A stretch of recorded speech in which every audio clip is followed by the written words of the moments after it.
could spend forever just trying to price all the different trade-offs that you get and the different features you want, depending on the camera platform and setup and everything else. And I, I almost went like the P1000 route, Yeah. and I'm like, shit, if I carry one of these around, everybody's going to know I'm a flat earther. Yeah, it's like a big flashing red light. Over here, flat earther this way. Oh, it's a wonder they didn't change the name of them instead of P1000, just call them the Flat Earther 1000 or something like that. FE 1000. Oh, just get it over and done with. Now, they've all got the advantages. Like the P series cameras, like I haven't had a play with them, but from what I've read and from what I've seen of what other people have done, I can't knock it. My only complaint is the fact that they're a prosumer, not modular. So if you want to do something else, you can't just unclick the lens and swap them over. That's my only bitch about it. Outside of that, they're absolutely fantastic. There's zero complaints. That's right. That's right. I kept trying to talk myself out of it too. I'm like, man, the reach is what it's about. Everybody wants that reach. Everybody wants to be able to videotape a zoom in from like a wide angle all the way to a tiny little dot on the horizon. And you do that with one lens. That is just amazing. Yeah. And I won't be able to do that. I don't have the range that those provide on the short end or the long end with my incoming lens. My incoming lens costs as much as a P1000 to begin with. Well, that was when I started buying lenses for the Canon. I bought a 17 to 75, but it had to have glass internals, not plastic internals, and that doubled the price of it. So for that one wide angle lens, Australian dollars was $1,800, and yeah, that was back in 2009. But if I'd have got a plastic one, it would have only been about $400. And it was funny, when I went to the camera shop, the fella's gone, oh, look, I don't know why you want a glass one, but taking photos and you get those lens flares and you get like the stacked layers of light and it wrecks some photos. And I said, yes, the reason I want glass is because I like that effect. And there was just silence. He's trying to steer me away from it. This is a major problem. You don't want that. And I actually think it looks pretty cool if you can snag it properly. So that's funny. Interestingly enough, after having me cataracts done, if I get the sun at the right angle, I get that in my eyes anyway. Camera anymore. Yeah, tell me about it. I got eye issues too. I've had multiple retina surgeries.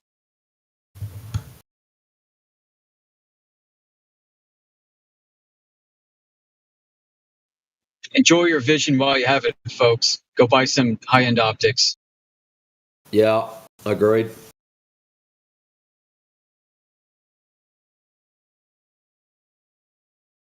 That was funny. When I was only 36. I was having eye troubles, and you'll probably know what I'm talking about. You start getting headaches, and when the light's a bit dim, you're scratching your head going, why can't I read this?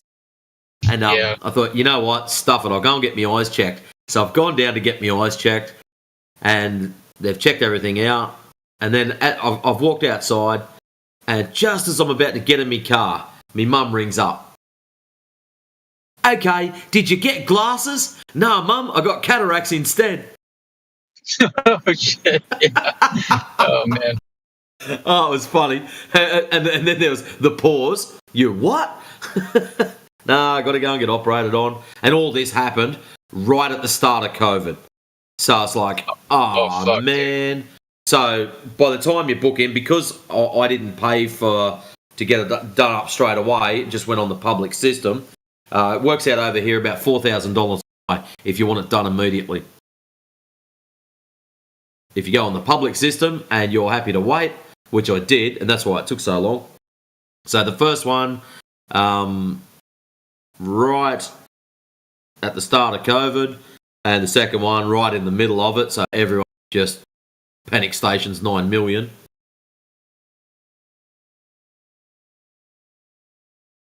Fun Yeah. and games. One of the requirements I was looking for in this camera was high contrast with low light. Yeah. But the And IR will do that for you. yeah, I mean, well, yeah, the funny, like IR needs a very, very light sensitive sensor to get the most out of it. Yep. So I basically started sensor shopping first, and then the camera just kind of came out of it. Yeah, I haven't had much to do with the Sonys.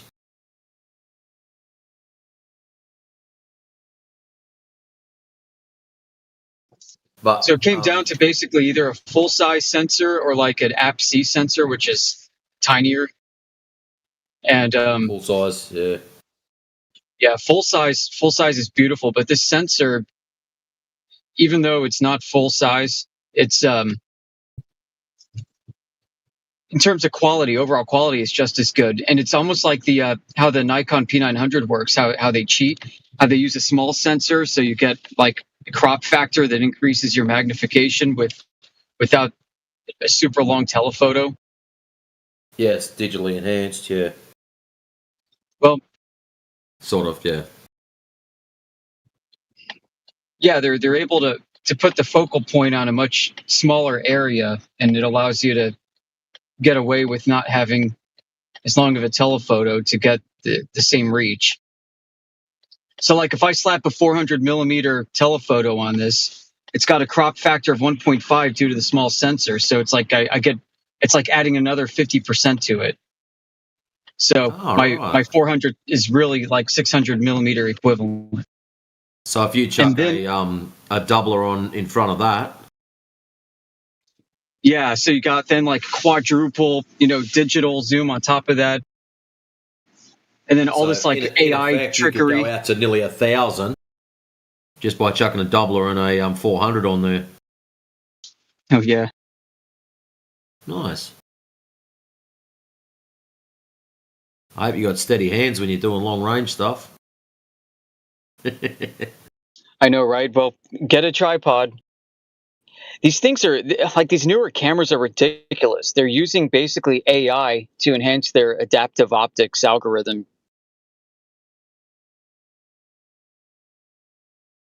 So you can have like mechanical stabilization and AI enhanced stabilization and AI enhanced adaptive optics, where it tries to unblur some of the shimmering that you see, which is still apparent in infrared.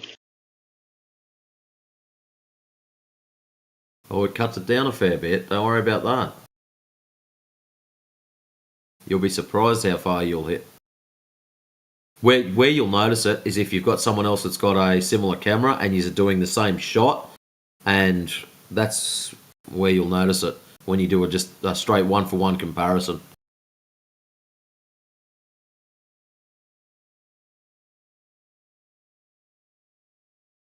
Yeah, it's not often people have got 5K to go and just blow on. Here's an IR one. Here's a standard one. Let's do a test.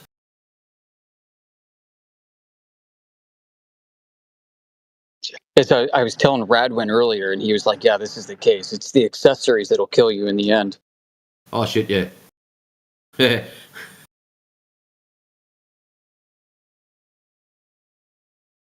Like I was saying, everything costs $100 after this.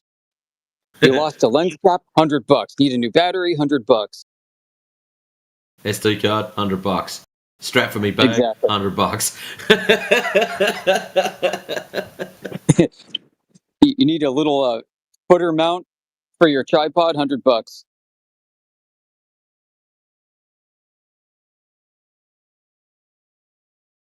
And you're like, do I want to roll the dice with the cheap stuff? And I don't know. It's like you're driving a Ferrari. Why would you go to the auto store and get a cheap seat cover? Yeah.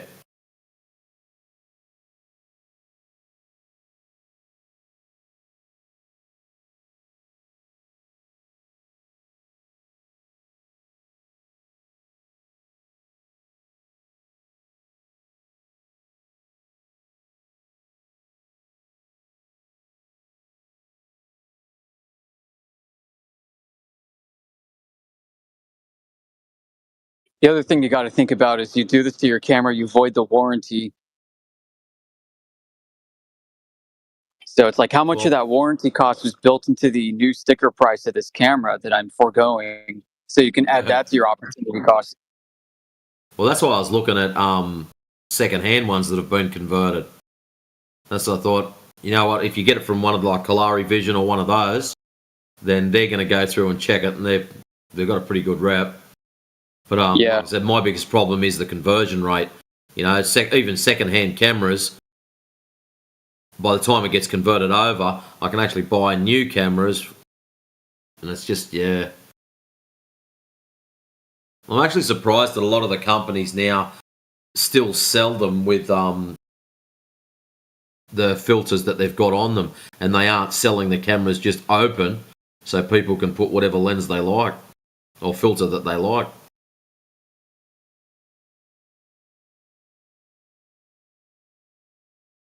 That's something you've got to watch for too. A lot of cameras, when they're converted, they don't like focusing, so you've got to drop them from auto and manual focus them. I've read quite a few people saying that.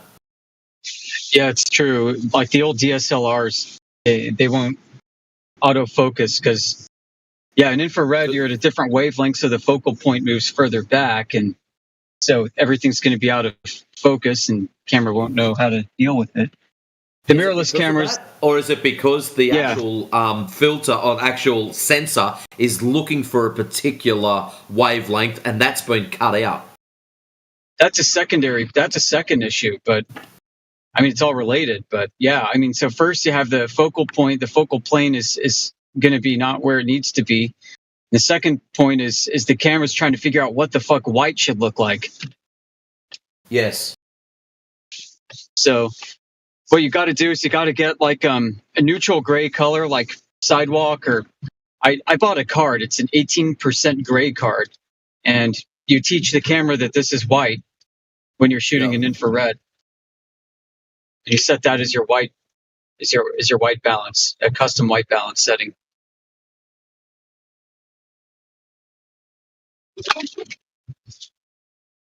Yeah, my old camera had that. You just switch it over to white balance, lock as if you're just about to take a photo of whatever you want to see white, and it goes, yep, I'm happy to that, readjust itself, and then off you go. You can get some cool effects doing it though. Like if you take lock it on to just some other random color, red for example, it thinks red's white, and everything else gets spun around. It looks pretty cool. Yeah,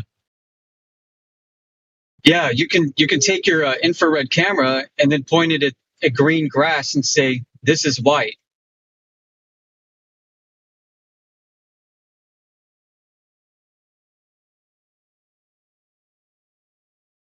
Or totally invert it, point it at something black, and say this is white. Oh Yeah. shit! It's like yeah, the sky is white and the grass is black.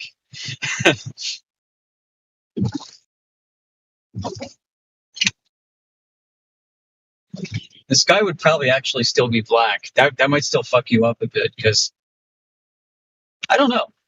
I'd have to play around with it.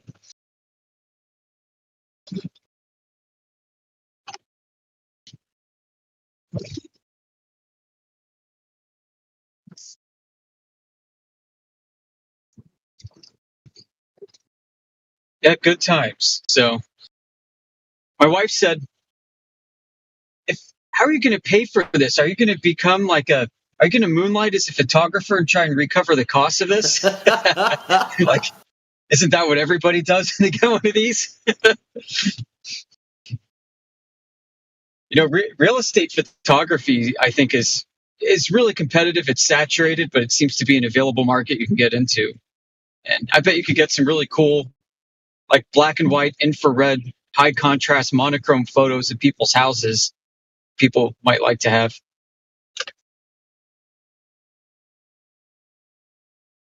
Older style houses like farmhouses and that seem to come out really good when they're done in black and white.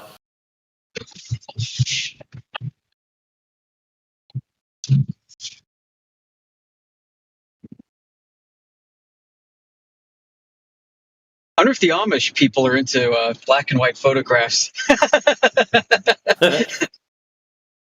No, they're not into any photographs, but funny. I mean, we got a lot of old Amish and Mennonite farms out here. They look really cool, I think.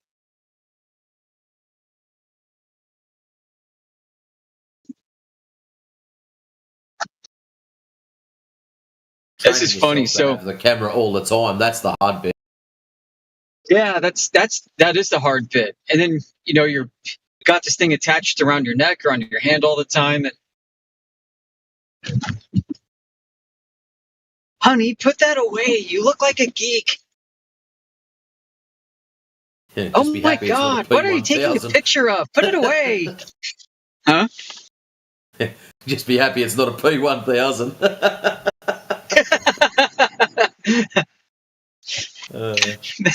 Yep. FE 1100. Yeah.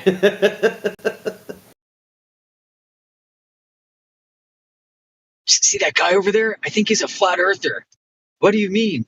He's got that flat earth camera. Let's get him. He's got a lens that's about 2 foot long.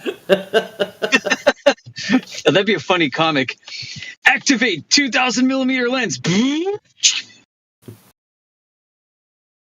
Whack, whack, whack, whack, whack, like a baseball bat. What?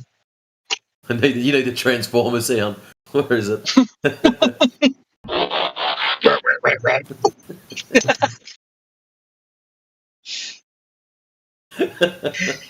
You're not going to get me this time, Globers. I got a P900 Super Zoom.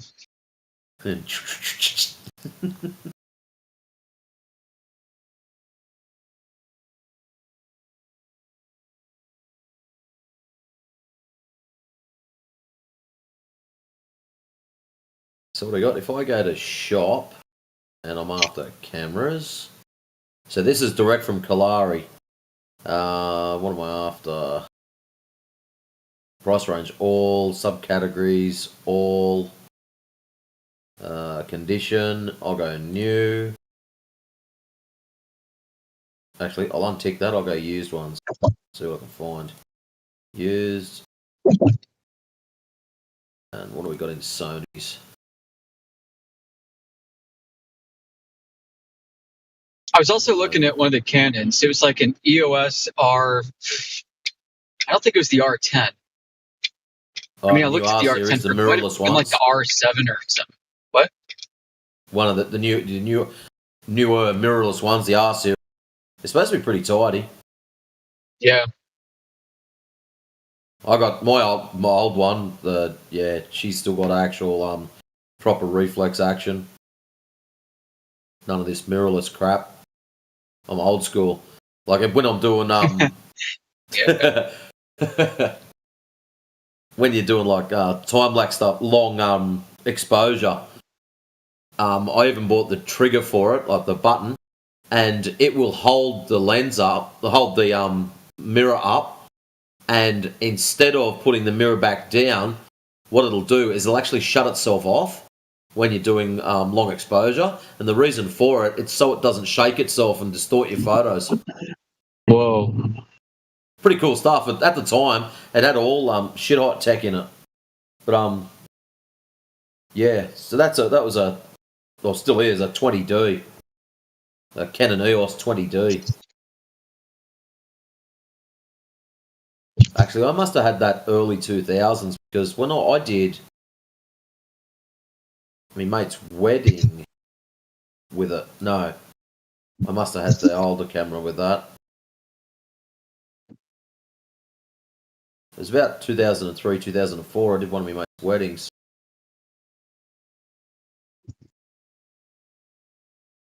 Yeah. Anyways. What do we got in the Sony section of used and abused? An A7, another A7, S, A7R, A7R7, A7S, A900, and an RX1R. So prices ranging from 924 through till about 3.5. That's US.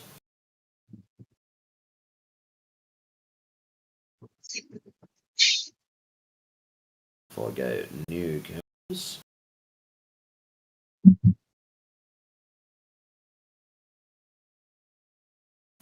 A6400.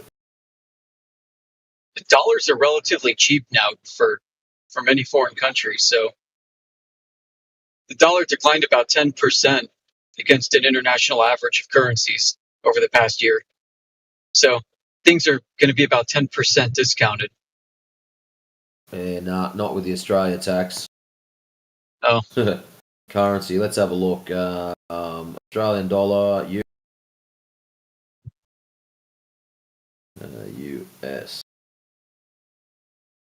US dollar. So there you go. An A6700 full spectrum converted. So it's already been done. 1950. So United States 1950. So that's 29.24. So I've got another 300 on top of that for Australia tax, and I've got to get it transported over here.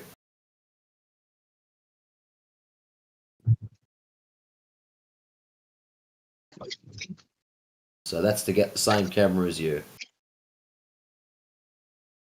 That's no lenses or anything. That's just the chassis. yeah. They don't even include a charging cable. That's a bit rude, isn't it? Yeah, got to get an SD card. Got to get a charging cables. Charging are pretty easy. It's USB-C. It does come with the battery though. Thank God. Yeah, that's bare naked, man. That's it. So then you're like, okay, I got this full spectrum converted now. How much are lenses? Oh man, 80 US bucks a piece, 100 US. the IR lenses. Mm-hmm. Yeah. So you've got the little drop-in piece first, whatever they charge for that, plus the lenses that clip in. I got the external lenses on the outside. Oh, the actual clip on the front ones. Yeah, that's what I'd get. Yeah, just twist them in. Yep, better that way. So then you get the UV IR cut pass, so you can do normal photography. And if you go to sporting events, you're not like looking at ghost images of players on the field. Yep. Pro tip for young players: also get yourself some clear filters, so you can screw on the front of the. Hopefully, they've got an infrared on the IR lens. So you screw the clears on front of that to protect them. So if something does scratch the clear, you can just bin that and grab yourself just another clear. Yeah, double stack.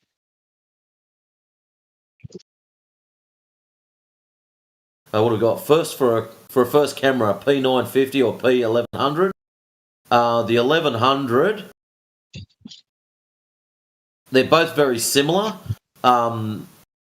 The 1100's got the updated charging cable over the one. That's starting to drop out. Must be getting hot.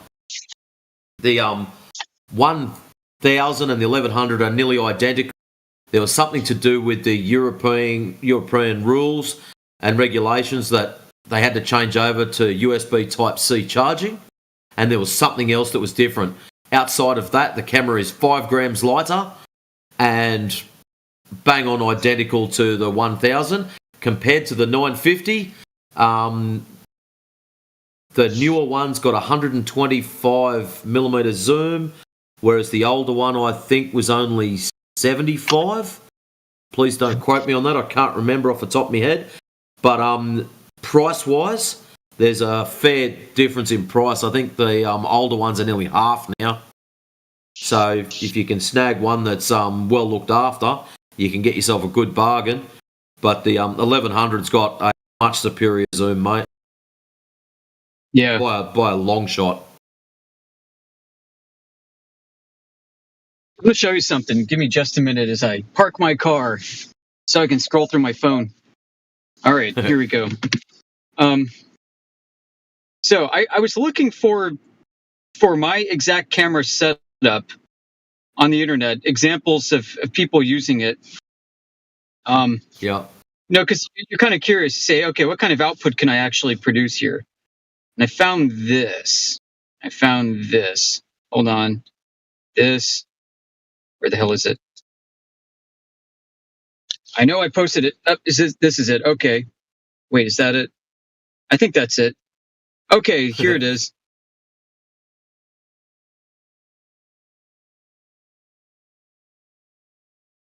Oh wait, that's with the 500. Okay, I almost got the 500, but so yeah, this is with the 500 millimeter telescopic lens on the A6700. Oh, wow. Yeah,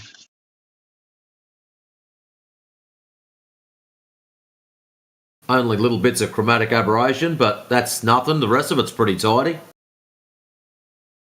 yeah. So that's like 1/4 of the length of a P900. Yeah. Now that's at 500 millimeter, not 2000. So there's more than just how long your telephoto is that goes into it. Well, one of the biggest complaints with the P cameras is they didn't upgrade the sensor. They've got massive zoom, but if they'd have upgraded the sensor, they would have had one hell of a camera. Something that would be like you're talking that would outlast the next probably 5 generations of cameras. Yeah, no kidding. I was yeah. thinking the same thing. Because Like the sensor they use is like in cell phones. Yeah.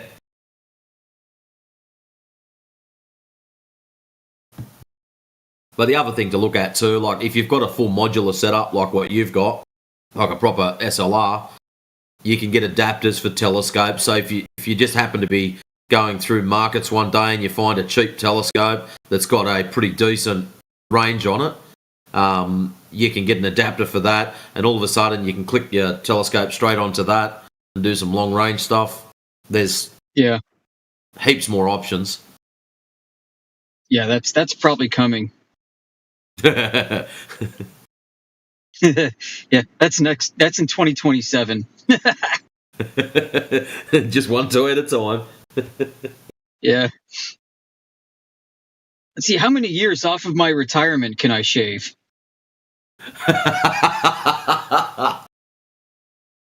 Funny part is what you were saying in one of the other chats, how you got the camera is exactly what I was out selling today, because I've got to get suspension work done on my car. I actually bought quite a bit back in 2012, 13 and 14. I had 1,860 ounces, and I got sick a few years ago and had to sell a little bit, which I'm so dirty about. But anyways, I was out today and palmed off 60 ounces. So, $5,400 later. Right, there you go. That's kind of what I did. I bought bags and bags of 90% junk silver coins. These are coins that were minted in the United States. Yep, 90% silver. Like 100 years ago. These things are old and rotten and dirty and stuff, but it's 90% silver content. It's a really good, cheap way to acquire. So I grabbed a couple bags and sold them to a shop, and smiled ear to ear, man, because I knew that I was going to go buy this camera with it. And I bought those with the COVID stimmy checks. Silver has doubled in value since the lockdown economy.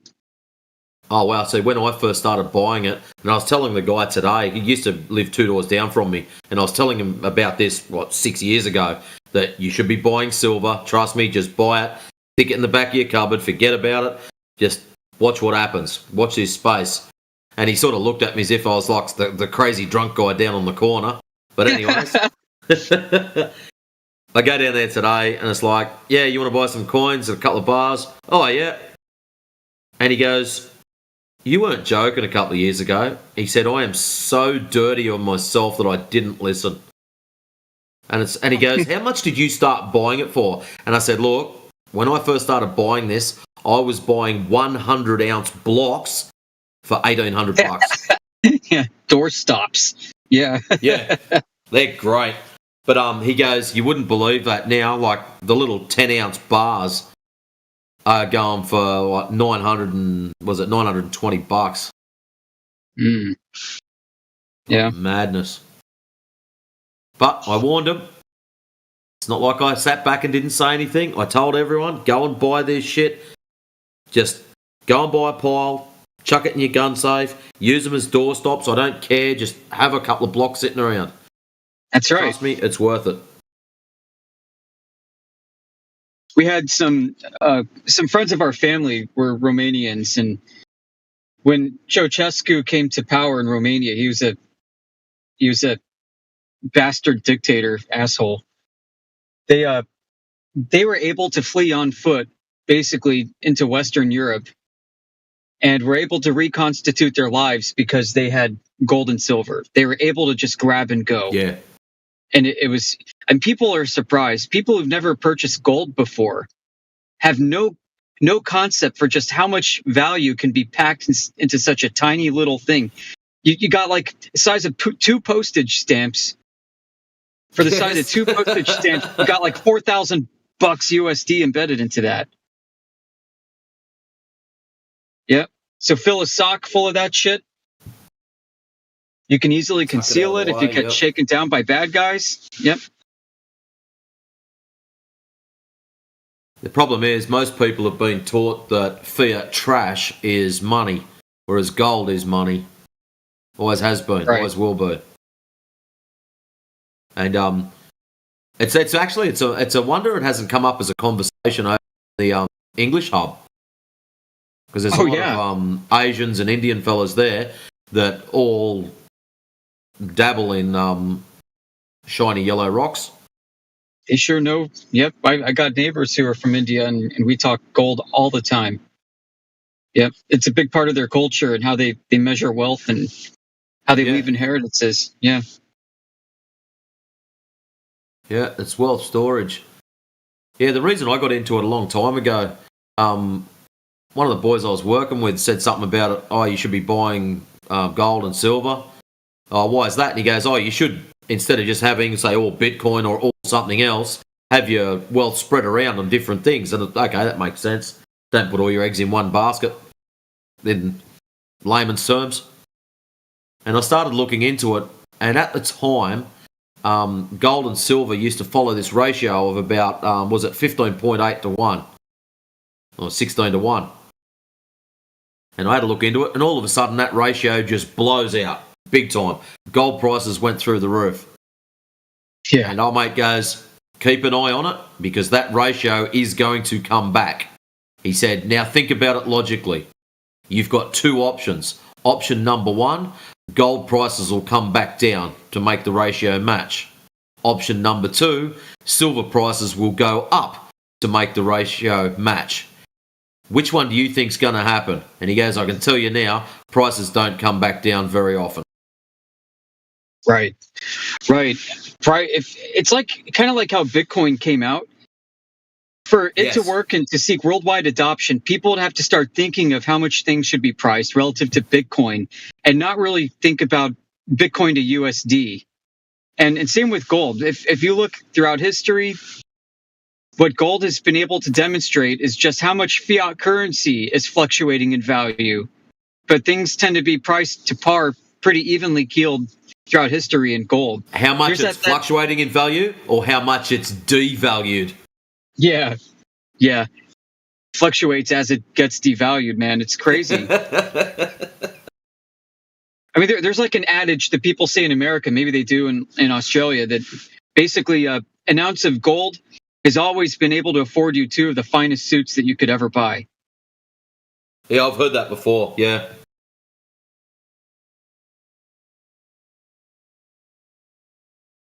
So if you're cringing right now, Americans, at two suits costing 4,000 USD, you should probably ask yourself why. Because they've always been priced to about 1 ounce of gold. Like going back to the colonial days, you can find this kind of thing, like a nice formal attire. You want two sets, it's going to cost you 1 ounce of gold. So yeah, so if silver goes back to the ratio of 16 to 1, that means silver will hit triple digits.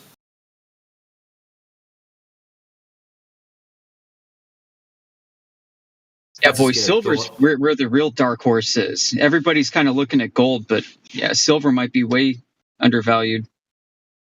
Oh yeah, it's undervalued. What's interesting is a lot of big buyers aren't buying paper silver at the moment. They're actually going directly to um, pawnbrokers and stuff, pawn shops and stuff like that, and Yeah, buying physical, so that it doesn't show up on the market and pump the market too hard. So a lot of places are getting strip mined, like our local stores. The guy there that I went and saw, he said that there was a customer only come in a couple of days beforehand, stripped him out of $15,500 worth of. Not that that's much in these days, but he said normally you get someone who'll come in, maybe a grand here, maybe a grand there, and he said yes. He said we've had a couple of big hitters over the last few weeks come in, and he said I don't understand why. And I told him why, and I said the reason for it, these people normally play the paper market, and when you start doing big buys or big sells on the paper market, those fluctuations show up and it affects everyone. Whereas if you go correct. around to a pawnbroker and buy physical, because at some stage people want to collect their paper and turn it into the real deal. So whoever's got the bill at the end of the day pays. It's exactly right. It's exactly And right. what's They call that happening? dark pools of Yep, liquidity. yep. So what's happening is all the big shoppers are getting all the physical, so they don't get stuck with the bill at the end of the day. Bingo. But anyways, Something else that it's holds value too is ammunition, folks. Like you can take ammunition interesting. from World War II. Yeah, I try not to laugh. I know. You don't have to be a gun owner to appreciate the store of value that ammunition absolutely is. You Precious can take metals. The 70-year-old store of precious ammunition. metals. You could fire it safely. It's still going to work. Oh shit. Nah, not a problem, mate. Well, it's up past 12 over here, as in midnight. So I'm Wow. going to go and All get some right. beauty sleep, because if you've ever seen my head, you'd know why. Um, I'm going to go so, bury myself into spreadsheets at work, and if you've seen how bad my eyes are, you're going to know why. Let me put on my beer goggles. All right. nah, not a problem, guys. Alrighty, I'll catch you later. Peace. See you, Matrix. I'm going on mute.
extreme challenge for him because of where he works. So like, what else is there to do? Like, in somebody in his position, other than just like kind of hope, that some breakthrough happens and they come out with it and said that the Earth is flat or something. But other than that, like, he just, I don't know, keeps coming back in here. Never really has much more other than what he's presented, and it's kind of sad, I think. It is sad. It is sad. And people don't really understand what the open, unclassified history of NASA is all about. A lot of flat earthers you'll talk to and you'll hear from almost talk as if NASA's primary mission is to hide the flat Earth. And I don't think that's the case whatsoever.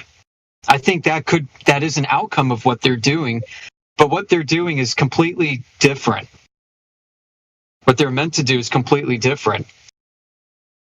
I think NASA is full of people who believe in the globe, and at the very top, there are people who know that they never succeeded in orbiting a satellite around the globe before. They don't know that the Earth is flat is the reason. And they're still trying to work on doing that today. And secret little projects, compartmentalized, are still trying to figure this shit out. But they haven't done it in the way that they describe it. Figure out how to do it, or that they're going to eventually figure out that it's like impossible. Because people like us, we are not scientists, we are not mathematicians, not all of us, maybe some of us, but most of us aren't, and we find it unbelievable based on some stuff we read on the internet about the math or about the physics that says it'd be impossible to fly in space and stuff. If we lay people without, any schooling about, rockets and gravity can say, it's obviously impossible. Shouldn't people who learn a lot be able to tell it's impossible, or are they like tricked because they learned the wrong thing? Well, let me give you an example, okay? There was a symposium in the 80s, and this is absolutely relevant. A symposium given by a doctor, a professor of astrophysics, not really astrophysics. He's a professor of like a plasma physics, magnetophysics. Dr. Hannes Alfvén was his name. I think he comes from like Sweden or Switzerland or something like that. But he gave this conference called Double Layers in Astrophysics, and there's a PDF called Double Layers in Astrophysics that came out later that captures basically what they talked about. And it shows who, within this document, by the way, is a plasma model of Earth that's flat to simulate the plasmasphere, but that's another topic. He writes here and says this when he spoke to the audience. Dr. Azar, this is just some other guy, has studied how a number of the most used textbooks in astrophysics treat important concepts like double layers. This is the plasmasphere, right? Critical velocity, pinch effects, that has to do with magnetic field lines coming together, and circuits. He has found that students using these textbooks remain essentially ignorant of even the existence of these, in spite of the fact that some of these astrophysics students have all been well known, or all of these that all of these effects have been well known for half a century. Okay, so these astrophysics students come through schools, he says, and they don't understand the basics of like electrical and magnetophysics, magnetohydrodynamics. He writes further, the conclusion is that astrophysics as a field is too important to be left in the hands of the astrophysicists. The billion-dollar telescope data, which space telescope data, right, must be treated by scientists who are familiar with laboratory and magnetospheric physics and circuit theory, and of course with modern plasma theory. At least by volume, the universe consists of more than 99% of plasma, and electromagnetic forces are 10 to the 39th power times stronger than gravitation. He's addressing NASA people right now, telling them that your self-orbiting gravitational satellite bullshit is all a fraud. Yeah, it is. Why do people fall for that at all? But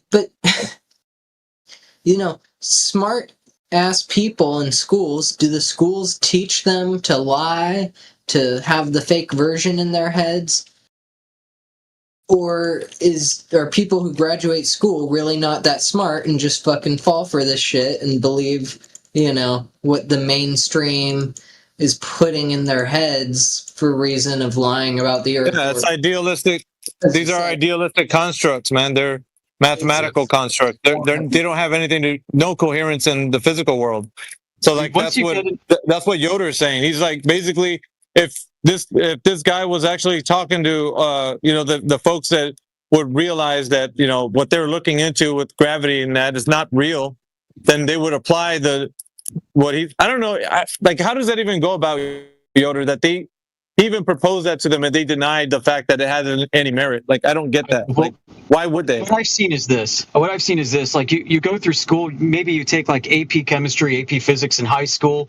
And if you're lucky and want it badly enough, maybe you get into physics in college and take first, like freshman or sophomore courses. What you begin to find out is things start to get really weird and confusing. If you are smart and paying attention, you're going to be bothered by the fact that there are multiple definitions of mass that aren't very clear, that conflict with each other. There are multiple definitions of gravity that conflict with each other and aren't very clear. You move from wanting to learn and critically examine what you're thinking into a mindset of trying to memorize formulas and pass freaking tests to get through it. And you accept potentially with humility on your part that you don't really understand this stuff. You feel maybe inadequate next to your peers who pretend to. And if you're lucky, you come out of these programs on the back end with a degree. Potentially you move into engineering where things are more practical and more hands-on, and you don't have to revisit these concepts in such a way ever again. That you move more into the applied part of it, and everything starts to make sense a bit better again. But some people stay within that abstraction of physics and maybe become like astronomers and shit. Willful. Yeah, that doesn't sound efficient at all, man.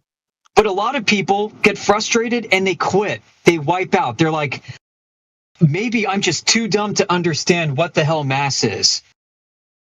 Yeah. How come I read in some formulas, it looks like gas molecules are affected by gravity, and in other formulas, it appears that they aren't. Why does it seem that gravity can violate entropy in some cases, but in other cases it doesn't? And so people have these questions. Students debate with each other. And some people just get mad frustrated, say, you know what, fuck this, I'll go into computer science or something. Mm-hmm. So how many good potential physicists and engineers have been turned away by what this has become?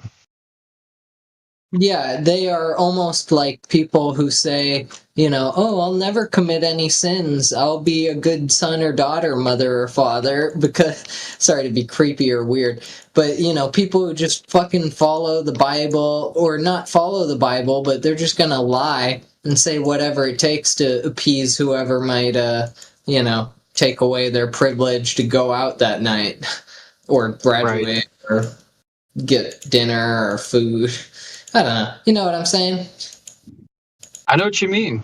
Let me read to you two passages, and then I gotta go. I'm already a bit late. Two passages from National Security Council Memo 5814. This was in 1958. It was one of the founding documents for NASA.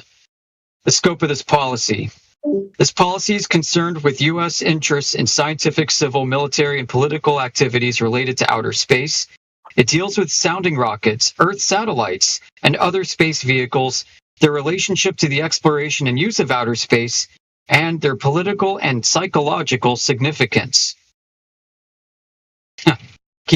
Next paragraph goes on. Outer space presents a new and imposing challenge. Although the full potentialities and significance of outer space remain largely to be explored, it is already clear that there are important scientific, civil, military, and political implications for national security, including the psychological impact of outer space activities, which has which is of broad significance and national prestige. You think it stops there? There's another section that I want to pull up. Further down, there's actually a paragraph titled Psychological Exploitation. The last sentence of this reads, in the near future, while the USSR has superior capability in space technology, judiciously select projects for implementation which, while having scientific or military value, are designed to achieve a favorable worldwide psychological impact.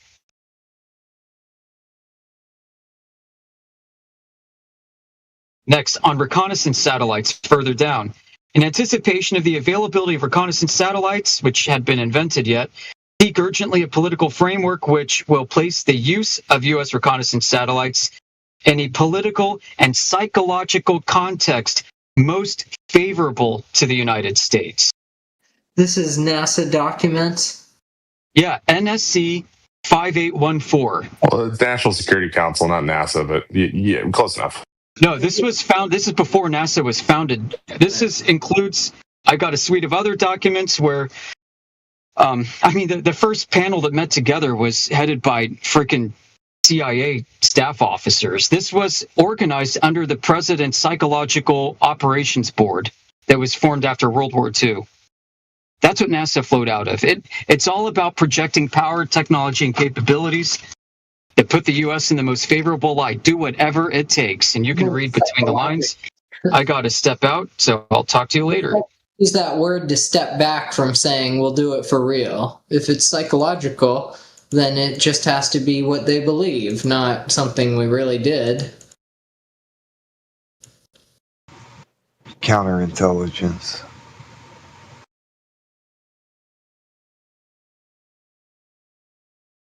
Stay blessed, Yoder. We'll see you around, man. Later, Yoder.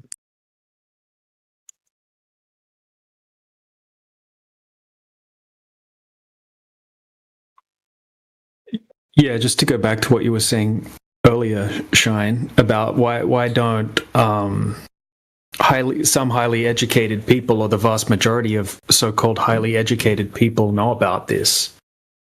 It's because they quite often get their degrees from learning textbooks, right? Repeating, memorizing, regurgitating information that they were taught at university by their professors and from their textbooks, not necessarily questioning the core fundamentals of their textbooks, right? So they already thought the Earth was a globe, reinforced from a young age all the way through university, and now all of a sudden they're studying some hyper-specific topic related to a specific subject.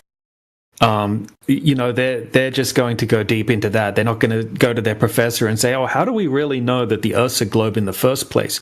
Who actually went and measured that? Right? That's not something that's going to come up. That's probably nothing that they're even going to think about. And when they come in here occasionally, or when we do encounter them, they don't really know these questions any better than most people. They're not that good at answering the specific questions that are related to this topic for the most part. Sometimes they'll be more honest in admitting what they do and they don't know as well, and what scientists do and don't know. Whereas someone that's less educated might think that certain things that haven't been scientifically proven actually have been, right? And they'll argue that to the death, even though a mainstream scientist will actually say, well, this is the best we can come up with. We don't actually know for sure, but this is where we're at, right? This is our current understanding of this. Yeah, I agree. What do you think is the significance of all that? Do you think that, what do we have to trust? If we can't really trust our schools to be making people smarter and stuff, who do we go to? What do we do? I mean, No, that's too broad, though. I don't think anybody's saying that. That's a bit much. We're saying that the information concerning the Earth being a globe. So when you say that was a bit too broad for it to be like a general statement, why trusting school, like reading, writing, and arithmetic. That's like important information that you need to learn while you're going through school. Language Well, skills, that sort of stuff.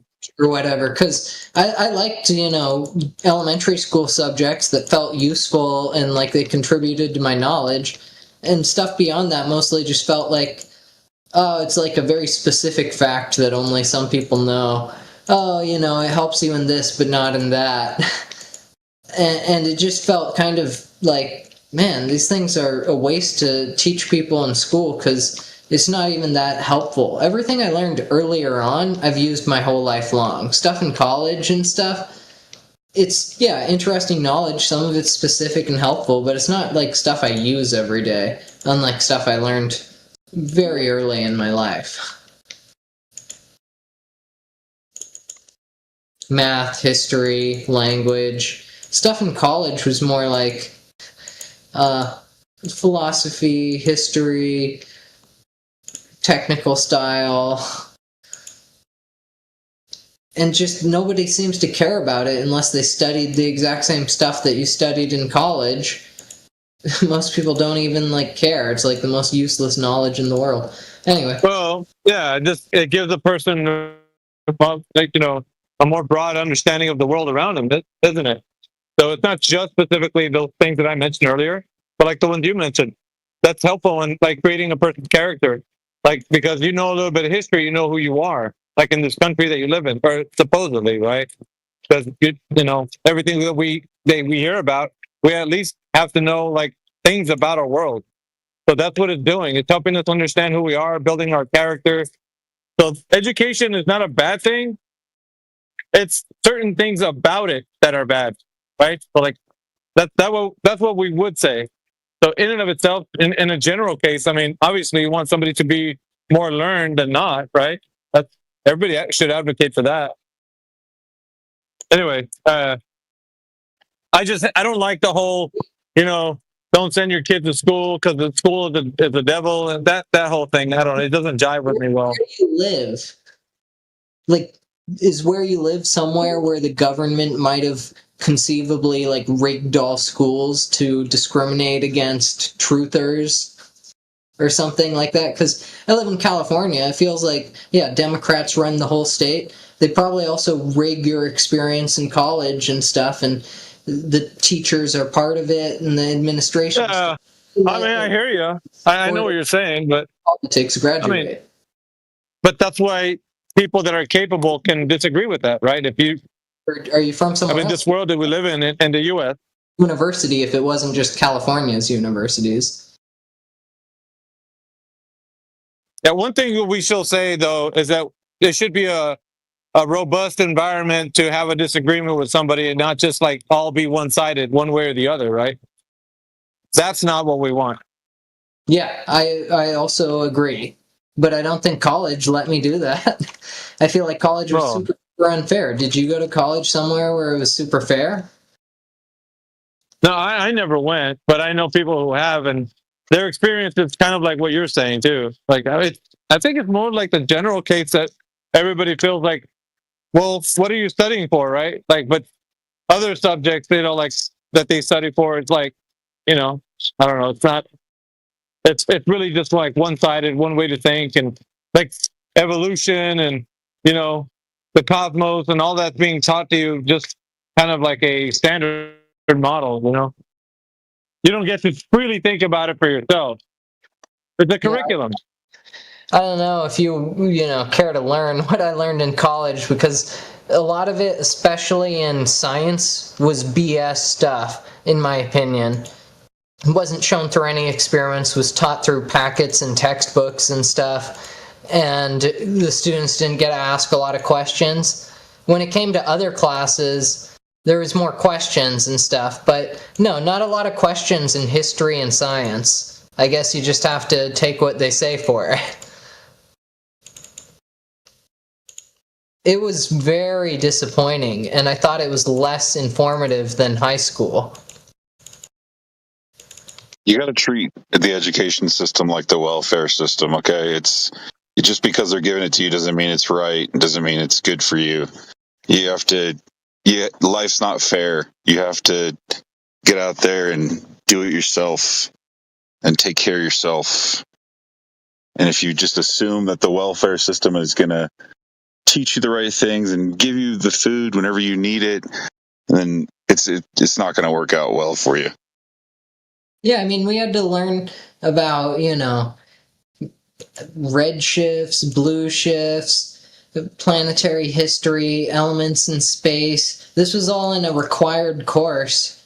It wasn't one I didn't pass or anything. No, I didn't pass, other courses, but science labs, I could do it, especially when it was in my first few years of college. But I just felt like the information was kind of BS. It was just all in the packet. We did a couple of experiments to prove a couple things, but it's not like we were about to prove the red shifting of stars or, gravitational pathways of planets in the class. So it's not like it proved astronomy to me or anything. Just a couple of scientific facts, and then a couple of scientific, made up facts, and then they pack it into a course and say everybody has to take this and stuff. And of course, you probably learned the fake scientific facts even earlier in other schools and stuff. I don't know, no one was questioning the system. No one was saying, how could that be true? They all just said, yeah, this is what we're learning. Sounds true enough. Okay, we'll go with it. But in specific classes on specific subjects, people did sort of question the information and say, is this really right? Is this the best way? What if my own interpretation is better? It just didn't happen a lot in science labs or classes about, macro topics like the whole universe or all of history or anything. I don't know. It was disappointing, and for many, many reasons. But one of those was, I've always had stuff to say about everything. And people in high school and elementary school cared. In college, everyone said, shut up, you're ruining it by talking. It was like, we can't do anything we want anymore. We can't take this where we want. I thought this was supposed to be like the land of intellectual freedom. We're in a university to discuss higher ideals. But it was like worse than high school. It's like, oh, you really got to shut up about this or that. Oh, you can get in real trouble instead of just high school trouble and stuff. It's like they were just threatening us with ruining our lives and trying to ruin our lives. Maybe it's different if you don't go to college in America or California or anything like that. I don't know what college is like for other people, but for me, it felt like a big trap for people who thought they might have important things to contribute to the world. A way to find them early and stop them from becoming all that special or anything. And it takes kids away from their parents and stuff. It's got to be one of the worst things.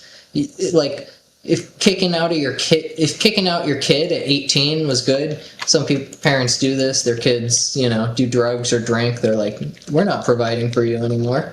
Well, college just isn't that different. It's like, you're still our kid, but have fun doing everything on your own for 5 years when you're just out of high school. It wasn't that fun. It was hard. Anyway, what are you guys all thinking about? I was going to say, I have a different perspective. Once I left college.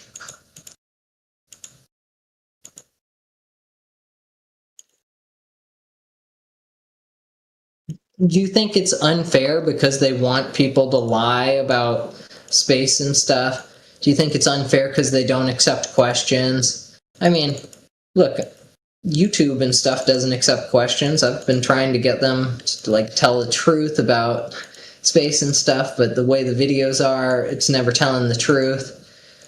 Yeah, that word truth. Yeah, you're going to find out that it means something very different to a lot of people. So to you, it might mean, why don't they just come out and tell people how it is? To them, it's like they want to tell you about the narrative, and that's truth to them. So, that word, it for everybody that's using it has a different connotation. It shouldn't have a different connotation, but it does.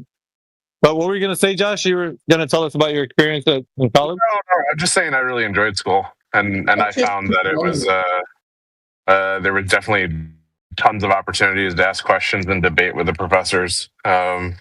but I'm also pretty biased. I did 8 years of college, so. You like school? I mean, What was younger school like? Was it the same?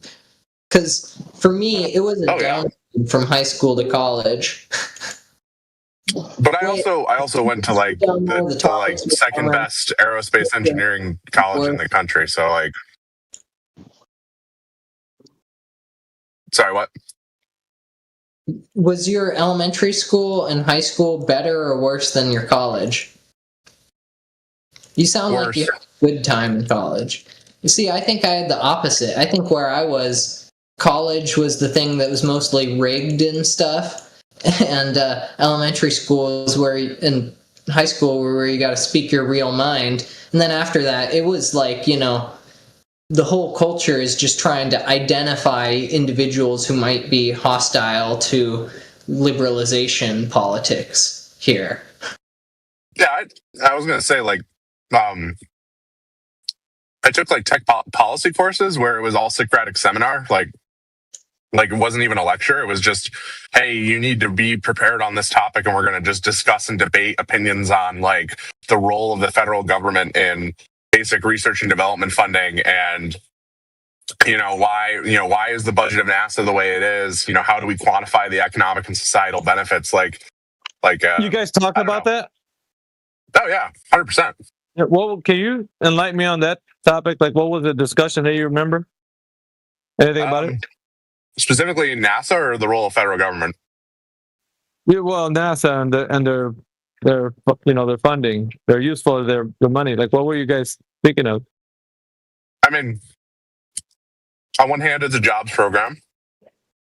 On the other hand, sorry, I'm like trying to wolf down my breakfast. On the other hand, it's a lot of basic R&D and patents and inventions come out of NASA.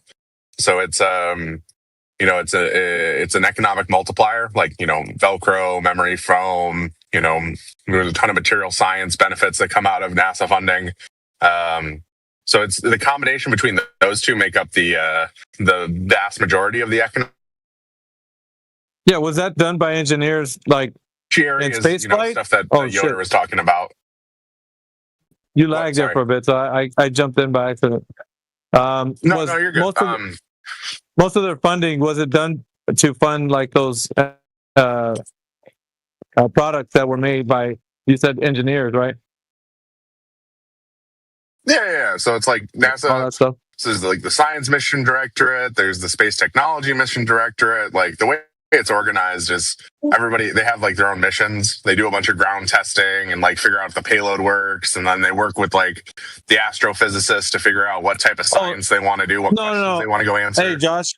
No, I mean like the products that were made, like the ones that you just discussed, like foam and all that stuff. Like, was that useful? Was that useful?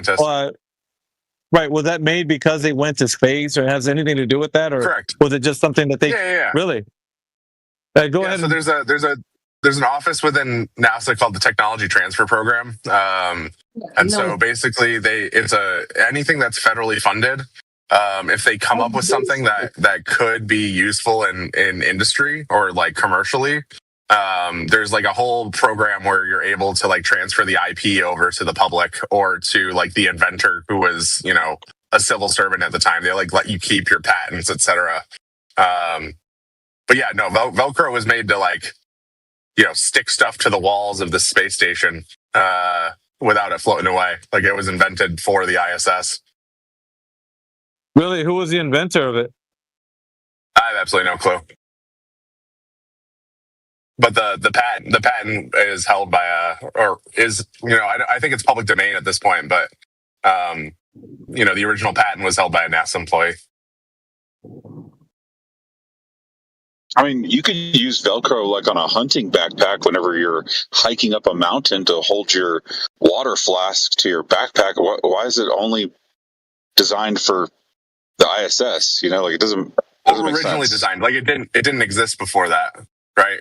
Like Velcro didn't exist prior to it being invented. Like the concept of having a bunch of little plastic hooks on one side and like fibers on the other.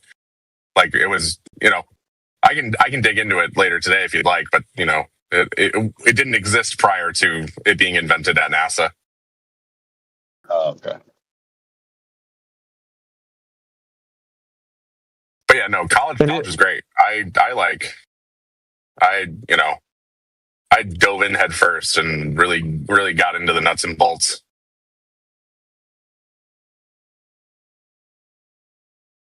Should have been a professor. Nah, fuck that. I don't get paid enough for that shit. Yeah, but you're not doing it for the pay, dude. You're doing it for, the satisfaction of teaching younger generations. I was gonna say, like, if money was no object, people ask me, if you won the lottery, what would you do? I would definitely be like a high school physics teacher. That would be my jam. But no, you have to get a doctorate to get to be a professor at most places, or unless more than an adjunct. But so I have the ability to adjunct at Georgetown and GW here in DC. So I'll go in and guest lecture once or twice a semester for different classes. But no, if I was going to teach a full class, it would either be, I don't know, when I'm empty nesting, the kids are out of the house. At some point, yes. I just don't have the patience to go get a doctorate.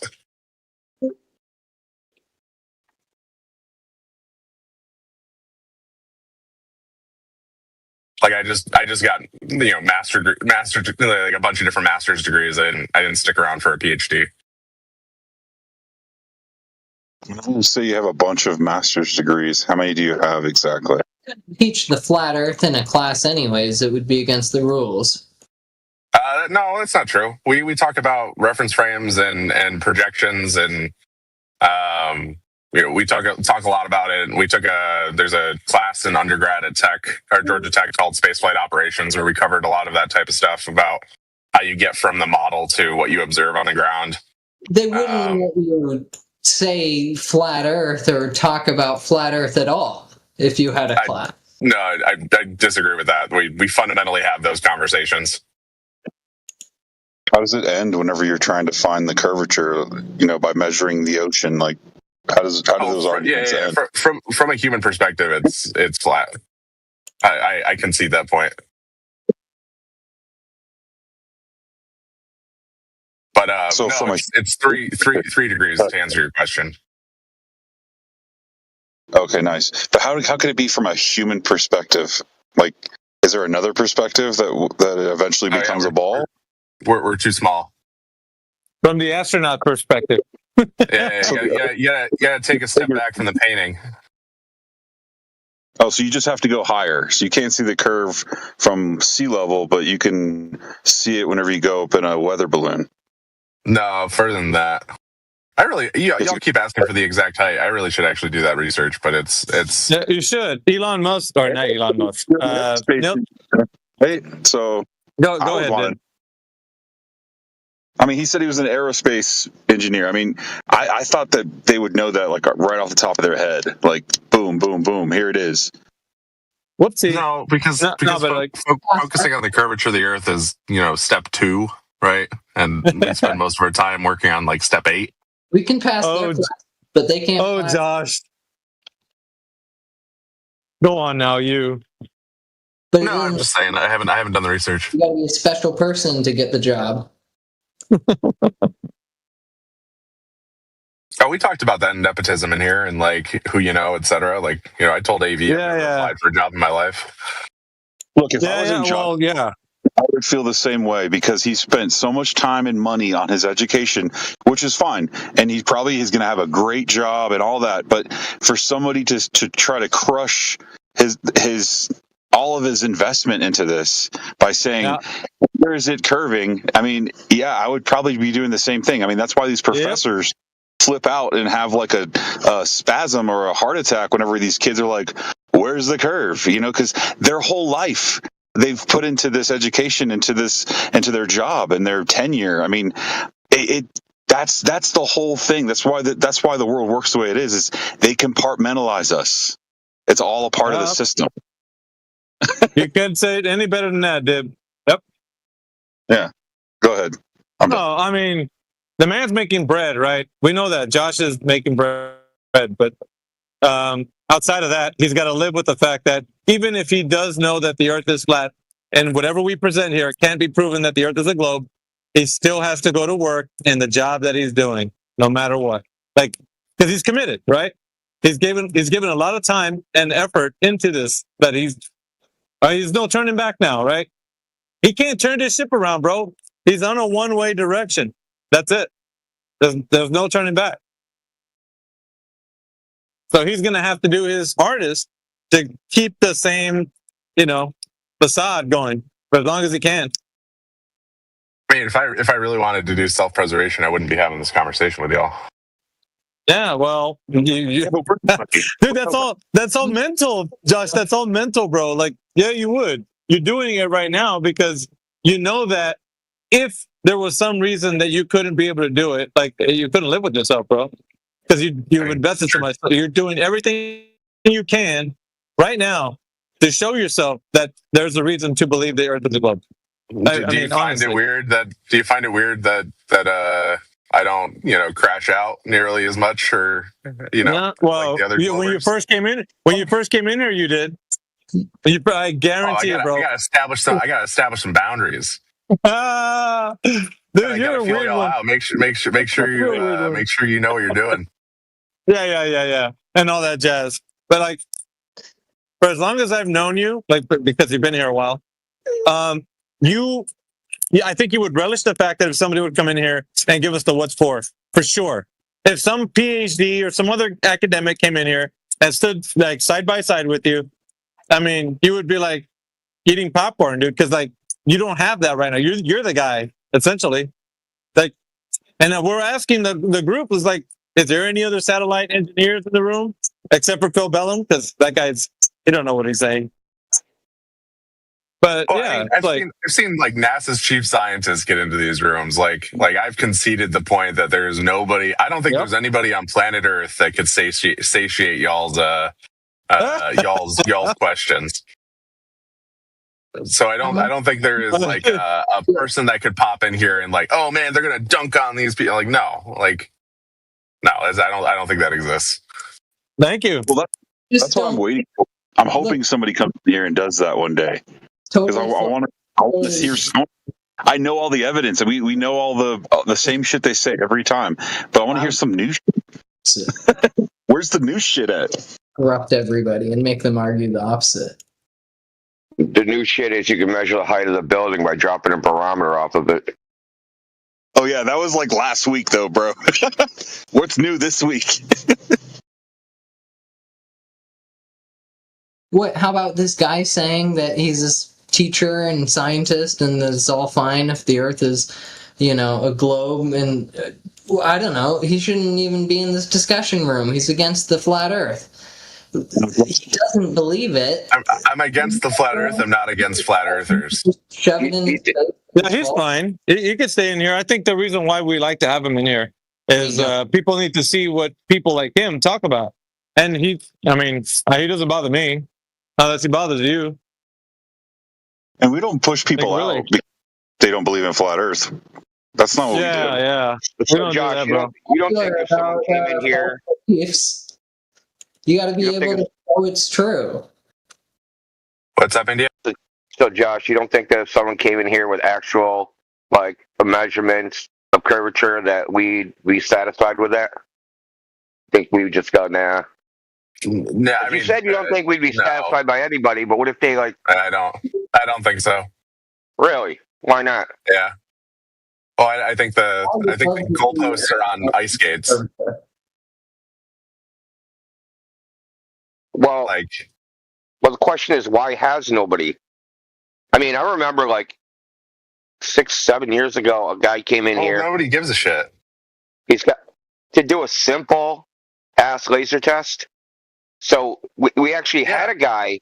We had a guy, a go over there. He's like, one of my professors and one of his associate professors are going to go out and they were going to do it in somewhere in Oregon or Washington State. And they were going to go do the laser test, and the weekend they did it, well, they've never come back with anything. So we've come over this time and time again where someone says they're going to go do it, and they either did it and didn't get the result they want and disappear and vanish, or they just don't do it. So, talk is cheap, as they say. You can say nothing would satisfy. I said, no one's done anything. All they ever do is point to a screen and look, trust the screen. That's it. That's all we ever get. I mean, they took a whole crew to Antarctica, and y'all were hyper fixated on a vape. So like, no, who's you? The royal you. Apologies. You're Okay. freaking y'all. What the hell? First of all, this dude Duffy was told well before he ever did anything that this type of test is not dispositive of anything. Well Yeah, before. remember, everybody, it's the ground that we're looking at, not the. Yeah, I mean, The you lights look at in my the sky. ex dialogue with him. I said, how would this prove a glow? What? How would this falsify flat Earth? You know what he said? He said because the Earth has to be symmetrical. What? It doesn't even make sense, dude. Why would it have to be Yeah, symmetrical? like I said, I'd be hard pressed. Like I would like if you wanted to be satiated, I would love a very hard definition of exactly what you want, and then like I need this to be assumed How away. do you not know after all this time? No, I How do you not understand. know? It's just it's How do you not know after all this time you've been in here? it's We gotta be say it written all the down at time. some point. Measurements Then you're of able to drop. double talk. Measurements of drop over distance. Really simple. It's really simple, Josh. It's not Yeah, complicated. the drop over distance assumes Cartesian space, right? What does that mean? That Linear. X, Y as opposed to R, rho, and phi, Hey, or theta, hey, phi. it's just your human. Your it's just beef is human we're not using perspective. polar coordinates.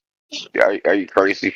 Like, can you off Oh, your it's not my marble? thesis. It's just that drop over distance assumes that quote unquote drop is relative to the local flat plane that you're standing on, right? Whereas, on a globe, it would be an arc length, not a x over y down. No, type of we're deal. talking drop from the tangent, dude. The freaking curve that curves down, Yeah, that's exactly what I'm saying. like a ruler on a bowling ball.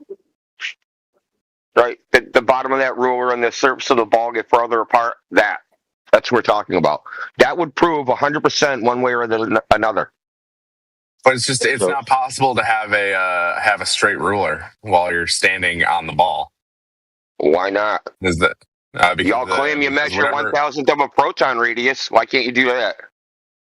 I'm just saying there's because it's wait repeat, was that CERN? Were you talking about LIGO. a particle LIGO. accelerator? LIGO. LIGO Okay. claims they measure 1,000th of a proton radius. Yeah, it's in a vacuum tube, right?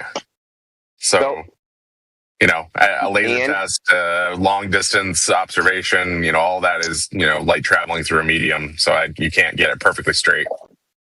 So that's why I say the only way you can measure is by taking a step back and going up. Well, so check this out. I mean, there's going to be a distance where the curvature of the beam, even if there is some, is going to be so different from what the surface of the ball would be, is that you don't need to be that precise. Unless you're positing that you can have a beam whose ray just goes completely in a circle back around.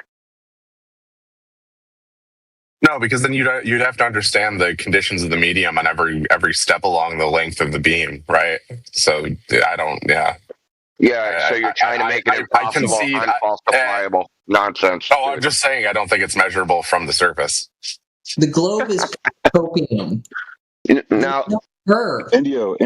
You're really close to what he just said. It's not measurable. No, he said this before you joined. He said it's the human perspective is where you can't see the curve. Like you have to go into outer space. Giant flat rectangle. All the Earth is flat, like it's a giant flat circle, but that makes sense under your feet and stuff. As you go up, you see in a circle, not a rectangle. The whole Earth is flat. Josh, you sound like the Pope. Only the Pope knows the true word of God. Only the Pope can interpret the Bible. Whoa. That's assuming the Catholics are right. Jesus Christ. You're just assuming I'm Catholic? No, I'm just saying. To that, Indio. Come on. It's an analogous argument where we can't do it. We have to trust some other authority to do it. I think you're atheist, isn't it? No. I'm 100% agnostic. I think atheists are dumb. He's 100% certain that he's uncertain. 100%. 100%. I'm not uncertain. I'm certain in my uncertainty. Yeah, we really. This is How does that circle jerk work? absolutely I mean- certain. Oh, Yeah. I'm 100% certain that nobody has the right answer. Really? How are you Yeah. certain of that? I haven't had any first-hand evidence of anything greater than humans. Therefore, Greater- all religions must have been creations of humans, and therefore they're infallible because no humans know the context of their. Yeah, where did the first thought? Yeah, let's put it this way. Where did the first thought come from? A human. Fly that to NASA. Yeah. Same Were they thought. the originate? Were they the originators of the thought? Yeah, it's infallible. Yeah, But I'm saying Prove from it. my No, inside prove it. of my No, wait a own- minute. Wait. No. Prove that the first thought was from a human, like that they came from them. I have Prove no it. idea. I don't know. How that. could you? Yeah, That's my exactly. uncertainty. That's That's my uncertainty. yeah. It could have Your been from a uncertainty, human. dude. Your uncertainty goes all the way back to the place where you think you were certain on something. You're going to be uncertain. There's no way you can derive certainty from the uncertainty that you're telling us that you believe in. I disagree. It's a huge. Well, you can disagree all you like, but it's just true. So if you're saying that you're certain that everything, you know, if you're the first thought because came from a human or didn't come from a human. So here's the thing, though.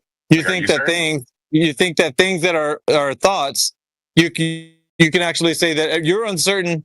You're 100% sure about your uncertainty. You can't be 100% sure in a realm of being uncertain. It's just like a snake eating its own tail. So there's no that's way the you can. definition of faith, isn't it? Right, deriving certainty from the uncertain. Yeah, but how can you be sure, being uncertain, that you're certain? You just said you can't have a flat ruler on a curved Earth. How do you know the Earth's curved? I mean, it's a circle jerk. Yeah. It's a big just- circle jerk. You okay? Well, hold on. But I I'm wanna trying to point get him. something out, is that Josh I'll said be quiet, he's sorry. seen no evidence, right? Do you accept anything other than material world things as evidence? I don't believe in the metaphysical. No. So there you go. You will never accept anything that is not material as evidence when we're talking about things that are immaterial. So even if you had something immaterial as evidence, you wouldn't accept it.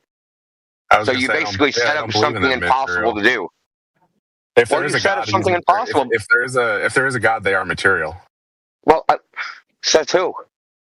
That's just my perspective. Yeah, your perspective, and how do you know you're right? I don't know I'm right. So, then Josh, you're uncertain. You can never be are there- certain about your uncertainty ever. Okay. Are there things that But I don't know exist, if anybody's Josh, right. which are not material? Or the only things that exist in You the could be world are right. material? I mean, that could be true. But I'm just No, like, that's a okay, question. cool. I haven't seen anything.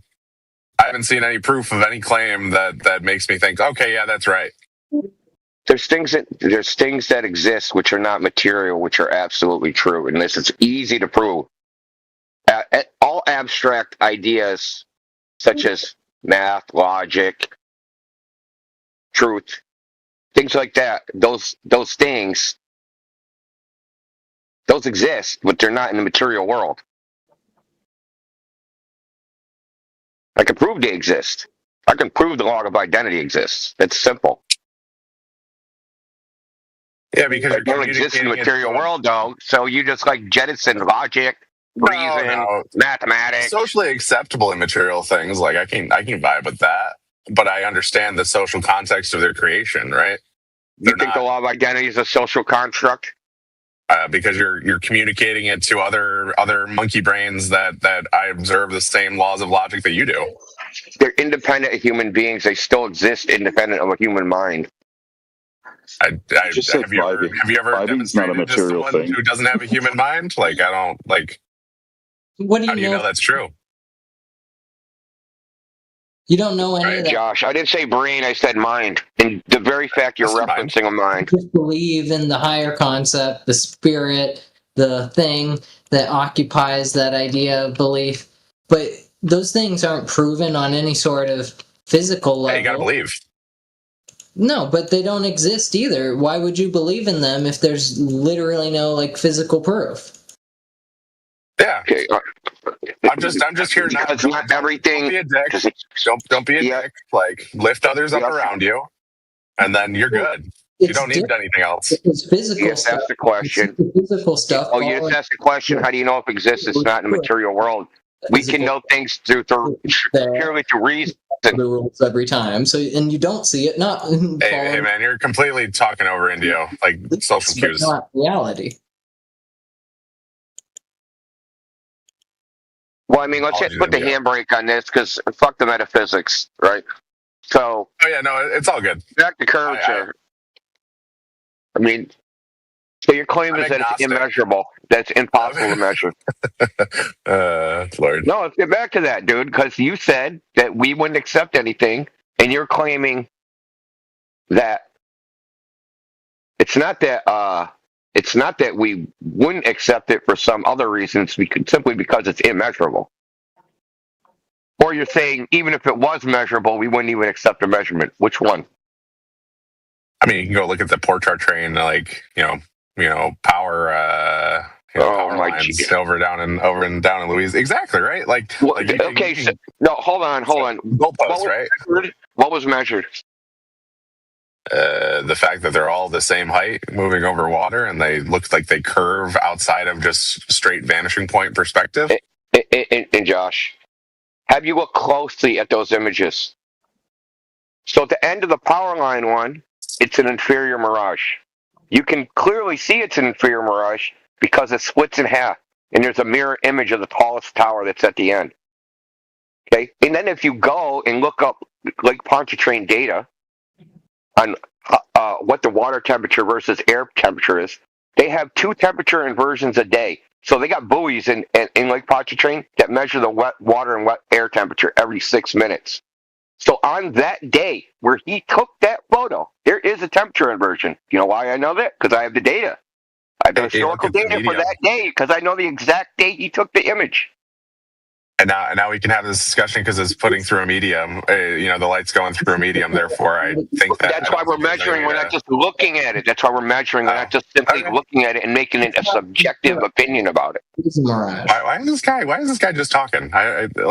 Dude. Oh, I'm sorry, I'm interrupting. It's just the photograph you chose to use to describe your example is an easily provable fake. Dude, that's great. That's great, but don't interrupt. Just water mirage bends the light into nothing. It's a real photograph. Okay, it's not a fake. Okay, it's a real photograph. Curve that much in like 1 mile. Shine. Can you put yourself on mute, please? Okay.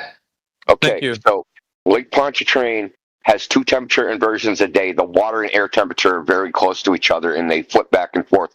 Because Lake Pontchartrain is very shallow. It's something like 11 feet deep. So people have taken plenty of video and photos of it not looking like this. So why don't you think about it for a second? 30,000 cars go over that bridge every single day. If you could see Earth curve there, right, at that location, they would have set up a tourist shop right at the end of the bridge. Come to Lake Pontchartrain and see Earth curve. No one's ever done that because this is a rare temperature. I don't think people give a shit about y'all. Like they think that even admitting that there's people give a shit about money. People give a shit about money. And if you could see the curvature of the Earth at Lake Pontchartrain, there'd be a tourist shop right at the end of the bridge, so you could go there and see the curve of the Earth. I mean, that's assuming that there's enough, like the social benefit or the economic benefit would be worth the social ostracization of catering to flat earthers. No, they would have done this years ago, bro. It had nothing to do with flat Earth. People would just do it just because it's a novelty. Okay, that's why they would do it. But the fact of the matter is, Lake Pontchartrain has been thoroughly studied. In fact, on one side of Lake Pontchartrain versus the other side, they have actually different climates. The USGS studied this area. It is literally the worst place in the world to do an observation. The worst. You literally could not pick a worse place. Okay. Which is why, like the one of the bridge, that it looks like the hump that's in the middle, that they're coming straight down at like a 80-degree angle, like they're falling off a cliff. The bridge don't look like that. I don't want to know why you would pick that place. I really don't. Well, yeah, it's just from a globe perspective, that's an easy win, and obviously there's No, more nuance there. it's called grasping. It's called grasping at straws. Do you want me to post all the data? Because I got graphs of all the data of Lake Pontchartrain. No, I get it. I understand. Graphed out for 45 days. I got a graph for that day, right? I got a graph specifically for that day showing the temperature inversion. And I have computer simulations of atmospheric refraction from the 80s that show that exact same phenomenon. That a flat surface that they used, and they simulated a temperature inversion, and it makes that flat surface look curved. And I have someone doing it for real with sugar water in a fish tank with a camera at one end and a background on the other end of the fish tank. This is on Action Labs, of it making the exact same visual effect. So this is an Earth curve, okay? Yeah, exactly. It's traveling through a medium. Like that's what I'm saying. Weird? Like from a human perspective, I don't think there's anything conclusive that could be used to prove. Like I think there's too many variables to have it discussed unless there's. Wait a minute. Wait a minute. Did you say that it looks flat? Didn't you say it looks flat earlier? You said that earlier. Yeah, you say it looks. Well, why are you showing Indio this picture?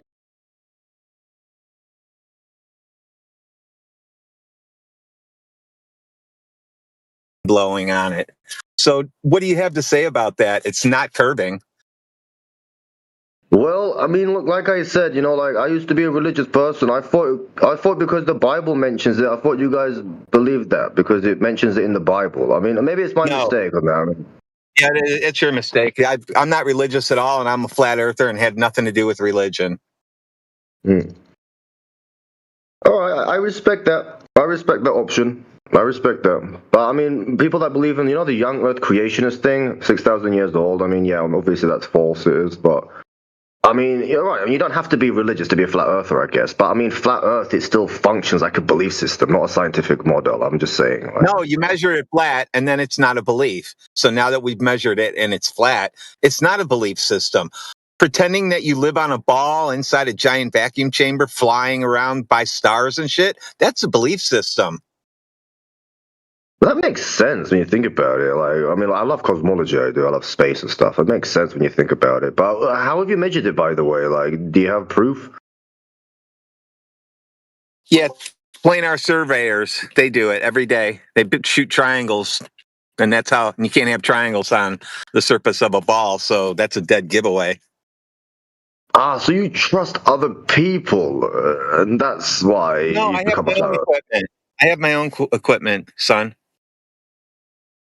Have you done it yourself? Like, have you measured it yourself, or you just like believe other people? Yes, I have. Yes. It's flat. I live by Lake Erie. Flat.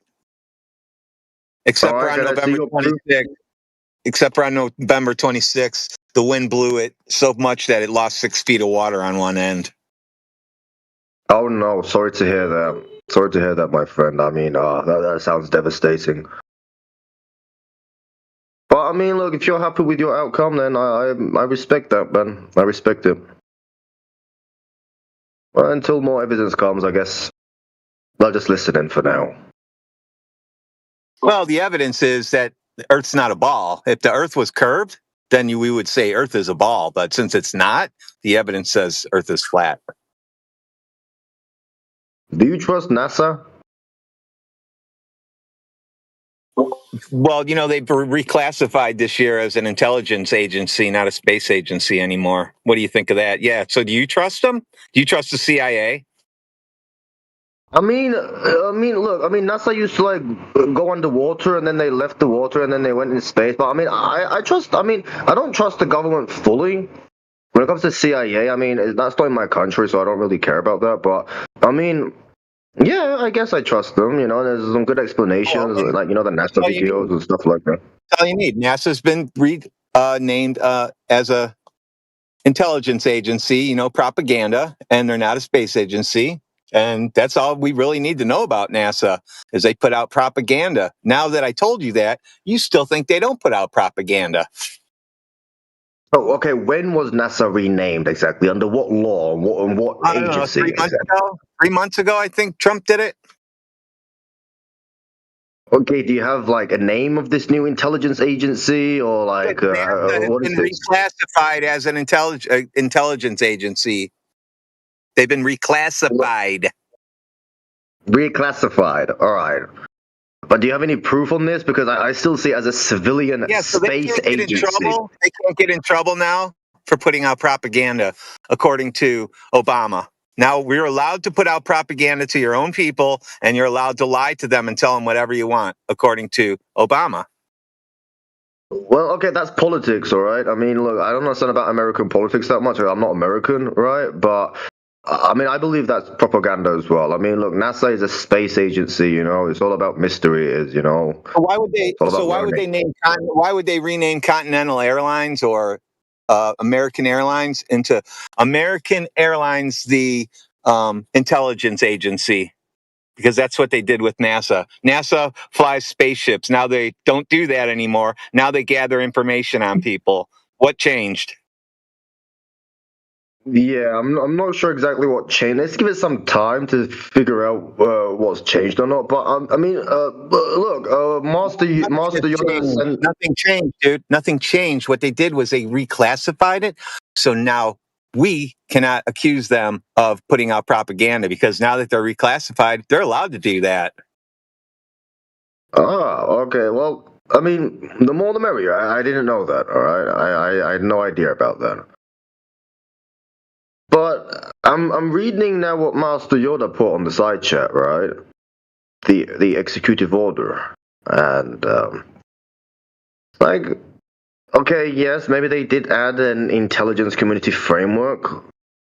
I mean, yeah, but it didn't. It's not gaining any spying powers here. I mean, I don't see any spying magical powers here, right? Because look, I mean, NASA it didn't stop being a civilian science agency, right? I mean, it's always been that. It You was know, never. It was never a civilian science agency. They don't even have scientists. They might have two. I know we have about 5 at our work. well, Neil deGrasse Tyson is one of them, right? Well, I'm not. No, he doesn't work for NASA, but I mean, No, you know, he's an he doesn't astrophysicist. work for NASA. He doesn't work for NASA. He teaches astrophysics somewhere. What do you think of him? Is he talking all BS? I mean, he's a good guy. I mean, I like listening to his podcast. Yeah, he's good. Well, do you want him? Which one do you want? Do you want the Neil deGrasse Tyson who says Earth is flat, or do you want the one who says you can't see curve from that high because it's flat? Oh no, he doesn't say that. Are you serious? No, that's probably AI or something. He doesn't say that, does he? Like, no, man. I mean, come on, man.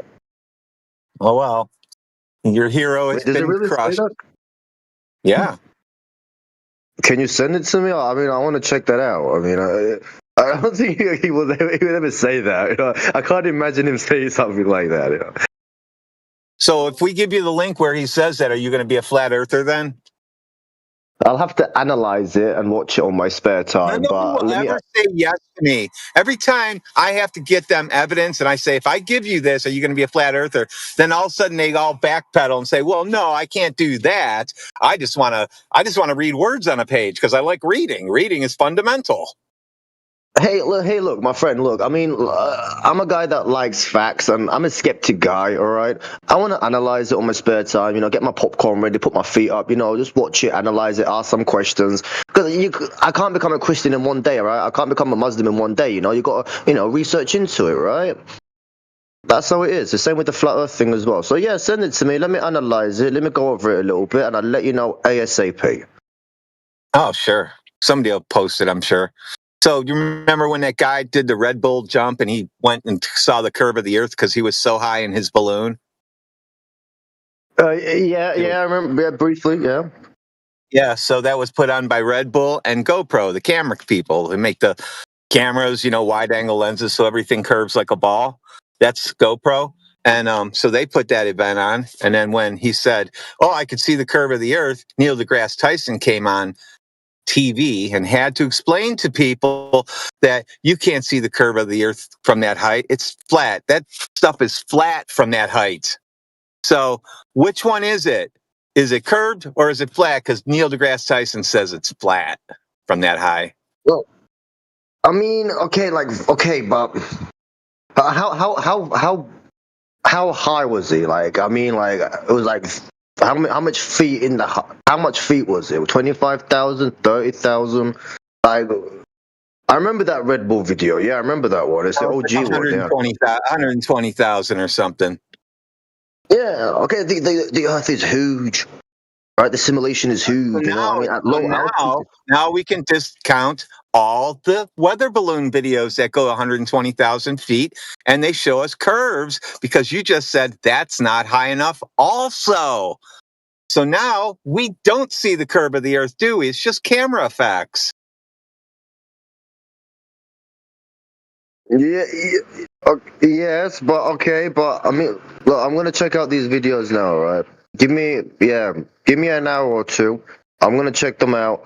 I'll be back with you, my friend, all right? Have a lovely day. Today's Friday today. Enjoy it, bruv. I'll be back later on, all right? Thanks for the video, guys. Thanks for the videos. Have a lovely day, my friend. Enjoy.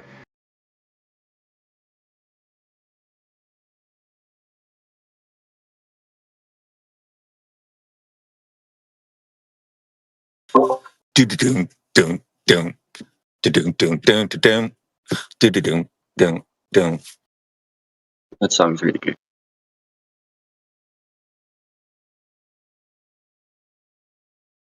Like your face.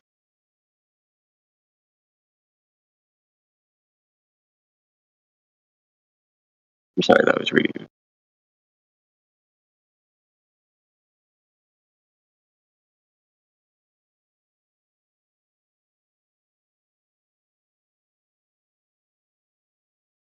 So about that flying ball, eh?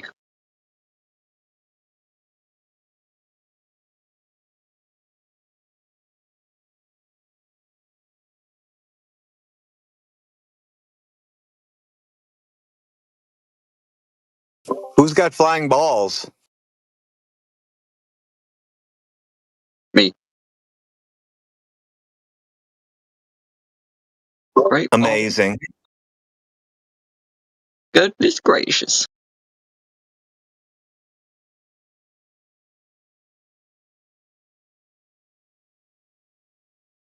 Didn't they just do Fire doesn't form balls, by the way. Did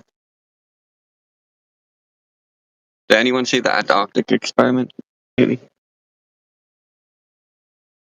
That's new. What's the Antarctic experiment? What was the hypothesis? Well, it's 2024, I think. That the sun doesn't go down in Antarctica. So What was the experiment? What was the experiment? So they just left a camera running in Antarctica for 24 hours and tracked the sun's movements. Yeah, but that's not an experiment. That means if I leave my camera outside, I'm now a scientist. That could be an experiment. I guess my security cameras are experiments. Yeah, so cameras are not experiments. When you have a camera and you take a picture, that's not an experiment. I'm just clarifying so you understand the difference. In a court of law, do they use video evidence? Like, for example, from security cameras? So what was the hypothesis that you needed a camera? What was it? What was the experiment that you captured on camera? It wasn't my experiment, bro. I wasn't there. But yeah, I wasn't there either. Didn't sound like an experiment. It sounded like they went to go look at a sun. Mm-hmm. Yep, I see. I didn't have to go to Antarctica to see the sun. Got one over my house right now.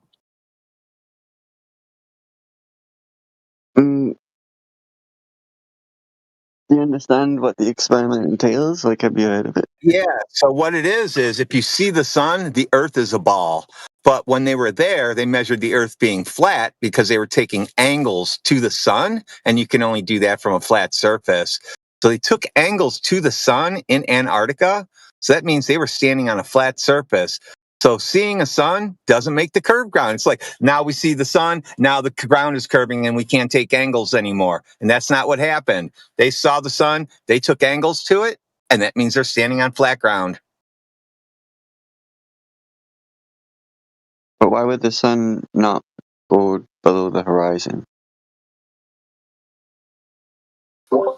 Nobody knows anything about the sun on both sides. What's your theory? The Earth is flat and stationary, and whatever happens above me, I can't do anything about. Mm.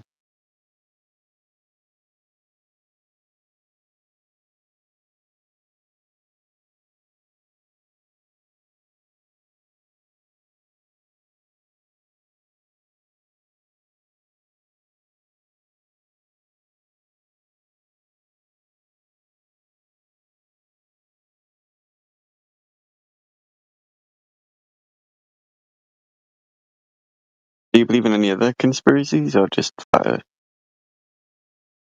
Oh yeah, flat Earth isn't a conspiracy. It's measured flat, so definitely not a conspiracy.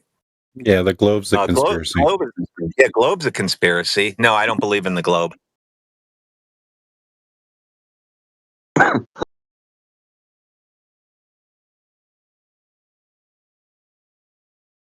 So you don't think there's anything else like flat Earth that people misjudge things or been lied about?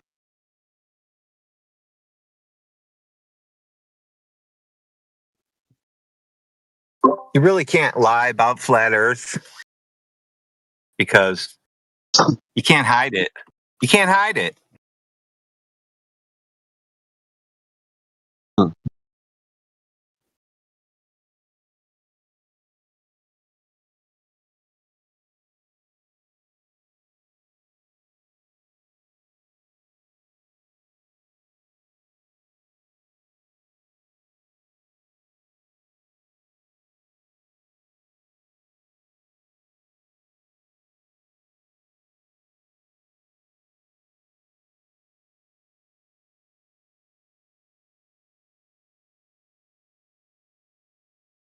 You'd think it would be mentioned in the Bible.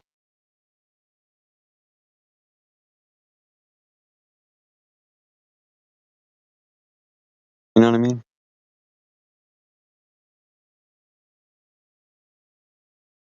Then we wouldn't have to ask questions.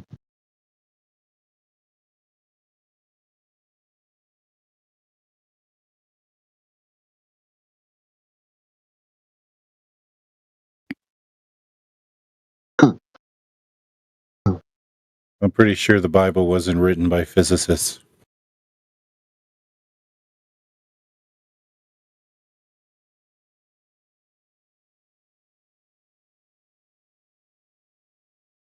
How many physicists believe in flat Earth? Greater than one. Who is it? Well, I studied physics. That makes me a physicist. And Yeah. I believe it. So I'm sure there are other people who studied physics and still believe it as well. But if your job depends on believing in a globe, I would do that too. Because people don't want to starve and they don't want to be homeless. Right.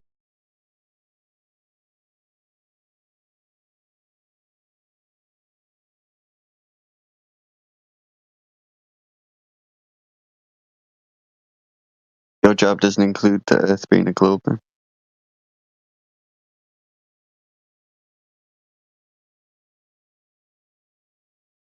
Yeah, very few jobs actually do.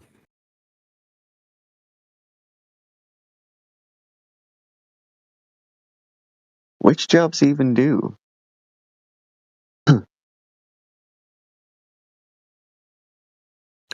Mostly those in the astrophysics world. They have to still believe it's a globe. Oh, don't snipers have to take into consideration the curvature of the Earth when it's really long shots over a mile? Is that bullshit? That's bullshit because the Iowa class battleships have accurately targeted other ships at over 20 miles. And that's far excessive of the range of any kind of sniper.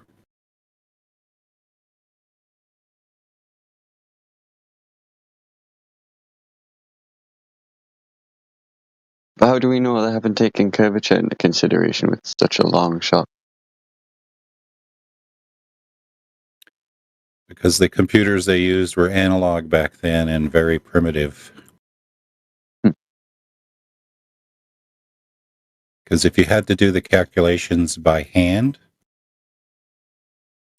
if you were a good mathematician, it would take you about 30 minutes to do a calculation like that. We don't have 30 minutes in the time of battle to do those kind of calculations. You wait 30 minutes, that ship is going to be, another 10 nautical miles away. Yeah.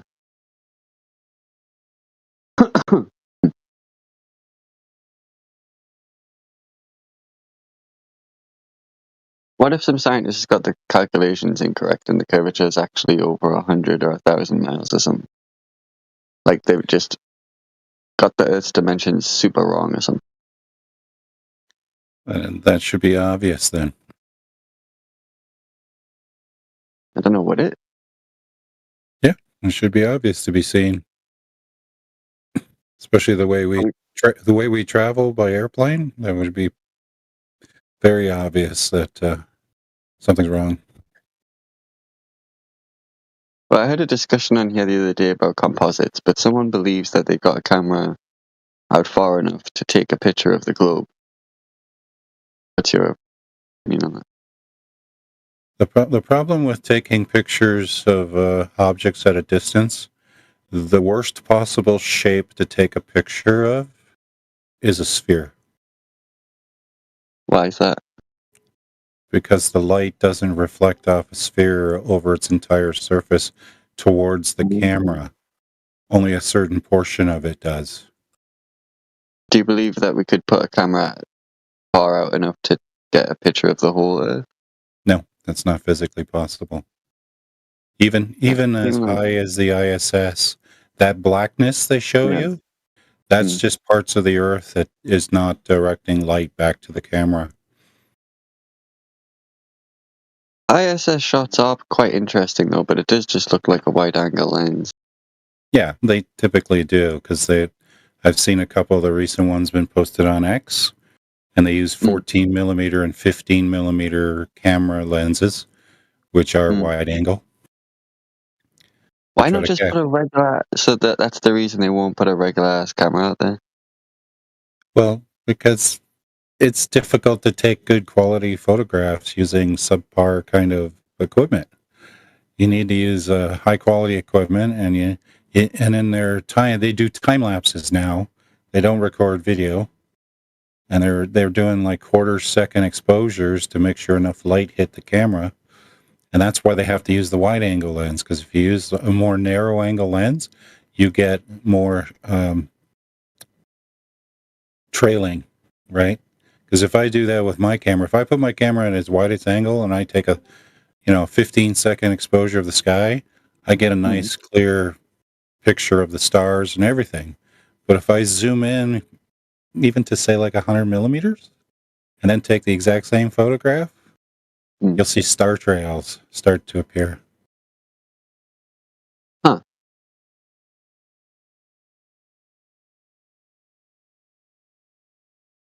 And as you zoom in more, your aperture closes, and so you need to do longer exposures. So, like as soon as I heard that these guys are doing like 15 millimeter lenses and quarter-second exposures, I went, okay, I understand what they're doing now. Yeah, just think about it for a second. That it's not that the ball could have just been so much bigger, because once you make the ball bigger, all of the known land masses just get compressed together into a flat spot, or what equates to a flat spot on that giant ball. We're not claiming to know the shape of the whole universe or world, but it destroys the globe belief if it doesn't have the right curvature, because the curvature is the basis for the entire cosmic ladder. So like all of our ideas about how the cosmos works is based on the foundation of Earth curve.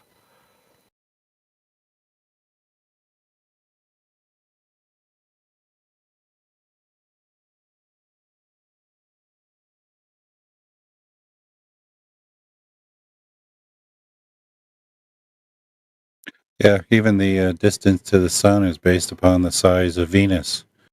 But we have no idea what the size of Venus is. They had to guess. Yeah, they guessed it was the size of Earth, and then they changed that a little bit afterwards. But it's essentially just a guess.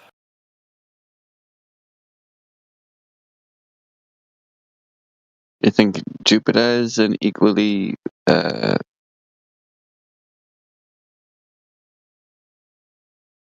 best guess? Yeah, well, They're all all of guesses.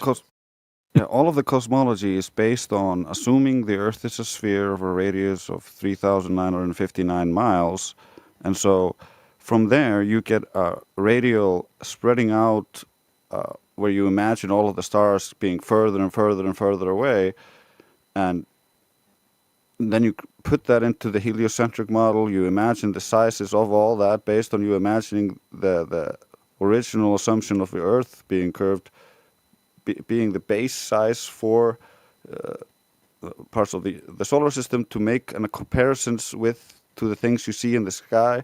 So it's all based on this chain of assumptions. And if you just check the first rung of the ladder, the Earth curve, and the Earth doesn't curve correctly, then the whole idea just collapses.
Why do you think more people don't have an open mind towards this topic?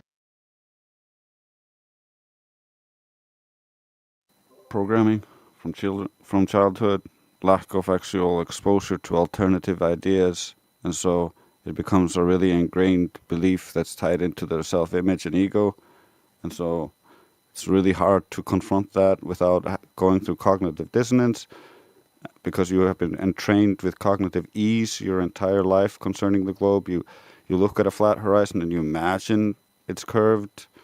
You like look into the sky, you imagine this whole idea of spaceballs. Like, you don't experience it, but you're constantly applying it because of your imaginations and what you've been exposed to as a child in entertainment and in the news. So it's just programming.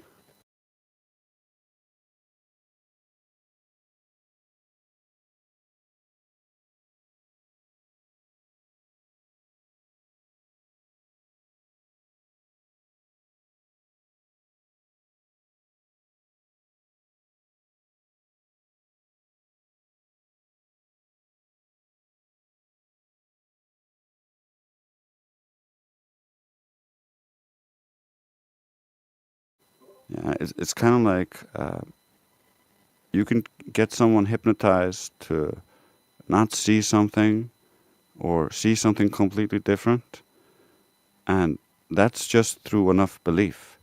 And so what the globe belief system is it's just a belief system. It's been installed since you were young. It's reinforced throughout your entire life.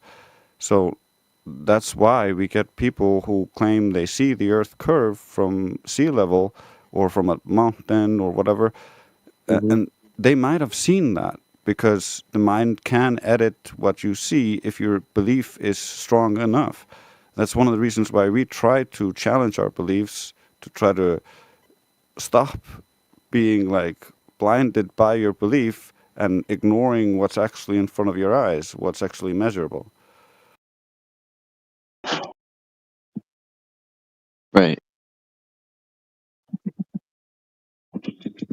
I'm gonna cut up this video and get your guys' opinion. One sec.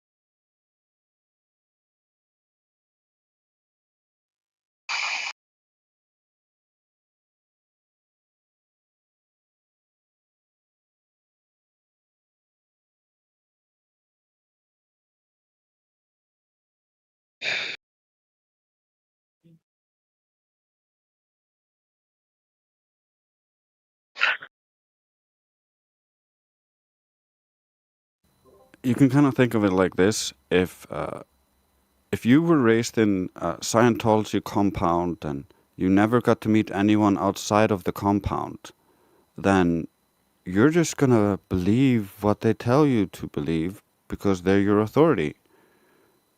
They all believe it as well, but that doesn't mean it's true.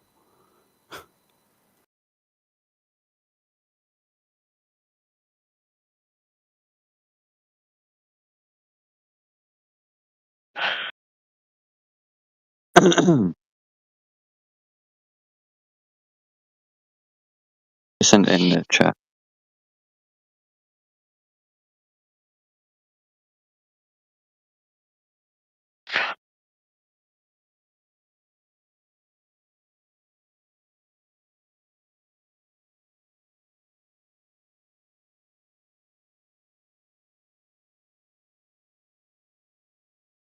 What are we looking at?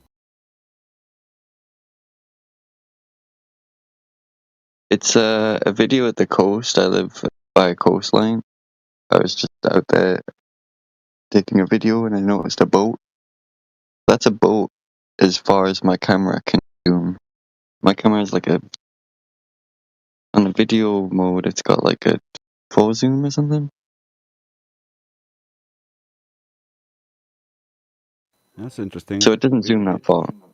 Yeah, we would need to see the height and get the distance to the boat to get any meaningful information out of that. But it's interesting. It's a little above sea level, maybe a meter or two. There's a lighthouse right by it. Yeah, what I recommend But, doing if you see something like this outside when you're walking around and you see a boat like this and you take a video of it, right after you're done taking the video, go on Marine Tracker and look in your area. You should be able to identify that boat with a Marine Tracker, and then take a screenshot of that, and then you can go into Google Earth and you can figure out how far your distance is. Okay. Yeah, I never thought of that.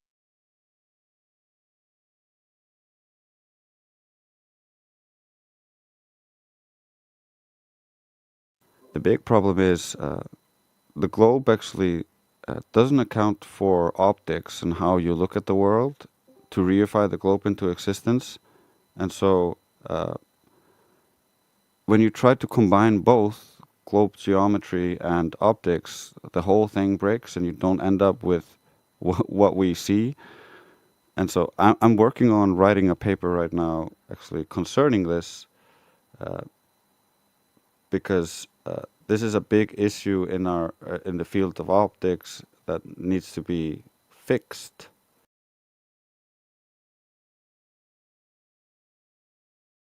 Which part? It's we grandfathered in the assumption that the horizon was a geometric sphere edge, whereas we can create all of the assumed effects of which are pointed at and claimed, well, that's Earth curve, using optics and the how light travels in the medium. And so if yeah, I'm sorry, Yoder, I can't raise the volume. Yeah, if ad hoc assumptions to try to salvage the globe model were true, they would have measurable effects, and we could test for those effects. And we've gone through that multiple times.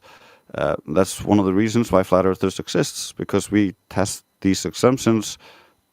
Because we have modern technology, we can do much more things now than what the current globers appeal to. They appeal to like half-naked Greeks and their assumptions, like not actually testing the ground, but rather like, well, I look at shadows and I assume a bunch of things, and I use circular reasoning, or I look at shadows on the, or what I assume are shadows on the moon, and I assume that's Earth's casting that shadow, and then more circular reasoning, and they look at the horizon, and I can see the horizon is this far away because of this landmark.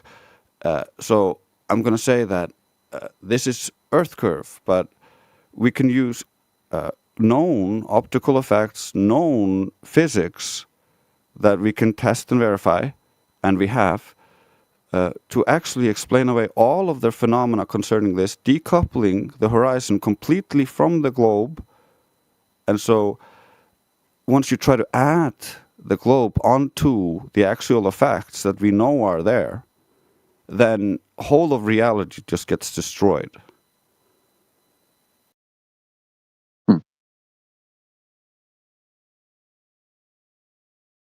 It essentially is the issue is born because the ancient Greeks looked at the sky, and there was this secret cult that had the belief that the Earth was a ball based on looking at the sky. And this belief then spread slowly throughout Greece and slowly throughout Christendom and slowly throughout the elite circles of the world. However, it's all based in these misconceptions. It's based in these assumptions, and they just, I presume, didn't know better. We don't live in the ancient past. We're not half naked. We don't believe that laser beams shoot out of our eyes, and that's how we see. And we actually know that refraction exists. We understand optics and cameras. Like, we have very high-powered lasers of different wavelengths. We can test the assumptions that they want to appeal to just to hold on to the belief. And so we're not here to sell a new belief, because we don't have it. We don't have a replacement cosmology. We're just like the people, like, we're kind of like, if you were in Scientology and they've been telling you that Xenu, the space monster, came here a long time ago and seeded mankind and all sorts of bullshit, and then, like, you go outside and you meet some guy and they're like, whoa, this is a cult, bro. And you're like, really? And you read the books and you learn the history and you're like, oh, shit. Damn it. I got fooled. You're not the guy who's automatically created a new cult just because you got out of the old one.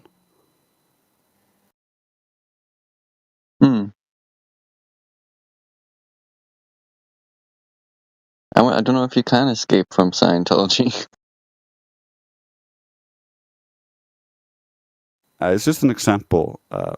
You could use any cult-like system which kind of tries to keep its members confined within a bubble where their doctrine is the only thing they're supposed to learn and everything is heresy.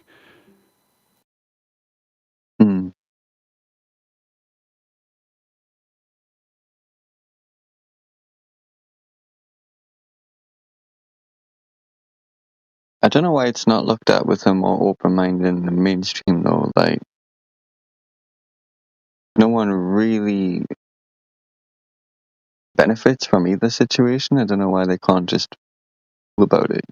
Well, they benefit from not addressing it because there is a concerted effort to ridicule it, and you got to understand that that's not like malicious. It comes from natural human psychology. Like, you want to hold on to your comfortable belief, and so you rail against it, you fight against it. And in fighting against it, like, you say a bunch of stuff and you push a bunch of narratives that then other people go like, oh shit, I'm not going to step into that because I don't want to lose my funding. I don't want them to like associate me with these people, so I'm not even going to address it. I can give you an example. So I had the comfortable belief that we landed on the moon until I seen documentaries upon it, but that's only like word of mouth, so I couldn't verify that. Yeah, then I stopped believing in moon landings. I guess if you're flat in the flat Earth, you would probably automatically be a skeptic to the moon landings too, right? Yeah, I could prove it. I could prove that moon landings didn't happen. But then, like, there's other uncomfortable beliefs, comfortable beliefs I had, like the Holocaust being 6 million Jews and all that. Now I don't believe that anymore either.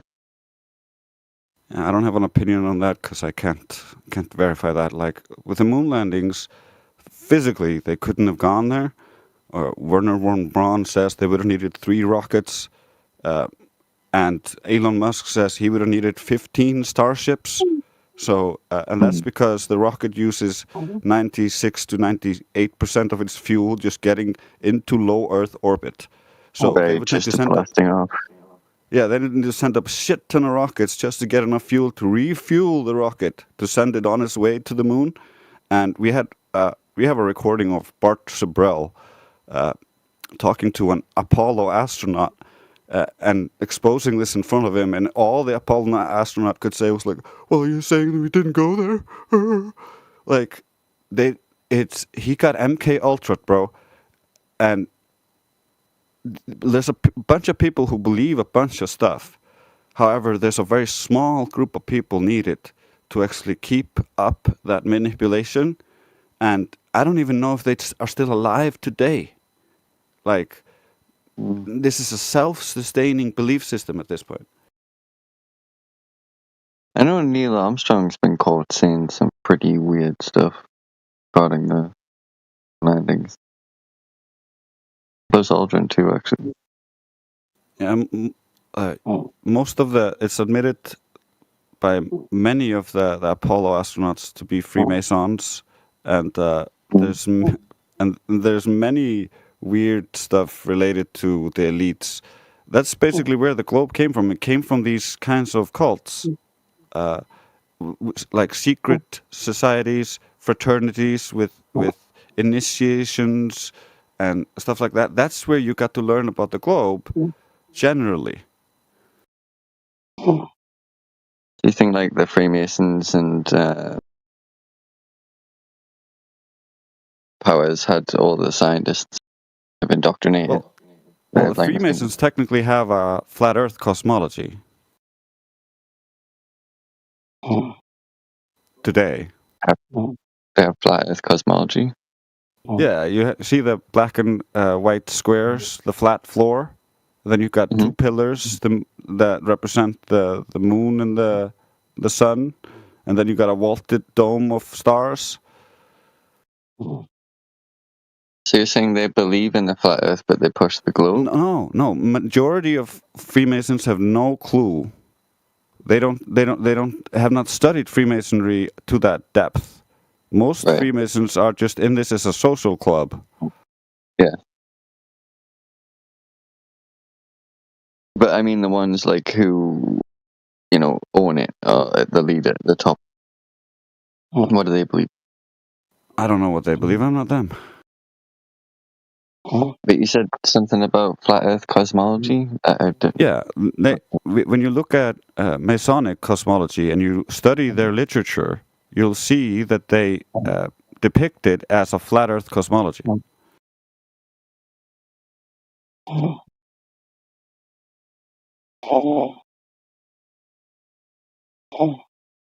I'm sure. I think someone's sleeping. I think it's basically like this. The elites think they're better than you. They think they know better than you. So they keep their secret knowledge to themselves. Then when they finally realize, after 2,000 years of keeping that secret knowledge to themselves, that, oh shit, our secret knowledge was actually wrong. The whole public has been believing these flat Earth cosmologies based on their religions and the ancients maybe they were more right than us. Let's go study the ancients. And so that's why the morbid fascination for Egypt and the ancient comes into the elite's consciousness.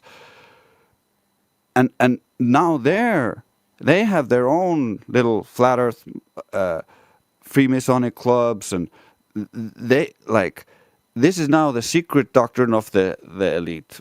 Meanwhile, the public has their old doctrine, which is verifiably false.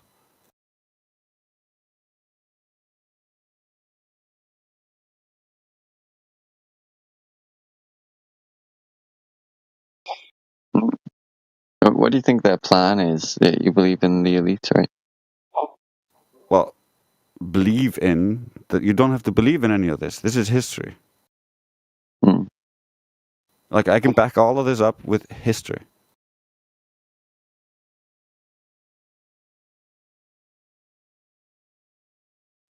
Problem is, you get taught a very cherry-picked view of history so that you form certain opinions and certain beliefs.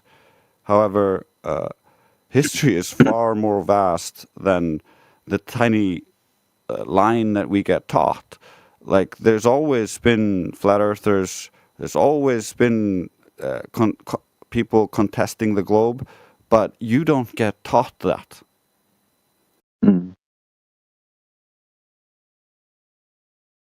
Well, you get taught that people used to think that the Earth was flat, but it's almost like in a ridiculing context.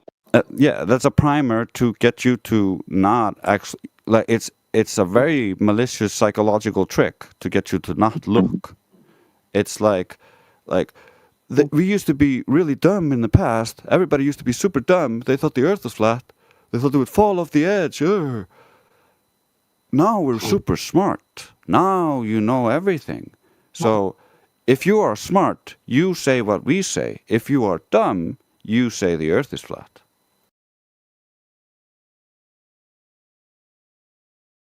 Yeah, I blew someone's mind at one point when I was discussing this topic with them, and I was like, well, people for like over 10,000 years believed that the Earth was flat without second questioning it. Until Galileo or whoever it was. Yeah, like Pythagoras came up with it in his little cult, and he took over his little town, and then the public broke up the cult and tried to kill them, and then they spread all over Greece into even more secrecy. Like, you can trace the globe idea. Meanwhile, the people who built the pyramids, who built all of the ancient megastructures, well, they were flat earthers.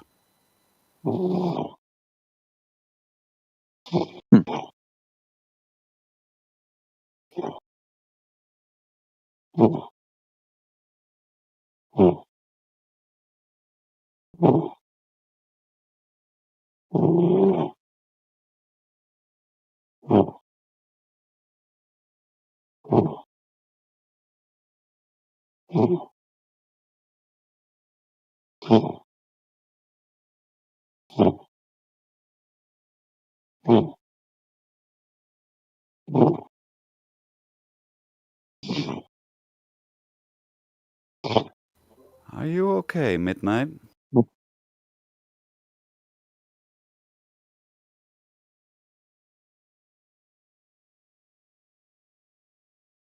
Well, the moaning stopped.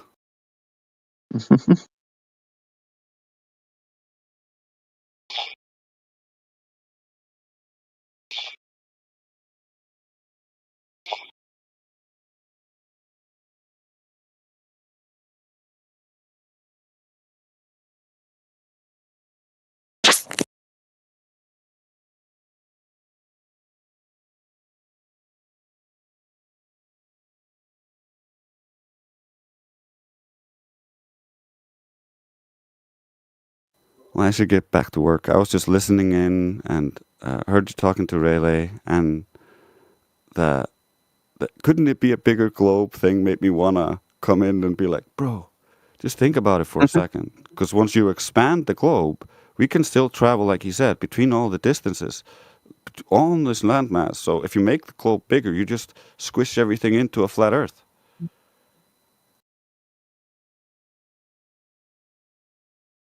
Yeah, it's that whole sun experiment. I'm not really sure about the Antarctica thing. What? You mean the nonsense where they were like, "Oh, this is the final experiment." Yeah, something like that. Yeah, we've been considering the possibility that there was a 24-hour sun in the Arctic and Antarctic since 2015. It's not something new to us and has no effect on the measurements. So, like before they went, all of us told them this will have no effect on anything. Has no relation to our claims. So it was just dumb. It's just propaganda. So are you saying it was like a useless experiment? Like it doesn't prove anything? Yeah, it doesn't prove anything other than like if we could go verify it, we would be like, yeah, like they're right. There's 24-hour sun here. What would that change about the measurement of the ground not being curved? I'm not sure how to explain it, but I think they tried to something about the difference between the globe model and the flat Earth. Yeah, that's a That strong. they expected. They build a straw man. We don't have a clear view of how the sky works. Meanwhile, they say, well, we assume the sky works like this, and because that assumption includes our globe, therefore it's true. Meanwhile, we assume your flat Earth works like this, while we assume everything about the sky that's unknown to make the flat Earth not work. Meanwhile, if you assume 1,000 other different variables for the sky, you can make the same observables. So it will look identical. You can make it look however you like in the sky. If the ground measures flat, it is flat.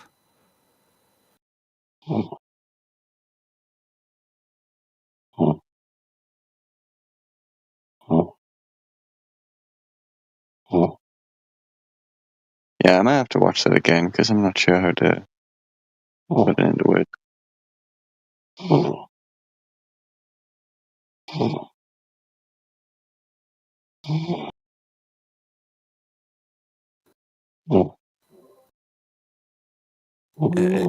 It's very simple. They're just saying it only works on a globe, but they actually haven't considered all of the options.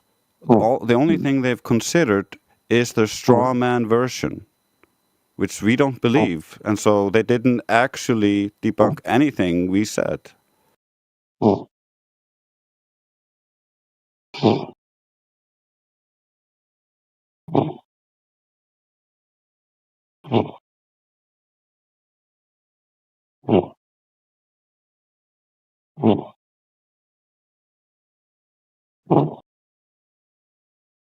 I hear the moaning. I know this is painful midnight, so I'm gonna mute you just so that we don't need to hear it.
And I'm gonna go work on my paper again.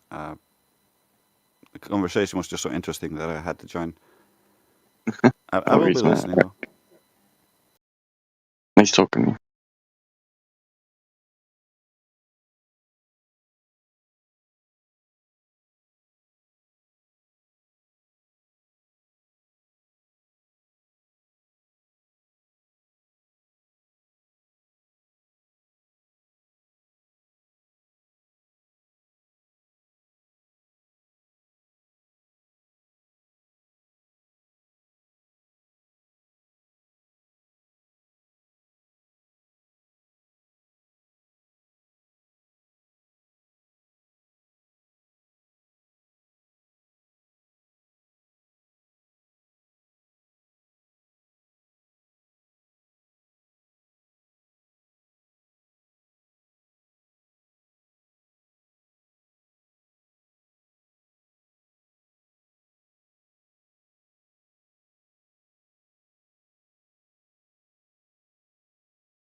where it looks like it's curving. That goes against what you said earlier.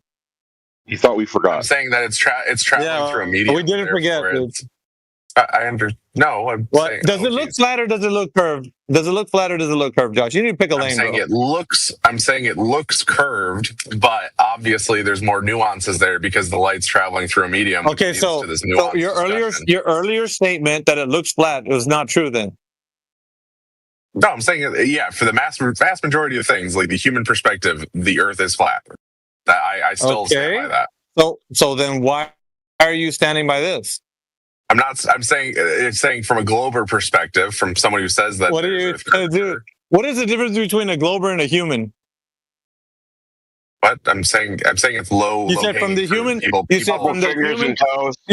You said from the human perspective, it looks flat, but from a glober perspective, it's curved.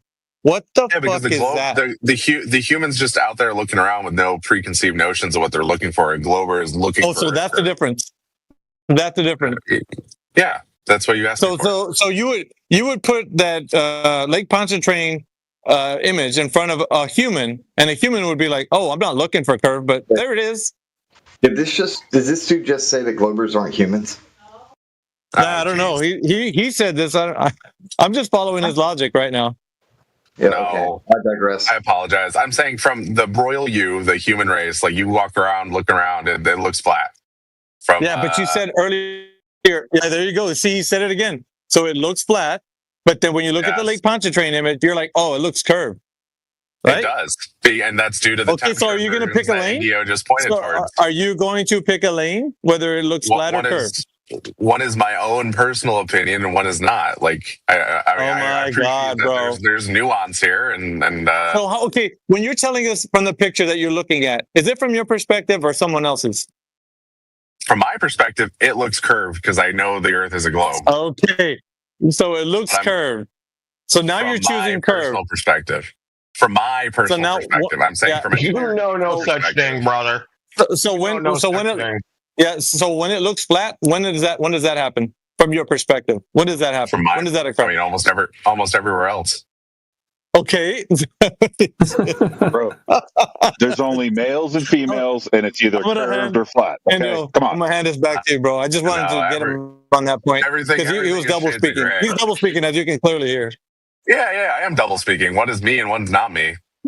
Oh shit, dude! What are you having an out of body experience? What the fuck, bro? No, you're allowed to talk about a reference population that's not your own opinion. Like, no, dude, we got mixed up there. So no, we're not mixed up. You're double speaking in the sense of saying, I look at the Lake Pontchartrain. I'm glad that you identified that. Like that clears up a lot.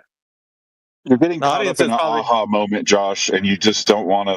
You don't want to look like you don't know what you're talking about. Double speaking. I didn't explain clear enough that I was talking about me in one stance. No, bro. You didn't have to explain, bro. You didn't have to explain clearly. We understood you when you said it looks flat. We know that that's what you're saying when you look at the Earth. But when you look at the picture of Lake Pontchartrain, your brain wants to make it look like it's a globe from the ground level. Yes, agreed. There you go. That's exactly what we're saying. Okay, that's what we were talking past each other. I apologize. No, we're not talking past, brother. We're not talking past each other. I hear you very clearly. Okay. So does the audience. Regurgitated back to me what I intended to say. So we are good. All right. Carry on. That's all good. Well, just quickly, because I just wanted to address what Josh said before, like the Lake Pontchartrain's an easy W for the globe, but you kind of like doubles, like you're contradicting yourself when you're saying, well, now you know it's just a miraging effect or an atmospheric effect that's taking place. So how would that make it a W for the globe? Like you said earlier? from y'all's perspective, right? Like if a glober walks in here off the street and says, go look at Lake Pontchartrain, like that's it looks curved, therefore it's they don't give a shit about quote unquote superior miraging and temperature. How would that be an easy W? You're straw manning my position and what I said. I said measure. I didn't say go look at it and see what it looks like. Oh, I never said that. Sorry. Oh, I'm sorry. I'm talking. Well, there's a difference, right, between just looking at it and making a subjective evaluation and taking out a fucking tape measure. I think there's a difference between those two activities. I think that a glober coming in off the street wouldn't understand that. Yes. Well, none of you guys seem to understand it. You guys think calculations are measurements, think looking at shit is measurements. You think everything is measurement but measurement. What's a glober coming off the street? There's globers coming off the they come through all the universities. time. They come out of You're one of them, dude. You're one of Where'd you them. come from? Your I'm from the level of street. understanding of the claims when it comes to the bending of light and refraction and whatnot are just as bad as the glober that comes off the street Agreed. that you're trying to put shit on right now. I agree. Yeah, I agree with it's that. obvious. Like, Okay, so Josh, that's why I don't usually talk about long distance observations because I don't know jack shit about that. okay. So Josh, Aren't you like an this thing- aerospace school? yeah, you don't Yeah, teach that. space. The whole reason I did space is because I didn't want to deal with the medium, right? Like I took thermodynamics and I had to start dealing with like humidity and gas fractions, and I'm just like, fuck that. I want to deal with vacuum. Why are you saying fuck that? Because it didn't make sense. I mean, no, it's more complicated, and I didn't really enjoy chemistry.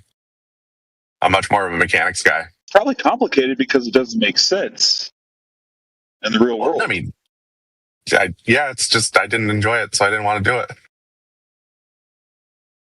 So you enjoy learning about space, which nobody knows anything about, and nobody ever will unless you are Elon Musk. No, Yeah, he don't know anything either, and neither does Josh. You're relying on other people. I still don't get how Pontchartrain is a win for the Globers if we apparently see an apparent curve that's way too pronounced to be Earth curve, and they claim it's Earth curve. That seems to be a big L. Yeah. Holy smoke, it's Drake's, it's a dude. win What's up, for bro? the Globers off the streets. We're off the streets, son. Buckle up. Oh, geez, come on. Y'all see Grace is here, buckle up. walking in, and they say, y'all are stupid. But, Drace is here. We're going to have to let him talk to Josh for a little bit, see if he can... Could break me, man. Yeah, No, Josh. I asked you, tell me, how is it a win?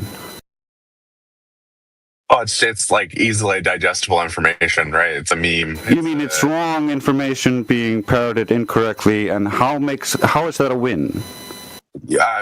Just saying, like, it's very similar to the memes and things that y'all post in the side chat. No, it's not. So do not try to jump away from the actual thing here. You're trying to justify your position, not trying to strawman it with something else.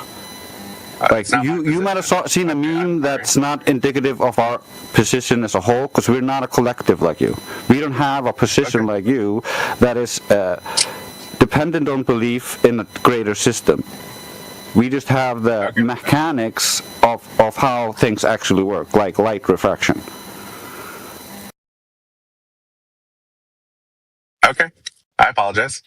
So Josh, what it sounds like to me is that you're like, well, we have a meme of like Pontchartrain. It looks like Earth curve, so it's a W because even though that's not actually Earth curve, people continue to believe it's Earth curve, and all we want is for people to keep believing the Earth is a goal. Is that your goal? Believe it no matter what, even if it's based. Do you want people to believe it, even if that belief is based upon bullshit? I mean, you can invert that for many of the memes that are posited by flat Earth. Don't say what about you, dude. No, I'm talking about you.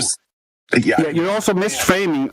Like when we post, for instance, a meme, I posted, for instance, a picture of Lake Pontchartrain with no refraction, so the pylons are completely straight and you can see the shore on the other side. So that is an image that contradicts the other image.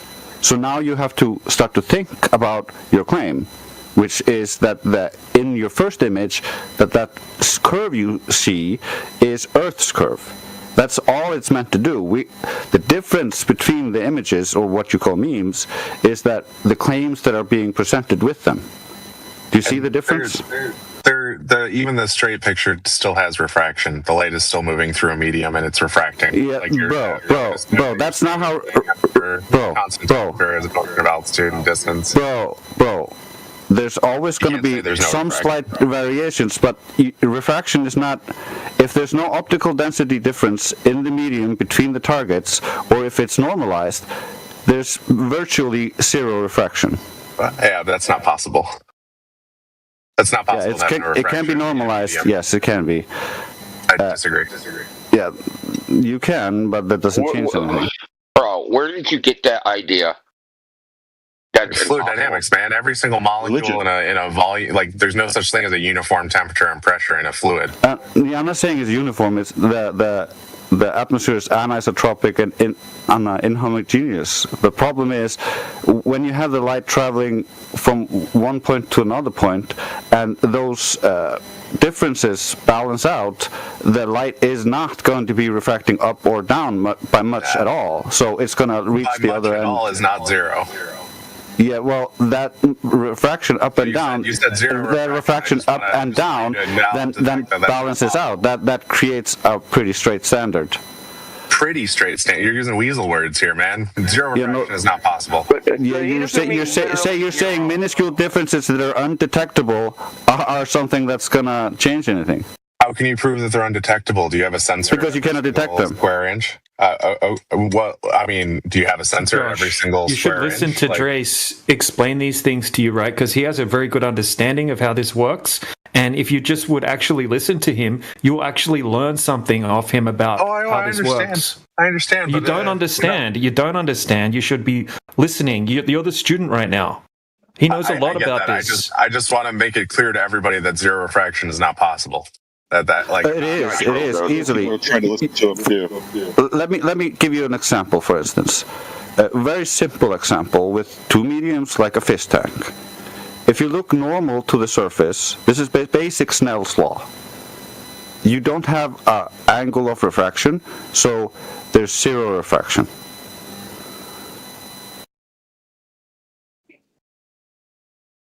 Yeah, but it's not basic Snell's law. Yeah, but weasel words. I'm saying you need to deal with differential Snell's law here, not basic Snell's law. No, it's very much principle, actually. And the thing is, when you try to assume modern ways of dealing with refraction in the air is mostly modeling and assuming those models are consistent. And so you keep switching your models until what you see matches the model. But that does not infer that the paths are like that, but that one model appears to match that vision or view. So the problem here is we've been looking into this very deeply, and so for the globe to be true, you need the light to be refracting down around the globe to allow you to see further. So we have thousands of instances where we can see way too far for the globe, and so in those instances the only excuse the globe has is that light must be bending around the globe to allow us to see further. Okay, so we go and test that. Now, in infrared cameras work on infrared, and infrared refracts less than visible light. And so we should always see the horizon closer in images when we see too far in infrared. So if we see too far in visible light, and we should also see too far in infrared, but just less far because it refracts less, if the conditions of the globe are true and light is refracting. However, when we look in infrared versus visible light, we see further in infrared. So, and when we look at the conditions of the day and we measure, for instance, the temperature, humidity, and pressure on both sides or over a frozen lake, we find pretty normalized conditions at times. And at those times, we can see straight across. When there's more refraction, we see less. So that is contrary to what is required for the globe to be true. Do you have any documentation I can go read? I appreciate, and I'm following, so I do appreciate the information. But you had to have gone from a layman to knowing what you know now. Is there any good material you could send my way? There's a ton of material. First of all, where to start? There's of course. It doesn't have to be now. I'm just saying, like, if you come across something, like. Okay, let's start here. You are aware that refraction is wavelength dependent, right? It has a wavelength dependency. Correct. Yes. Okay. That's why you get the prism, right? Yeah. Or Yeah. So it has a far wavelength side of the moon. tendency. And that is directly related to the absorption. You might not know that. That's kind of a nuanced thing. And it's well known that infrared, that's why we use it for, tracking, planes, missiles, people, etc., because it's absorbed less. So the refractive index, the how much infrared light will be refracted as you go toward that end of the wavelength, right? So it's lesser like ultraviolet and blue, and then it's more for ultraviolet and blue, that end of the spectrum, and less at the redder end of the spectrum. There's an optical window in infrared. In fact, the point is that it's easy to just go, hey, if there's less refraction. So what they claim is the more refraction there is, the more something is lifted up, right? The more the ray curves around the surface of the Earth. So in infrared, right, if it's curving less than the horizon, that was a brilliant argument, Trace. I've never heard that before. The horizon should actually appear closer than what it would be in a more refracted day, when it's actually the opposite. And there's one I actually know about, the San Jacinto infrared, where the horizon is 5 miles too far, at least 5 miles, probably more. And it's easy to know where it is because of where it was taken, the features that the picture was taken of, where the camera was. You just simply know that it's supposed to be the horizon's more than 20 miles, and the horizon, according to the globe map, is supposed to be 5 miles. Well, he also has the same invisible light, and you can't even see the shoreline because of the horizon. Well, the horizon should be farther if it's being refracted more in the visible light than it is in the infrared light. And what Trey said, it's the opposite. Yeah, the same would also be true with. It's like how basic do you want it? You know what I mean? Like, that's up to you. Like, The same would also be true with, like, you look at anything at a distance, and if it's too far to be seen, and you can still see colors, all of those colors should be shifting based on the refractive difference between those wavelengths. And so we don't see any evidence of the light being actually refracted when we see too far. We only see evidence of, like, when the conditions are such that we have a lot of refraction, it lowers how far we see, because when you think about it, if the light is coming from the other side of the lake and the bottom rays are dropping down and hitting the water, of course you're not seeing the bottom rays. Of course the bottom of the boat starts to disappear as a consequence. That makes sense.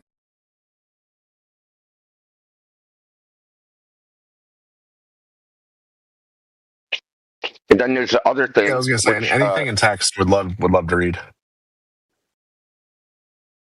And then there's dispersion, right? You mentioned it with the prism, right? The rainbow. You should have dispersion in a camera. They would call it chromatic aberration, right? You should have dispersion if you had a high refractive condition out there in the environment. But no one's ever observed this, where you see a blue mountain peak, and at the bottom of the mountain it's reddish, right? This difference in color because the light rays get spread out. We do observe this astronomically, though. We do observe this with planets. They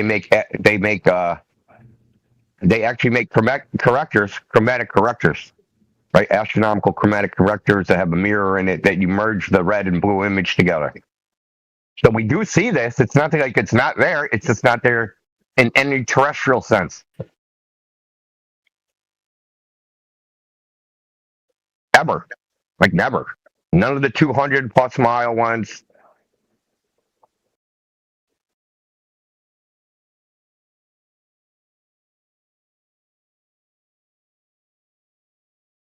And as for documentation, just read about refraction. There's a ton of official documentation where you can read about all this.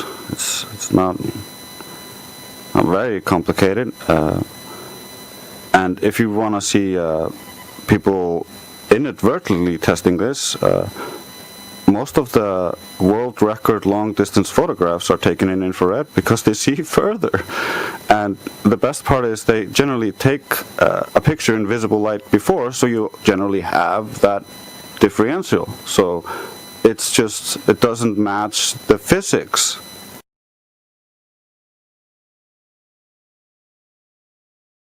Sorry, I'm reading through the side chat.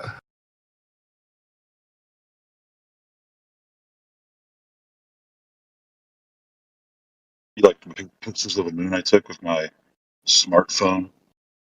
The good question is, what is the evidence for refraction, the way the globe says? And their evidence is that the Earth looks flat, which is fucking crazy. Hey, what's your evidence that light curves around the ball? Oh, the Earth looks flat. You know how cuckoo that is, dude? Yeah, that's also how they determine how much refraction was that day, is by how flat it looked. Yeah, the flatter it looks, the more refraction. But Josh, this has to be your position. Well, I mean, your position is, trust me, bro, but I mean, everybody else's position that why these long distance observations and measurements don't mean anything. You guys have to try and take a big dump on them and try to convince everybody that they don't mean anything. The worst. Well, the military would like to have a word with you, okay? Yeah, in their worldview, the worse seeing of the conditions, the better the observation. Yep.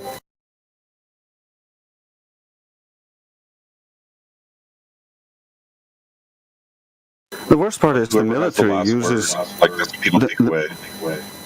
Sorry. What I wanted to say was that the worst part is the military, like was slightly mentioned earlier, uses tri-beam different wavelength targeting systems to exclude any possibility of the target being displaced or be able to calculate how much it is displaced by the dispersion of the lasers or through the targeting system. And so we can use the same principles here on Earth, just use the different wavelengths to see how much the dispersion is, if there's any. And so far, we have not seen any evidence that the Earth is curved and light is somehow trying to hide it by violating its own basic functionality.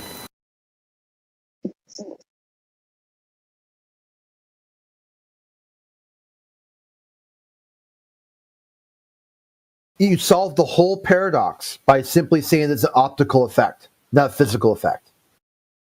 The whole thing's solved. That easy.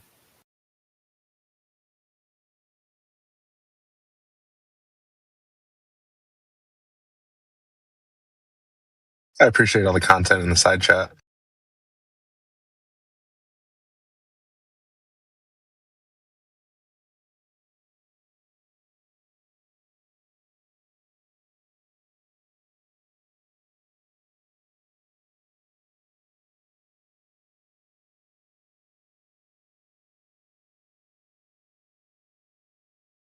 Here's a little point. Like, I love arguing with ChatGPT all the time, and there's some misconceptions that a lot of people use. Like, ChatGPT there's a lot. For instance, they claim like downward bending is the norm, but that's relative to like if you're like looking at the Earth from outside the Earth in an orthographic view. Not relative to you on the surface, though, because under normal conditions, the ray would still continue to rise up into the air. That's just the physics of it. So they're quite literally screwed.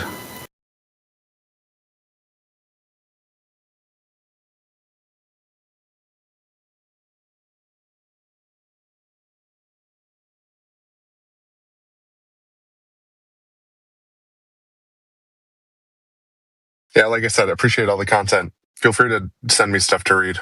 More than happy to. Like I said, I'm very dumb on this topic.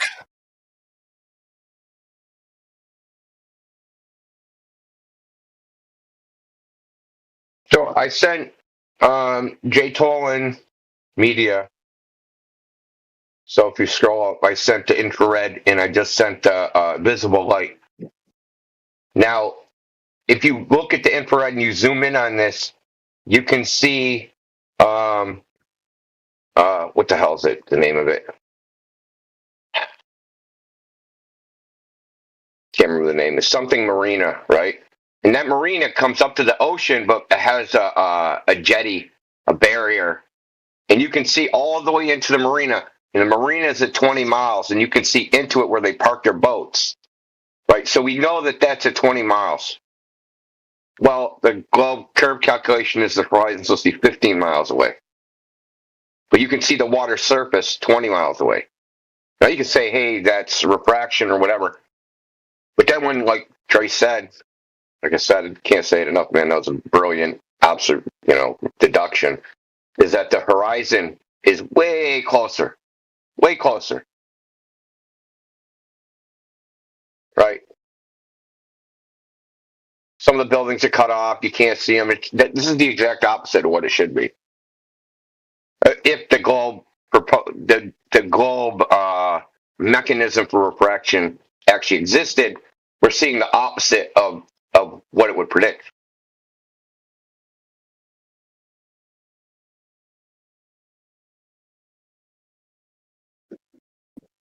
Yeah, I was gonna say I need to look into the. I haven't thought of doing long range with either infrared or other wavelengths. Well, the other thing about infrared is like it penetrates through haze and water vapor, right? Particulates in the air. It isn't affected really by infrared as much. And what I've come to find out, because I've borrowed a multispectral camera and I got an infrared filter, is that consumer cameras, their infrared filter doesn't really have a high activation. So the actual optimal window is something like 1200 nanometer or 1500 nanometer. But your consumer cameras aren't sensitive. Well, it's not that they're not sensitive enough. It's that the material they make the sensor out of has like an upper threshold to like, because the radiation has to activate the electrons on the sensor, and in this particular, the elements they use for consumer sensors, there isn't enough. It's not powerful enough. The sources aren't bright enough. But you can do like 930 nanometer with a long exposure. Or you just buy one specifically made for that purpose. But they also have what they call shortwave infrared. But those cameras are like thousands of dollars, like tens of thousands of dollars.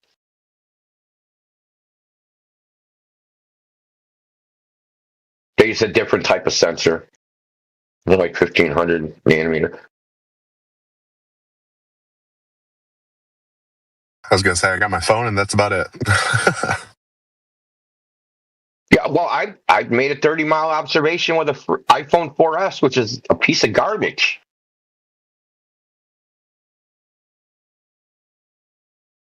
"30 miles from 15 feet above sea level, I watched a ship sail from 6 miles away, tracked with marinetraffic.com, which tracks, well, at this particular location, they use a radar station out of Gloucester, Massachusetts.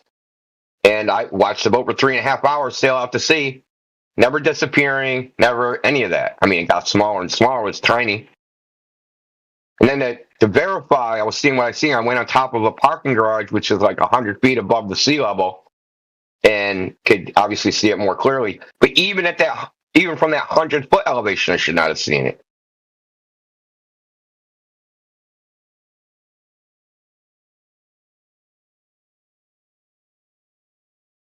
No, I mean, we could sit here and just believe that the light rays are,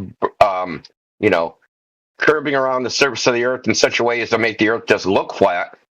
How that would work in any conceivable way, I do not know. Like I can't even visualize it geometrically how you would make a curved surface look flat. Just imagine how uniform the air would need to be for vista, when you look out, like, and you can see 30 miles when you should be at most be able to see 10 miles, let's say, and you look at over that vista, if the horizon is refracting, then the horizon you're seeing shouldn't be the true horizon, and the difference in refraction between you and each point of that horizon should be different, unless you're saying the whole air is uniform to create this uniform refraction. Like it's or not uniform. It's like uniformly in that. I don't know how to say that in English. know what you mean, Grace. Like the structure of the air is such that every path of light has to follow a different arcing path. Exactly. It somehow would have to match magically to create a perfectly flat line. What should be happening in those cases, if that was happening, is that the whole horizon should fluctuate like a wavy line depending on the conditions between you and that point. I think that's what we do see, though, right? Like at very, very long distances, like even on days. No, we don't see we don't see a massive difference in the horizon. It's not like an S-like curve. When you put a ruler to the horizon is straight. But if you zoom way in, you see kind of like these miraging effects and waves up and down and. As a function of time, right? Because you can see waves in the ocean. Yeah. Yeah, and smearing of distant objects. It's a medium. Yeah, there's shimmering effects in the right geometry. Yeah, shimmering effects are also a consequence of turbulence. Oh, and turbulence is exactly what we're talking about here. At this point. Yeah, but that's slight variations in the straightforward, and the propagation is still going to be relatively straightforward. It's not deviations that could allow you to see extra 10 miles. And those extra 10 miles would be variant due to the differences. So you would be able to see 10 miles over there, 5 over there, 3 over there, depending on the conditions. But when we look, we see 10 miles too far there, 10 miles over there, all around us.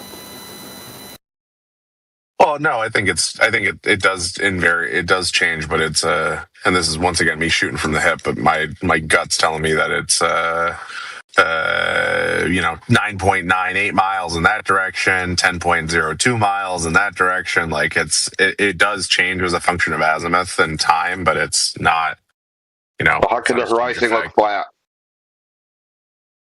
Right, the molecular composition of air must be conformal to the curvature of the Earth, such that it flattens it out. The horizon can't be more than one distance away, because then it wouldn't look like a straight line. Horizon means bounding circle.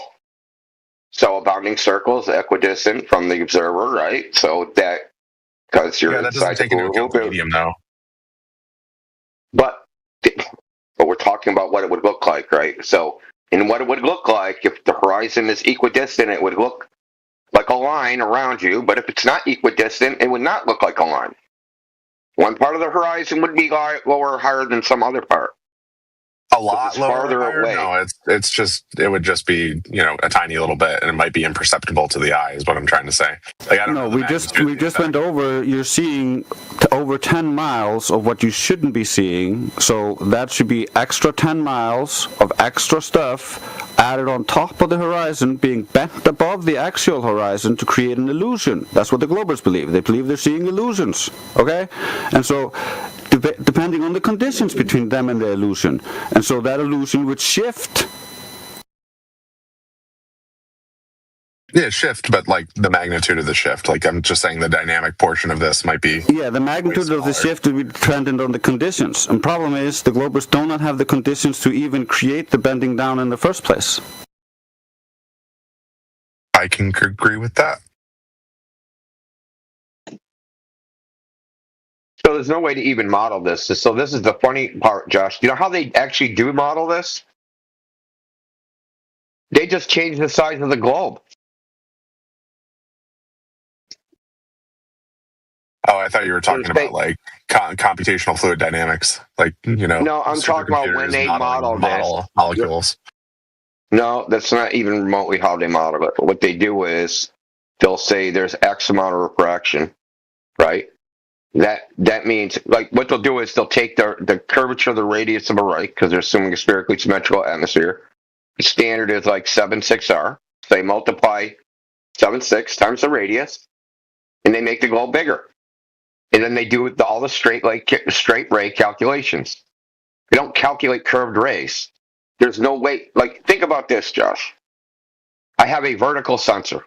It's a flat plane inside the camera. That's what I'm trying to project the image onto. Now I have this curved surface, and there's a horizon which I can't see past. And as that curve gets further and further away, it follows an exponential function.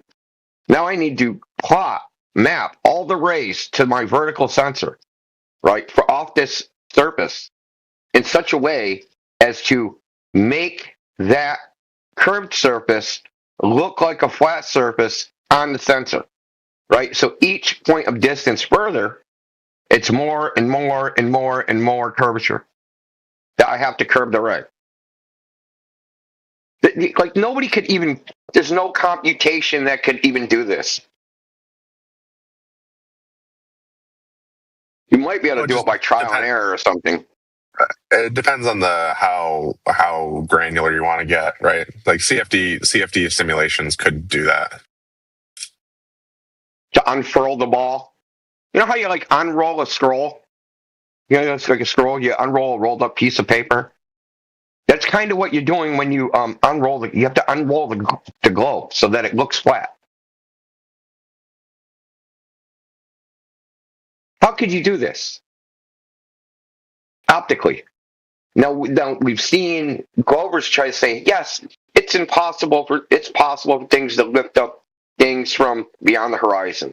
And what they'll do is they'll take butane or CO2 or something crazy, right, that's super cold. When I say super cold, in the negative digits, right, they do it in regular room temperature air, and they go, look, this thing behind the thing got picked up. Want to know what never happens? You never see the surface. You never see the horizon move. Ever. You might see some stretched object that was partially behind it, right? Stretched out, but it's easy to see that something's happening. Now, the elephant in the room on this sticker point is the fact that they're using stuff that is, the refractive index is 1.4 or 1.3, and they're using the super crazy temperature gradient.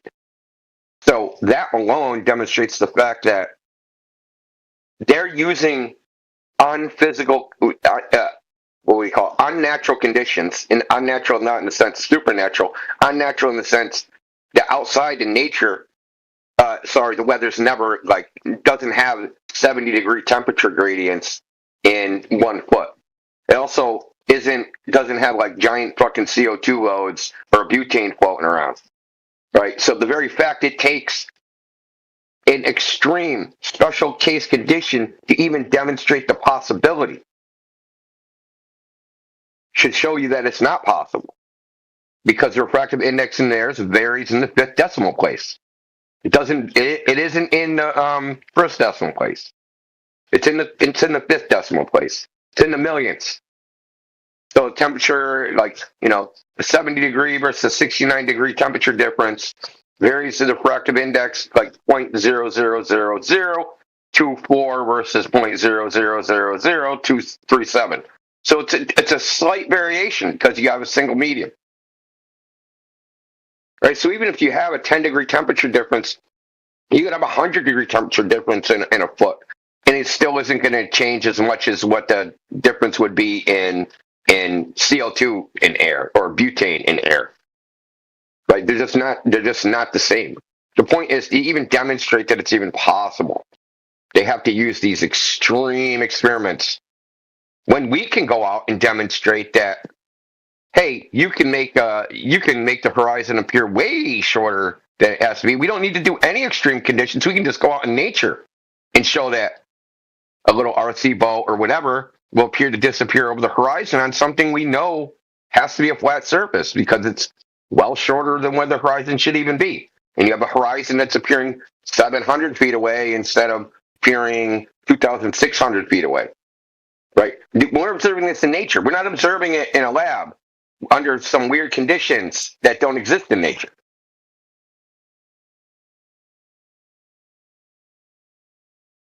So this is really the position of both sides.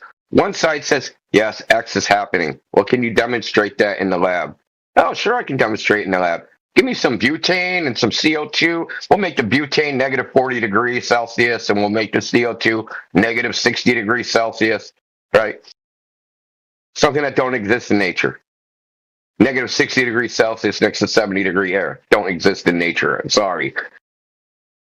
But we can just go out and go, hey, there's a nice freaking smooth lake. There's no ripples on it. Let's just take a camera, set it real low, and sail this RC boat away. And we can observe our contention. We don't need to do anything special.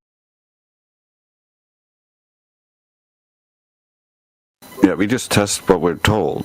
Like, we're told to believe all this stuff, and then we go test it.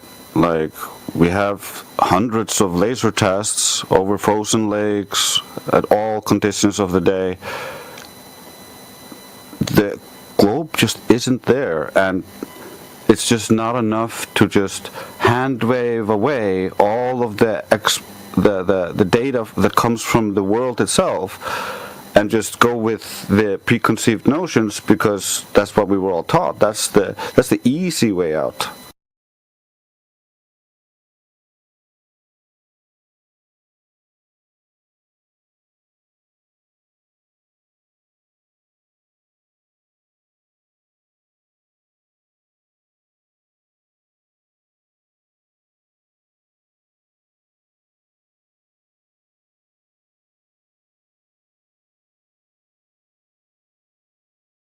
It's kind of like when we saw New York City skyline across that water, and people will be like, "Oh, that's an illusion. That's a hologram. That's a mirage." But then Rob Skipa just went on a boat, took his camera out, saw it at one start of the water, and just kept the camera on it the entire time and sailed to the other side. It didn't warp. It didn't change. It wasn't a mirage. We were just told to believe that. No one tested it.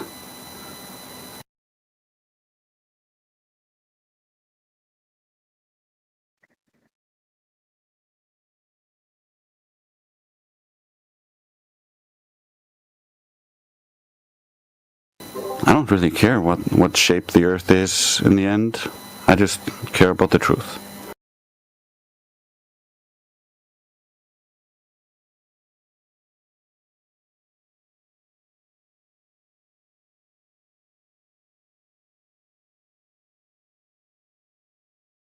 Worst part is I really wanted it to be a globe, and like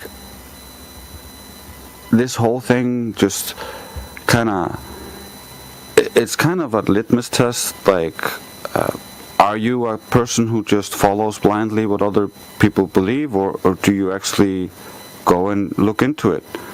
And I wanted to have some foundation in my belief in the globe. That's the only reason I'm looking into this. And the more you look into this, the less solid it is, because that's what it is. It's not solid at all. It's in the mind mostly. The little bit that's not is like misconceptions. Like, you measure the ground flat and then you wrap it into a ball afterwards because of the belief. That's not reasonable. You did one thing right, and that was measuring it flat. And that's one of the things what I love about this community is we go back and look at all of the so-called evidence from the globe side, and we just keep consistently finding that, wait, they did measure it flat. But oh yeah, see, here they divorced reality, are comparing what they're seeing in perspective to this orthographic view to reify into existence the globe, and now they're claiming it's a globe. But in the beginning, they just measured it flat. So that's what we're looking at, the actual data, the foundations that they're building it on, and then looking at why are you adding this? And when there's no reasonable reason for adding it, we can reasonably conclude that this is coming from some preconceived idea that it must be a globe.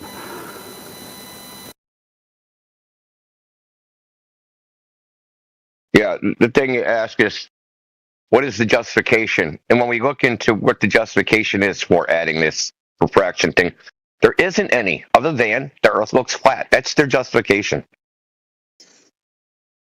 Which to me, it's crazy. I don't know. Call me like, is that crazy, or is it just me that thinks it's crazy? That yeah, we know there's globe refraction because of how flat it looks, and the flatter it looks, the more globe refraction there is. That's I got a question. insane, dude. Somebody earlier said that you have to see it, then they tell you what kind of refraction is it's that day. But all I hear is Globey saying they can make all the predictions.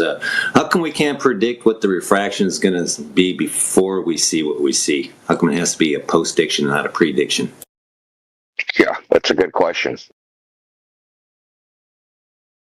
And then they'll say it's too complex. Well, if it's too complex, how do you know your post-diction's correct if you can't make the prediction? How are you matching these up? And the funny thing about it is it always comes up to where, we have a stance to say the Earth is flat. It's a little bit lower, a little bit higher. No, it's right where a flat earther would say it's at. So, yeah, it's a very troublesome thing here, this predicting refraction thing. So what's up, Brian? You doing X tonight? Oh, yeah. I'm going to probably get in there in about an hour. Kind of just tooling right now, getting some stuff down. I was listening to the conversation. I don't know. Josh left. Josh is our resident satellite. Yeah, I'm here. I think he bailed. Oh, he's here. Josh Ingersoll.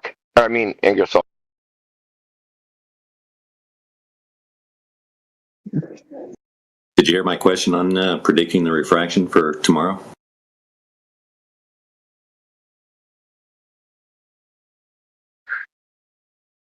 Yeah, he's disavowed that. You say that he's not an expert, so.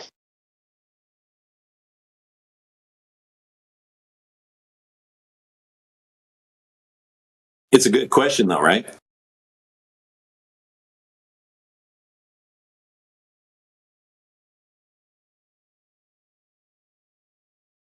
How is globe refraction? And I call it globe refraction because it has to be a globe for it to refract that way.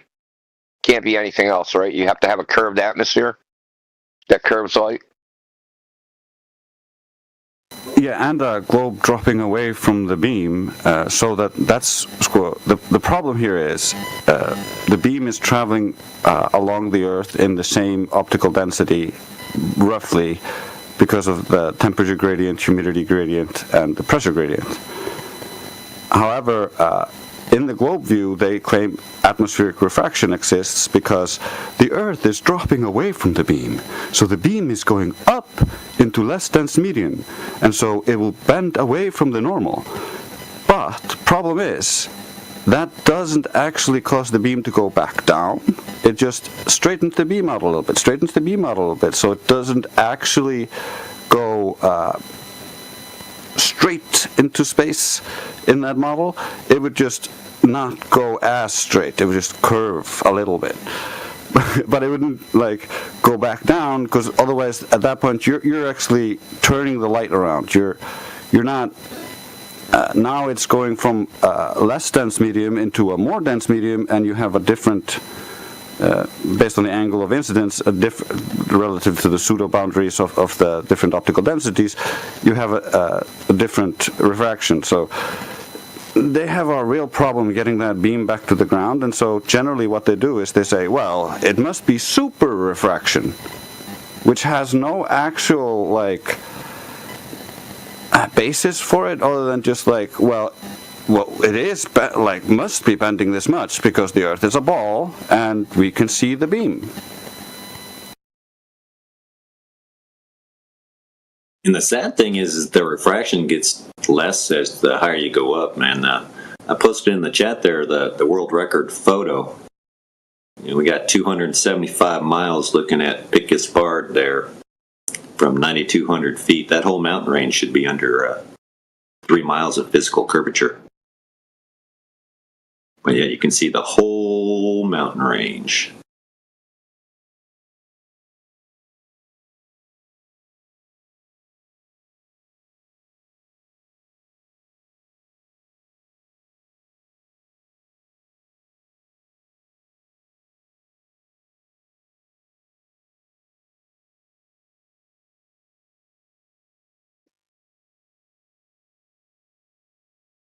Yeah, Brian, where did you post that?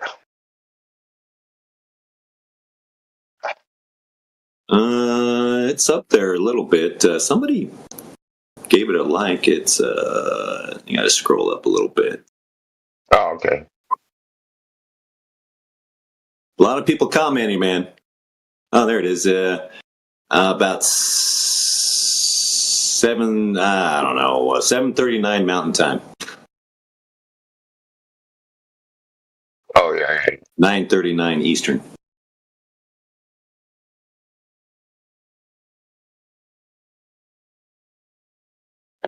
It's right under, or right below that. Actually, you posted right after that. You posted "Behold the Flat Earth," and somebody else posted this other one with the infrared, which I think is like 250 miles. Roughly. Yeah, I replied to it so people can click the reply and go to the comment.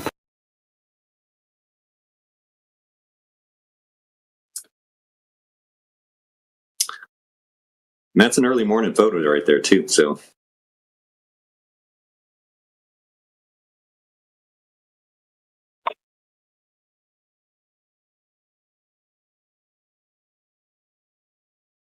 Pretty devastating for the globe Earth there.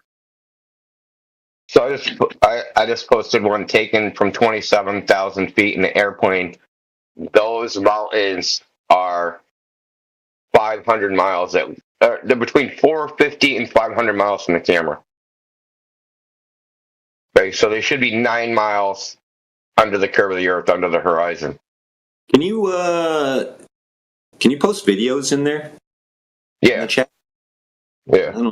I think I got one. It's a pilot, an SR-71, talking about how he's in around Tucson, Arizona, and he can see all the way the Rocky Mountains all the way up to Canada. You can see the coastline to LA, which just completely destroys. And this guy's the SR-71. Their max height is like 82,000 feet, 85,000 feet, something like that. I don't know if he was up that high, but he was up pretty high. Let's see if I can find it. Does anybody have a picture of the weather balloon camera that is showing the sun and how it's making like a hot spot of light on the ocean, and then you can see like the moon far off to the left in the same picture? Man, I had one. I might still have it. It was a sunset that actually disappeared before the horizon. Oh yeah, I've seen those. Kind of like turns into like a puddle blob and then poof, disappears right before. Yeah, it's kind of amazing.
Yeah, I just posted that video of the SR-71 pilot in there. If anybody wants to check it out, it's pretty awesome.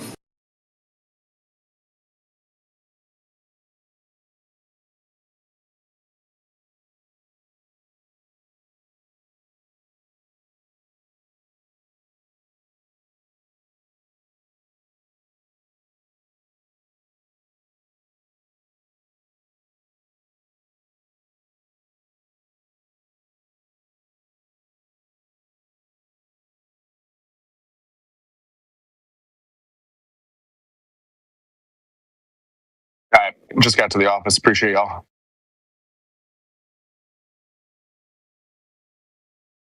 See you later. All right, later, Josh. Give you homework, Josh. I know. I got some stuff to read. Which you're not That's going to do because you think this is all entertainment. Yep, we get it.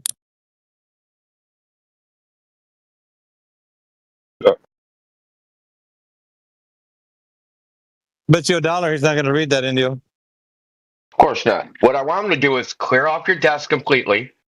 Take the flat Earth evidence, put it on the right side of the desk.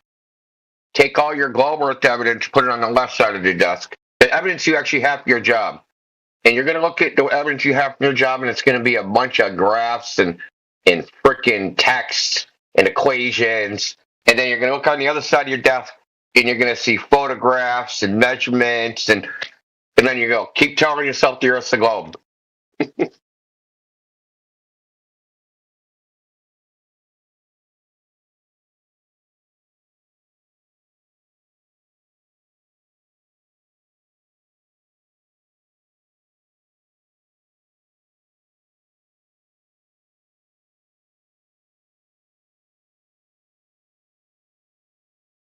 Dude, he wanted to go down the metaphysics rabbit hole, bro. I had to reel that shit back. Because he never talks about curvature. He tries to bail on that. Yeah, kind of funny that he tried that this morning. He's dipping his toe in the water, I guess.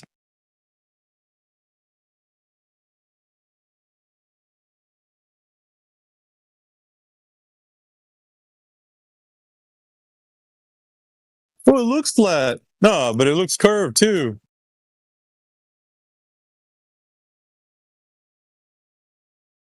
Oh, I don't mean human perspective. I meant global perspective. Duh.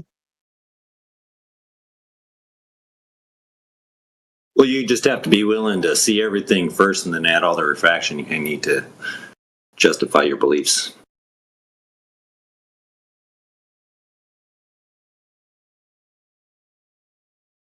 Yeah, he's a satellite engineer. I don't know if you heard that, Brian. He's a satellite engineer for the Kuiper program for Amazon. So, Elon Musk has Starlink and Amazon has Kuiper. So he's one of the engineers for Kuiper. See, these guys all act like we're afraid to admit that there could be something up there in the air. What I got a problem with is that, they want to have a pressurized system grading out to a vacuum, and they can't show me any experiments where that can actually happen in reality other than look up and I build satellites. You build something that flies, I'll give you that. That's about it. He don't actually build anything. He's like whatever he does. What was he? Business something or other. Business development. So he works for them, and he has enough technical knowledge to sell it to some sucker. But he doesn't have any of the actual information. We've asked him. It's just like you have people who create satellites, but they have no idea what actually happens to the satellite, or should I say no idea? They have an idea that has no actual verifiable relevance to what's actually happening. It's just they make the equipment, send it off to whoever is supposedly launching it, and then they go out and they look for the signals and other things that are supposed to be sent from it. The people who are using this and sending it up, they're of course creating the signals and sending them down. It's a part of the functionality of it. That doesn't actually prove any of the presumed precision, the presumed state of the medium it's in. We can't verify any of that, and they can't verify any of that, and so they become just helpful cogs in a machine that sells it because they believe it strongly, but they don't have any verifications themselves, even if they're working on the marketing department, the engineers, the 99.9% of people who work in any way to satellites have no way of verifying that the satellite is where they think it is. Well, on that too is that they're sending this thing out there into a vacuum. Also, hoping that operates properly with their orbital mechanics that depend on gravity, that science can't even tell us what it is. Right. We're not even giving them that anymore. We want evidence it actually is a vacuum at this point. Well, I know, but just say they do. Well, they can't do that. Like this guy specifically, Josh, we've been grilling him like, how do they know what the pressure is? Exactly. That's what I'm saying. They would have to do tests on this. Where are they testing this stuff to make sure it could even work in the environment that they say it's working in? Well, he couldn't tell us what the pressure is. Nobody. So AV up there, he talked to a meteorologist.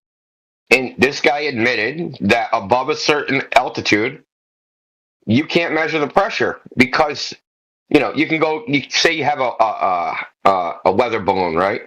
Yeah, you can measure the pressure because it's hardly moving. But anything higher than that is in flight, right? It's in motion. So you can't actually measure the pressure because the object, how are you going to measure the pressure with a moving object? Good fucking luck with that, right? So also with that, I got a huge issue with at 60,000 feet, water starts to boil. So, I mean, anything other than that. That's a whole other thing. That's another dude. You should have been here that day. That was like a couple days ago. I was asking Josh, I was like, well, since gravity, can does all this stuff, like, can gravity turn water into ice if there's enough gravity? Right? Or boil water? Can gravity change the phase of liquids because you think it's doing work, right? Because we know, like, when water goes into vacuum, it boils.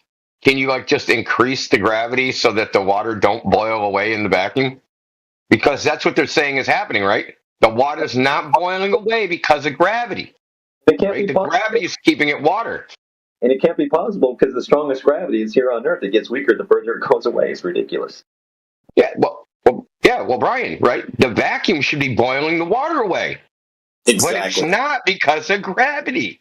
Exactly, where it's the weakest. But somehow it's also part of it is also they try to justify this by claiming that the vacuum itself is cold, and so the vacuum is causing things to freeze. The absence of matter. I looked at a lot of phase diagrams, and I don't see gravity as any one of the components of the phase diagram. I see density, pressure, volume, temperature, right? But I don't see gravity in any of the phase diagrams for matter of, like, when water boils or when it turns to ice or when it turns like supercritical or any of those. Like, they make these phase diagrams for different elements or different compounds that tell you when it turns to gas, when it turns to water, under what pressure, temperature, that combination. And gravity isn't in any of those. I have a dumb question. What exactly happens to water whenever you remove all the air around it like that in a vacuum? Like, why does it boil? It boils. It's due to the pressure. It starts making the molecules move faster and explodes. Really, it doesn't really boil from the heat. It just moves so fast it explodes. Oh, so the pressure is keeping the molecules together, but whenever you remove the pressure, the molecules can move freely, and then it just spoils. Yeah. Yeah, they start breaking free. Oh, okay. Gotcha. It's the degrees of freedom that the individual molecules have. How many degrees of freedom for a liquid, for a solid, or a gas? So when they put it under vacuum, right? Now at least one side of it, say you have the water at the bottom of the vacuum chamber. Then as soon as you start evacuating the gas, now the gas isn't in the way, right? The water now has infinite degrees of freedom on its surface to move around, and then it turns into a gas. Its energy isn't blocked by any air in its way. Okay.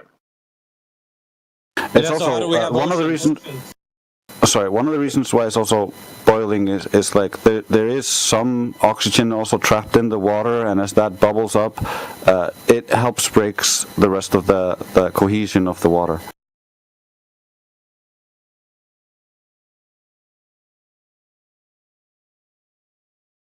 Were you about to say AV? Yeah, how do we have oceans on this spinning ball Earth in the vacuum void? If that all is true, how do we still have water? Because the invisible firmament above us is holding it all in. Well, we have it because of air pressure. Why do we have air pressure? That's the bigger question. Yesterday we were talking. I think it was yesterday, and he was talking about religion and how he's not religious. I'm talking about Josh. And AV, you were there. He started telling us that there's 4 different types of versions of where outer space begins, and I'm like, sounds like you have different versions of a Bible or something in front of you, and you're like spouting it off. Like, where is it? Where's Yeah. your proof? You have 4 different versions of your religion of where space begins, and he's like, well, it depends, and blah blah blah, and I'm like, okay, doesn't sound too good to me.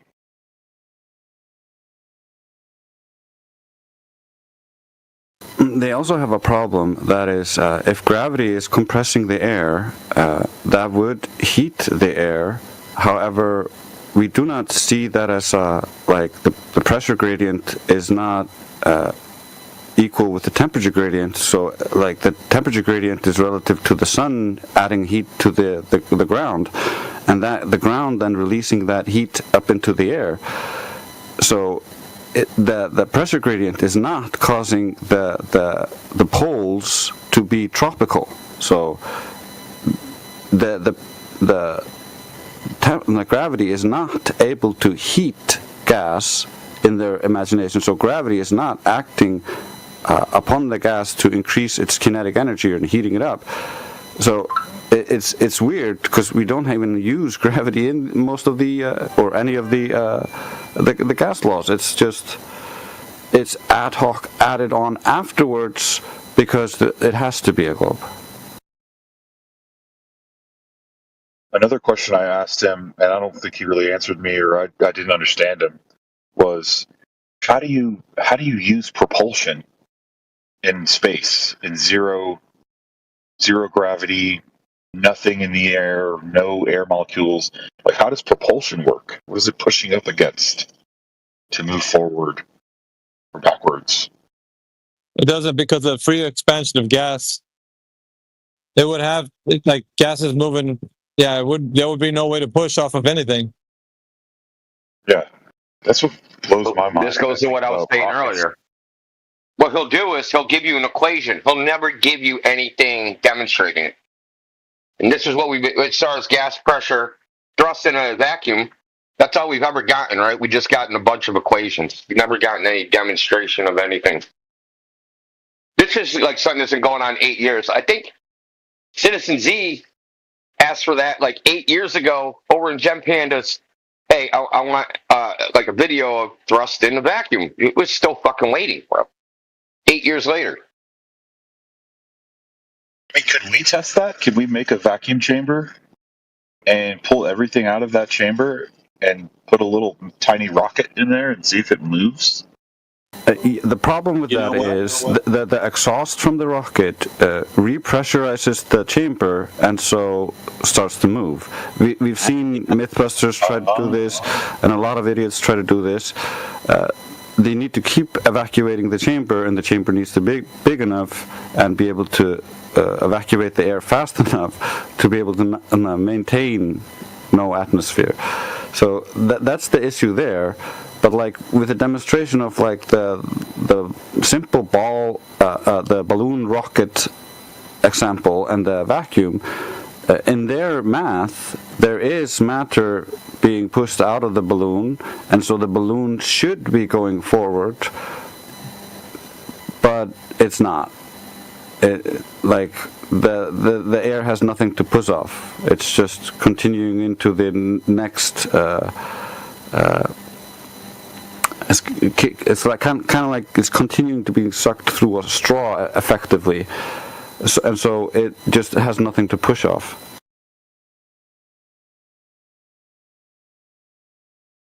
Sounds like another slam dunk, just like, measuring flat Earth, but for space. I just posted in the chat there a video showing a rocket in a vacuum, and everything you just said is going on in there. It needs to equalize the chamber. The the smoke needs to go hit a wall, and then the rocket starts to move. Oh wow, nice post.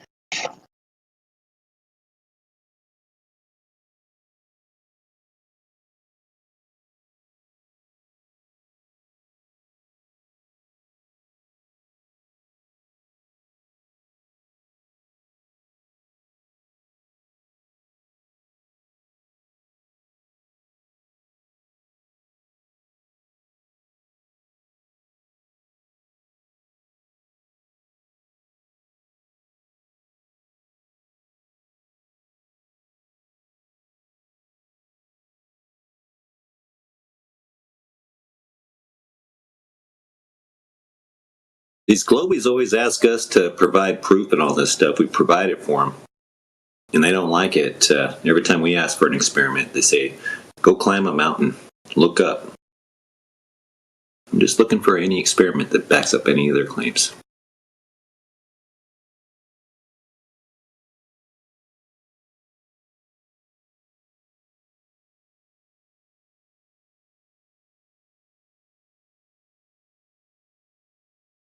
That's what most of them don't understand. Like whenever they come in here, a lot of times they're like, why is everybody muted? Why isn't anybody talking?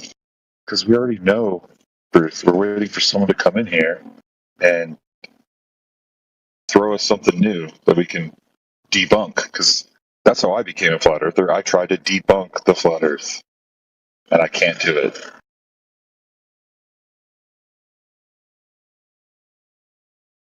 Why is everyone muted? You ever hear 30 people try to talk at once? That's why everyone's muted. And that too.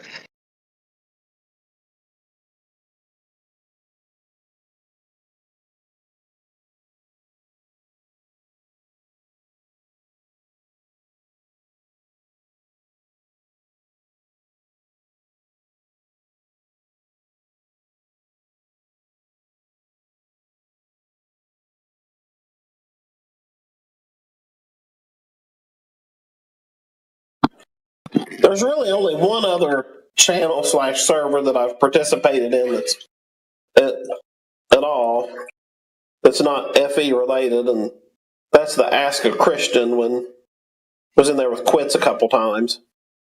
But I have tried to dial around politics in the PNR server, and the talking over and everything else was far worse than anything we could have ever imagined here. And so it seemed like way too chaotic.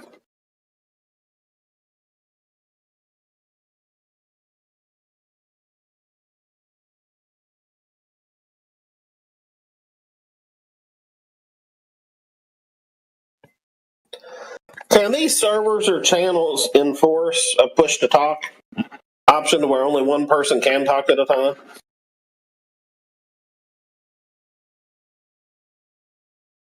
Well, push to talk just keeps you muted until you hit a button. It's like a walkie-talkie. You know, you have to push the button to talk. Yeah, but No, but is there a feature to where like you can keep multiple people from talking at the same time? It needs a hand. Moderators, maybe? Stage. Yeah, it needs a hand or something like that so people can raise a hand. There's a stage feature they added. It's kind of like the stage feature is kind of like same with X. It's kind of there's a couple people that have the ability to speak, and then like people can raise their hand or request to talk, all that. Well, like I think of Zello, which I use sparingly, and with Zello you can, or not you can. That's how it works. So it's like the walkie-talkie, and you push the button, and nobody else can chime in until you're done.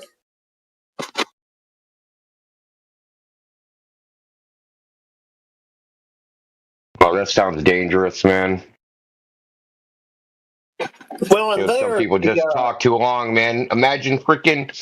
Love you, Gregory. Imagine Gregory getting that fucking button, bro. Well, on there, so then Just clear your schedule that day. Is all I'm saying. Yeah, so on there, then the channel owner can actually set a maximum transmission time. So it's 30 seconds or a minute or whatever, you can set that maximum. Oh, that would be awesome. That's where they came in with the phrase "can't get a word in edgewise" because of that. Good. I don't want to figure anybody, but I can imagine that could be very painful to listen to if you know set a pretty short time limit. Yeah, they talk about being long in the tooth. That's like that tooth's got cavities, bro. Dude, that's saber tooth. Those are tusks. Those aren't even teeth. It's a freaking tusk, bro. Dude, you'll grow tusks before they finish.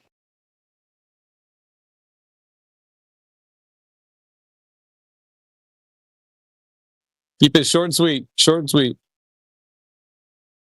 Well, as short as you can. How about that? Yeah, brevity is the soul of wit. You know what I mean? Sometimes you do have to speak a little bit in depth, but not all the time. The majority of the times you can just, get concise with it. Yeah. It is.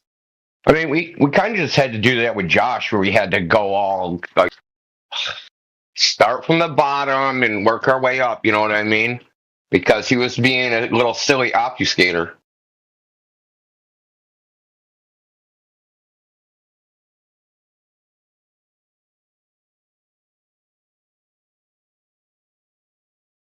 I find it hard to believe that he don't know anything about it in this topic. Don't you, Av? He's never heard any of this before, the refraction thing? Dude, he's coy, dude. He just plays dumb. That's what I'm saying. There's no way. There's no freaking way. And then he's like, I think he's doing the double speak on purpose and all that other stuff. Like, I don't think none of it's genuine. Like, oh, my bad. I didn't know I was doing that thing. Or like he fakes that genuine kind of like, I didn't know. Yeah. Like Urkel. I'm not buying it, bro. I'm not buying it. Yeah, like Urkel, bro. He's the freaking white Urkel. It's all debate tactics. But that's what the worst ones start doing, though. Like Rolling My Boulder did that. Matthew did that. Did I do that? Oh, by the way, Drace, he's our new Matthew. Josh is. Has Josh been joshing? Ah, see what you did there.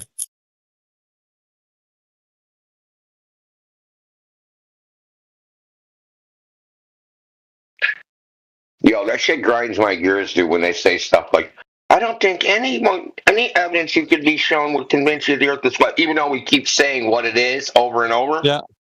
He's like, I want you to tell me specifically, dude. Like that right there, it's cap, bro. He's heard that before. He knows exactly what we want. Like for him to be even asking that is just ridiculous on its face. So, AB, when he comes back, we're going to ask him what would convince him the Earth is flat. Yeah. And watch. He's been doing this for 6 years. He is not a newbie. How do you know he's been at this for 6 years? Somebody yelled. You guys give me some material to read. And because he uses his real name, it was pretty easy to find some of his older posts. And I've been sent some screenshots. So apparently he's been at this shit for a while. He's not a newbie to this conversation. He just hasn't been to 24/7. Like, yeah, he's a newbie to us. He's been around the topic, just not around like what we do in here. You know how we have a different flavor than the rest. Flavor. Yeah, we hang them up by their toes and make them gargle peanut butter in here. I only learned about this stuff like 2 years ago, and what I learned 2 years ago is a far less than what I know now. So there's no way you can be in this for 6 years. You're either just never looking at anything, you just wanting to argue or something, or you just, Yeah, that's exactly what he wants, Brian. That's when he. There was one day he was driving to work and he was like, I'm not gonna look any of that stuff up that you guys showed me. I'm just in here for fun. I'm just having fun. And I even told him, dude, psychologically, that's not true. You're not in here day in and day out just because it's fun. You know that what you're doing right now is not anything beneficial to man. Like, I mean, what are you monitoring satellites that you think they're in a place that they're supposed to be? The Earth is a globe. Like, none of that, dude, is what you can say you can verify. None of it. And he's all in his feels about it now, and he's trying to come in here with his evidence, and he puts it in his bio, like the gas pressure being measured with the ISS, the REL device, or the arm, or whatever the fuck it is. And when I looked into it, because it was in his bio, right, and it doesn't have a way that there's a pressure gauge that's measuring the ambient pressure outside of the ISS. It's not doing that. He's like, yeah, there's 3 sensors on it. One of them is. I was like, no, none of them are. And you can't show me a device that does that because it can't be done. They even say it cannot be done. So anything you receive is a calculation or some sort of like inference on like what the pressure is outside, but it's not an actual measurement. We don't have that. And like I said before, that also is bolstered from the meteorologist Brendan, who frequents our channel every now and again. Because I have a chat with him, and I'm like, dude, honestly, what's the highest they've ever measured the ambient pressure outside? He's like, we only go to the highest levels of the troposphere, but you probably go to the stratosphere. But he's like, that's probably it, right? That's where it caps out. Because beyond that, there's the mesosphere, the altitude where the mesosphere is, and you can't measure in situ there. So I'm like, oh, really? So the mesosphere is like the cap limit? And he's like, pretty much. And what's his name? Mark G was so butthurt when he was having that conversation with us that he challenged him on it too. So Mark G was challenging him on that and failed because he's like, well, what about this rocket explosion that happened in the mesosphere? And Brian goes like, yeah, I've read that paper before, and that paper just states that they did a kind of like a calculation from the stratosphere to the mesosphere where that rocket exploded, and they came up with an average. And he was like, he didn't know how to defend that because that debunked his claim that they measured directly, and they're not measuring directly. So they can't. There's no possible way. Yeah, there isn't a device, Brian. Let me put it this way, and you can take this to the bank, dude. Because not only from a meteorologist standpoint, but from NOAA, they're also stating that that's. You don't. Plus, they're not even concerned with measuring in those altitudes, except for space fanboys like Josh. But yeah, you can't. There's no device that measures the air pressure outside in that environment beyond the stratosphere, beyond where balloons can go. It's literally impossible. You need the walls to have something to press upon, otherwise you can't get pressure. If you're in a vacuum, an infinite one, there's nothing to press upon. You're not going to get any readings. Yeah, because they go, well, it gradiates out all the way to the, where the thermosphere is. That's what I'm like, dude, they have never measured that ever. And I just that simple fact it puts them into a tailspin, like a dog chasing his tail. I'm like, yeah, go and try to prove that they actually have some way to measure with the device the air pressure in the thermosphere, or even for that matter, the temperature. How did they measure that, monkey? Like, there's no way to do that. Like, they're only using inferences and calculations, and it's all math, dude. Because none of it's measured, bro.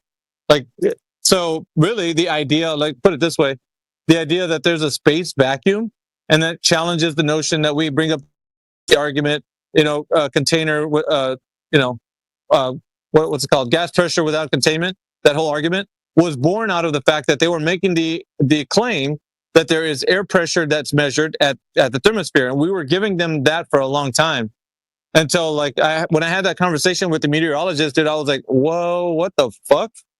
I mean, we've been giving them the argument that there's air pressure 10 to the -7 or 2 or whatever they think it is at that Kármán line for the longest time. Nobody has ever measured it.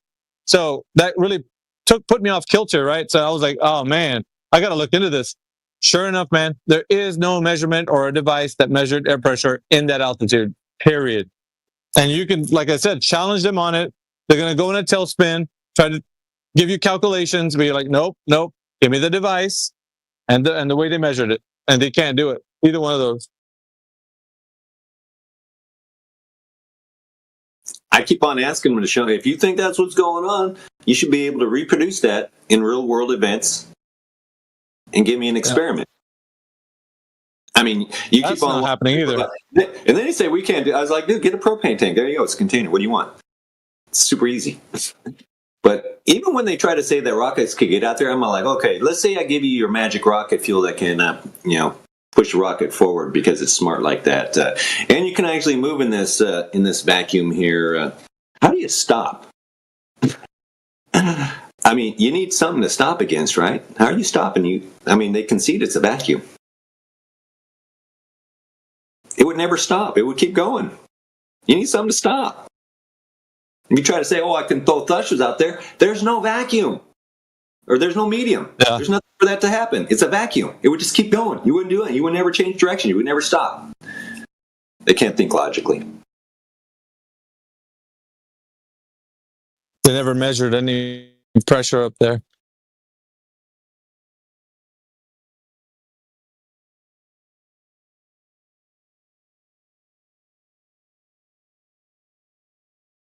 Well, Yoder was telling us he tried to bullshit.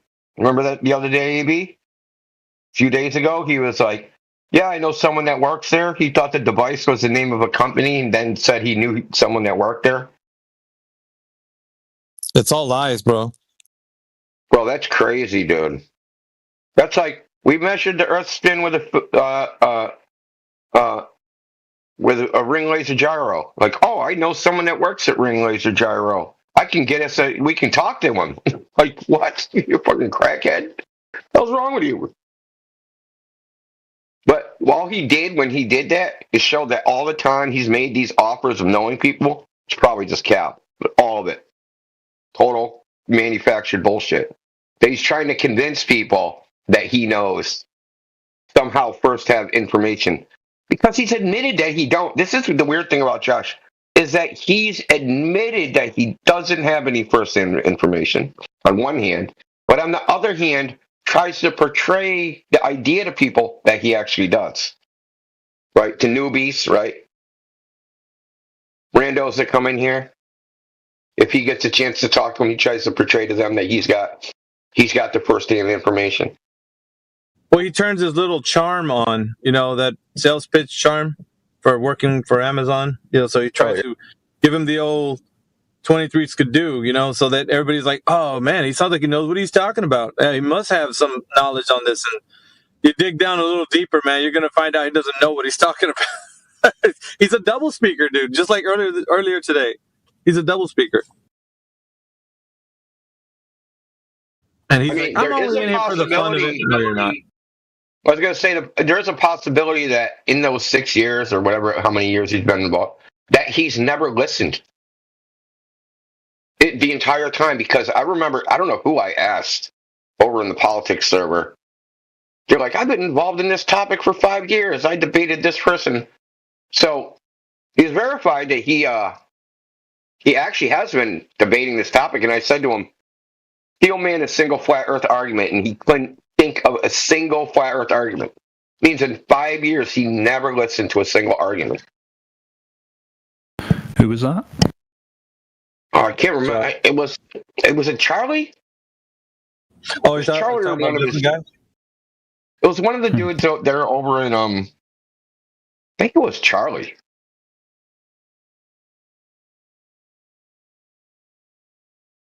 Over in the politics server. I could be wrong though. But that definitely happened though. The guy that he said I've been involved in this topic for 5 years. Okay, Steel Man a single flat earth argument. Brian knows, dude. You ask him to Steel Man a fucking argument, dude. They fall apart. They fall apart when you ask them to. Yeah, they fall apart when you ask them to actually repeat what you just said, bro. Dude, how many times have you done that? One sentence before. I got him in the timeline right now saying this won't work on a flat Earth. I'm all like, okay, prove it. They have 8 second attention. They can't even do that. No, they're. It should do this on a flat Earth. Prove it. AB. Oh, AB. There's a hack for that. Asking them what was the last sentence I said. They should just say, what was the last sentence I said? Like, because that was the last. Like, there is a hack, but they can't even get that right. Like, dude, they're the gang that could not shoot straight. It's so funny. Yeah,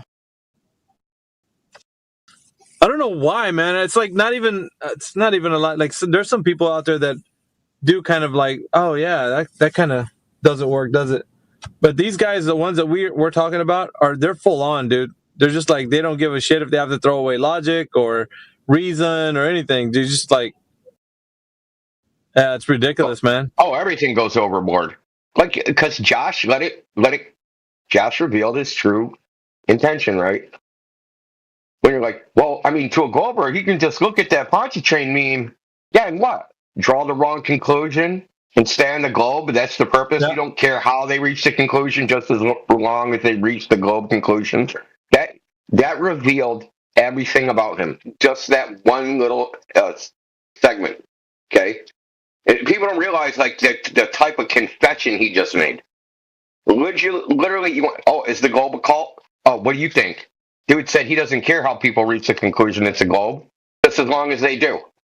Even if they reach for erroneous reasons. That's why I was so hard that I wanted them to tell me how it was a win, because you're literally saying you got someone to believe a lie and convinced them it was a ball when they were seeing a ball when they clearly were not seeing any balls, or like it was not a consequence of any balls, it was refraction, and so they are wrong. It just showcased how, like, to me, that's a loss. Like, if I were on his side and my side were saying something wrong, that would, to me, is a loss. And so I don't get how he frames, how he can even conceptualize teaching his side error as being a victory. Yeah, I mean, you pointed out two great things, man, today. I mean, seriously, you got mad credit. I thought you were going to be rusty, dude. You came in like you were like the freaking opening scene for Rambo. You put the bandana on, the bandoliers around your waist, picked up the fucking machine gun, and just came in and destroyed Josh. Yeah, man. Welcome back, Brace. Yeah, welcome back, dude. Freaking, he doesn't need a red carpet, dude. The red carpet is the Goldberg guts. Hey guys, I'm gonna be taking off, man. Great little channel here, man. You guys have a good day. Dude, plug your fucking. Drop by anytime. Plug your X spaces, bro. Well, you know, I don't like to go in other people's spaces. I'll do it for you then. I'll plug his X spaces. Flat Earth Fridays on X. Be there or be square. Bring your proof, man. Yeah, give me Be there or links. be globe. What's that? Yeah, what's the links, man? You know what? Give me their handle or something so I can find you. My handle is 8. Get over it, man. 8. What account was this, Brian? Just 8? Is this account 8? This is number 7. Oh, okay, shit. I'm trying not to make any more. I'm trying to be cool about it and be a little bit more obtuse in what I say, vague in what I say. Well, it's not like you decided to make a bunch of more. People are kind of decided for you, right? If they get your account, shit can. Yeah. I should probably have like 30 or 40,000 followers by now, but it's all good. It's all good. It's all good. They can't stop me. They try, but they can't. They're in my timeline right now just crying like crazy, so. I think that makes them better than anything is that that you just keep coming back. They can't get rid of you. Yeah, but because they do that, we also need to be proactive in making sure that we share then when you start up again and stuff like that, so that we can actually follow it. And otherwise, they're just being a little bit effective in shutting you down. Well, X does that. I get notices on the regular that I even put my account to say parody on it to see if that would help. That doesn't help either, but they keep on saying that, due to this post, we're going to have to limit your reach and stuff for a while. Yeah, I took a 12-hour ban because I asked somebody how many cookies they could cook in 6 years. They said that was violent and hateful. I'm like, who doesn't like cookies? It's just wrong. What was the answer? It turned out the best you could do, no matter how much consideration you give to our greatest ally, 782,000 and some change.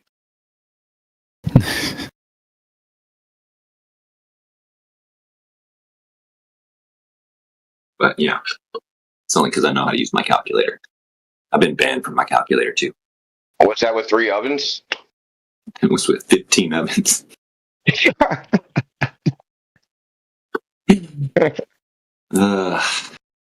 Fucking love cookies. Pre-baked or not pre-baked, pre-made on the cookie sheet and everything. You didn't even have to go buy the cookie dough or anything. Just sitting there waiting to be baked. And they got on the cookie sheet all up by themselves. Just appeared magically. Yeah, I go deeper into this topic. We're streaming on YouTube, so maybe another day. Yeah, well, and I saw we were on YouTube, so that's why I kept it to cookie talk. Yeah, you did a good job. YouTube isn't as strict, and obviously, you're targeted on X. You probably get mass reporting all the time. Oh yeah, I'm sure I get. You really hurt their feelings. I get reported on a daily basis. I'm 100% sure of that. I wouldn't have it any other way though. So, but anyway, you guys have a good day, and if you want to come over to X, I'll be going to, who knows, like probably 11, 12 o'clock Eastern PM. All right, I'm definitely going to pop in at some point. Say hi to my bros over there. Right on. But take care, guys. All right, later. Thanks, Ryan. Man. Good luck. Take care, Brian. So, what's the topic of discussion right now? It's always flat Earth, bro. Cookies. What about flat Earth? The topic of discussion is always flat Earth. No, And but cookies are flat. what's specific? Well, I guess Cryptic. we're ready for you to segue us into the next part of this conversation, so feel free. Yeah. Let's do the question of the day, all right? Question of the day, Cryptic, is you're a globe earther, right? So what evidence would convince you that the Earth is flat? I'm not a globe earther anymore. Yeah, horseshit. No, I'm not. Have you heard like the past conversations we had over the past? Well, if you were not a globe earther, you wouldn't join the channel asking what the topic is. No, I said what specifically about flat Earth are we talking?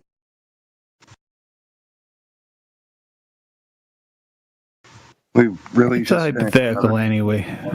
If you were a globe earther, what evidence would prove to you it's flat? Oh, if I was a globe earther, well, me it would be pretty simple. The curvature being, there being no curvature, like that one thing is enough to show like the Earth is at least not the shape that they're purporting, right? That they're presenting. But yeah, that would at least prove that what they're saying is wrong. And then you gotta look into it deeper to understand like the exact model or the so-called model that we're trying to present. So they would have to bring to you a verifiable method of demonstrating curvature in reality. Exactly, yeah. If they can't And if they prove couldn't curvature, do so, that would be your flat. Prove to you the Earth is flat. no, that would not be my proof that the Earth is flat, but that would the proof that the shape that they're saying is wrong.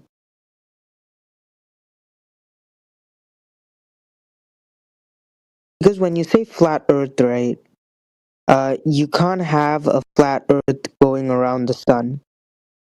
Once you cannot prove curvature, then you'd start to question, okay, the Earth is not a sphere, then what is it?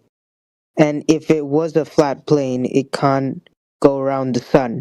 right? Like it just wouldn't work. Only like a single planet in the heliocentric model would be able to, you know, go would be able to orbit another star or the planet.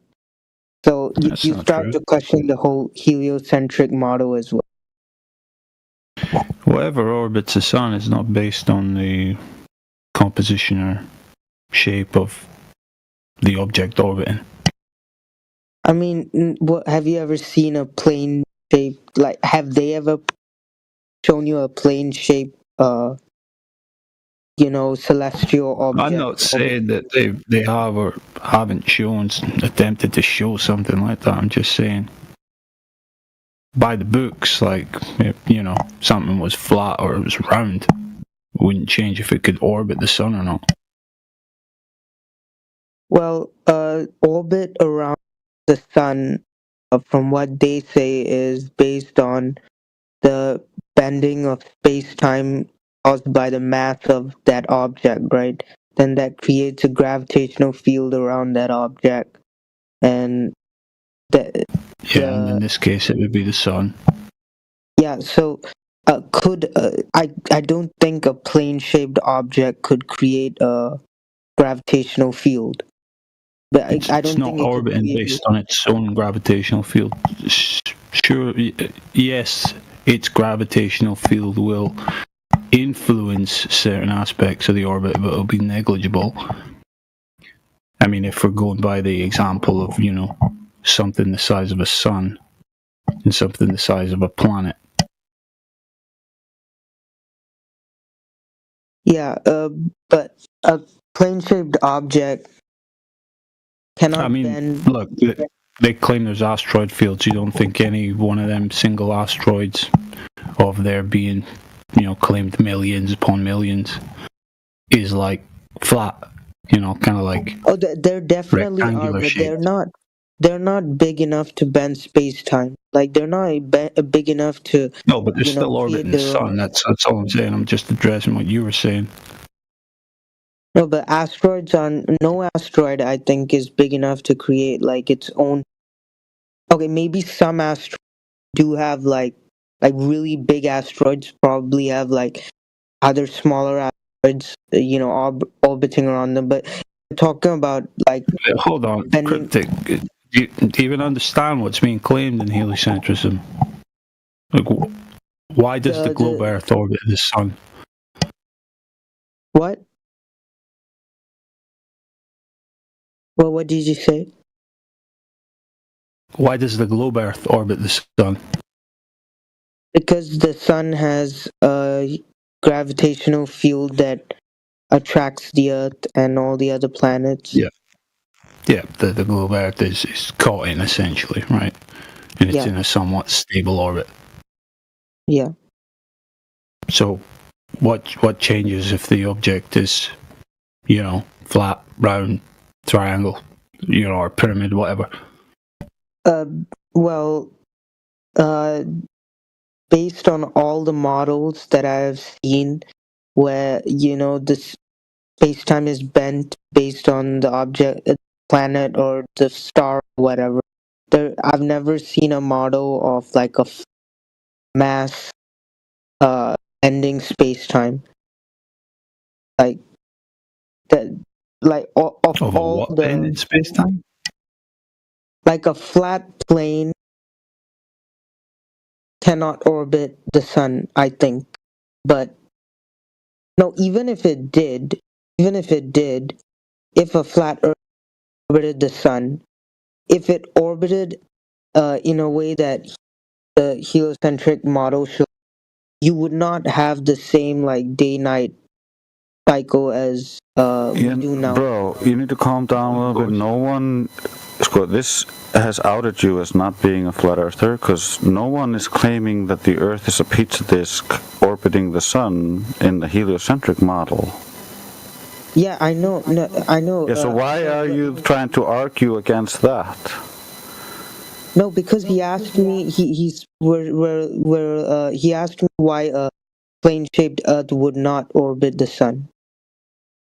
No, he made the claim bro, that he already explained to you the orbit is irrelevant of the shape and the size of the object orbiting.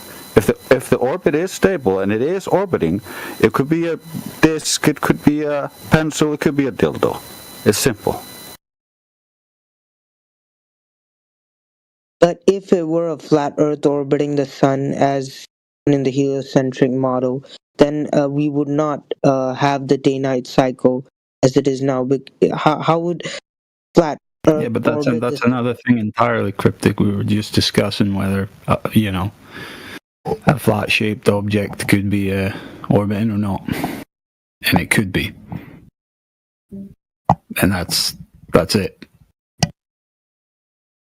Well, from I thought you for flat Earth, I thought Earth were a No, plane it's shape. not our claim that we are a space disk. No, but That's a straw man, dude. None of us believe in that. The best way to explain it is you're standing on the floor of all that is. Welcome to the ground. It's the floor of the universe. that's what I believe in too. I'm so confused. What are you guys asking me about? Like, I believe. We're wondering why you brought up the Pizza Planet thing is all, man. But it's okay. Because that's what. No, I think I misunderstood the question that Obvious said. But I thought he Oh, was you answered the original question well. You would ask for measurements of surface curvature or not, and that's fair. I think that's the correct expectation or standard of evidence for whether the Earth be. I think there's a little bit of confusion at the moment because Cryptic was even arguing with a Glober the other day saying they don't claim that it's a disk in space or anything like that. He said, look, we observe the sun moving over the surface of the Earth. Exactly. Maybe. Yeah, I don't think Cryptic it still thinks that that's what we claim. He went off on a tangent and he just said something, and I just wanted to correct him on it. Yeah. No, I get it. I think it was. I get that. Yeah. Well, yeah, so Cryptic, it's very easy, our position, to figure out. I know what you're. I know what Even, your hold position. on, dude, why you interrupt me? As soon as your mind goes into the abstract imagination, you're doing it wrong. The only thing you need to think about flat Earth is just go from memory and experiences that you had. That's all you need to do. You don't need to construct any freaking ideas about space disks or pizza planets or fucking elliptical orbits or orbits at all or any of that shit. You don't experience that. You don't see that from Earth. You don't see any of those things. Nobody has ever seen an orbit, brother. You understand that. An orbit is 100% conceptual idea. Never been observed in nature, ever. Not once, not ever.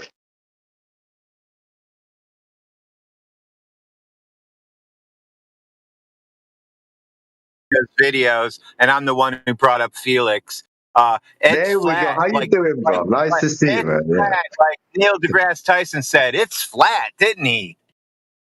Yeah, I watched it, Professor. Look, Yes, I watched you it. did. I watched it. Welcome to Flat Earth. You're the new Flat Earther. Remember, you said if we give you the videos, you'll go watch them and be a Flat Earther. Yes, I watched it, but I'm still skeptical. Triangle, look, I'm still skeptical. I am. Like, I mean, I did watch the video and all that, but I mean, I'm just saying, like, stars, right? For example, stars, right? They shift the position depending on the latitude or the longitude, whatever, and the season, right? It only works from curved Earth. It does, and yeah, that only works from a flat surface. Yeah, you can only measure that from a flat surface. You actually can't take any angles from a curved surface. So whoever told you could needs their teaching license taken away.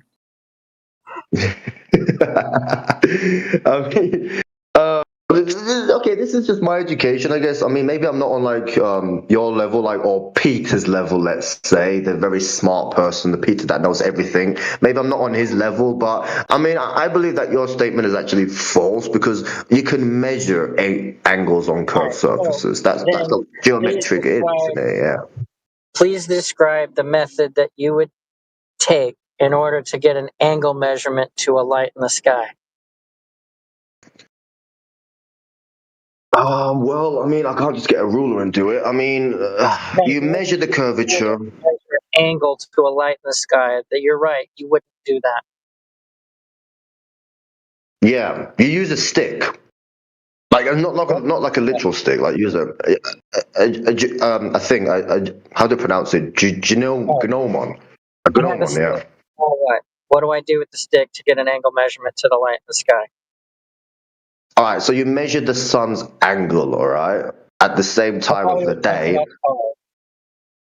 Okay. Sorry. I thought we was talking about stars. Okay, so I have a stick. I have the sun in the sky. What do I do now? All right. Great. So now you got the stick, and so we're gonna go step by step, right? 2 sticks, all right, at the same length. The sticks are gonna be the same length, all right. So you level the ground surface, the north and the south. Like I thought you said I didn't need a flat Earth. Why am I having to level the ground now? you have to level the ground, you do, because it needs to be like the same length. Like the 2 sticks need to be like the same length, all right. So It sounds you like tape. what Mr. Triangle was talking about, how you need a flat Earth, and you're like, no, you don't need a flat Earth. You just need to level it. Well, I mean, yes, you need to level. Yes, you need to level it out. You need to ground it. Like put 2. Like just imagine, right? Have you got 2 sticks? I don't have 2 We go sticks. step by step. Okay, just imagine it. Like just close your eyes, right? Close your eyes and listen, right? Right. So you get 2 sticks, broom handles, and they need to be the same length. And you ground the surface at each location. You get a tape measure, right? For stick height and for the shadow length. And then you need to have a friend like somewhere else in like a city, like either north or south, like maybe like 300, 400 miles apart or something. And then you put the stick on the flat ground. You use a plumb line. You know what plumb There you line is, go. right? There you go. You're accusing everybody of using a flat Earth again. You cannot use a plumb line on a ball, and you can't make an angle to something in the sky from the surface of a ball. That's why you got to keep flattening everything out. Why can we not use a plumb line on a hypothetical ball? Because you don't have it. Where's the plumb line going to point to, Peter, the smart guy? Well, in the globe model, to the center of the globe. No, yeah, but you don't have any center. All right, he's got a plumb line. He's made a plumb line fall to the ground. Now what? What's next? Yeah, okay, but this plumb line, it works on any surface, all right? So flat, curved, it works on any surface, right? It doesn't care if the ground is flat or curved. It aligns with, what does it align with? Tell me. Gravity, all right? Yeah. Okay, perfect vertical. Now we have vertical. What's next? Okay, so now you got the sticks. So now we got a measure from the thing, the sun, right? So what we're gonna do at 2 different locations, your friend, let's say, is in the north and you're in the south, and you use the stick and you measure the shadow angle relative to vertical. Now, how do you do that? I'm not a scientist, okay? Like, this is not my major in this, but I'm sure you have the coordinates for this, because I mean I don't know it off by heart. I'm not gonna lie. But I'm sure Peter will know, because Peter's really smart. Maybe we can get some advice from Peter, maybe. Peter, could you tell us, please, the exact maths on this? Because, you're so smart. Yes, I could. And I will. So first of all, you don't need a friend. You could just measure these 2 locations yourself 1 year after another, right? Same day of the solar year. Second of all, yes, you put the stick in the ground. I will explain the Eratosthenes argument, right? You put the stick in the ground, you measure the angle of the shadow, and then you draw, on a sphere, you draw the relationship between the arc. So the distance between the 2 cities is the arc length, right, over the sphere. You have the difference in the angles, and from this you calculate the radius. Like there's a cosine. And nobody ever did that. Sure. So the point is that Peter, I'll just get rid of you. I'll just get rid of you when you say sure to me, because nobody's ever done that. You can't go out and do Nobody it. has ever Nobody done can that. do it. Nobody has ever done that. But that's the argument. That's the Eratosthenes argument. Now, dude, just to just to show you what I meant earlier. Somebody asked you, does gravity form things into spheres? And you said yes. Can you tell me why in your own cosmology asteroids are not spherical?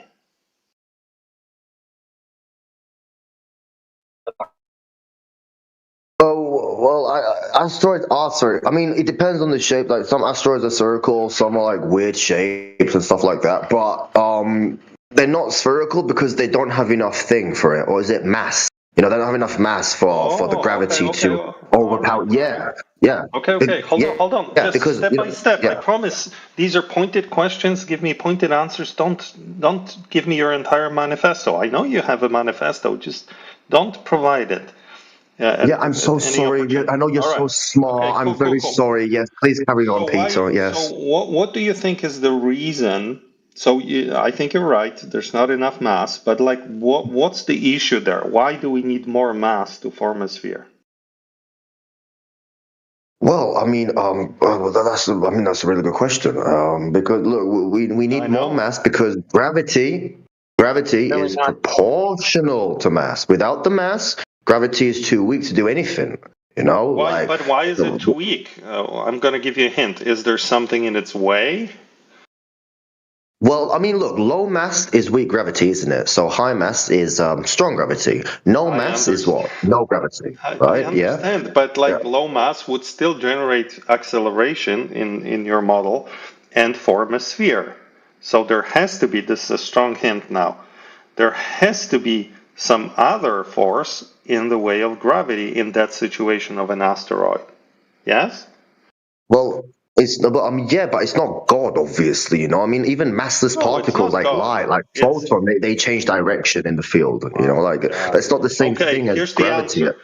The electromagnetic interactions between the particles forming the asteroid are strong enough to overcome the gravitational attraction.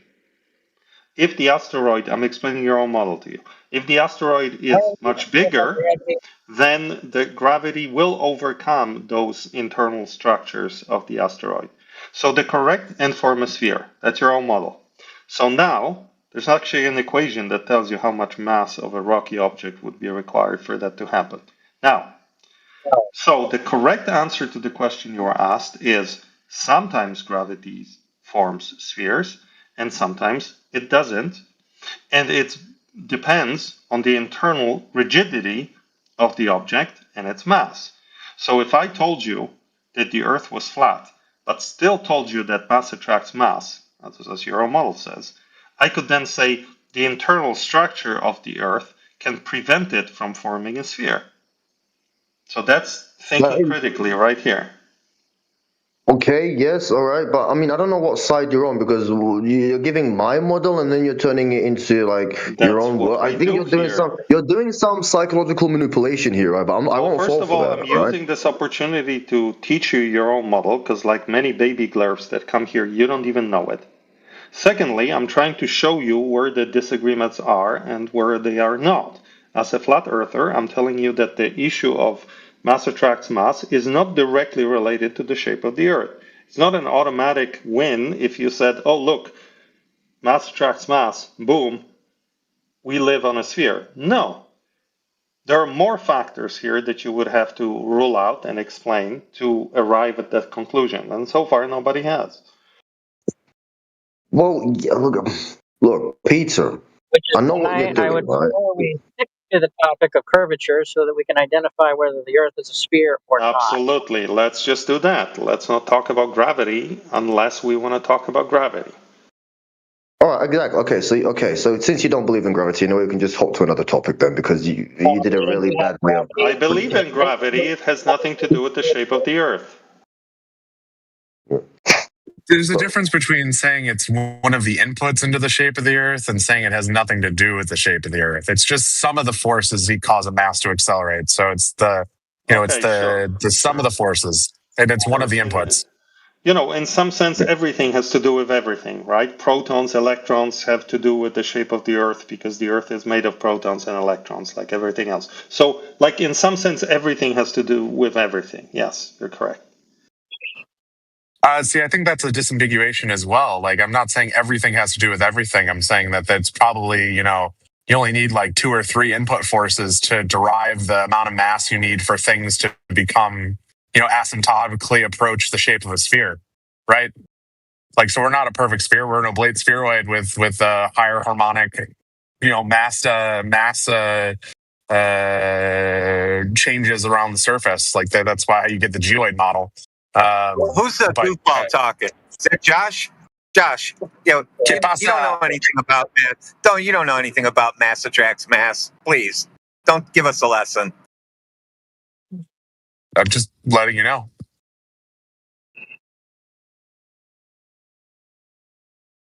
All right, curvature of the Earth. Where is that measurement at? So why is it that everybody knows how gravity works, but nobody can tell us how gravity works? We understand the effects of gravity. We don't understand the causal function. That's where you get into like Higgs boson and why does mass have mass, right? We understand that there's certain materials, there's elements that are made up of different, amounts of protons, neutrons, electrons.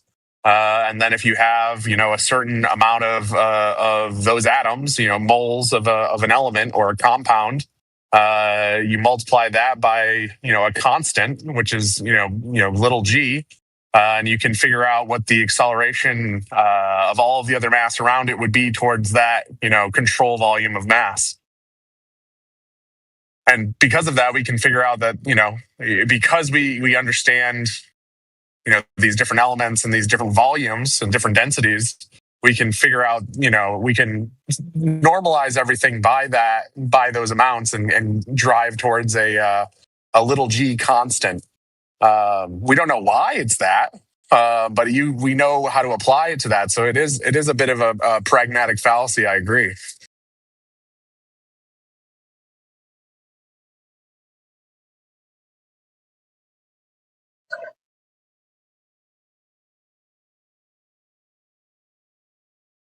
One more time, avoiding the curvature of the Earth. Please, someone make another one. That's the point of why Globers come in here. We ask them, hey, you got the curve of the Earth? Gravity.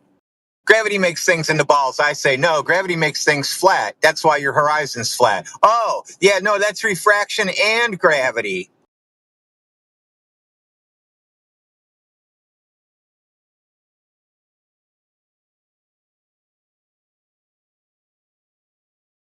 I was going to say, Yoder, I disagree with that because you can look at the other planets and you can derive their composition and understand their angular resolution combined with their composition.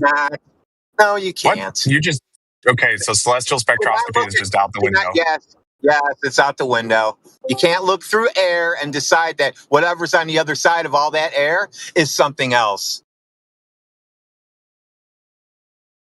I disagree with that assertion, but I'm glad you acknowledge the fact that you're throwing that out the window.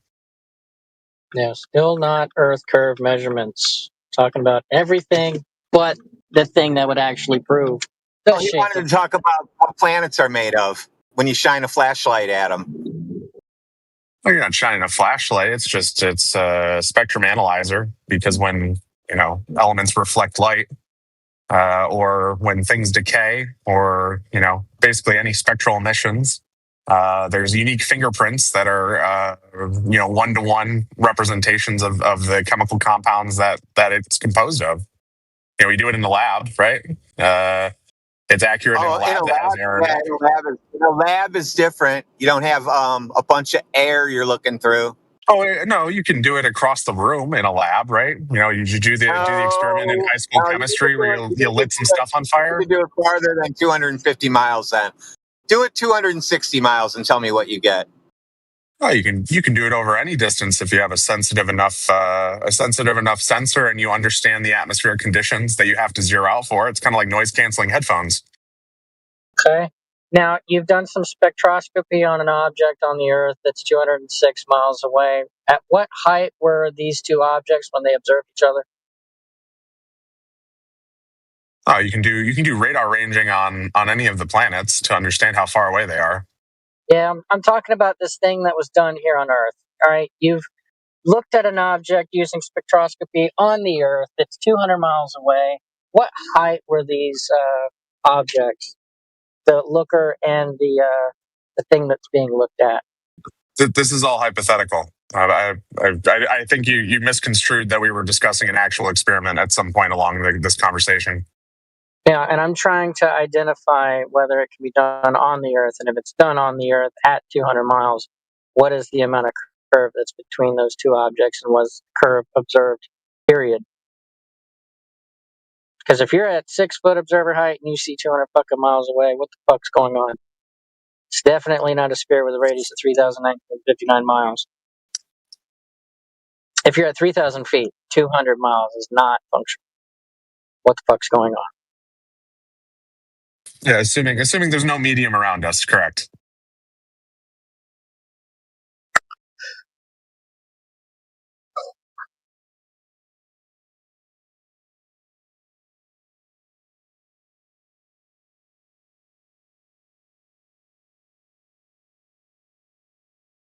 So we have to assume there's no medium, so we have to do it in a vacuum chamber. Who's got a 250 mile vacuum chamber I can borrow? Or you can just go to a high enough vacuum or high enough altitude where there is a vacuum naturally. No such thing. Disagree with that assertion as well. It's not an assertion. You made the claim. Go ahead and prove it. No, you just made a claim that there's no such thing. Yeah, there's not. Okay, then I'm telling you I'm Glover, disagreeing you're all with that over the assertion. place. You're all over the place, Glover. Stick to a point. No. Just trying to keep things civil and understand when you're saying you're making a claim that there is no such thing. I would love evidence of that. Yeah, prove a negative. I'd point you towards the standard atmosphere from 1976 that proves that the pressure density of the atmosphere using weather balloons asymptotically approaches zero.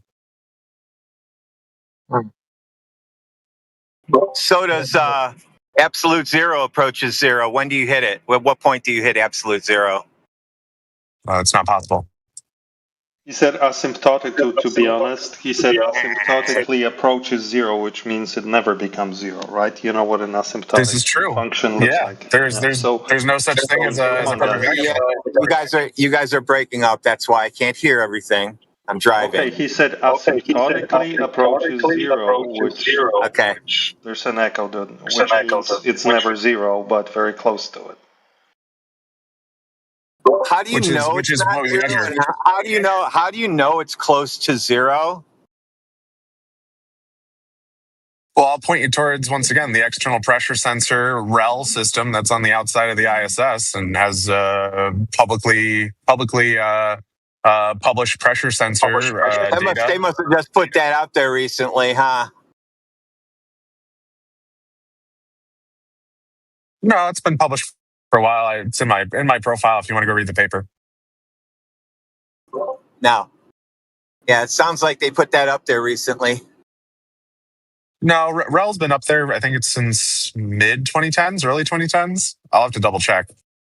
But the primary author on the paper, if you're interested in reaching out to them, as well as the engineering unit, which you can go, test and verify that this thing works like they're claiming it works. I think it's at the University of Arizona in Phoenix. I'm just going to go buy one and put it in my vacuum chamber and see if it works. I'm just trying to provide you evidence. I agree with you. I'm going to get your evidence, go buy one, put it in my vacuum chamber and see if it reads what my vacuum chamber reads. Okay.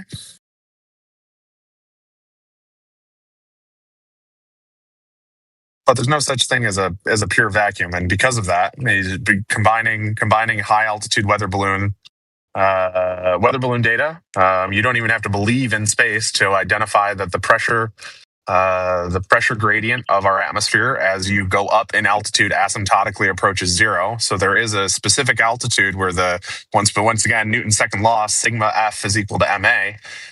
There is an altitude where the pressure is low enough that the force of gravity, even if you don't believe in gravity, right, you can see that there's a downward acceleration at 9.81 meters per second square. There's an altitude where those two cancel out and you have equilibrium.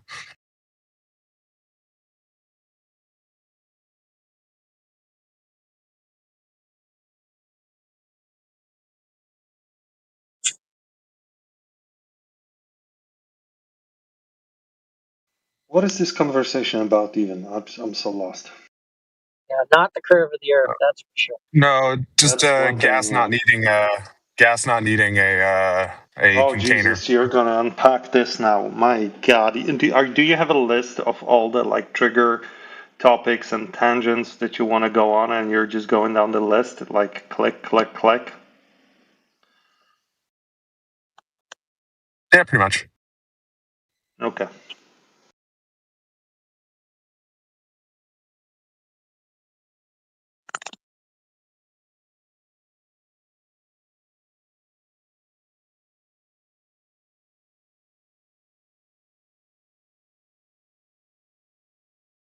I believe the way we got there was someone was asking me if we could do long distance terrestrial observations without the medium, and they asked where we could get a vacuum chamber that is long enough to do these types of measurements.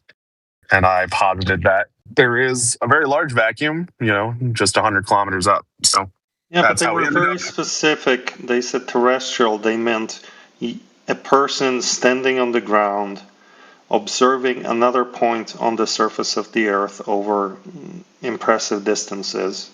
Can we do that without the medium? The answer, Josh, is no, we cannot. Right. So, saying just no, we cannot would be a much better thing, moving the conversation forward, than nerding out on fucking density gradients. I appreciate that. I do identify as a nerd. Well, I also identify you as a nerd, so we have that in common.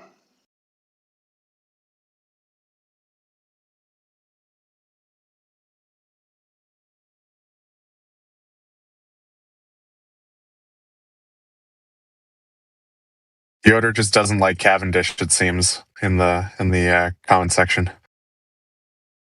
Why would you talk about Cavendish in 2025 when discussing Masserchat's Holy shit, dude. If you have gravimeters, if you have superconducting gravimeters that put Cavendish to shame. Oh no, I agree. It's just the beginning. There's been a ton of technological advancements that you're able to get 5, 10 more significant figures on small g. But it's just it's the watershed paper, so it's the one I usually refer to. Wow. Yeah, we've never heard that before, Oh, I understand that. It's like today, thanks to you, we've heard about Cavendish and Eratosthenes, I believe. Or was it the other guy? Sorry. No. Yeah. Right, okay. So those are foundational, for moments for our VC here. What else are you going to tell us?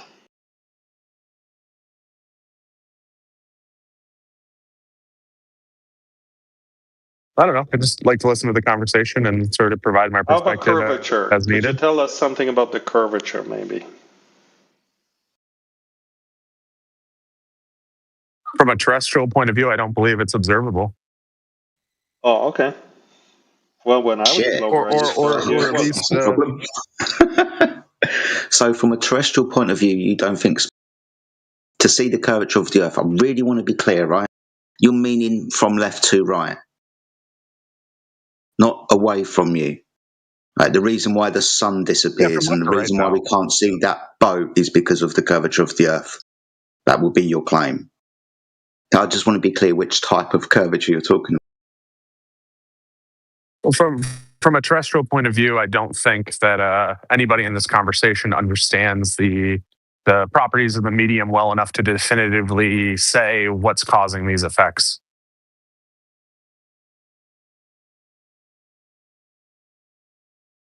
Which is where we run into the interesting dynamics surrounding reliance solely on your five senses and direct observation of phenomena, as opposed to what effects are you talking about, Josh? What effects are you talking about? Oh, the effects of the medium.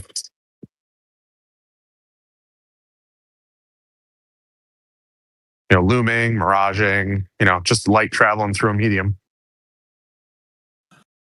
How come on your globe Earth everything is flat? I'm not saying everything is flat. I'm just saying that we don't understand the effects of the medium well enough to definitively have a conversation where we can convince the other party of anything. We don't understand the medium that we shoot light through well enough to target things at distance. Right. Whether or not to understand where the optical location is the same as the actual location. What the thing that we blow up with a targeting system, the most accurate targeting systems are lasers. You're saying we don't understand how light passes through the medium when we use it all the time to, these days, protect our borders and countries and early warning systems and blow that shit up. Right? Directed energy weapons. Do you know where the early warning systems are? Do you understand what I'm talking about? You're saying that we don't understand the medium, but we use it all of the time. It's just a stupid claim, dude. I disagree with that, but that's fine. We don't understand the medium, Jedi, so we're not allowed to have airplanes anymore. Call the FAA. Yeah, not allowed to use lasers anymore to target things at distance or to find range. Can't do that anymore. You get the visual feedback. I'm just saying you don't understand it. You don't understand it enough to claim that the actual position is the same as the optical position, right? So with a laser, you get the feedback of the targeting. At the speed of light targeting system. Oh yeah, at the speed of light. Correct. At the speed of light, blowing it up with a laser weapon. It's a targeting system, and it's also light. Do you understand how a PID controller works? It's every single time step for the weapon system that you're guiding using a laser is using the visual feedback. Stop talking. I'm saying it every single time. I'm saying it is accurate, but it's due to it's a different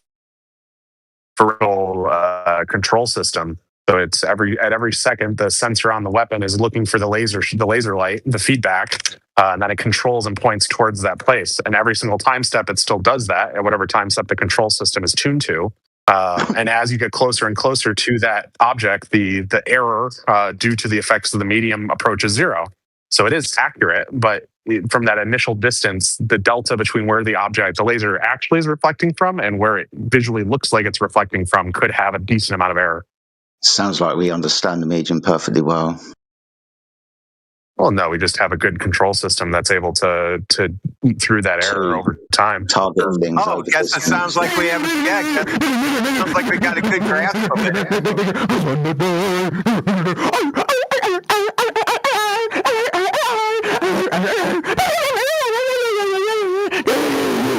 That's good shit. I appreciate this guy. Sometimes I should scroll up from the bottom. I'm sorry, guys. It's all good. I mean, it was appreciated interlude. Good reset. Good reset. I'm not a fan of the echo, though. I think it's the guy with the unhinged voice that has his mic on. The one who's driving. I don't know what is his name.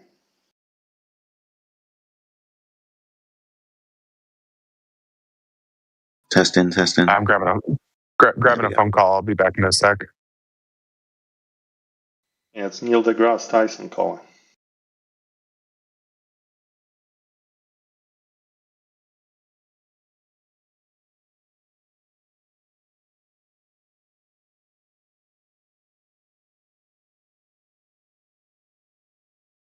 wants his curvature back.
Yo, if you're not down with wraparound, you're doing flat earth wrong.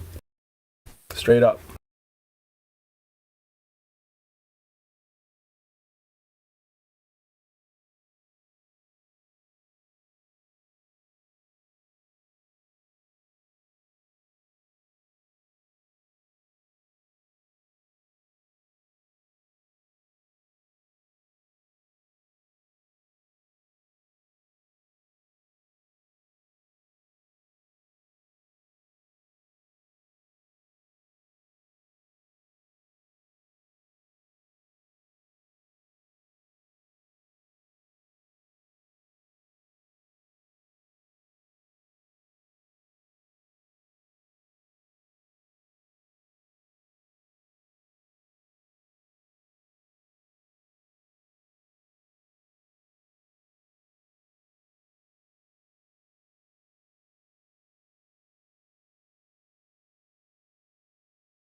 Why did all of a sudden everybody stop thinking critically?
everybody. Does anybody have an invite to the Flat Earth debate server? Hello? Anyone? No one here has an invite to the Flat Earth debate server. FED. I know old dude doesn't. He said no. Not a fan of Fed. Oh, okay. Oh, okay. Yeah, I mean that's a smart move. Let me just join Flat Earth Discord. It's because I got my other account suspended by Discord, and I really miss watching Nathan Oakley debate, but he doesn't debate in the server anymore. I think he only ever debated in FED. Come on, let's Flat Earth debates.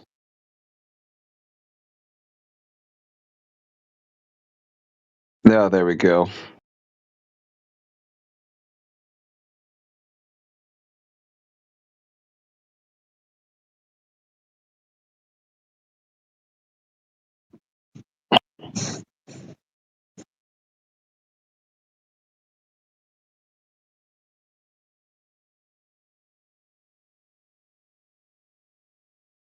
Wait, what? Wait, the drama?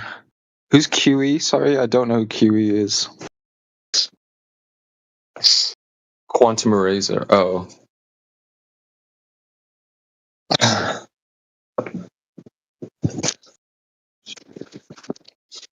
No, this doesn't sound good. We don't want beef in our community. I know it's been a while because I've been a bit away from Discord, but yeah, shit.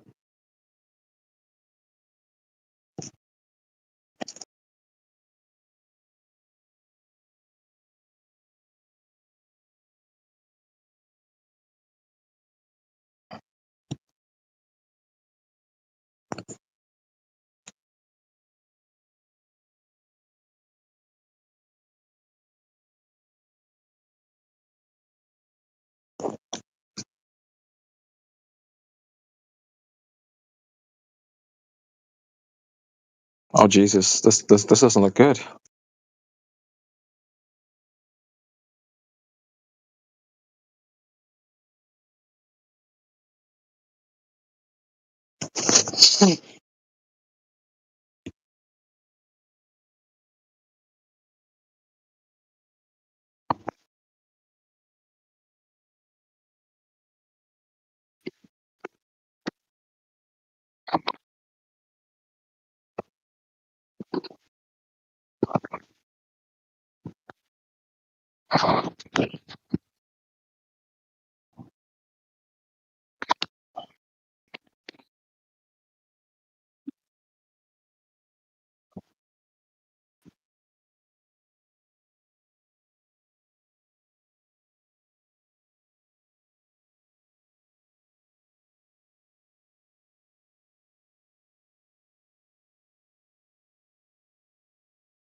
Wasn't it weird, guys, that dude Pantheon, he couldn't string words into a sentence while on VC. And then text chat, he starts waxing eloquence like a philosophy of mathematics PhD.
Maybe some people are just better at written words than spoken words, and I totally get that.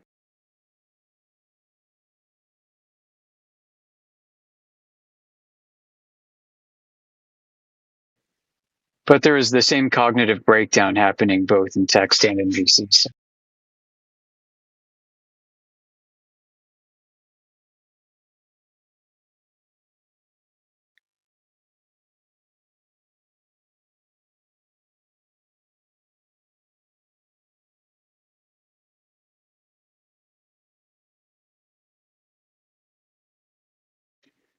Looks like there's some action on the English Hub. I'm going to go check that out real quick.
what do you think about time zones?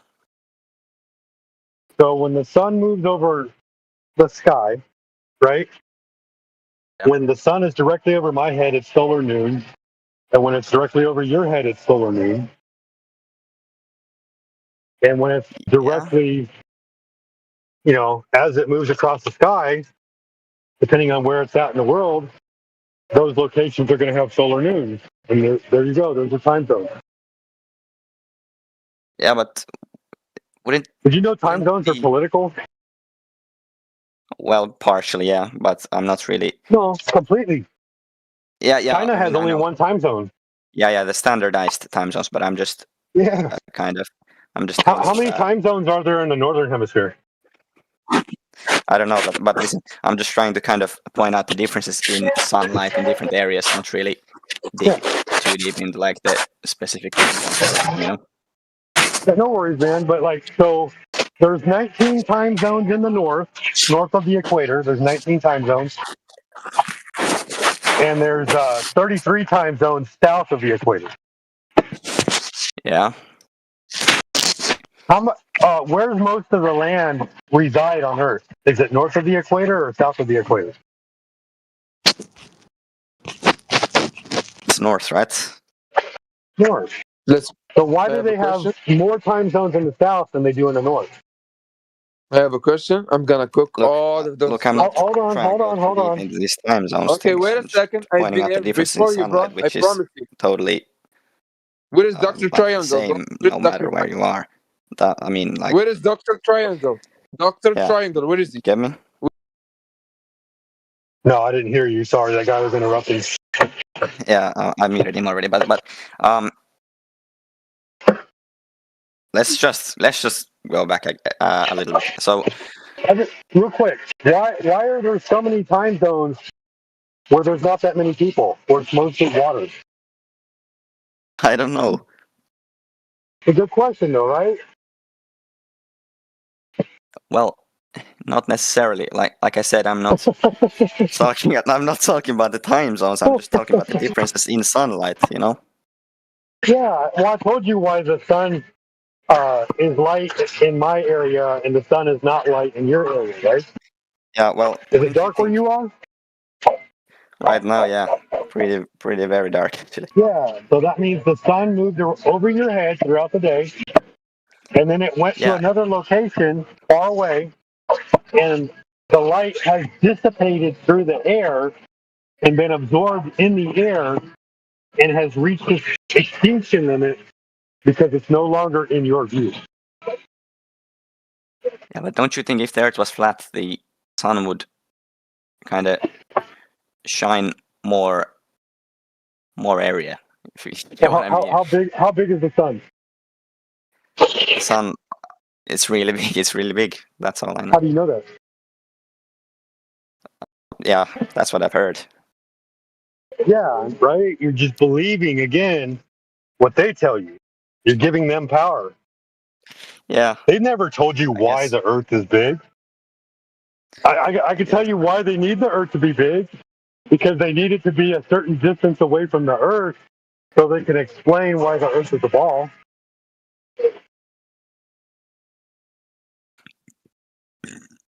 Do you think, by the way, like in what manner is the sun orbiting, or is it even orbiting, or is it going in a circle, or is it just jumping around in different I don't know. places? It just moved over our heads, man. I've never been able to track the sun for 24 hours. That's what it's been. Yeah. Well, there's just a lot of things you don't know, right? Yeah, but I know water is flat on the surface. Yeah. Yeah. So can I There's conclude, a lot of things that you don't know, but I know one more thing than you. Can I so Not yet. No, just quick. Just conclude your point by. We are. Give them time. What? I said we are. Give them time. But no, it's fine by me. USB can make it. Thank you. So I'm just gonna conclude. You're saying that the sun is not a powerful enough source of light to light the whole Earth. That's what you're saying, basically, or that you're saying that air is I'm not is a making barrier any for claims about light the to sun, come true. other than it moves over my head and it goes away.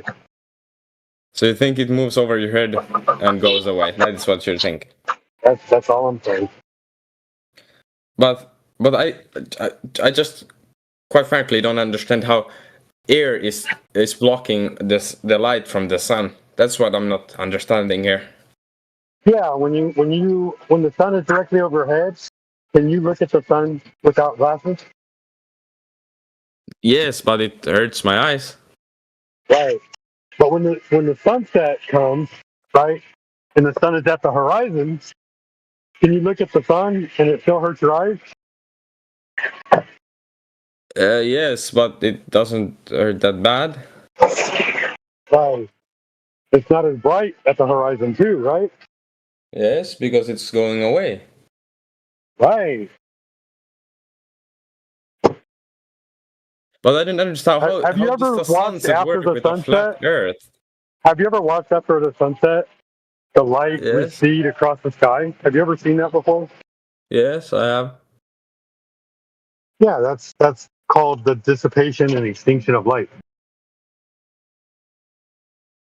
But a very common thing. You know, sunset works like you have the light. When it goes, let's say it goes over the horizon, and you don't see it after the sunset. You don't see that. Oh, I don't understand how that would work with a flat Earth. Yeah. How does it completely go out of my sight? I just don't understand that. Yeah, it just goes If away. The word was flat. It goes away. It just goes But away. does it Yeah. goes away where? To another location. Probably when it goes away from your location, it goes to my location. That just actually that doesn't quite make sense, because how it goes away completely in a point in a second. Well, you have this assumption about how big the sun is, how far away it is, Yes. how bright it is. You have all these assumptions, right? Mm-hmm, yes, that's true. Yeah, but you've never proven any of them. You just have an assumption. But that's I can say that about but- you as well. You haven't proven why the sunset happens. Why don't I see the Why sun do at I one need to point? prove how the sunset happens when I told you? I told you the water measures flat. That doesn't prove anything, actually. Yes, it does. No, it proves doesn't. that there's no curvature. No, it doesn't. If I believe what I believe that. Well, you can believe whatever you want to believe. I know the Earth is flat. But that is very narcissist to say. That is very hypocritical to say that you know. Why? Something. Have you measured the surface of the Can you Earth? explain the word that you know? How can you prove it? Can you prove that you know? No, you can't, because you basically cannot prove anything. I can. No, you actually can't. Yeah, how big is the Earth supposed to be? I don't know it on the top of my head. I do not know. Okay. All right. So the Earth is a certain size, correct? Yes. That means when you look out over the water, the horizon is a certain distance away based off of how high your eyes are above the surface of the water, correct? Mm-hmm. That's right. Right. So these are geometry problems. This isn't science. Okay. Right. No, basically it's a part of science, but okay. It's not. Geometry is geometry. It's math. No, it's science. What science deals with shapes? Do you think science deals with shapes and that's all? You do. No, I know. You apparently think geometry is science. I think that if you have an equation for something and you can prove something, let's say prove Math by is just science. a language, man. By science. Math is just a language. Continue. We can continue this. This is sidetracking right now. We can continue. I know, because you're sidetracking. Your entire understanding of the Earth being a globe is a red herring from a red herring. But let's say I don't know anything about anything, and I ask you why sunset happens, why at one point in time I don't see any sun at all anymore? Why does it happen? Where does it go? I cannot. It moves away. With a flat, that doesn't mean anything. It moves away. What does it mean? What does it mean? Where does it? Do you see the sun move? If I put a camera that is going very fast, I can see the sun moving. Yes. Right. You see the sun move through the sky throughout the day, right? Yes, I see. Yes. So what explanation would you have if I see the sun moving across the sky throughout the day, and you want me to explain how day and night work? Then I'm going to tell you that the sun comes to my eyes at the beginning of the day, moves across the sky, and then leaves my view, and then it becomes night. So the light source goes that far away from you that it doesn't affect you anymore, is what you're saying. Yeah. But it's still there. But you cannot see the light from it. Yeah, in a different location. But you cannot see the light from it anymore. Right.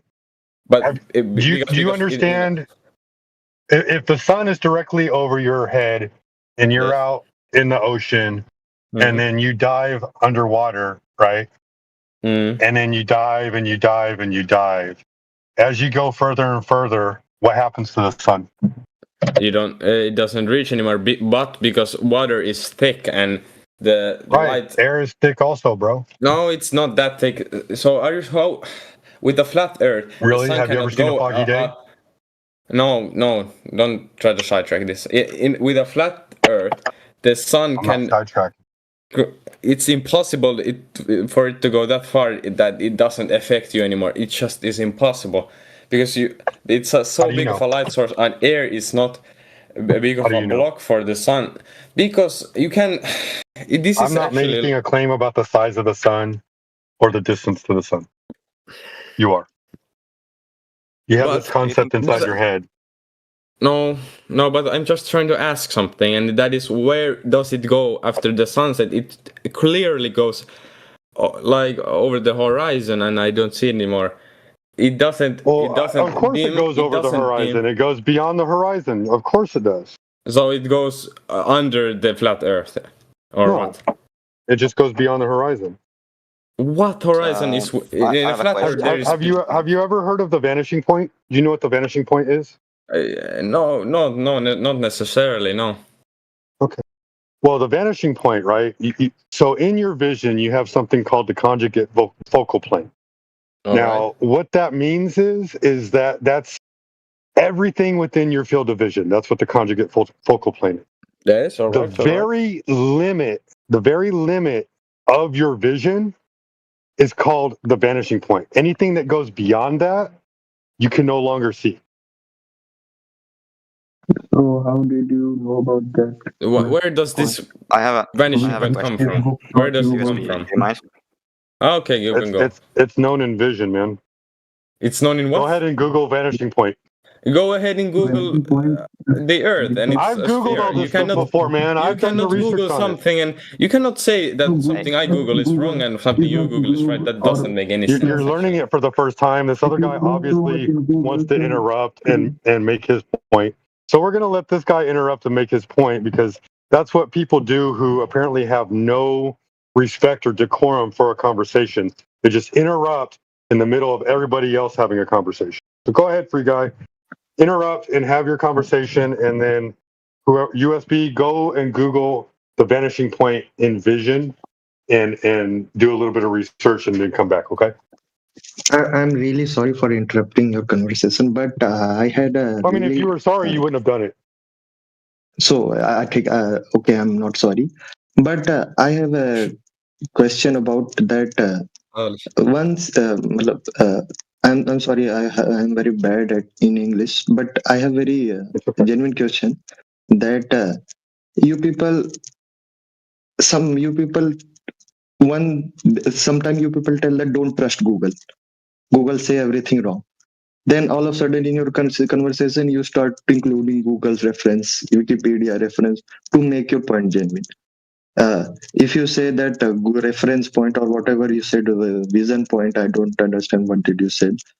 But yeah, if you said that go and research on Google, And if I go and it's one research thing and I believe on you that I'll trust everything on Google, then I will go and trust that I will go and search on Google that is Earth flat or globe. If Google said that Earth is globe, are you going to trust on Google for that or not? Well, I'm going to ask questions after that. Once they say the Earth is a globe. So you will not going to trust on Google also. Huh? So do you believe everything Google tells you? If you said so, you said me to go and search on Google. I didn't say that. Okay, I'm going to trust on everything on Google. Maybe you search something on Google. It said wrong. That your vanishing point, or maybe it is not right. How did you trust that vanishing point is correct or not? Because some things you can verify and some things you can't. If you can't verify or falsify something. So how did you verify that Earth is flat? Because I went out and made measurements over the surface of water, and the surface of water is not curving. Acha, you did measurement to how long distance? You did measurement from Pacific Ocean to Indian Ocean to every oceans from. I think you made very long tape to measure all the oceans in one go. Yeah, I mean, if you want to straw man flat Earth and you want to make up your own reason for why the Earth can't be flat, sure, go ahead. No. But if you want to know why flat Earthers, let's look from your side. I am an ant, and with a very small scale. Yeah. Not I'm not ant. Let's assume that I am in a very giant wheel. Right. You're a little tiny bug and on a giant beach ball. Yes, I'm whatever you call. There is a wheel in London. I don't know what people call it. It is very big wheel, and people go and. Please don't mind my English, but so my main point is saying that if you measure a very large wheel with very small scale, it will appear it will show very less curve. Yeah. But if you are going to say that that curve is very small, so that wheel is very that wheel is not a circle. That wheel is flat. And in mathematics also, if you're going to if you add in maths, if some people in here know about math, if you add polygon, what it means if circle, triangle, and you keep adding angles in triangle, at some point after adding very large number of triangle in a triangle, adding large number of triangle in a triangle, then it becomes circle. That and if you divide a very small portion of that triangle, it is a flat. It is flat. So if going to way of mathematics, circle can be a flat if you take a very small difference. So it is not a point to prove that if I measure one point, very small point A to B on Earth, and let's say 1 centimeter. Let's take 1 centimeter on Earth. It is flat. They don't show any curve, so it becomes it makes that Earth is flat. What about 1 meter? Are you getting my point? What about 1 meter? Is it flat? What about 1 meter? If you take 1 kilometer from point A to point B, and let's if you do an experiment. Yes. You do yes. I'm telling about that 5 kilometer. What about 10 kilometers? Yes. Let me complete. 10 kilometer. You and your friend point laser on a laser is straight, so our light travels in straight direction. Do you agree with that? So let's assume that your height is 6 feet and your friend is also 6 feet tall. Yes. We'll do 5 feet. Let me complete. Yeah, go ahead. So I'm just trying to make something very tangible Yes, for you yes. because you're giving a story and this has already been done. But go ahead. Okay. I don't know about that, but if you and your friend standing 5 kilometer away from each other, and one friend one friend point laser at you from 5 kilometer away from you, at a distance above Well, 6 feet above from the earth. Let's do 20 kilometers. Let's take 100 kilometer or whatever kilometer 20 you want kilometers, and let's do 170 centimeters tall. Earth in Earth curves. I am not about very detailed, but Earth curves 6 meter or 6 meter or 10 meter in every kilometer, and it is proven. It is on internet. You can go and check it. If you don't believe it, do it by yourself. Go somewhere where and 1 kilometer at 1 kilometer there is no obstruction, mostly sea or flat desert or there. And if you find that it is at not 1 kilometer, it's 6 centimeters. At 1 kilometer, it's 6 meters. Okay. 6 meters. 6 meter. I'm not very sure about that. I might be wrong. I might You should be probably wrong. look that up then. But you're making a claim. I might be wrong, but it is not. It is not false either. At 1 kilometer, Earth curves. Earth curves. Maybe and then maybe at 6 2 meter or above kilometers, that. what's 2 kilometers? Is 2 kilometers 12 meters or is it 36 meters? Or sorry, 2 kilometers, 2, 4. What is it? 12 meters or is it 24 meters? I will go on Google and check it out. Sure, yeah. No. In the meantime, I went ahead and put a video in the side chat for you to go look at. There was a laser observation. Can I? Where, Okay. Hold on. Yeah. I'm going to finish this and then you can interject. So there's a laser observation like you were talking about where they set up a laser at 5 feet tall above the water and they shot it over the water for a total of 24 plus miles. And they were able to hit a sensor target at the other end of 24 miles. And that sensor target was 4 feet above the water. So there was zero curvature in between there. 24 miles, that's what? Like 36 kilometers, 34 kilometers. Impossible on a globe Earth. Go ahead, USB. Yes, so I looked it up and I had a question in mind that if there is a vanishing point, why does the sun keep the same shape? Why doesn't it get smaller? It vanishes. It does get smaller. But it doesn't because it goes. It does. It is the same. It's been measured. It does get smaller. It shouldn't get smaller. If there's a vanishing point, it should go. So we could see it being very small, and then it vanishes. It doesn't vanish as it because it in the sky when it's sunset time, it's a big, and then it's gone. It should if there's a vanishing point, it should be big, then it's a little smaller, and so on, and then it's gone. Here, I put a video in the side chat for you to watch, like 10 seconds. But doesn't that make more sense? Yeah, sure. In the side, where's the side If chat? the Earth was a ball, sure, it would make more sense. But I put a video in the side chat for you to see. You can watch the sun get smaller as it fades away. Don't mind. Yeah, go ahead, dude. Yeah. So yeah, I'm just going a little bit back to the sun and whatnot. So why is the sun so important? I live in. Sorry. Why is the sun so important? We're talking about the Earth. Well, I think it's pretty good at pointing out some of the flaws in your ideas. Well, I mean, why is it important? Why is the sun so important? Well, to prove that the Earth is a globe. It gives us.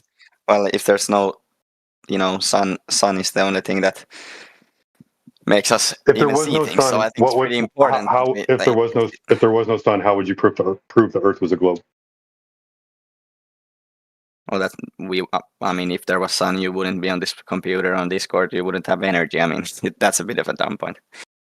But Well, I mean, there could yeah, be another so source of energy, but that's sure, but I don't know what that would be then. But that's getting a little bit I don't know paradoxical either. there. But I'm just trying to yeah, but understand why the sun is so important because, we're talking about flat Earth, not flat sun, not flat sky, not flat moon, not flat stars, yeah, not flat planets. We're just understand. talking about flat Earth.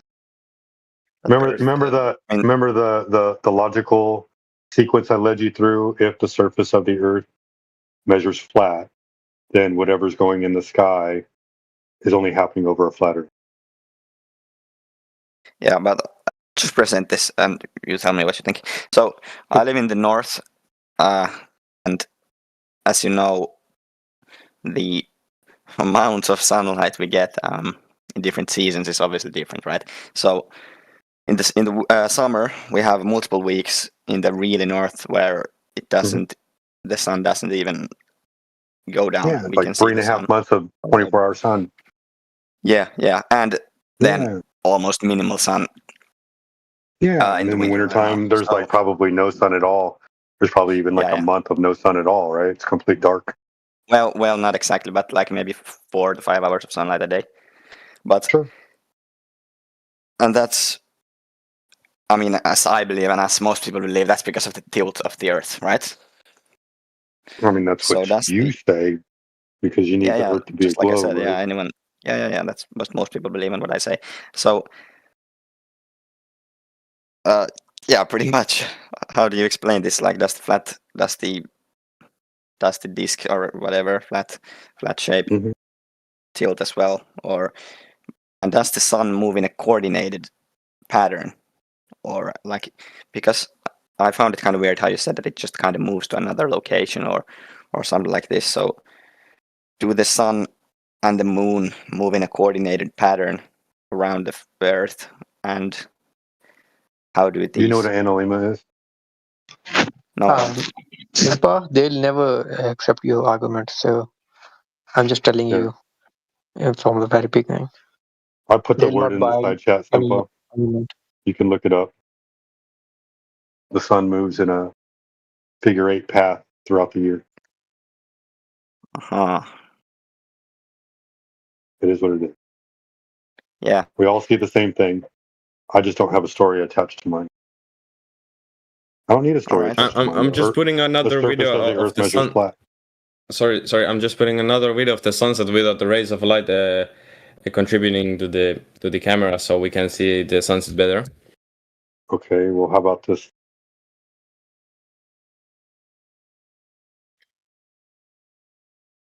Super annoying to have these conversations at all. No matter what we show you, you're just going to come up with another explanation. You still haven't given me measurement for the curvature of the Earth. But can you just at least watch the video? The sun is clearly not changing shape dramatically. Yeah, it is. Yeah, I mean, you're presuming that the sun would have to, because you presume you know what the sun should be or is. But are you, as in flat earthers, you think the sun is a sphere that is above us? It doesn't matter what the sun is. It doesn't matter. Of course, it matters what the sun is. Of course, it matters what the sun is. You cannot just say it doesn't matter what the sun is. So it really doesn't. When you measure the Earth flat, it doesn't matter what the sun is. It clearly does, but we can just ignore it if we want. So yeah. All right, well, how do you explain sunsets when we measure the Earth flat? How do you explain sunsets? The Earth doesn't measure as flat. Yeah, it does. We've got laser measurements, long distance observations. I'm going to post one in the chat. Can you just? So you don't know what the sun is what you're saying? Hold on. No, experts who study the sun, called heliophysicists, they don't even know what the sun is. They debate it all the time. We watch them on YouTube. Nobody knows what the sun is, basically. Ultimately, no. No, heliophysicists don't really know what the sun is. at all. Hold on, Okay, Yoda, real quick. Okay, that. Hold if on, you think, hold on, USB. I'm gonna let you go, Yoda, in a second. I'll let you have the conversation back. I just want you to know, USB. I put in the side chat for you. I took screenshots. You'll see screenshots that I have posted there of this guy Wolfie6020. He's an anti-flat earther. He loves trying to disprove flat Earth, and he did an observation where he used a solar filter, and he says, look, the sun doesn't change in angular size. But when I took screenshots of his observation, his video, you'll notice that it actually does change in angular size. And so, therefore, you're disproven again the sun changes angular size as it moves away.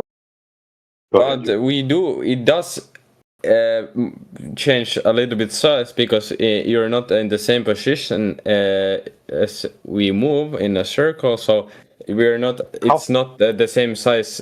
How much of an angular size do you think would change over 93 million miles?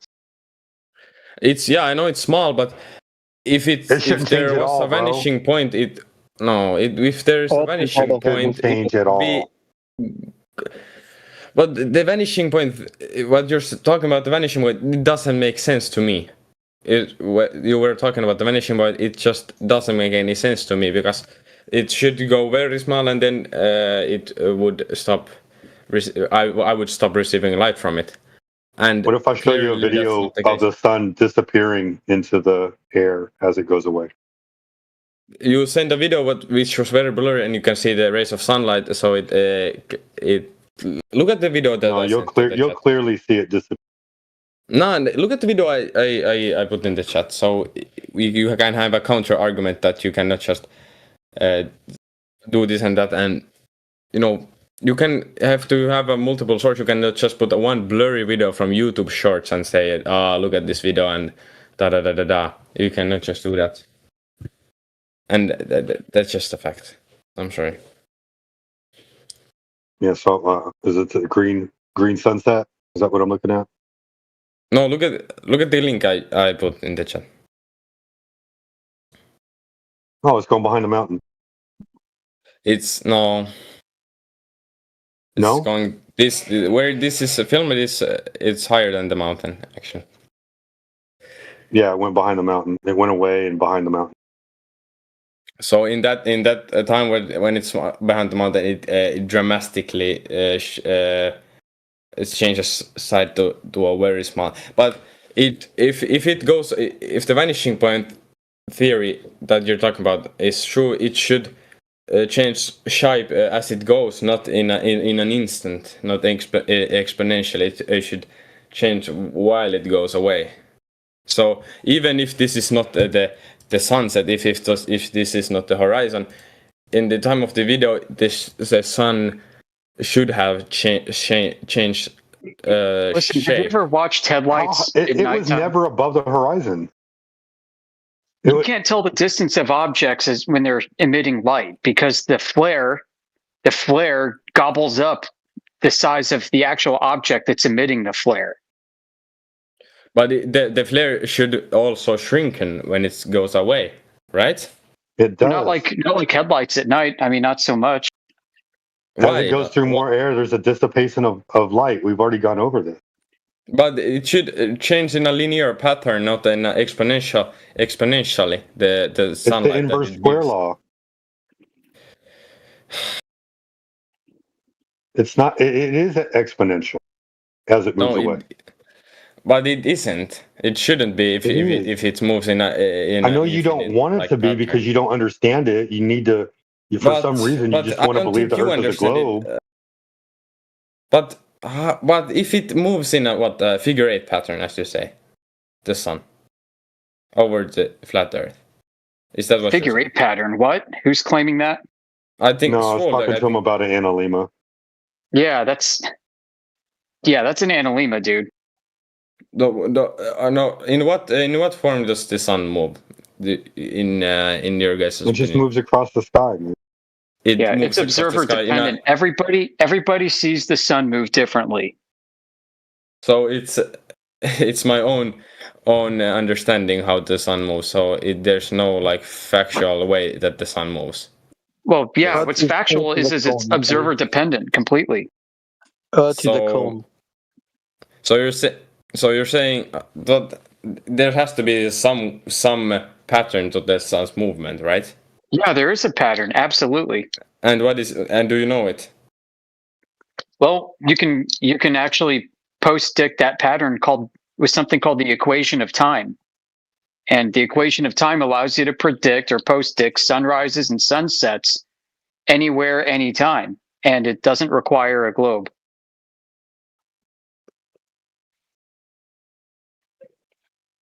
I have a quick hypothetical. It's kind of Here, I'm gonna post another video in the side chat for you guys to watch too. This is a good explanation about things moving across the sky. So mine's just a little light question. He does a good job. Quick.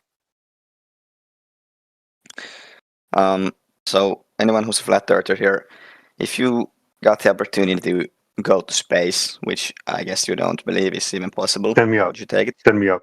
Send me up. It is impossible. Send me up. All right. Well, you want to pay for it? I'll go. No, I don't. But so you would be open to for that. Yeah, send me up. All right. I ain't signing no NDAs or nothing. I think there's some steps you can take towards that. No, it's impossible. All up some. I don't have $250,000 to go up. So if you want to pay for it, go ahead. But yeah, I mean, like, is that your standard of evidence? Is that how you know it's a globe because you went up? No, I didn't. But I'm just saying. Yeah. Has there been anyone? Why do we need to do that? And said it's flat after that. Yeah, but why do we need to do that if you don't? Yep.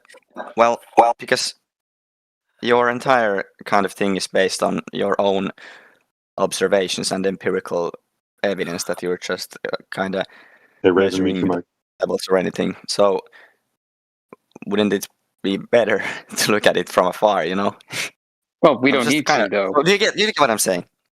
Yeah, I mean, but we don't need to. We've already measured it flat at every possible scale that we can visit. If I build a large building, Simpa, if I build a large building, right? Before I build the large building, I have to build the foundation. Yep. And I have to level the foundation. Mm-hmm. All right. So when I'm leveling the foundation, do I need to go really, really high to make sure that it's level? Well, no one's going to build that structure that big that the curvature would take into account. Doesn't matter. Do I go really high to make sure that it's level? I guess not.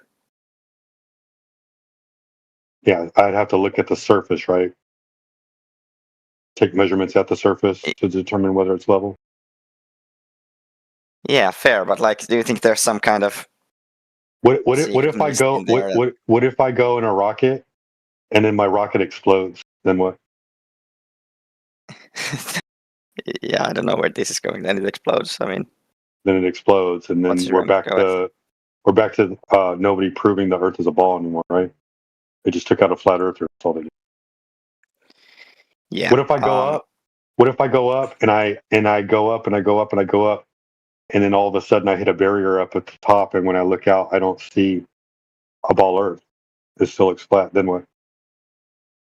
Do you think there's a firmament? Hey, you go ahead and film that one, and like, if you show me that you go up, you show me the pictures, we shake hands, and I'm a flat earther. You know, when they go up in rockets, there's no windows, right? Yeah, well, I don't know. I don't know. It's just a bunch of computer programming, and they take all orders from ground control. Yeah.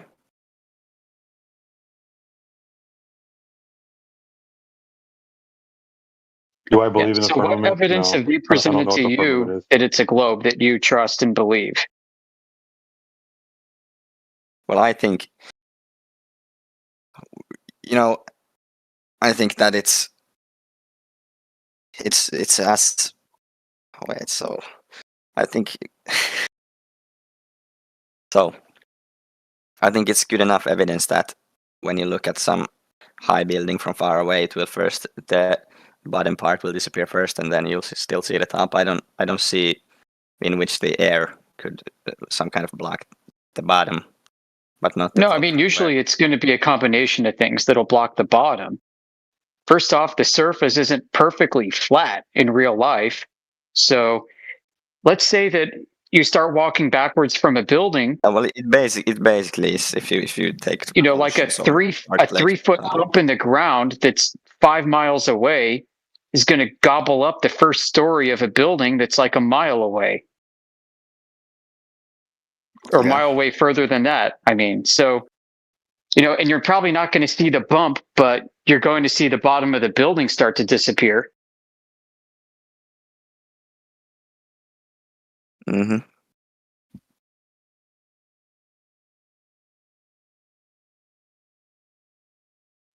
Right. I mean, so there is angular resolution and perspective at play, plus you have uneven topology.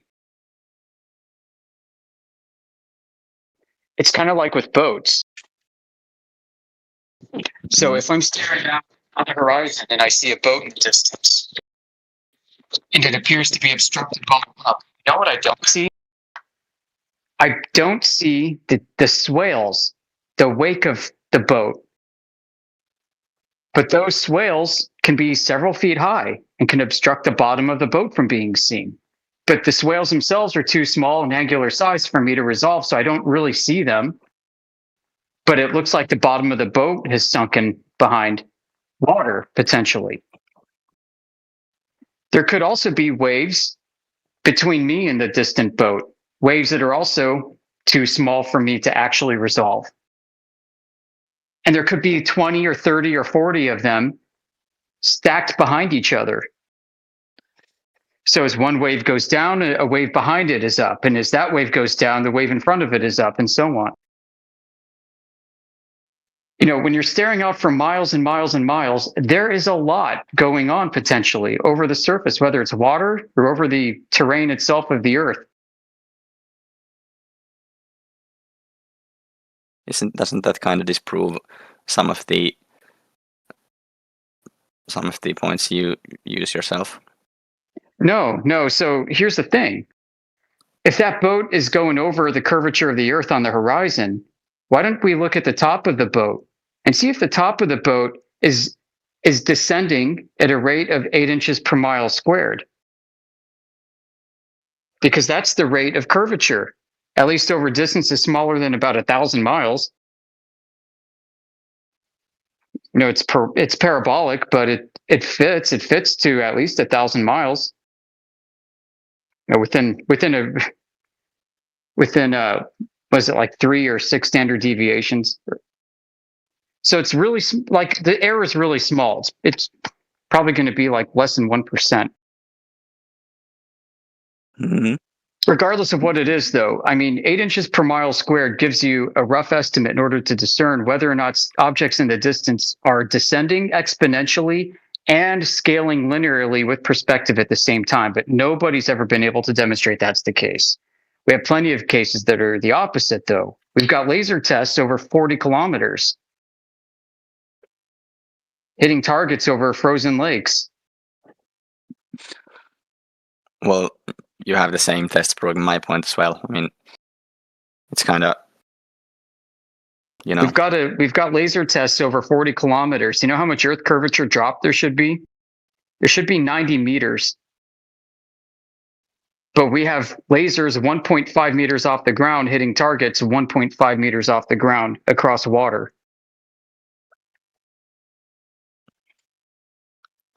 Well, all I'm gonna say is that I think we have more science pointing towards my point of view here. So I don't know like what though? Like, where's all the NASA tests showing us measurements of the curvature so that we know that their rocket equations are correct for orbital mechanics? What would you like them to do? I'd like them to show me a measurement of the Earth. And how would that be conducted? How about a laser test? So a test basically showing that you can't reach over the so-called curvature or something like that. So like if you point a laser towards the horizon, it wouldn't reach something. Yeah, like in the tests we do, that they don't measure deviation of the ground that produces a globe. They just don't. I've got another one I'll post in side chat. This isn't a laser test.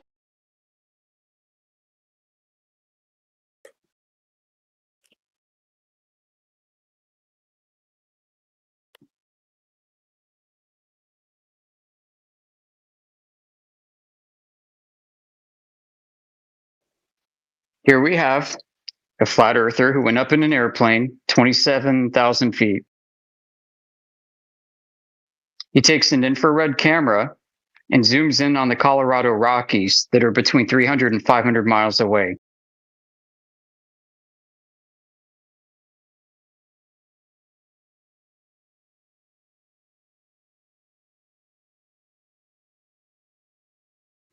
If Earth is a globe, then the horizon, where the bottoms of mountains should be cut off by, should be about 200 miles away from 27,000 feet. But he's showing you twice that distance easily.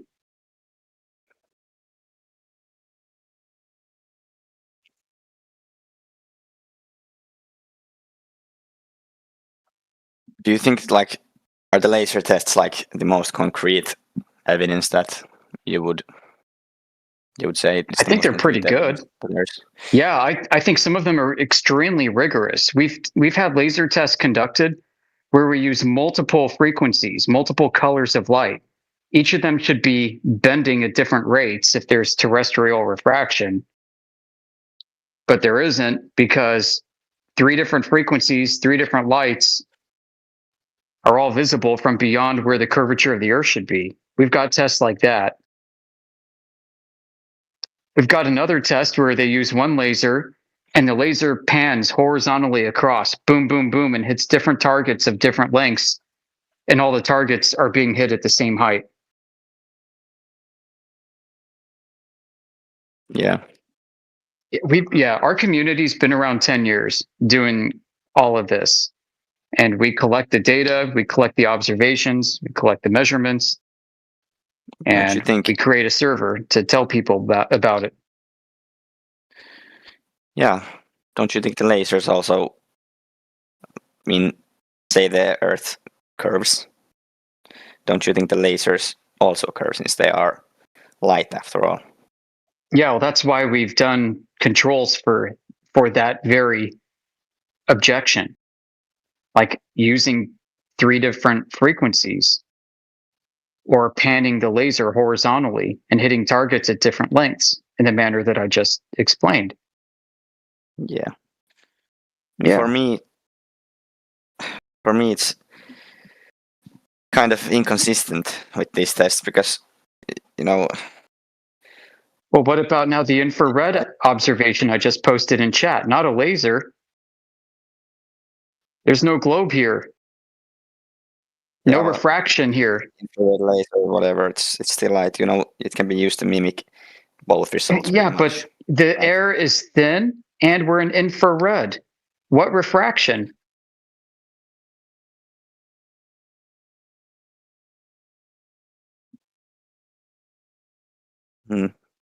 We've got a lot more. I've got a funny report. I've got this great report called NATO Sapphire. NATO did this measurement across the Chesapeake Bay in America. This is outside of Washington, D.C., essentially. They set up a tower on one side of the bay, and on the other side, they set up an infrared TV. On the tower, they fixed lights at various heights, from bottom to top, and the lowest light, they were careful to place this light behind where they thought the curvature of the Earth should be from the water. And the infrared TV camera was turned on and it was recording. They were out there for days and days, different conditions, sun rose and the sun set, and so on and so forth. and they could see the damn light behind the curvature of the Earth. They got so frustrated that in their own report back to the government on their findings, they said the situation was cursed because they were trying to control for the surface of the Earth, and their refraction models were off by 2 orders of magnitude. The error was off by 2 orders of magnitude what was predicted by their refraction models. They didn't know what to do about it besides come up with a new model for refraction. Yeah. Well, I mean, the problem for me is just lasers. Just, I mean, it's just so many things affecting the beam itself, and it can't be really. That's I what mean, people if say someone- until they go out and test it, dude. Yeah, but lasers are pretty. Yeah, pretty but what I'm good. saying is, it's We're not able to target things with lasers anymore. Is that what we're saying? Can't hit shit, right? Damn. Because everything you see is not actually there, right? Especially crazy. like even in the freezing cold weather, when the water and the air are both the same temperature, even at 27,000 or 30,000 feet, and you're gazing out with infrared to the horizon, there's still all of this refraction that just makes the Earth look flat. Your best evidence for the globe is by how flat the Earth looks all the time.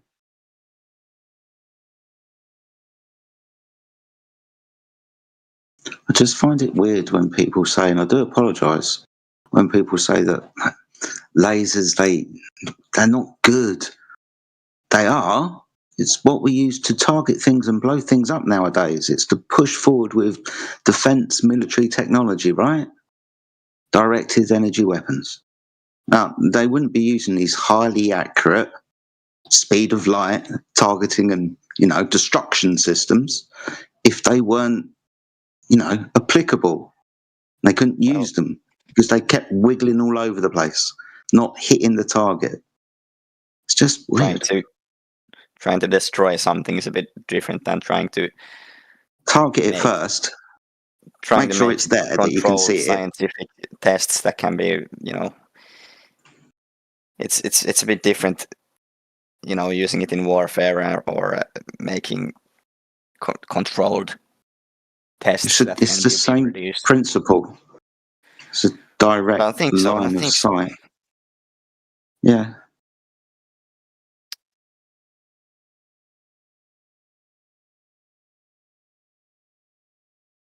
We use these things all of the time to survey the land.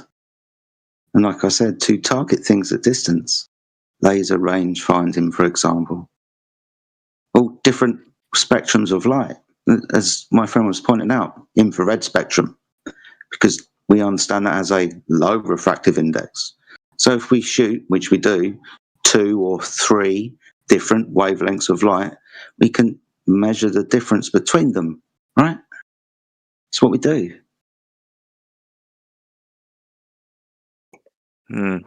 Sure.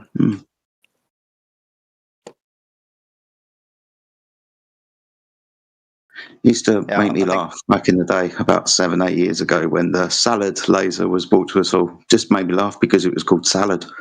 But the reason why it was called SALAD was because it's a super accurate laser aiming device. It's the acronym, right? It's what lasers are good at. Don't you think they spread pretty much?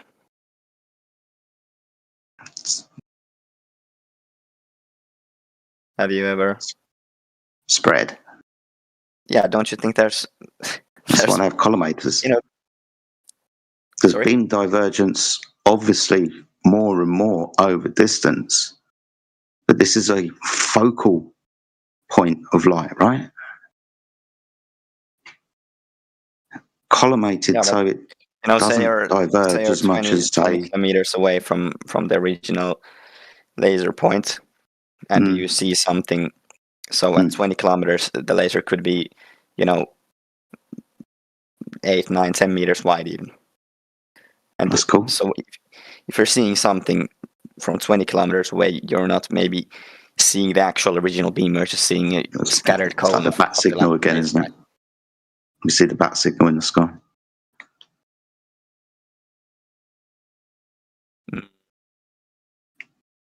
I mean, it's quite easy for us to point at things because they're there. There it is. It's a lighthouse, right? Or there it is. That's a building. When we get to distances where if we're on a ball we shouldn't see it, then we've got to come up with all of these, not saying that they don't exist, but crazy, wild excuses as to why we can see them. We understand that light deviates through mediums. We get that. But the amount that you require in the conditions that we observe these things through, it's just laughable. We see it because it's there. How often do we have to point it out? We target it with the laser system because it's there. Other EMF signals because we have a direct line of sight to it. The technology wouldn't work if there wasn't a direct line of sight.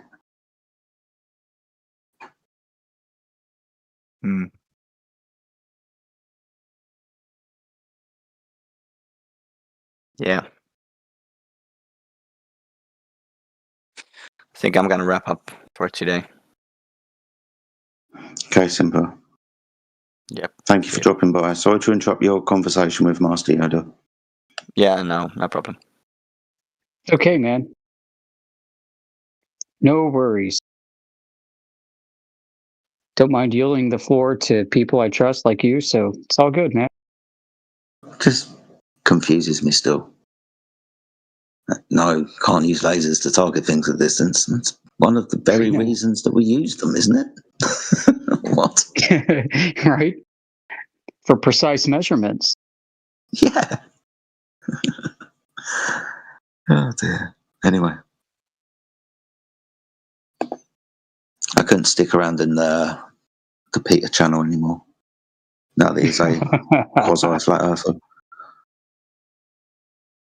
That's just weird behaviour, dude. Yeah, I mean, maybe he's deciding to try it out. Like, hey, if I fake it, maybe I'll make it. Yeah, maybe. I don't know. I don't trust him. Yeah, only time will tell. I have to get going right now, so unfortunately, but I'll be around later. Yeah, man. Catch you soon.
Hello, hello, hello.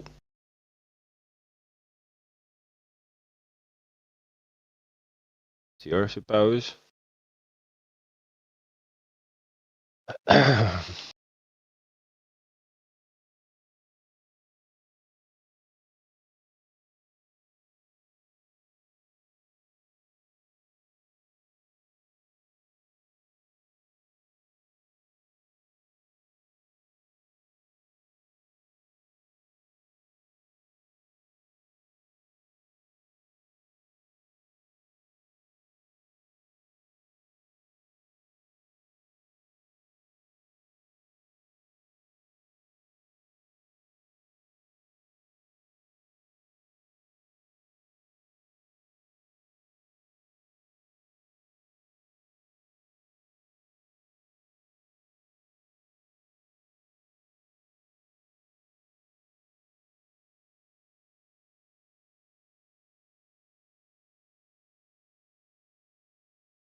surface of the Earth measures to be flat, and we It have doesn't, pressure though. gradients.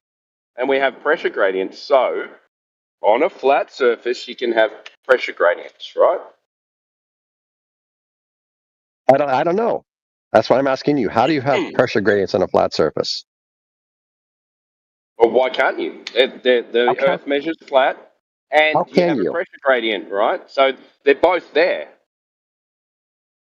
Yes, I know, but you guys, you generally don't care I about the think, Scott, explanation. your of problem this, is huh? not the understanding of it, it's accepting it. You know it measures flat. You're telling us there's pressure gradients. You just don't want to accept the fact. Well, it has never been measured flat. That's just something you guys made up. Okay, has it ever been measured curved? Every time the anybody's rate- ever measured it. Yes. Every rate time that it's anybody's given us? ever measured it. Yes. Yes. Okay, it go has. ahead. Go ahead and show us. This is where you Why guys you just laughing? reject. Because I've presented this to you. I've seen 100 other people present this to you, and every time you simply rejected it. So can you And show I- a and drop I So don't you're suspect poisoning the this time's well, gonna so be you're any not going to different. show anything. At what point does one have to give up? That's what we're asking you, Scott. Yeah. The I've ground given measures up. flat. You've How long told us does there's it go? gradients. It We doesn't agree there's a go. gradient. And you won't accept that this happens on flat Earth. The ground Why has don't never you measured accept it? flat. The ground has never measured flat. You guys have never done that. You're lying. Yeah, I have. I build No, buildings you have not. and the ground measures flat. How did you measure the ground flat? With lasers. After you flattened it? Yeah. Then it wasn't flat before you flattened it, right? Hey, do you know how to build things? But was it flat before you flattened it? You have datum points, right? Of course it wasn't flat. We're not talking... Okay, Okay. So then you You're not- did not measure Oh flat my ground, God, did you? turned into a bevtard. He already was. Oh my God, the guy that you hate so much, you've turned into. No, I have not. Yes, you have. Yes, you Oh, have. The Earth is not a horizontal reference plane because it has a hill on it. I can't believe you just said that, Scott. So how did you guys measure it flat? What did you do to measure it God, flat? I can't believe you've turned into that. So how about you've stopped poisoning the well and you present your proof of curvature that you've claimed you've done? I've presented it many times. You presented Jack. that main survey. How about Scott stops poisoning the well and presents his proof of curvature? Well, I can show you a picture from space, but you'll say it's fake. Right? Yo, see, I told you guys. What did I tell you? We were This is why it's important. Show me your evidence, but you summarily reject every evidence you've ever been shown. And then you say, show me evidence again. It's like, okay, I'm out. See, that's what I'm talking about. He's going to ignore the measurements, right? Go straight to outer space. Yeah, I know. But you guys don't have any measurements. You never have, and you never will. Oh my goodness. What measurements do you guys have? No drop over distance, 0. But there's plenty of drop over distance. Is there? Yeah, we're showing you pictures of that too. We're showing you the boats in the distance. You know, the ships going over Okay, the horizon. Scott, inside chat, And Great you guys just say, "Nuh-uh." Great Salt Lake laser test, 21 miles. Yeah, No that's a stupid curvature. test. Are you That's a saying stupid that's non-existent? That's just a figment I'm of your saying that- imagination? I'm saying and it's a talking stupid through me test. is going to magically make it disappear. I'm saying it's a stupid test. No reasonable person would do that. Oh, so you don't want to accept it? Why is it stupid? Because it doesn't measure what you want. The easiest way to measure the curve is do reciprocal zenith angles. That's the easiest way. And if you guys had ever go out and do that, you would find the same data that everybody else has found. You would find a curve. But no, one sec, Scott. Should there or should there not be at least 225 feet of drop at the other side of that lake for both parties on either side of the lake? Yeah, For both globers and flatties. If you're on a globetard, what should the drop at 21 miles be, Scott? I don't know. Don't bullshit. How about we give you a drop chart? That'll make it easier for you. I'll post that up for you, mate. Hold on, I'll just get him. Yeah, but that drop is there. You guys just don't know how to measure it. We tried to show you how to measure it so you can see, so you can get the data. The drop is there. No, Scott. No, it's there. It's there. Where is it? It's right there. You just don't know how to measure it. It's. Are you going to break or not? Yeah, I'm going to break. Like an old record. You guys are getting me. Yeah. Can you show us in that video where the drop is? No. No. Okay. There's the drop chart for you, Scott. you. So at 20 miles, so we'll just round it to 20. What should the drop be? I don't know. What, you don't know how to read now, or you just pretending to be a clown? Why would I have that written down? It's in the side chat. I'm trying to make it as easy as possible for you, bro. Come on. Well, how did you guys try to measure the drop? No, you're going to tell us how question? far the drop should be. I don't know. It's in the side chat, mate. There's a chart there. 20 miles. You can do this. Why don't you just tell me what it says? Why don't you just read it? Jump, monkey, jump. Come on. Yeah. I know you guys are trying to get me. You realise you've got nothing, don't you, Scott? No, I just wriggle around in the murder pit. It's great. And then when you get backed into a corner, you just say, "I don't know." Fine, man. Yeah. That's fine because you shouldn't know everything, right? Mm-hmm. People aren't meant to know everything. Mm-hmm. It's interesting, though, how you guys have managed to pull the conversation away from the original of how do you account. Now you're going to cry about it. I'm going to wriggle around a bit more because I've been back down to the floor. There's no curvature measured. Therefore, we can have pressure gradient on a flat surface, right? But we've mapped the entire Earth, and they measured curvature everywhere they went. Sorry, weren't we talking about flat surfaces and pressure gradients? We could talk about whatever you want, actually. And then you had to go to maps. Yeah, that's what reasonable people do. Who's running away? You just said it's amazing how we can talk about everything else but the subject. We went back to the subject, and you went to another subject. What subject did I go to? Maps. Well, maps is when they measured the Earth, right? When you Did they? Yeah. They measured the Earth with maps. No, they measured the Earth to create the maps. Okay, can you show me an accurate map of the Earth? Yeah, go to Google Maps, and that's fairly accurate. What's the process?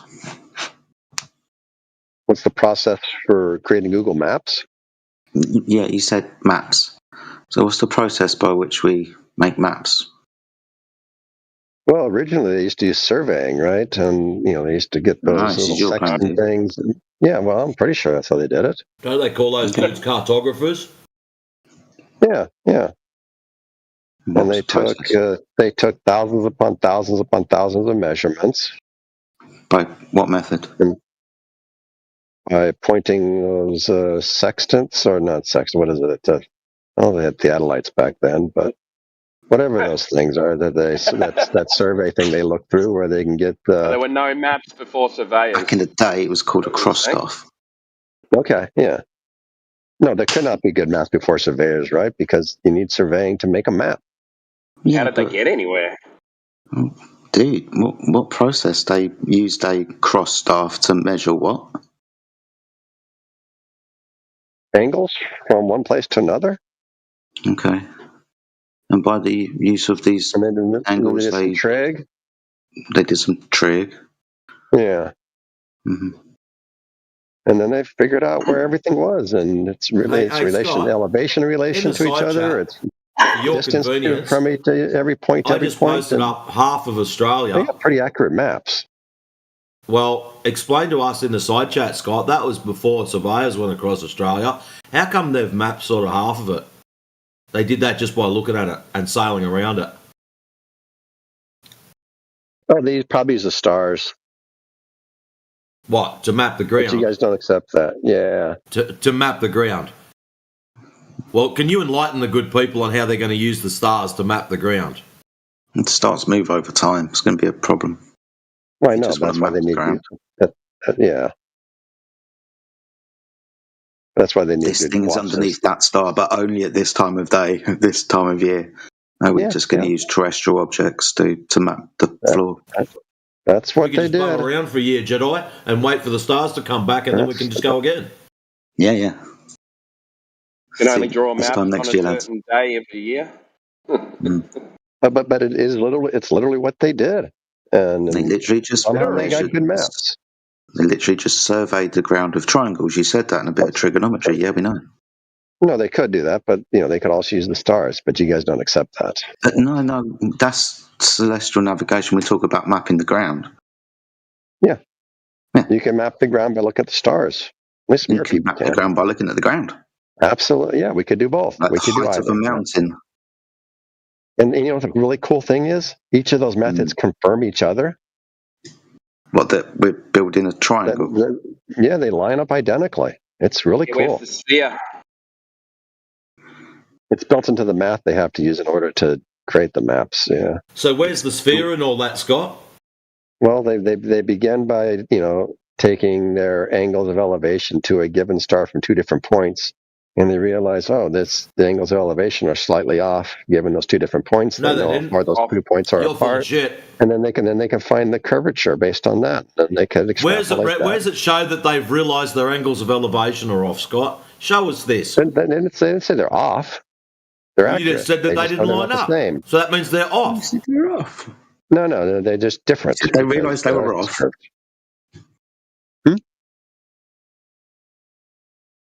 I think Scott's just making shit up because he realised how slammed he's got this morning.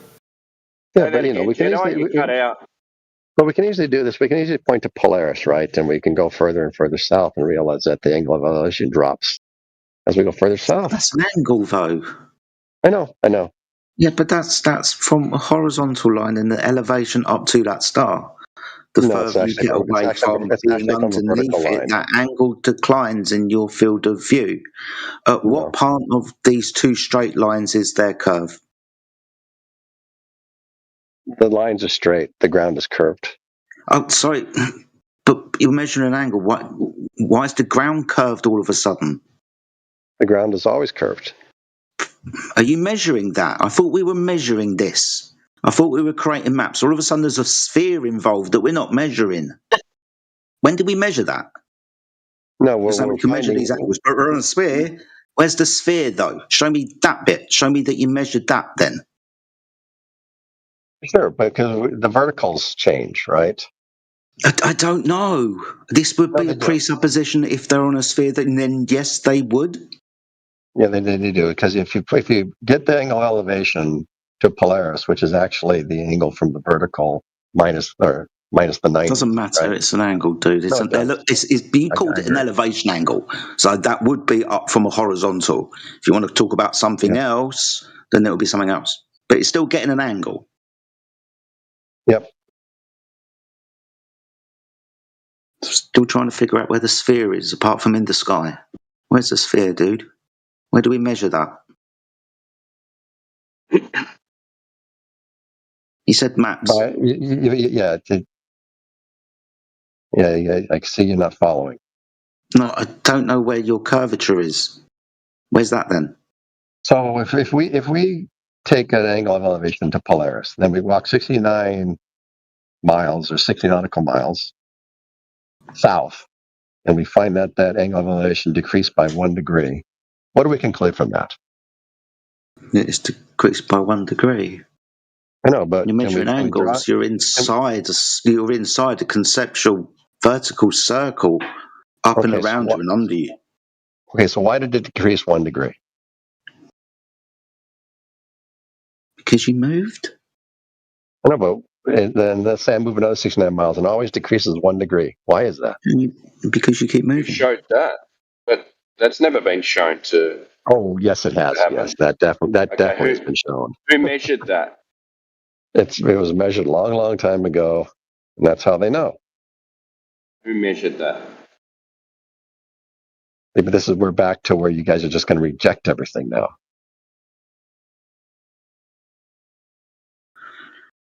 This is not back to us rejecting everything, Scott. No, This is back to show your stop doing circular that, mate. reasoning and how you've got no information to present. And you're just going to go, nuh-uh. What's the thing of elevation from us? And now he's just going to totally Polaris? sidestep the fact. I love it. Yeah. Who measured the 1 degree per 69 miles?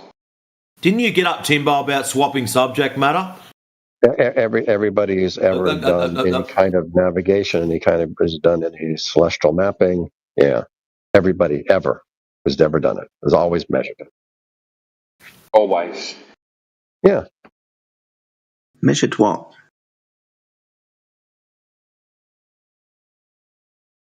The distance that you calculated from the elevation angle.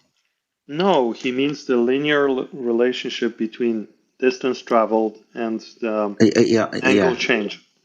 Yeah. Yeah. Who measured it? Like move by 1 nautical mile and you'll see 1 arc minute of difference in the angle. Okay. Who measured that? Everybody who does celestial navigation. Okay. How many degrees did they measure? 1 arc minute. That's it? Yes, 1 nautical mile equals 1 arc minute. And what's the furthest what's the furthest they've measured at one time? 1 nautical mile. That's it? Yes, to get 1 arc minute. Great. Awesome. So you move by 1 nautical mile, you get 1 arc minute. You move another nautical mile, you get another arc minute. Who did this? Everybody who does celestial navigation. And has this been confirmed from 0 to 90 degrees? 1 nautical mile at a time. So has this been confirmed from 90 degrees down to 0, that it's 1 nautical mile the whole way? Because at one point you don't see the star anymore. Yeah, but the relationship between, as long as you can see a star, and you move incrementally 1 nautical mile, or even half nautical mile, and you get half arc minute. So the interesting point that he's driving... This is due to what, Peter? So according to Globers, that's because it's not the angle that's changing, it's the vertical that's diverging per the... Okay, and what do you think, now that you're a flat earther, what do you think? What's this due to? I think it's perspective. So can you show me where someone has travelled a certain amount of distance above a mile? Let's call it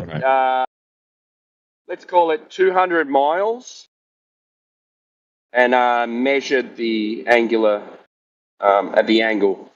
changing. The question is still on the table. It hasn't been answered. Who measured it? The argument is completely orthogonal to how many miles you went. The argument is different. His argument is, for every incremental in distance, let's say 1 nautical mile, you get the same increment in angle. Who measured it? Everybody who measures angles to stars. No, that's not an answer. That's a non-response. Give an instance. Give an instance. Go do it yourself. No, give an instance. Give an instance. Everybody who travels. Everybody who travels. That is not. It's not a response. I apologize. Here's the correct response. The person who defined nautical mile. Show us when they did it, how they did it. The person who defined nautical mile as a useful unit did that. The definition of nautical mile is you get 1 arc minute of difference. Yeah, they can easily just say, well, we must have travelled this far. Right? Now that we've measured this angle change. Nautical mile now if you moved off your ass. But who measured the actual distance? They measured the distance and the angle? The people who left their mama's basement and walked a nautical mile in a single direction. There we go. Because he's got no answer, he's going to start insulting you.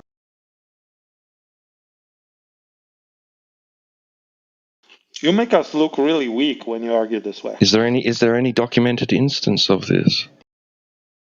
Yes, but my mom lost it. Peter's got nothing.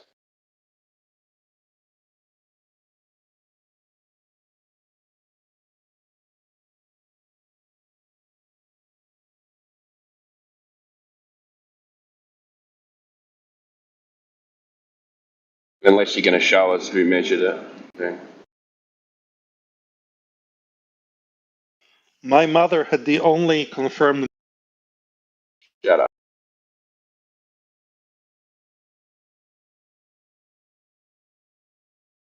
No answer.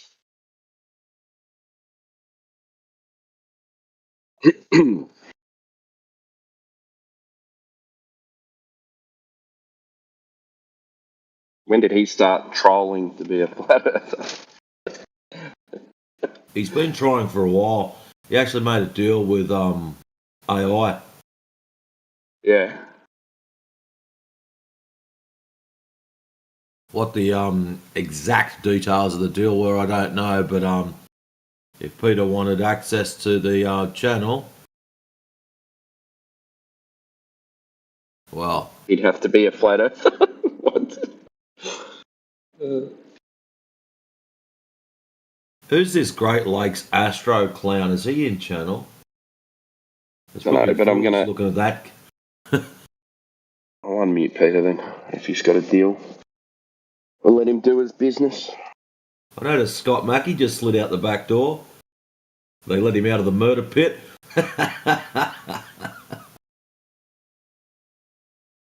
The problem is this, guys. when we deny, the more sophisticated things like photos from really high up and so on, sure, that can work to an extent. We don't deny photos. When you deny the capability of human beings take a step to travel back. a nautical Peter, mile, take a step back. then you sound we like don't, Peter. We don't deny photos. All we want you to do is validate them. How are you going to verify or prove I understand. that those photos are true and accurate?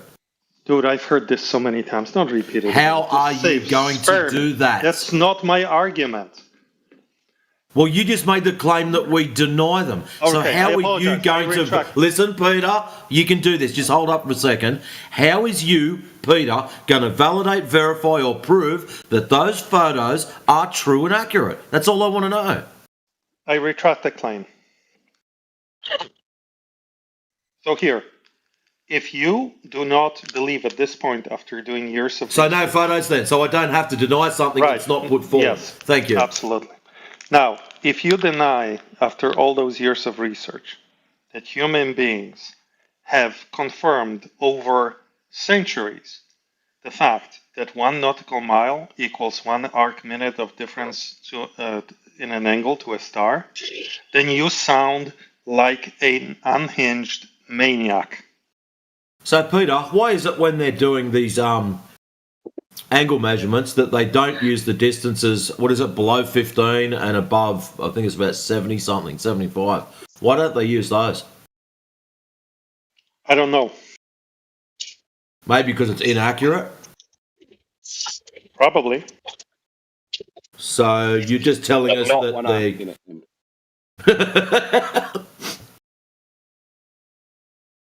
You're missing the point. If I'm You're missing the standing point. under a star... You're missing the point. If it's accurate, you should be able to go from 90 degrees all the way down to 1 degree and be accurate. Oh, look, I need to travel 87 degrees. That equals times 60. Ta-da, off we go. That's it. You're missing the point that Scott Mackey was making. Scott Mackey wasn't making points. He was making noise. There's a difference. And then he'd say, I don't know. Completely his point. He doesn't... Like you also did. His point was, I don't know. Like yours was. Well, yours wasn't, I don't know. Yours was everybody, anyone. Go outside. Get outside your mother's basement. You couldn't give an instance, a documented instance of this taking place, ever. So, yes, we understand it's accepted, but has it been demonstrated? You literally And then I'm sure that if Indio and Yoda were listening, they'd be chomping at the bit to get in here and ask you, well, what's deflection of the plumb line all about then?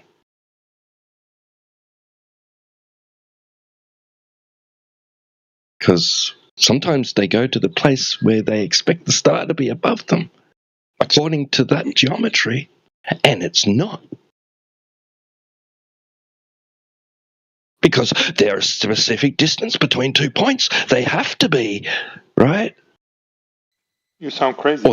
Or they've actually measured the distance between the 2 points, and they go, well, according to this distance, if we go here at this particular time, this star should be right above us, and it's not. So they have to invoke all this wonkly donkly space bending, all that stuff, right?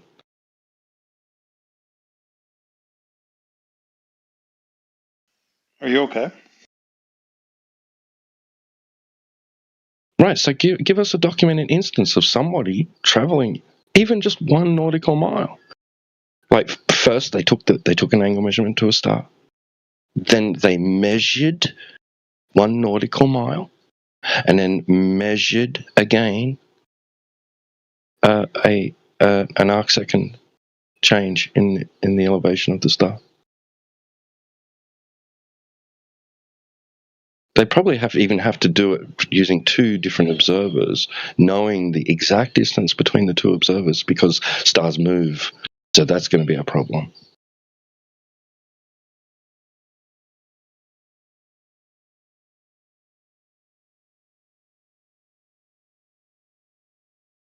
You do realize this is the definition of the nautical mile, yes? Yes, we understand. So that's your source. That's the agreement. Yes. But how was it established to be true? By observing that 1 Archimedes corresponds to this length. So in what moment? Give us a documented instance where it was measured. It was measured that if you travel this distance, you get 1 Who did it? And that distance When? was called How? nautical mile. Who? When? How? Wikipedia / nautical mile. The history of nautical mile is described there, you idiot. Yeah, okay, so give us the instance then. Have a read of it and give us the instance it was actually measured.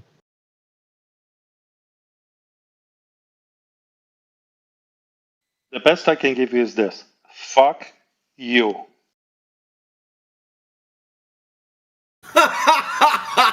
That's better than a nuh-uh by Mackie.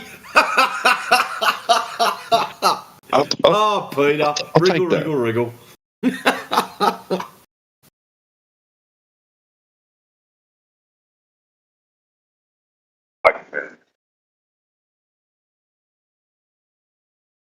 I see your fuck you, and I'll raise you with an I don't give a shit. I thought you were going to raise him with a have a nice day.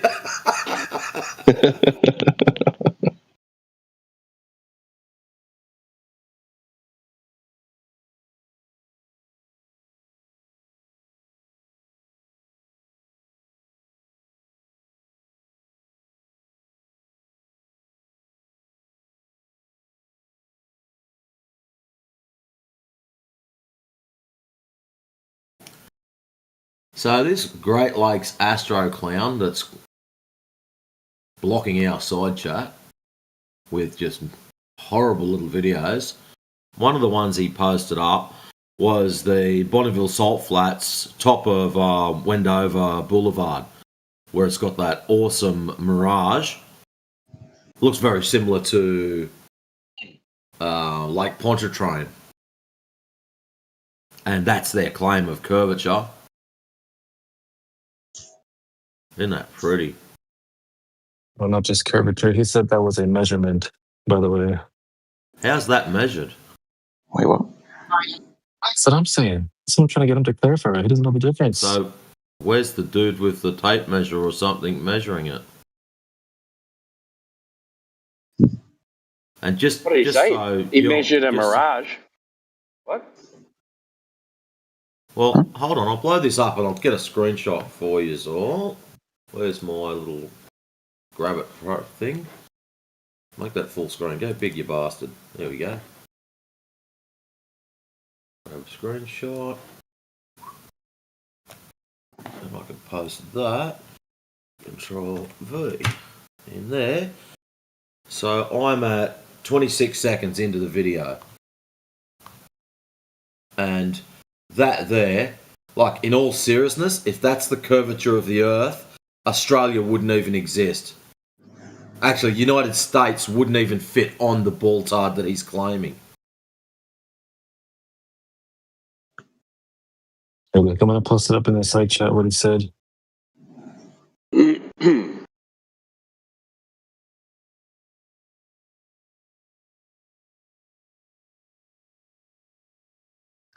Okay, see how it's not flat?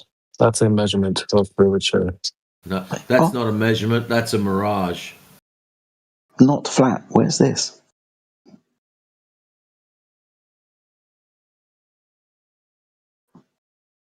He actually posted up the video link earlier on. Yes.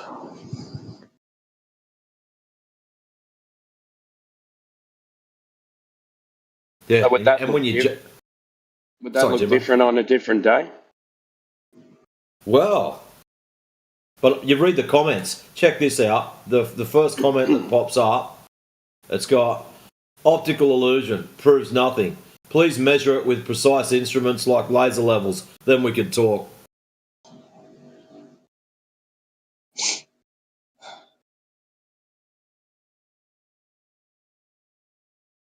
Why is this clown proposing how to measure a basketball?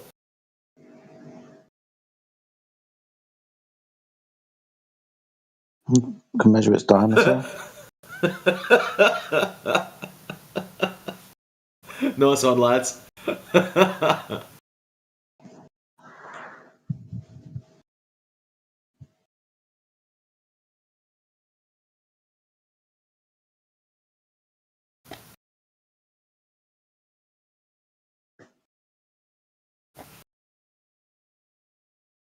Oh my god.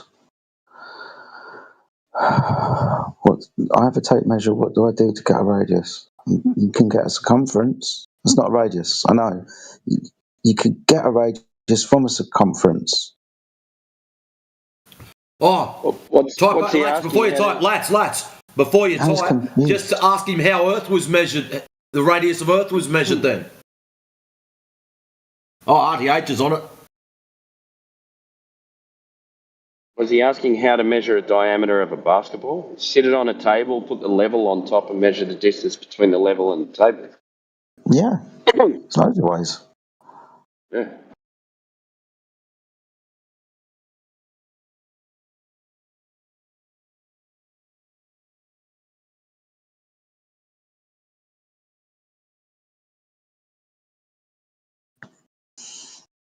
If you're in an engineering shed, maybe you've got a nice big set of external calipers. Put those around it. Then measure that distance.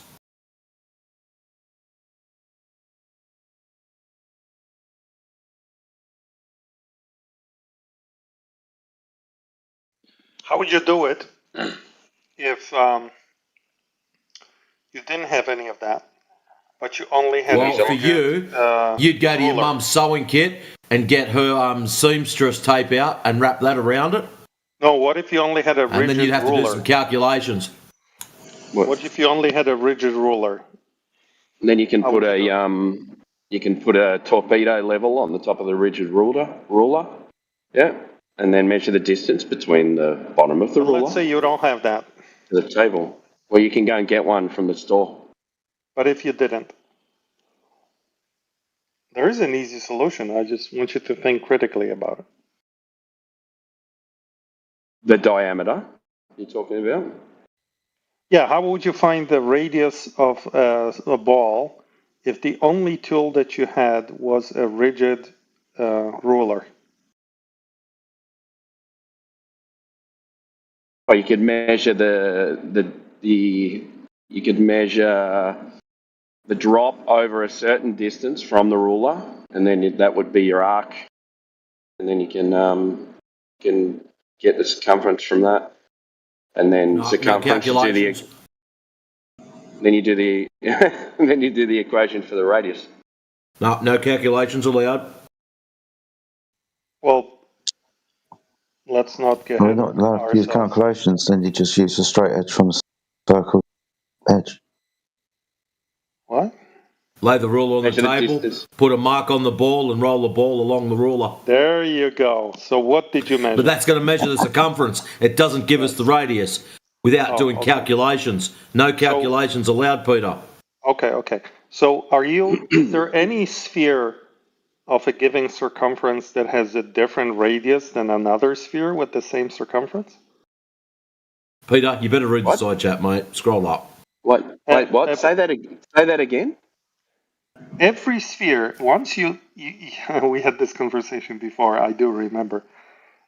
It's not what do you mean by calculation? There's a relationship, unmovable, Can you ask fixed that relationship. question? Ask that question again, though. The circumference and the radius are the same thing. The only thing dividing them is a constant of 2 pi.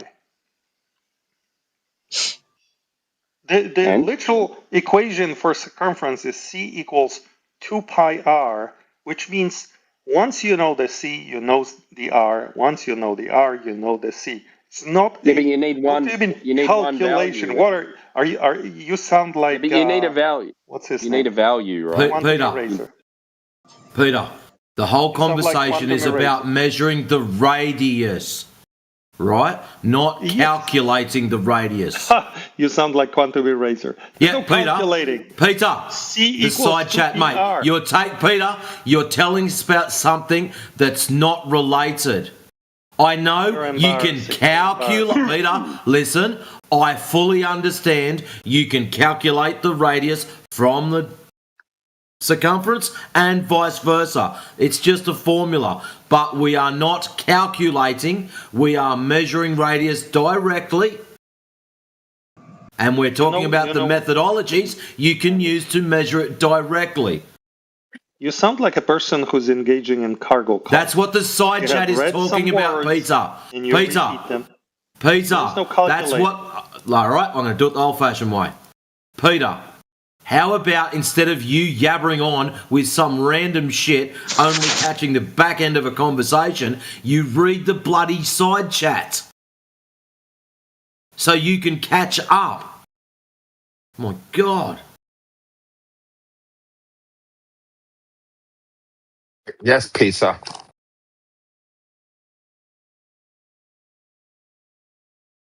Welcome, St. George. I'll run away then.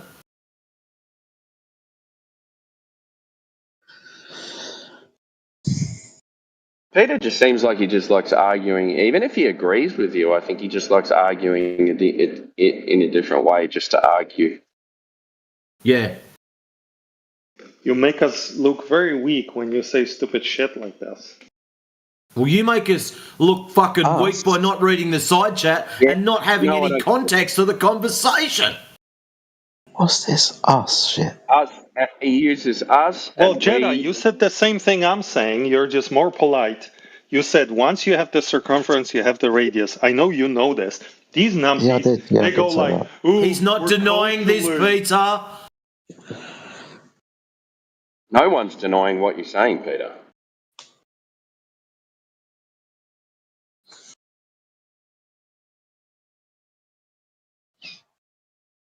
You're just not following conversation in the chat. The rules of the game, Peter. Peter, the rules of the game. Measure the radius of a spheretard, not calculate the radius of it. How are you going to measure it? Okay, let me just comment real quick and then I'll shut up. I am the first one to admit that every Aussie flat earther is worth their weight in gold. But God, are you guys dumb? Why? You're making the dumbest arguments. Who is? It's not us, it's some fuckwit in side chat. One sec. What argument, Peter? All of them. Everything you've said to that. Which one? Name one. All of it. Oh my God. You're insufferable. Which one? Every single one. The nautical Go through the mile, most recent. Most gas recent. pressure things you talked about earlier. Okay, what about calculate versus measure. I mean, it's Okay, ridiculous. what about it? What about the gas They're pressure? stupid. What about it? They're stupid. What part of it?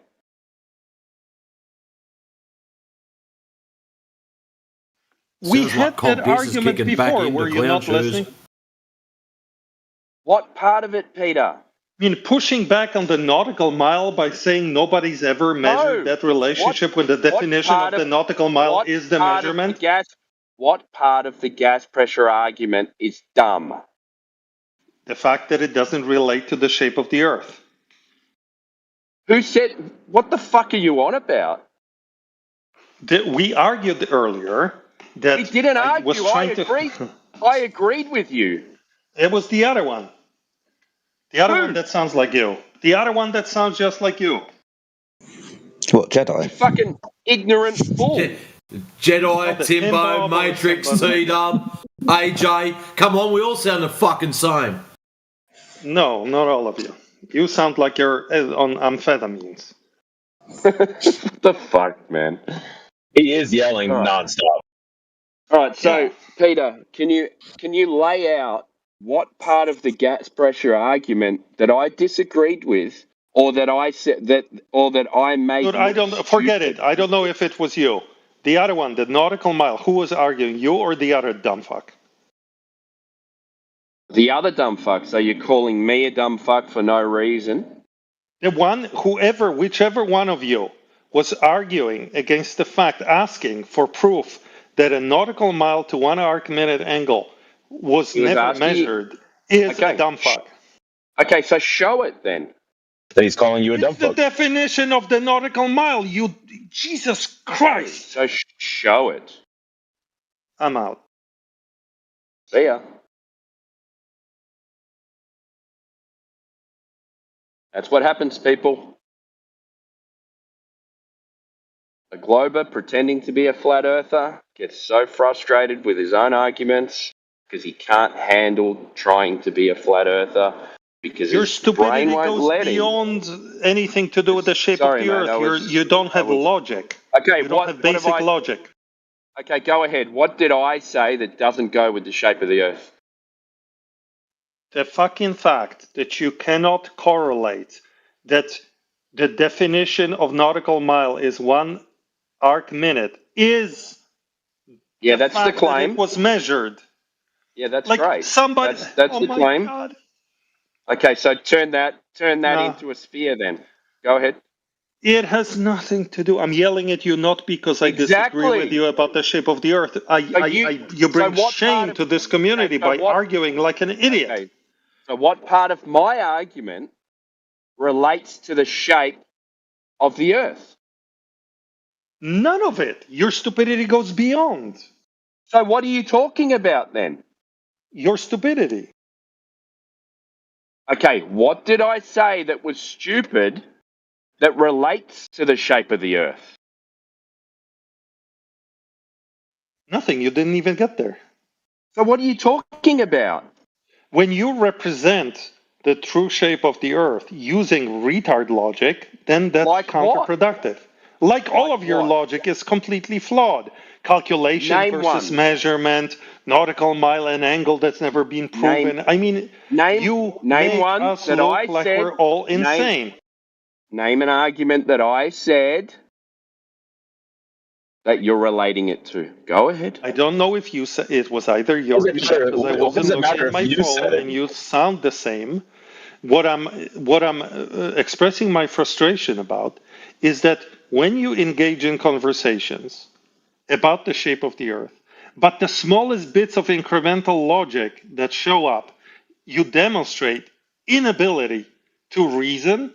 That puts the entire question, the entire topic, under a question mark. It's like people are thinking, okay, so you would agree, right? Okay, so you would agree that if you move 1 mile, then you get a 1 arc-minute, right? That's what you're agreeing. So do you agree that creates a sphere?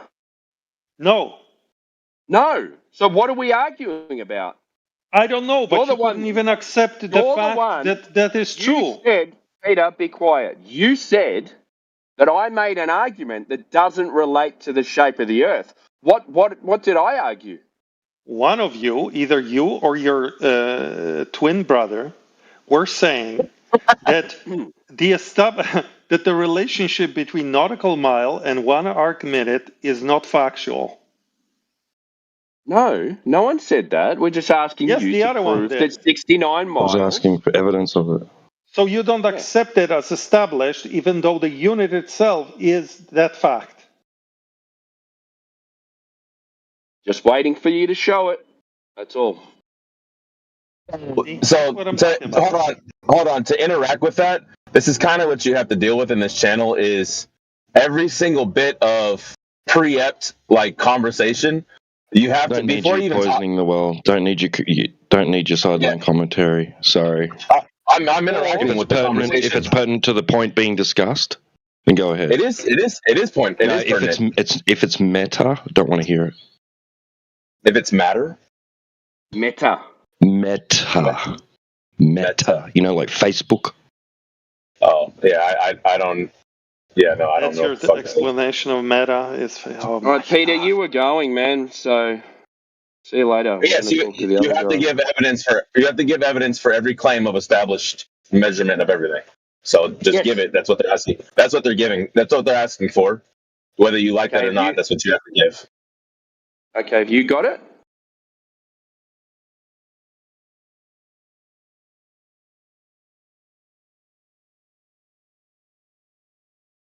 Well.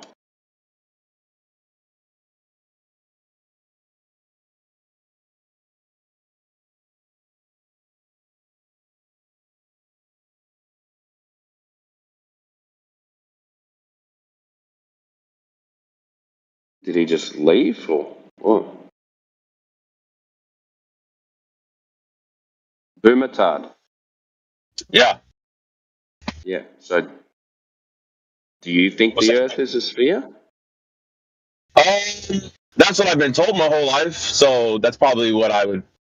That's what I would think it is. Yeah. That's what I've grown up with. So, did you understand the argument that I was having with Peter, or? No, I came in very late. I don't have any opinion because I did not hear the whole conversation, so I don't know what you guys specifically were talking about. Why'd you interrupt then? I was just trying to get that guy to understand what you were asking for. What do you mean? Yeah, that's fair enough too. Sorry for interrupting you. Yeah, fair enough. Because you guys just kept saying the same things. I don't think he was understanding what you were asking for. Yeah. Okay. Fair enough. Yeah. Do we let him go again? Because he said he was going, and then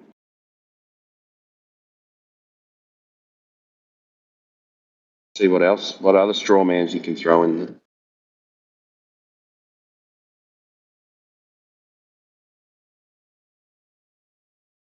Sounds like he's having a mental breakdown.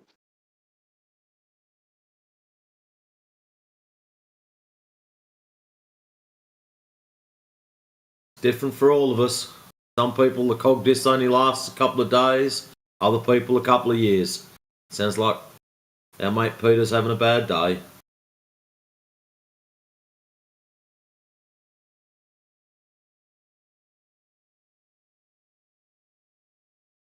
Or a bad couple of years.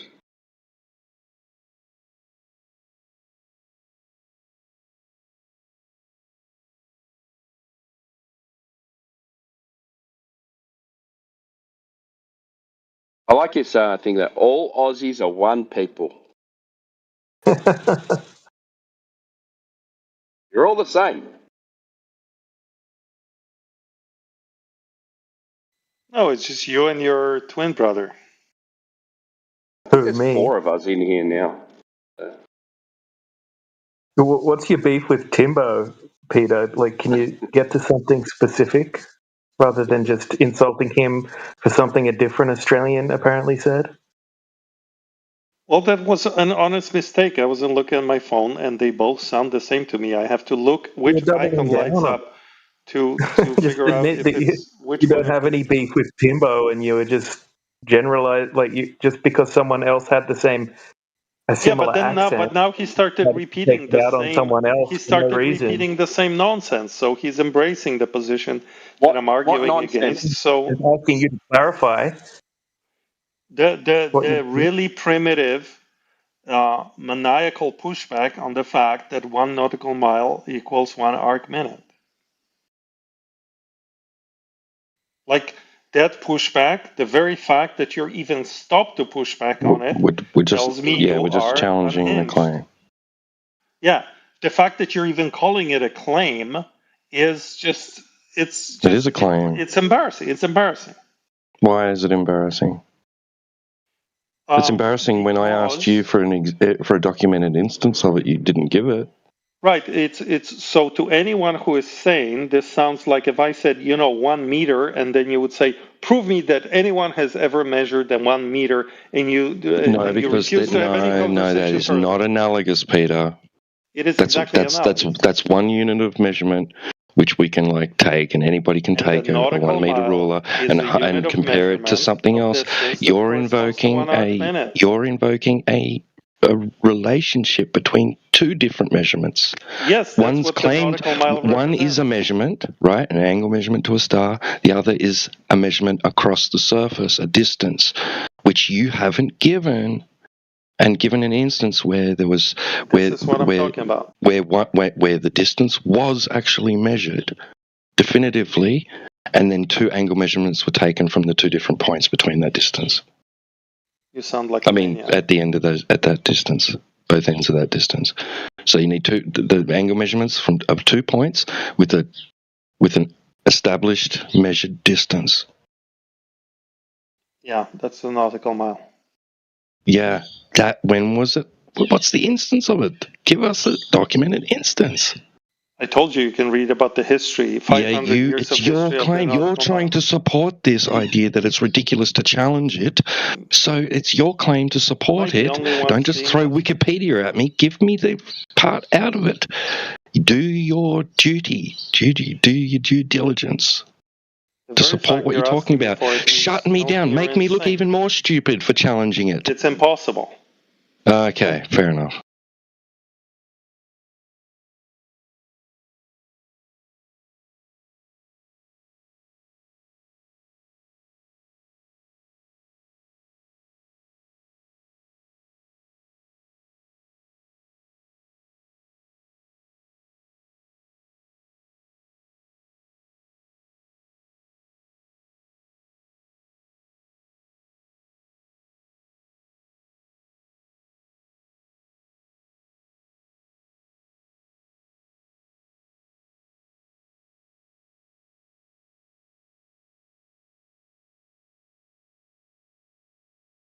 At the moment, all you've done is just said it's ridiculous.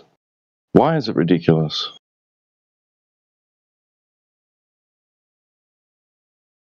It is ridiculous because the definition of the unit is the relationship between distance and the angle. He's doing it again. Like no one would introduce the unit had they not established that relationship, because it would be a useless unit. How can this not stick? Okay, is it accurate? Yes. Okay, but before you said it wasn't accurate. What, the unit is not accurate? Or your ability to measure the angle under certain conditions? Yeah. Yeah, you can't measure the angle to the star when the clouds are in your way, so that's very inaccurate. Oh, you can't measure an angle to a star when you're looking through a lot of atmosphere at an angle close to the horizon. Oh, big deal. It doesn't change the fact that when you can measure the angle relatively accurately, then it always corresponds to 1 nautical mile per 1 arc minute. How can you not see the difference between these 2 things? What's the biggest distance that's been measured and the angle's read? 1 nautical mile. That's the biggest distance. So you infer... You don't understand that the distance doesn't matter. You don't get this. It's the increment. It's an inference, right? Yeah, so That's an inference. I'll explain it to you. Once you measure that 1 nautical mile corresponds to 1 arc minute, and you repeat the same measurement, not consecutively, separately, all over the Earth, then it becomes irrelevant if you did 200 miles in one go or you did 200 miles in 400 separate goes. It doesn't matter because you're not measuring the whole line. You're measuring the fact that traveling 1 nautical mile creates a deflection of 1 arc minute.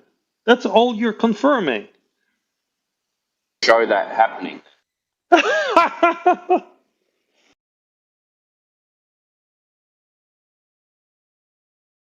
Well, did I tell a joke? This is too good. This is too good. Yes, you are a joke. Okay. I said, did I tell a joke? Yes, you did. Okay. So you should be able to show it then, and then we'll just joke about it, right? I mean, it's like Monty Python type of humor. It's like the context builds up, and then you keep repeating the same nonsense. Biggest dickus. Just say biggest dickus all the time. You know, we're all laughing. That's what you keep on repeating. He has because that's the unit. You go around in circles, like because that's the unit of measurement.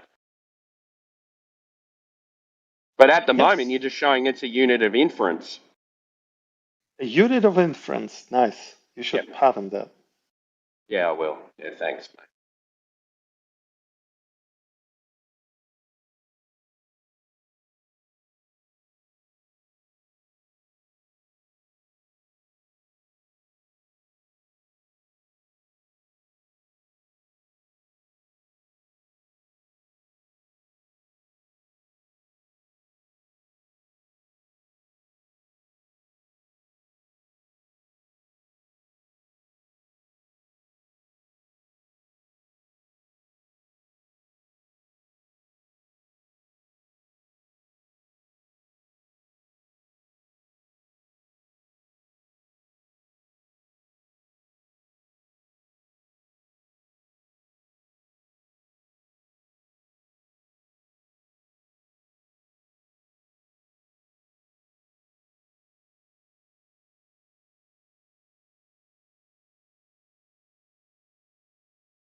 Lakes Astro.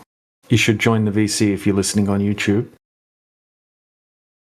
Great Lakes Astro says, I wonder why we can accurately predict distance to the horizon using the globe, but not any flat Earth idea. Yeah.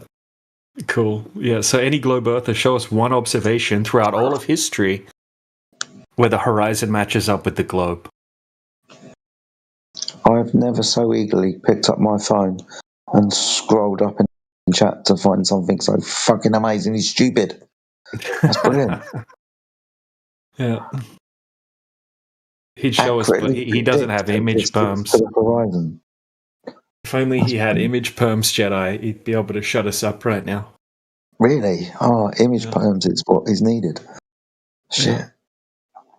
Almost. Today was almost the day. Oh, if it wasn't for those pesky image perms. You can DM it to me, Great Lakes Astro. Well, I have image perms. Oh, Andrew Thomas Young. Well, yeah, that's like one of my favorite websites. What about it?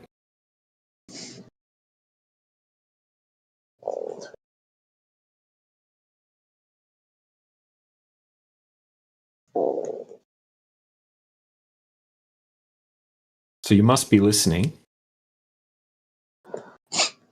Come on, Great Lakes, jump in.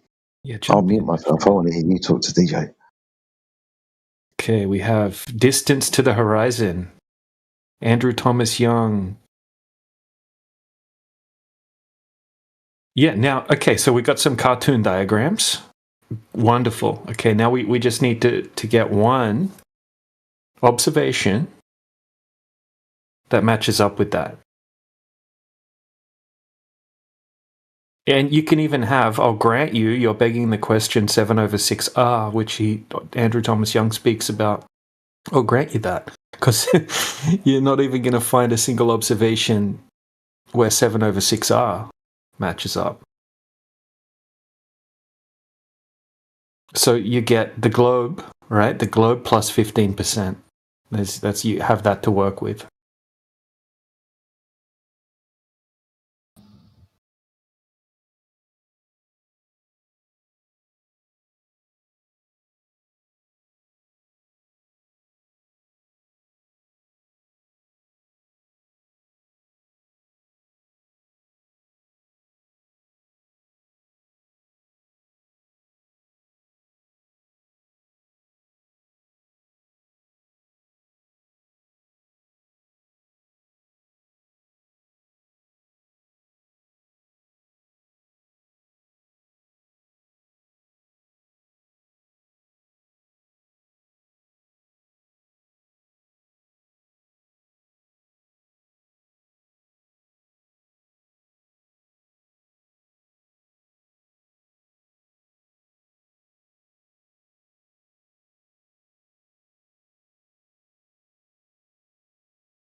We all clicked his link, yeah?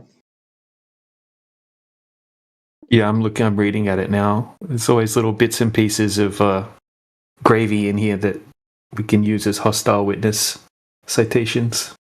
Did you see the military manual's calculation? Distance to horizon. He's dropped 2 others as well. You're probably still inside the first one, right? Yeah. Here we go. That's right. What do we got here?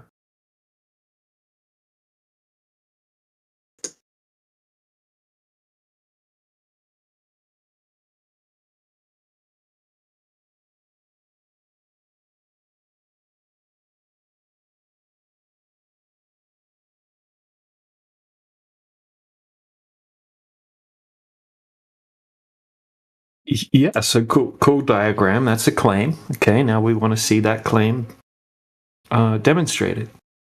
Yeah, it's a very simple request. I can show you the claim demonstrated to be nonsense. Like, I could sit here for the next 6 hours straight, just going from one observation, crystal clear observation, to the next that just tear shreds on your diagram there. But we're just asking for one throughout all of history. Or all of history. Just one.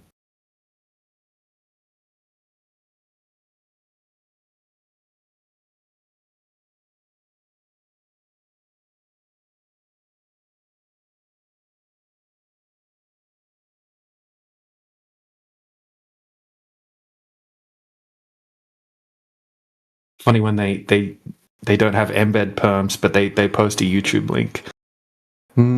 It's always disappointing when you click on it. Let's see what he's posted.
So in good faith, I'm reading the history of the Nautical Mile on Wikipedia.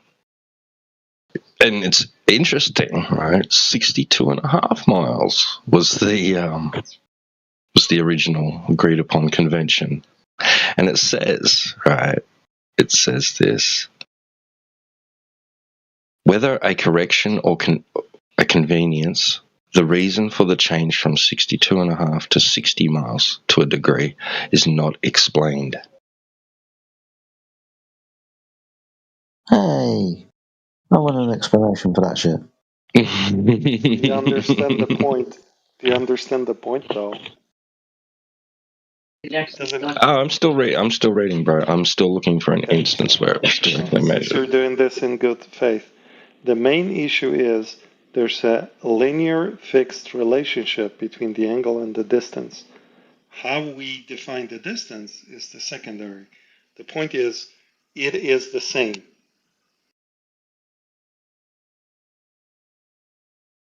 One unit of angle, one unit of distance. Later, you're going to read that people realized the Earth was not as uniform as they thought it was. So that relationship slightly varies depending on your location. But within a location, it remains the same. So very close across the Earth, and regionally, slightly different proportions between the unit of angle, unit of distance. That is the argument that Globers use. And you have to understand it so you can argue against it. You can't just be waving like, show me that this was ever measured, because nobody argues it wasn't measured. People argue about the interpretation of it, what the conclusion is.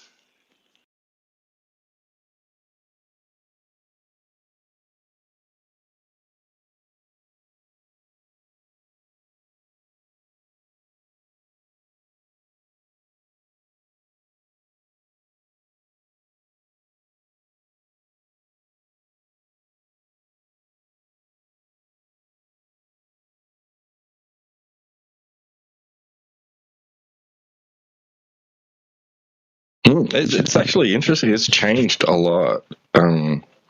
Robert Hughes wrote in 1594 that the distance along a great circle was 60 miles per degree. However, these referred to the Old English mile of 5,000 feet and league of 15,000 feet, relying upon Ptolemy's underestimate of the Earth's circumference.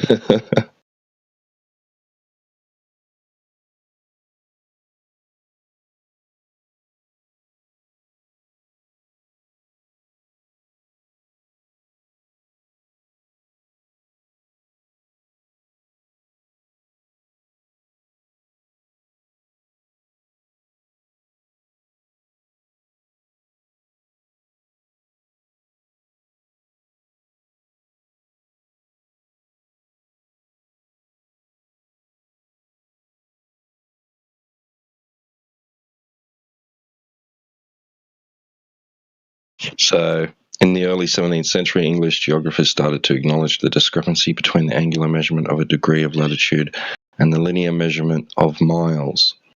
In 1624, Edmund Gunther suggested 352,000 feet to a degree. In 1633, William Oughtred suggested 349,800 feet to a degree. Both Gunther and Oughtred put forward the notion of dividing a degree into 100 parts, but their proposal was generally ignored by navigators. The ratio of 60 miles or 20 leagues to a degree of latitude remained fixed, while the length of the mile was revised with better estimates of the Earth's circumference. In 1637, Robert Norwood proposed a new measurement of 6,120 feet for an arc minute of latitude, which was within 44 feet of the currently accepted value for a nautical mile.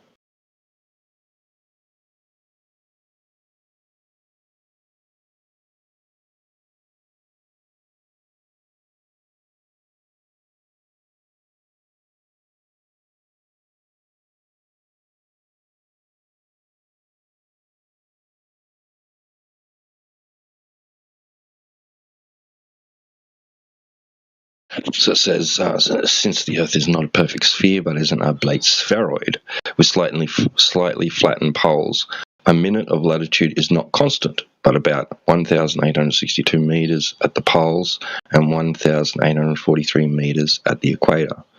France and other metric countries state that in principle, a nautical mile is an arc minute of a meridian at a latitude of 45 degrees.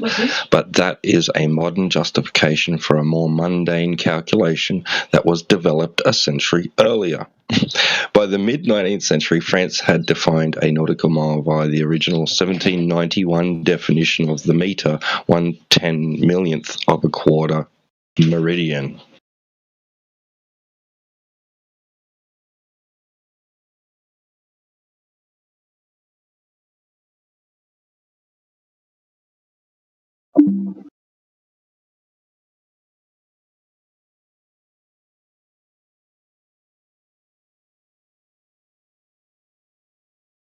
What's up, guys?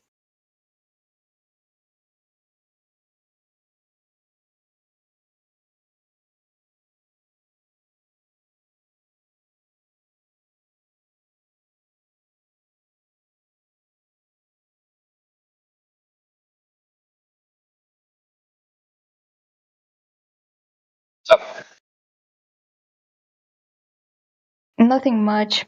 What are we talking about?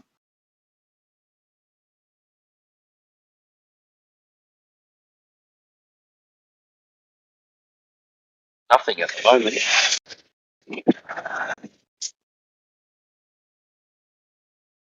Nautical miles. That's what we were talking about. About what? Nautical miles.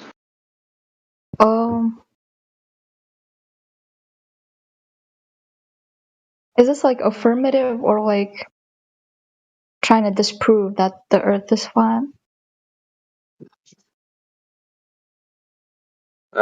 Disprove the Earth is flat? You can try. Oh, it's like a debate channel. Yeah, it can be. Or a discussion channel, whichever one you want to do. If you don't feel like arguing, you can turn it into a discussion. If you feel like arguing, you can debate. Whatever you want.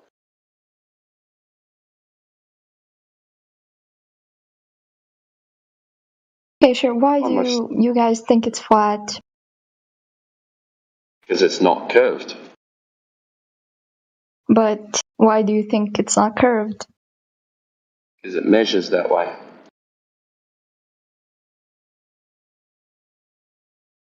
Everyday practical use is used as a flat, non-rotating surface. It looks that way as well. But doesn't it look that way because it's just too big, so you can't really see the curve because the land is, too big, too far. Well, they gave us a size of it, so from that we can work out the drop over distance. So over 10 miles, drop over distance is 66 feet. If it was a ball the size they gave us, but we don't detect any of that. But isn't Earth like not perfectly like spherical? It's more like oval shaped. The measurements that the numbers that they give us, we can treat it as a sphere, perfect sphere, because it would be 24 miles different at the equator in circumference, maybe in diameter or radius. One of those, but it's pretty insignificant to the numbers they give us. What do you use to like calculate that? Sorry? Like, what do you use to calculate that? Like, how did you figure it out? Figure out no measurement of curvature. Was it be zero? Yeah. Yeah.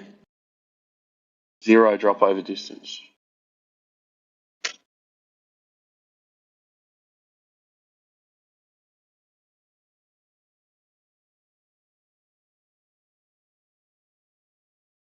I don't know that much about the topic. I'm waiting for someone else to respond to that. Guys, who thinks the Earth is round? Raise your hands. Well, I mean, everybody here at one time thought that the Earth was round, so, you know, pretty much everybody here. Oh, and what made you like question it? Well, mostly that, you know, it appears flat, it doesn't move. And so we measured it, we checked it against the claim numbers, and there is zero drop over distance to be measured or found anywhere. So that was kind of the end of it. Pretty simple. Can you explain like drop over distance? Yeah, so imagine that you're standing, you know, let's say you're standing even on a basketball, right?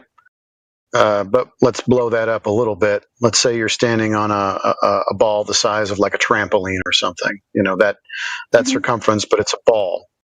Well, from your feet, if you were on top of it, the ball would be dropping away from your plane that you're standing on. You know, if you were to measure a plane or have a plane, and the ball would be dropping away from that plane where you're standing. So that's drop over distance across the surface of the plane, linearly, but there is none. So that's drop over distance. The sphere has to drop away from you in every direction because it's a sphere, right? Every direction. And I don't even care where you're standing. It would have to be down to the micron. It would be curving away from you. So we could measure microns, or we could measure over 10 miles just to be sure. Well, we measured 10 miles. Then, you know, we've got some other laser tests that measure for drop over distance, and those are somewhere in the ballpark of 40 kilometers. Still no curve. So the Earth is flat, measurably. Okay, do you think like you can fall off from the Earth, or what do you think is like on the edges of the Earth? I don't even know if there is an edge to fall off. Do you think it's like infinite? No, I just don't know how this place is ultimately constructed. And so the idea of falling off of it is kind of absurd. Fall off But what into do you what? think it looks like? It looks like the Earth. On the surface that we dwell atop, it's flat with topography, you know, hills and mountains and valleys.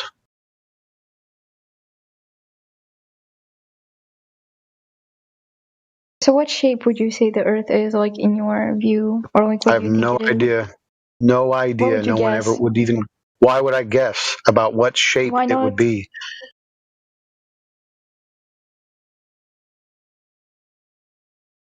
So like any shape with like a flat top. You want me to make you want me to make up something like I think the Earth is like a table? You want me to do something stupid like Like that? what would you like? I mean, if you want, I don't know. I'm not going to speculate on the overall shape of this realm. That would be foolish. It doesn't matter where we live on top of this surface, this Earth, the place that we call Earth, the terra firma. It is flat.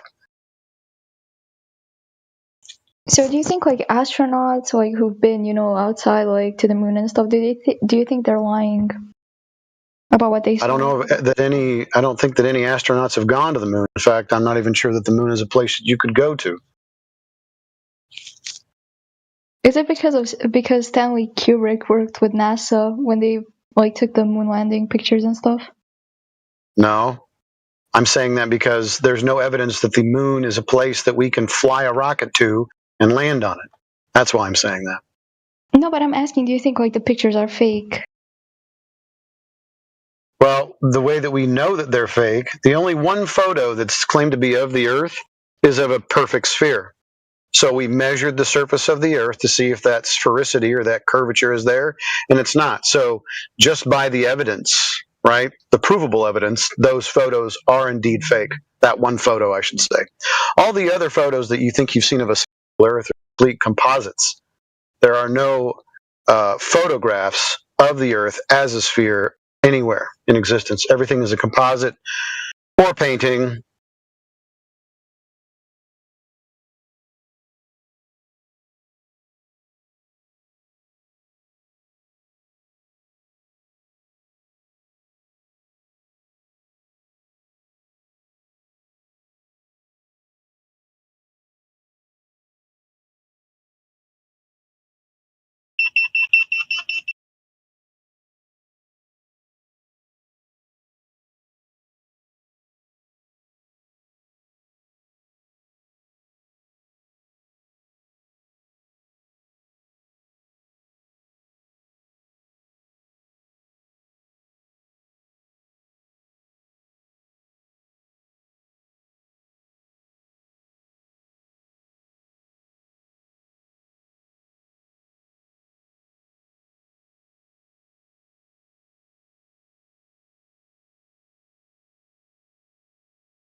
Yeah, the measuring of the Earth's surface undoes every by any having to do with the Earth being a sphere in outer space.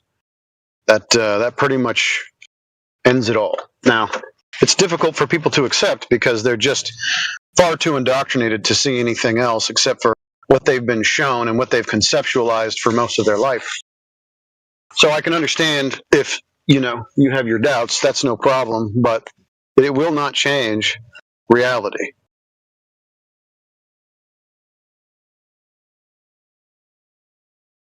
I have a question. How do you then what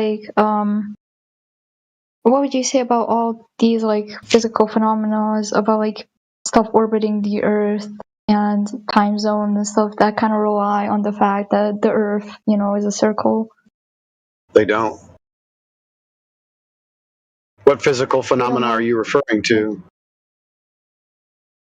Well, like for example, maybe like time zones. Like for example, how is it possible, like if the Earth orbits the sun and stuff, like how would daytime and nighttime change and stuff like that? For example, in one part of the world it's night, the other it's day and stuff.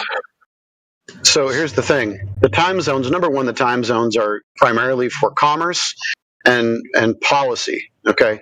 But if you're talking about where the sun is in relation to you on top of this flat surface, then that just has to do with the angular relationship of the sun in the sky to where you are. And as it moves, yes, the sun moves and everybody observes this, the time of day that we evenly kind of span out over 360 degrees is 24 hours. So the time zones, or how we evenly divide the daylight hours and the nighttime, is all based on the angular relationship to the sun. It has nothing to do with the Earth being a sphere. Now, as far as the orbit around the sun and all those other claims, well, there is no evidence that the Earth spins. There is no evidence that the sun is a giant burning ball of gas, roughly 8 light minutes away, or 93 million miles away, if you want to think of it that way. There's no evidence for that either. So what you have is the experience that you have every day where the sun moves from horizon to horizon, and then you have, a nighttime period, all of that added together and divided equally up into 24-hour periods. That's how that works.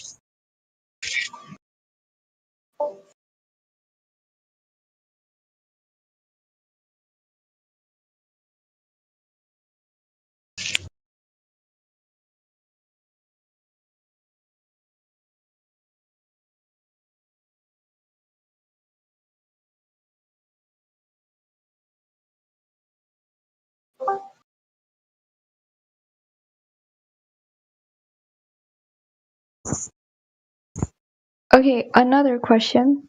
So if I, from like where I'm standing right now, if the Earth was like it had nothing on, like, there was no like obstacles like mountain stuff that would make it impossible. But let's say right now I started walking forward, I would just end up in the same spot I am right now. And how is that possible if the Earth is flat? Well, first of all, you started with a claim that would be what occurs. So what I would encourage you to do is start walking forward for as long as you can and see what happens. But haven't people already kind of tried that and done that with ships and boats and stuff? Going straight. No, they do what's called circumnavigation. That's a circle. So they were keeping a bearing with north at their left or their right, going east or west, and made a giant circle. And you can do circles on flat plains, but they didn't go straight. That would be silly. Oh. Yeah.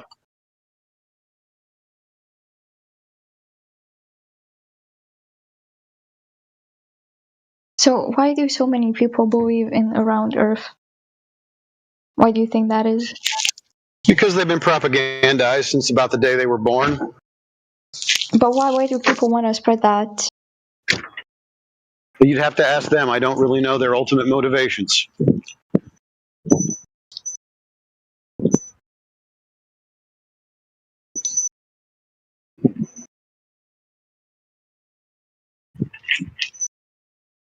It could be they're nefarious. It could be that they're just a religious cult, kind of like the Pythagoreans. They believe the same thing.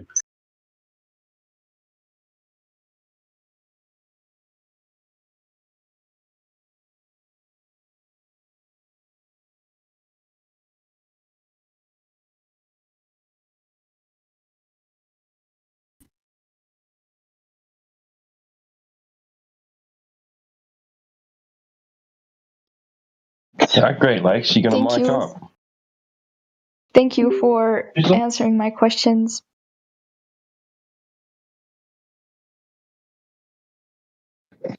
Oh, you're welcome. So continue on if you have more questions. I don't know what else to ask. To be honest, that was like my main like thing that I was curious about.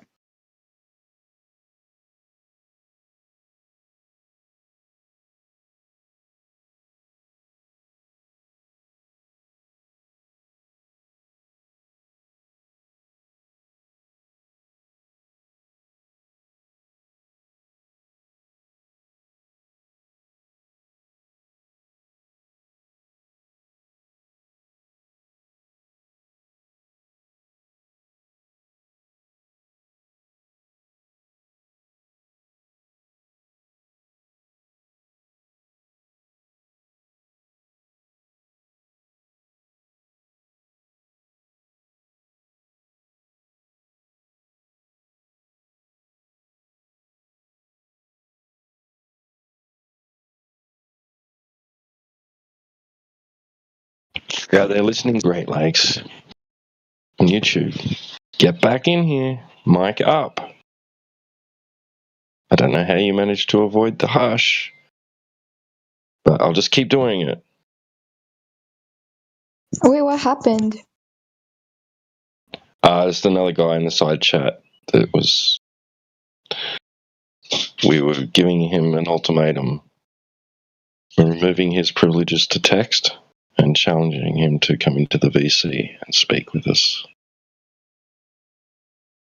Oh yeah, there's people typing in the chat, but they're not talking.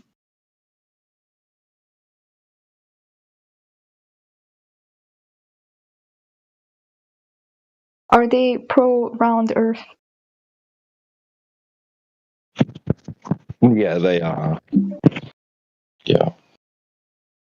Or maybe they're scared because there's more flat earthers.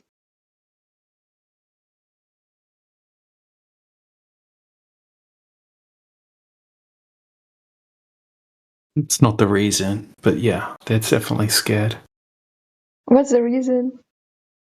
Oh, the reason is because he's already shot himself in the foot in the side chat. That's why. Oh, what did he say? Well, it's kind of complicated stuff, right? It's about, like a long distance observation.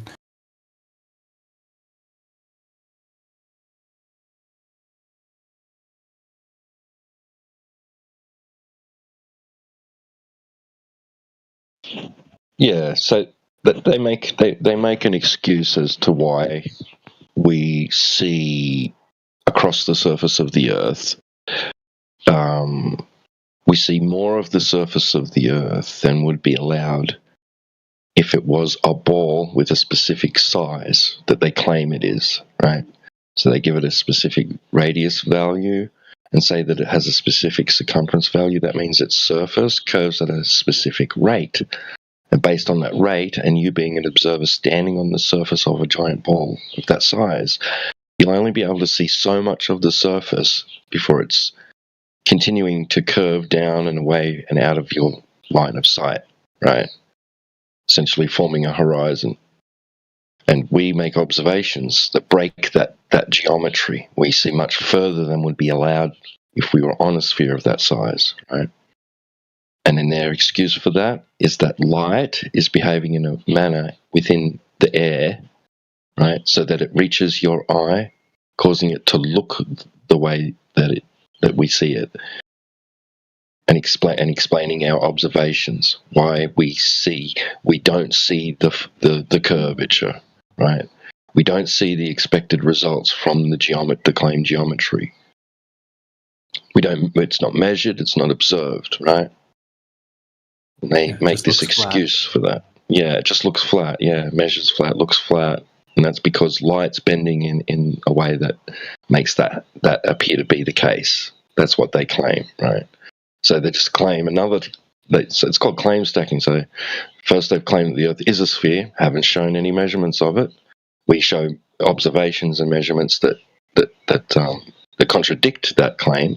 And then they add another claim on top of their initial claim that they haven't proven true in the first place, which is that light, they call it terrestrial refraction. So light is traveling to your eye from a distance in a manner that allows you to see beyond the claimed curvature of the Earth.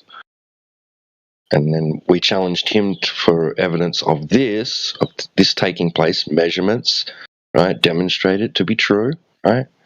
And he just threw elephants at us, which is like just throwing a link to a huge article that we're supposed to sieve through to find his proof, right?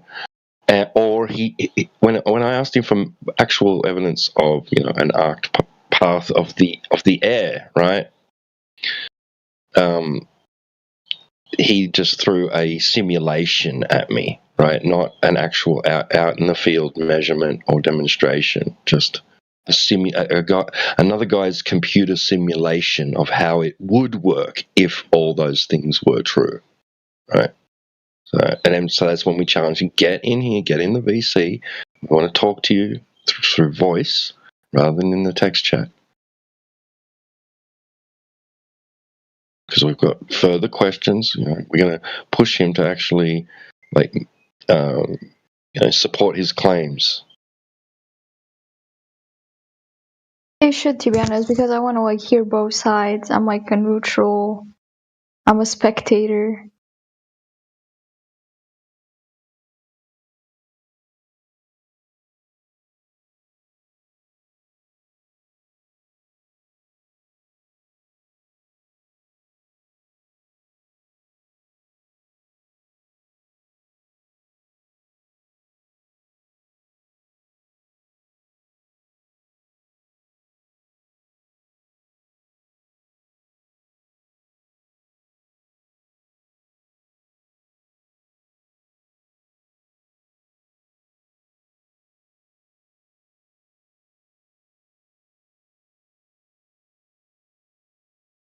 Oh, all the messages got deleted. Sad. Yeah, that's an unfortunate consequence of the hush command, which I wish it didn't do that, but that's what happens. And I forgot that happens.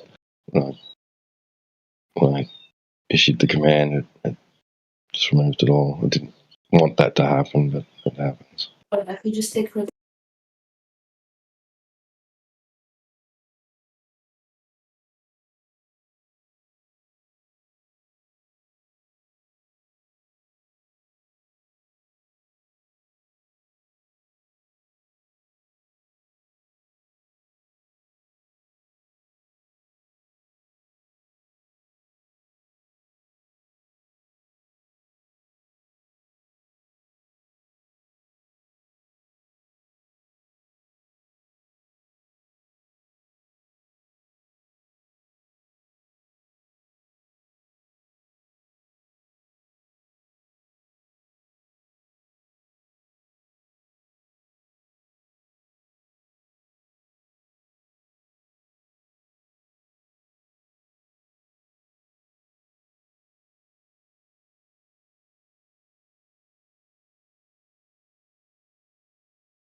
Yeah, so they don't measure these things to be true. In reality, they use the observations to then back engineer basically, what they need to be true in order for their first premise to be true, and that would be that Earth is a sphere.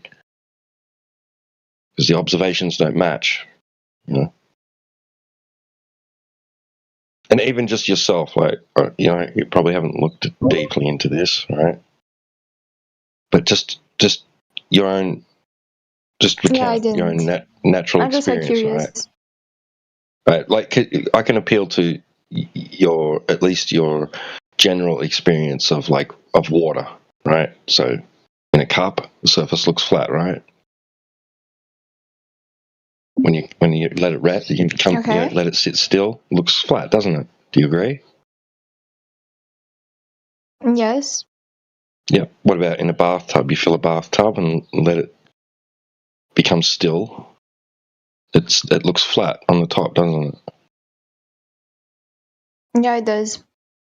Right. The same as a swimming pool. Would you agree? Yeah. Yep. What about a lake? Have you ever been to a lake? Yeah, I have been.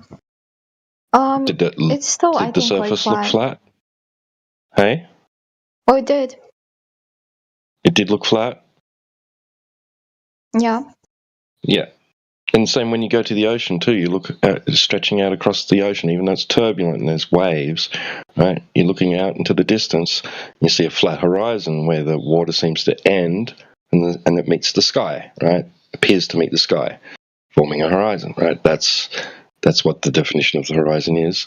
And that doesn't look curved either. That's flat. So, in all instances where there's a large amount of water contained, it doesn't appear to be curving to us, right? So it's not apparent to us just by looking at the general nature of water and how it behaves. It's not apparent that it's that it's conforming to the to becoming the exterior of a sphere, right? It just looks flat. So it's a pretty huge claim when somebody says, yeah, it looks flat, but it's actually curving. Right? That's a huge claim. That somebody makes that claim, they're going to have to come up with some pretty good evidence that that's true, given that our natural experience isn't of that at all. That's just flat. But for example, could it be like if it was just a really big ball that you couldn't see, for example, like from a certain point, you wouldn't be able to see how it curves if it's really big? Well, you could conceive that, or in other words, imagine that could be the case, right? But then you'd still need to show the evidence of that. Now, they're claiming that is why it appears to be so flat to us, is because we're so small and the Earth, in comparison to our size, is very, very big, right? A big sphere, but they've given it a specific value. This is what I was talking about earlier, where it has a specific radius value of 3,959 miles. If you like kilometers, it's 6,371 kilometers, right? And that gives it a circumference value of about 40,000 kilometers. That gives it a specific curvature rate, particularly over the surface of water, right? So over distance, it should begin to change, right? And we can calculate what that change should be, right? And if it is actually doing that, then it should match our observations and our measurements. So we can view across the surface, see how far we see, right? It should be limited by the claimed geometry. It should start dropping off at about 1.25 miles, right? About close to 3 kilometers, I think it is. So that should be the limitation of our view across the water. From 1 foot observer height. If you're about 5 to 6 feet, you're looking at about 3 miles, 5 kilometers, right? But we're seeing it in huge excess, like further, right? Orders of magnitude further than that, where we can see. And also objects which should be hidden by the curvature of the Earth. They should be below your line of sight, right? and blocked by the curvature of the Earth. And people are looking across vast distances of water and seeing cities, right? Buildings and other objects islands that shouldn't be visible. They should be well below the curvature of the Earth. Should be hidden, right? And then we've got laser tests where DJ is really good at presenting laser test measurements where people have gone to one side of a lake, right, and they've had a target on the other side of the lake, and that laser is going to shoot straight across the water in a straight line, and if there's curvature, then it shouldn't reach a target on the other side, whether that target is a camera, some sort of sensor, or someone's eyes, right? Someone's eyes would be the target for light traveling across the water, right? Over the top of the water, through the air, over the water. So if there's curvature, then the target will be below the path of the light. But they go out and do this, and they hit their targets, indicating that there is no deviation between the path of the light, the laser, and the surface of the water, that they're parallel with each other, right? Because you can have the laser and the target at the same elevation above the water. But if it's a sphere, then the light should miss the target, especially over huge distances like 10 to 20 miles. Right, 20 miles, you're going to have a drop from a horizontal line originating from a point.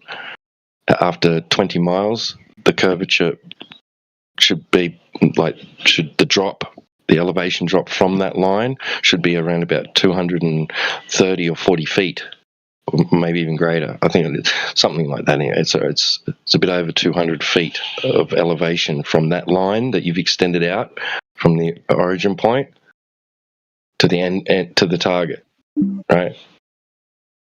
To the target distance.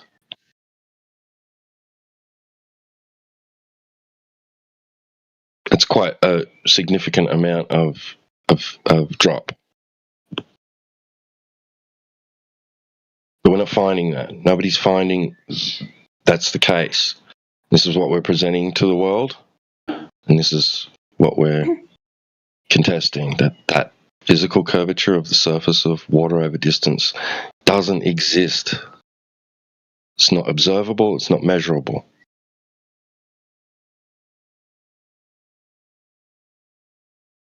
Question, but like, for example, this would mean like that all the scientists, they're lying.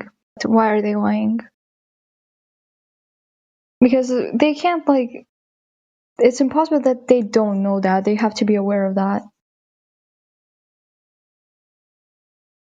Yeah, that's fairly astute of you. So, but how would we even determine their motivations?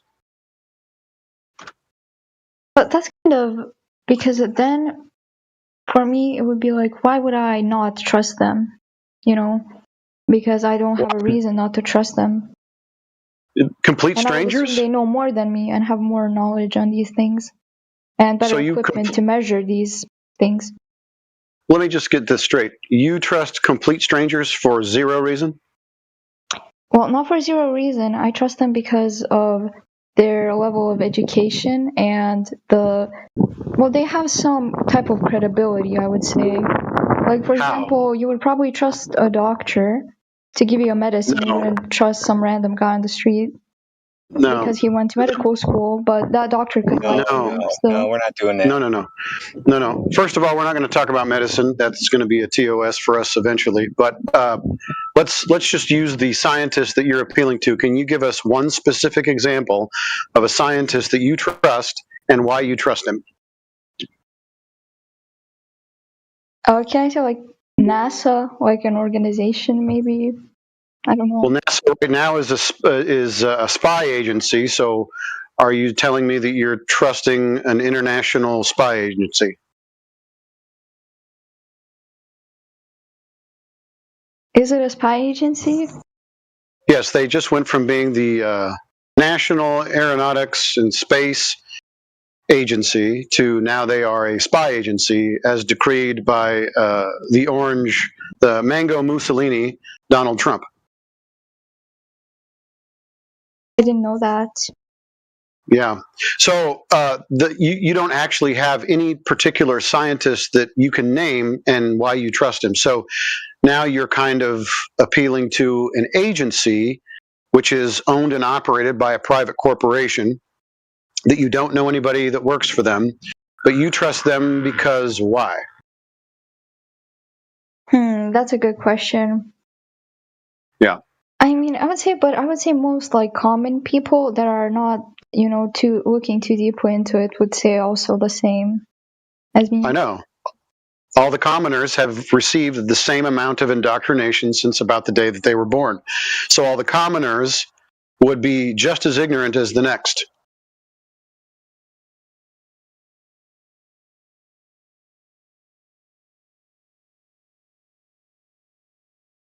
So what would you guys think is like the solution to that? Are you guys going out like debating people and like, on, for example, TV or something?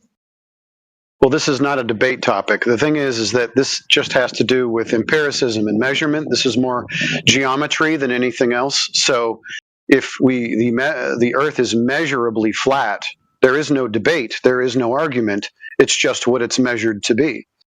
The problem that we face is usually people that cannot get themselves out of the brainwashing and the hypnosis. And so they think they can argue for something, but they're ultimately just using fallacious rhetoric as they've been trained to do. Would you, for example, go like to, some kind of media or something and like try to, prove this? Why? Well, to educate more people. So maybe more people would be like, oh, this makes sense. Everybody has the option or the ability to measure the surface of the Earth, believe it or not.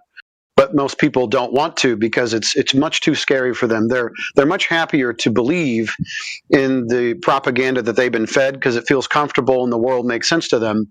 It's much more terrifying to know that perhaps on a grand scale they've been deceived, and the people that are ripping them off, they would have to make different decisions in their life to not follow along with all of the other massive deceptions and indoctrinations that they received. I mean, why do you believe complete strangers about your paradigm? That's a good question for anybody to ask themselves. You probably should ask yourself, why do I believe complete strangers about something that they can't prove to me, but I can prove to myself? How do I prove it to myself? Like, how do I test it? You just go out to a body of water that's a decent size and check for the drop over distance with distance demarcations that you have.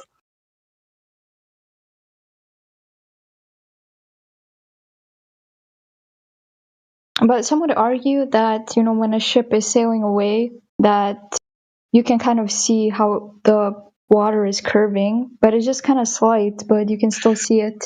Some people I don't see any. I never see the water curving. What I see is an apparent obstruction of an object in the distance, and someone calls that apparent obstruction Earth curve, but they don't prove it. They just claim it. The problem is you can't just make a claim and all of a sudden it becomes fact. It must be tested. It must be proven. So why didn't people test that? We did. It's flat. Oh.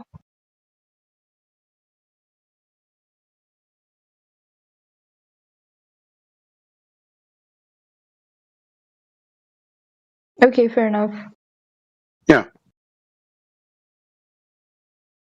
I mean, I'm gonna be honest, like, I'm just kind of curious about it. I wouldn't, like, try to debate anyone on it because I simply don't know that much about that topic. I know some, like, basic stuff that I learned in school, but I can recognize that, like, science and stuff, like, people could lie to me just, especially with science, it's constantly, evolving and we're constantly finding out more stuff. So I'm not gonna discount any idea or just say, like, there's no way that's possible. Yep. The problem is that you're in a category error. So you're talking about science, and I know why, because when you were in school, did they try to tell you that the shape of the Earth has something to do with science? Well, yeah, like that it's measured, like, with geography.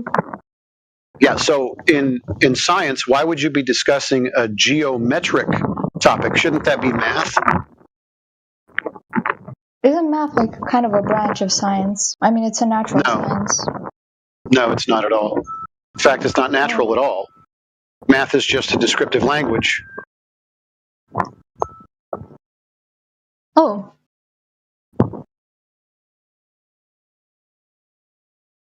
Yeah, see, if I were to describe to you the length, right, of my table, I would measure it. And if I at least had a section of that particular table and I knew the length of that table, I could, calculate or estimate the size of the table if I decided that, over the course of that distance, it would be so many incremental sections long. But that's calculation, that's not measurement. You actually have to get the whole measurement to understand the full length of the table. So these are all geometric questions, and there is no debate. The only things that can be debated are subjective topics. Like, I think green is the best color. And you're going to be like, hell no, green's stupid. Purple's awesome. Or whatever your favorite color is. And we would go back and forth as to why we think green is the best and purple's the best. But ultimately, that's a subjective position. You like purple, I like green. If we're talking about the length of the table we get at a tape measure, there's no debate. So the Earth is measurably flat by everybody, I would also tell you. The people who make your maps, the people who navigate, the people who build on the Earth, huge construction projects, long bridges, they all measure and use the Earth and navigate it as flat and stationary. So no one is actually measuring any curvature anywhere. It's just a claim. It's more of a religious system, and that's how people have been operating. And they believe it's science because they taught them about the Earth in science class, not recognizing that it was geometry.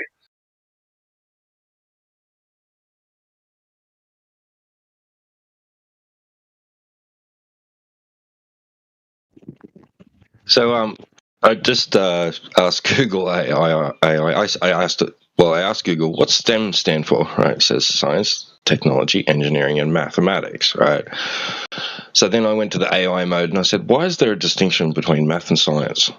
It says the distinction between mathematics and science stems primarily from their fundamental methods for establishing truth and their relationship to the physical world.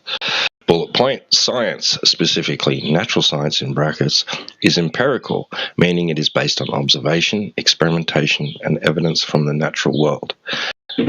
Bullet point 2, mathematics is a formal science that relies on abstract ideas, logical deduction from axioms, and rigorous proofs independent of physical observation.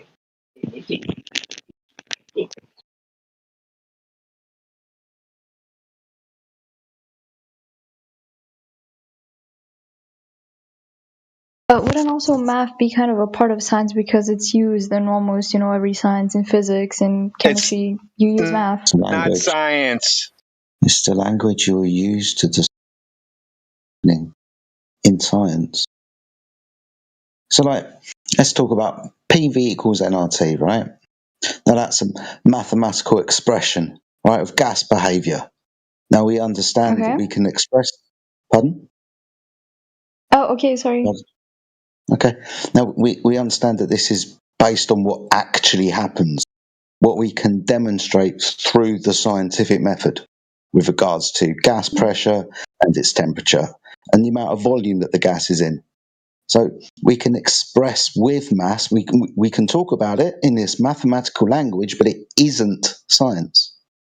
Science is hypothesis driven, right? You observe something in the physical natural world outside of... So in the world, something happening. You then make a prediction as to what caused it to happen. You can then go forward in an experiment and vary and manipulate in an experiment what you think caused that to happen and see if it happens or not. That's not mathematics, though. Two different things. Oh, okay, I get it.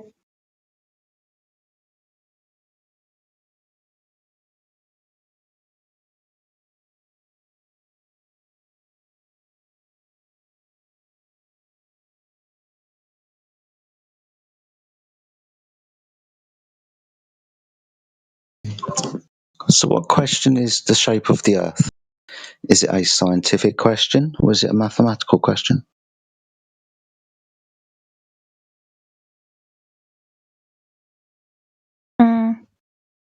I guess mathematical. Yeah, it's geometry, right? Yeah. Yeah. So if we want to figure out the shape of the Earth, we're not going to use the scientific method. We can use observation and measurements.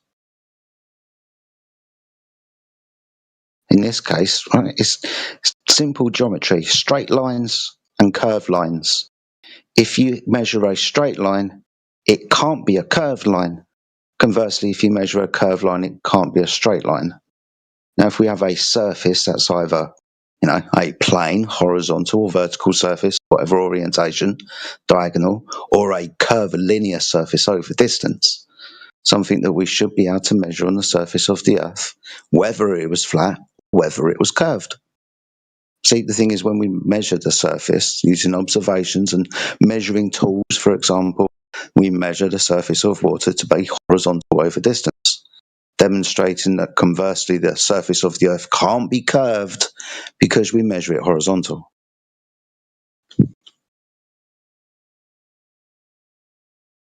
Okay, I see what you're saying. Cool.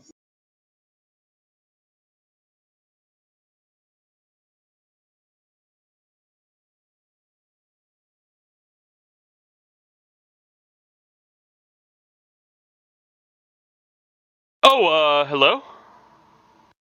Hello. Hi, Oh, is the Earth really flat? I haven't done much research into such Yeah, man. things. I don't even know where to begin with that. Is there something I can ask Grok so that it could just tell me what to look up?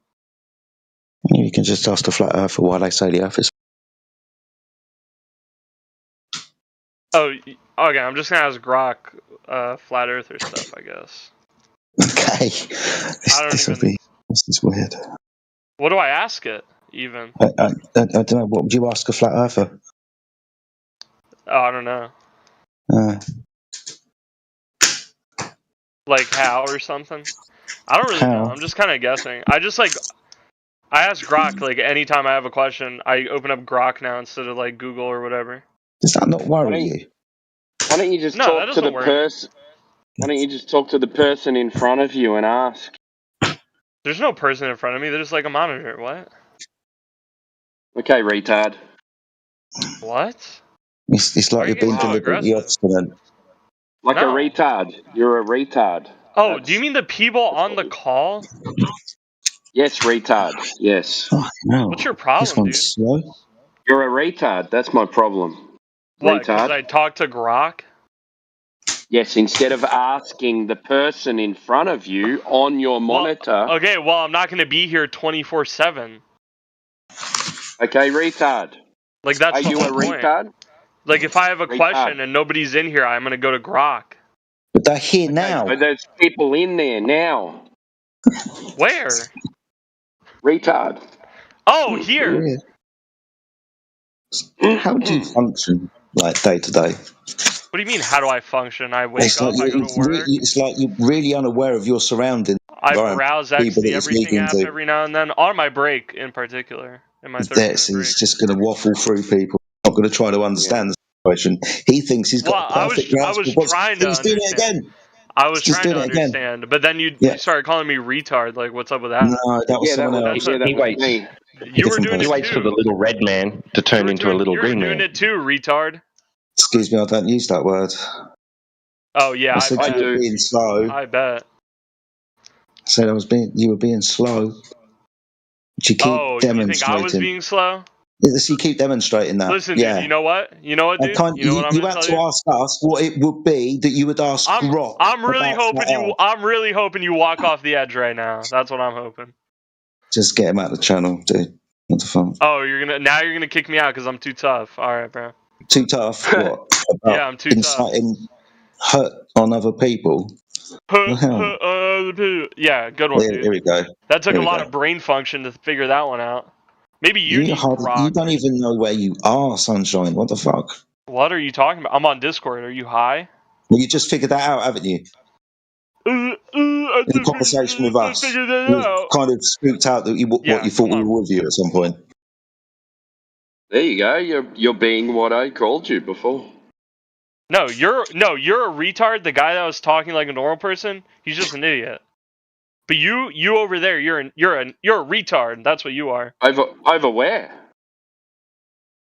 You're aware? Over You're where? aware? The guy over where? Where is he? Bro? You're a retard. You're a Alright, retard. Well, this is extremely painful. Do you have anything to add Like to the in whatever, conversation? like in whatever nigger shithole you're in, bro. I don't care. This guy talk. You're supposed to say under. Yeah, supposed to say under there. Oh, Under there. Oh, he didn't do the.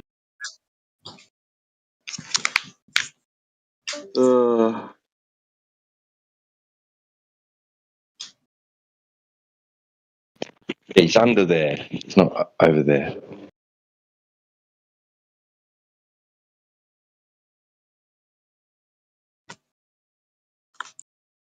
Under there? Are you mole people now or something? Yep. Nobody's going to do it. Nobody's going to say it. Come on.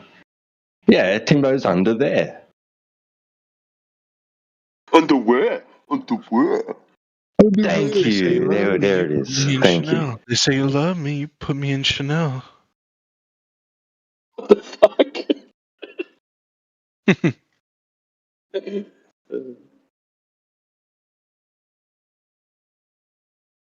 Guys, we're all going to be dead in 50 years anyway. Fuck it. Really? Fuck it. We ball. How come? What's your reason? We're all like in our 20s. What do you mean 50? We're going to be fucking 70 plus years old. It's not dead though. It's fucking dead. Like another like 30 years after that. I mean, that's if we live to 70 or 80. Shit. And? They're going to nuke us. North Korea's going to nuke the world. Fuck! I liked you better when you had auto-tune, but that's okay. I could turn it on, but people don't like it. They don't like the T-Pain. I'm cooking right now. What y'all doing? Cooking Globers. Cooking Globers. I love that.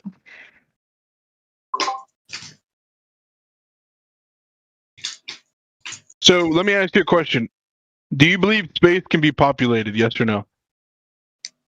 What's space? Space is populated. Like the universe, like Andromeda No, Galaxy. you weirdo. Stop coming in here and asking stupid questions. What do you mean, no? Do you mean like the celestial bodies we observe? Can Guys, humans space is colonize those things? massive. Can you Like be they more measured precise? space. You know that, right? Can you be more precise? What? No, I'm They measured serious. space.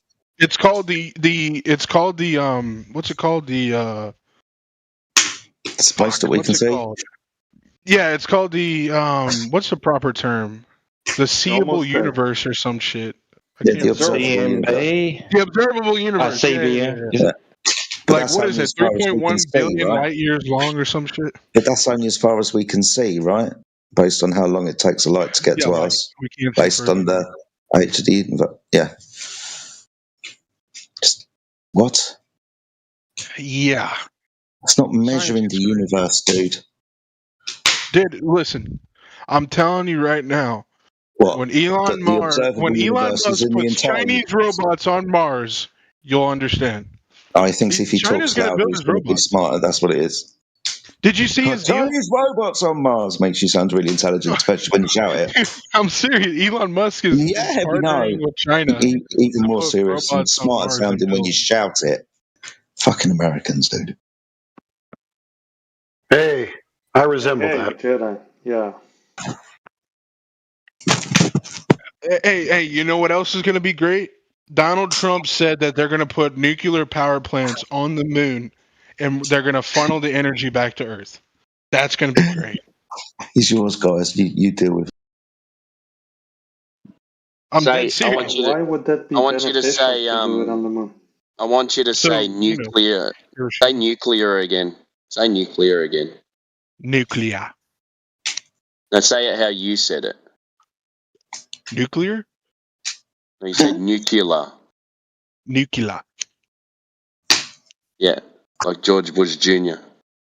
Here's an Nuclear. Aussie teaching an American how to speak. That's funny. It's brilliant, isn't it? I come from the land down under. I mean, Yeah, the you Queen sound is like falling in Dracula. her grave. Well, they do say Australia's lit as fuck, a dude. lot I as love well. Australia. Arcs. It's crazy Yeah, because every single female from Australia is hot as fuck. I don't get it. I don't I think don't so, understand. man. I don't All know of what them. they're eating over there.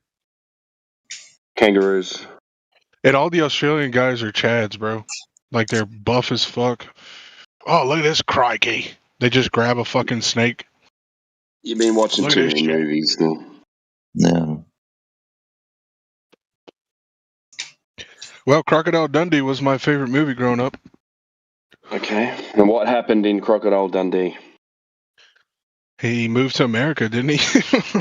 I can't remember. I used to watch Steve Irwin Isn't that show the second too. one? Yeah, but that's the conclusion, right? He said enough of all that nonsense down under, walking upside down and all that, and he moved to a normal country. Yeah, and then he moved home, didn't he? Back to Australia. Yeah. No, I think After he was figuring out what a deported. bidet Didn't he is. live in the Deported. bush? A He bidet? lived in the bush. Fucking bidet. He had a badass knife. That's not a knife. This is a knife. Bitch. Why is it always Crocodile Dundee? Why is it never? I like Mad Max. Mad Max was awesome. Yeah. Bro, Mel Gibson is my favorite actor. He's American, though. Period. No, he's not. Yes, he is. What? What?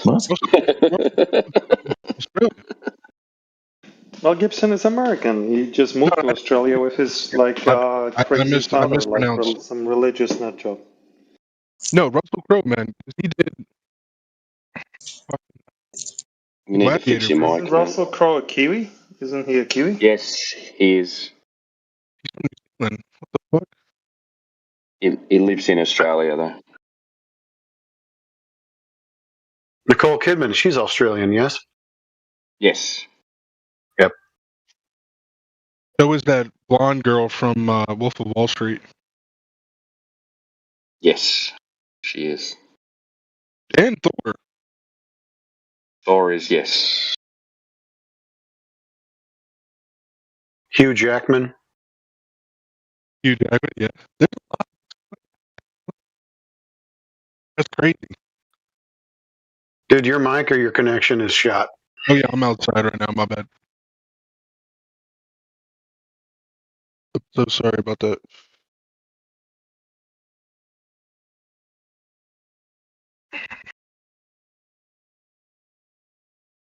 Yeah, what I was saying is it's really crazy how there's a lot of Australian actors. It's pretty hot. Is that really crazy? I don't know if I'd file that under the Wireless crazy headset, but category. my mic was fucked because I was outside. Fair enough. I'm not sure it's crazy that there are a few Australian actors. It's not really crazy. No, there's a lot. Is what I mean. Like the guy from I Lethal guess. Weapon, wasn't he Australian? What, Mel Gibson? He's American. He grew up in Australia. Oh, he's American, but he grew up in Australia. I thought he was from Australia. Like I really did.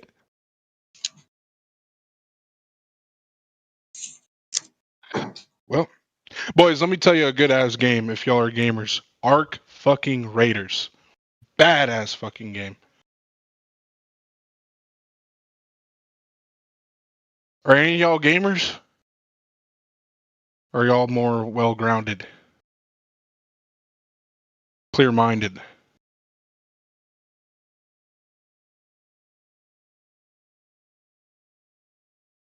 No gamers. Boys, I know y'all had fucking Nintendos growing up. Okay? I know that for a fact. Not all If you didn't have Pong or Nintendo or Genesis or fucking Bro, any of that bullshit, I don't know what I the grew fuck up to tell in the you. Gulag. We didn't have any of that. You grew up in a fucking gulag. Yeah. Yeah. Well, that's nice, man. Russian women are the most beautiful women in the world. You should be proud. One, no, they're not, and two, the Gulag was not in Russia, but okay. Gulags, the word gulag comes from Russia. Yes, Главное управление лагеров, and I forget the rest. Dude, honestly, I don't know why the Russians don't hate the Mongols. You know, it's kind of crazy because think about it. They're their cousins. The Why would you Mongols hate your literally took Russians, lined them up in a forest, poured water on them, and made frozen human ice sculptures. That is true. Like, they did some sadistic shit. And it's like, what has America done to Russia? Nothing. Like, I don't even think we've done a single thing to them. And it's like, oh no, we hate Americans. Like, I would, if I was a Russian, I'd hate them. No, we did that. We did that. You're supposed to say we. I mean, U.S., we did invade them for a little bit, but that was brief and unsuccessful. Dude. And even like Germany, look what Germany did to Russia. My God. You know, I don't know. There are many things you don't know, huh? Here's what needs to happen, Yes. boys. This is what needs to happen. Human versus human. All the governments of the world need to spend all their money on food, renewable energy, and quality of life. Let's go. No armies, no wars. There's no need. Right. Make sure we you remember produce this the everything. next time there's an election. We okay? produce Just everything keep for that in mind. everyone, right? There's a reason that animals in the wild help each other. Okay? What? Think about that. What? There's a reason why animals in the world love each other. Help each other. Yeah. Like the dude, bear look at and the salmon, for example, right? Look at the Like bird. Yeah, the bird on the crocodile, right? The crocodile doesn't eat the bird because the bird, gets parasites on it. Help rabbits fly. No. Dude, we're talking Ignore about that guy, like he's crazy. we're talking about like actual coming together type shit. Like, yes, animals do kill each other, rape each other, invade, wars. Look at the chimp war and shit. But nonetheless, in certain areas they do help. Which chimp war? The first You or the don't know second? about chimps like fighting each other. I know about the 1814 war. Chimps have wars, bro. Look this shit up. Look it up. So what is your point, dude? The Ants point have is, major wars, right? Like society different could be better. groups of ants. Society could be better. Yeah, it could be better. If we were just more like the animals. Well, I mean, animals are very humble, right? Like, even let me ask you a question. How many animals held in captivity try to escape? Someone make this fucking stop, please. No, please. Please tell me. Well, to be honest, we're just winding him up. He has unlimited number of manifestos, and we keep prompting him since he's going to deliver every single manifesto he's ever had. If we let him. The thing is, brother, is like, you're okay with how society is. You should be actually running for office. You should be out there trying to position yourself in a way so you could be a mayor. Someone with some type of power that could make your community better. I did write myself, the last election in November, I did write myself in for like Port Authority and a whole bunch of positions. Right. But I haven't heard back from them. I think my last name is too hard to spell correctly. It is what it is. Yeah. It is what it is, my guy. Is it? All right, maybe you should go take a breather, huh? Maybe you should go on Steam and download Arc Raiders and log in. Okay, if I do this, will you depart? No, dude. We're here to debate the flat Earth. Okay? All right, let's go. What's your position? flat, stationary gas pressure needs a container. Okay. And why? Observable. Observable. Does something that has to exist have to be observable? Yes, we're talking about physics, not abstractions. So yes. Okay. Well, the thing is this: you can't observe a lot of things that exist. That's true, but these things we can observe, so there you go. God damn. Well, the thing is like stuff just happens because that's because of like basic laws and orders, bro. You know that, right? Yeah. So why don't you understand the fact that society is built in a way that is structured with everything else?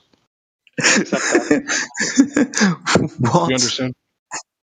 Yes, You and I understand? accept that. Yes. So, like for instance, humans don't try to obtain things that are unobtainable, right?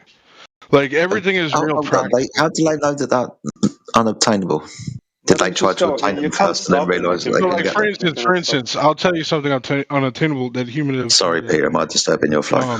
Do apologise. For instance, like immortality. No, what I'm saying is, Jedi, you Like, cannot stop him there's a- using prompts. He'll just speak over you. So, like, we either mute him or we just let him roll if No, we're listen, bored, I Peter. guess. Peter, listen, bro. Listen. There is a need and a want for humans to live forever. Why is that? Please tell me. Can you repeat that? Because I was tuning you up. Why do humans want to live forever? You can go back thousands of years. People try to find the key to living forever, immortality. Well, Why true. is that? Not all Please tell humans want to live. Not all humans want to live forever, but many do because they just. I guess some of them are afraid to die, and others would like to milk the clock a little bit more. I guess. Well, the thing Like is, to stay young forever, maybe. No, listen, bro. The Not general age. fucking fisherman doesn't want to live forever. Like, you don't give a fuck. But like All right, people, bro, like move on Leonardo to the da next Vinci, point. for instance, he would like want to live a little bit longer. If you could have every single genius that ever came to this earth, right? Like Elon Musk, Albert Einstein, Nikola Tesla, all these guys, and they could live, let's say, 300 years. Imagine the things they could achieve based off of their intellectual ambition alone. Okay, these are the type of people. Related to the flat Earth. No. Listen, bro. Listen. This is what I'm trying to tell you. These Debating guys flat went out Earth. and did shit, and they formed opinions, and they had ideas, and they reviewed and analyzed and critiqued over and over and over and This over. is just bullshit. No, word listen to salad. me, bro. Listen to me. Listen. Word salad, yeah. Babble. So all these guys, like for instance, Leonardo da Vinci. You know, he knows the world was a globe. You know that, right? How did he know that? Look it up, bro. I'm not No, how Leonardo did da he know Vinci. that? They have people that studied their entire lives analyzing What this did they man. stu- What did Go they do? read their research papers. I'm asking you. What did they do? What do you mean? You've already read it, I assume, right? So what did they do? No, I Oh, you haven't. So how the fuck? No. Why are you telling me to do this then? Because, bro, it's just common knowledge. You're just It one of really these is. people who just bullshits, Like aren't go you? to a fucking Just museum, bullshit and bro. bullshit Go and to bullshit and you live bullshit. in London, dude. You probably live in London. Go to a fucking Probably. museum and look at Leonardo da Vinci's work. Yeah. What did he do? What did he do? What did he do? He did a lot of things, bro. A Yeah. lot of Like things. what? Like invent the helicopter. There's one. Okay, but pertaining to the Earth, you said he knew it was a globe. So try and sound fucking track, you bloody idiot. Hey, Pertaining to bro. the Earth being a globe. What did he do?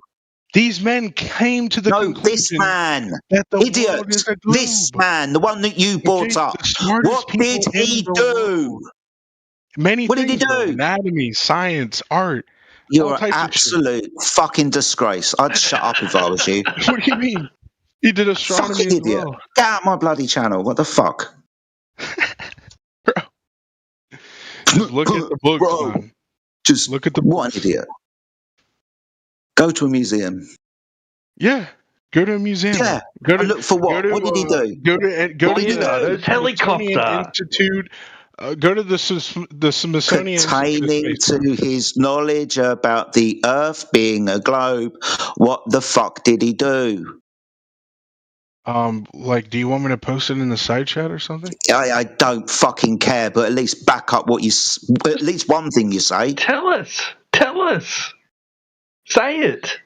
You said he knew the Earth was a globe. I asked you, how? So, how? What did he do?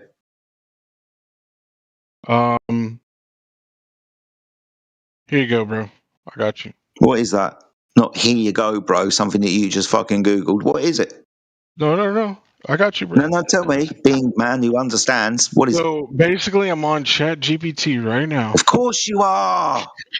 You don't fucking know. You're just hoping that ChatGPT is going to vaguely back up what you said.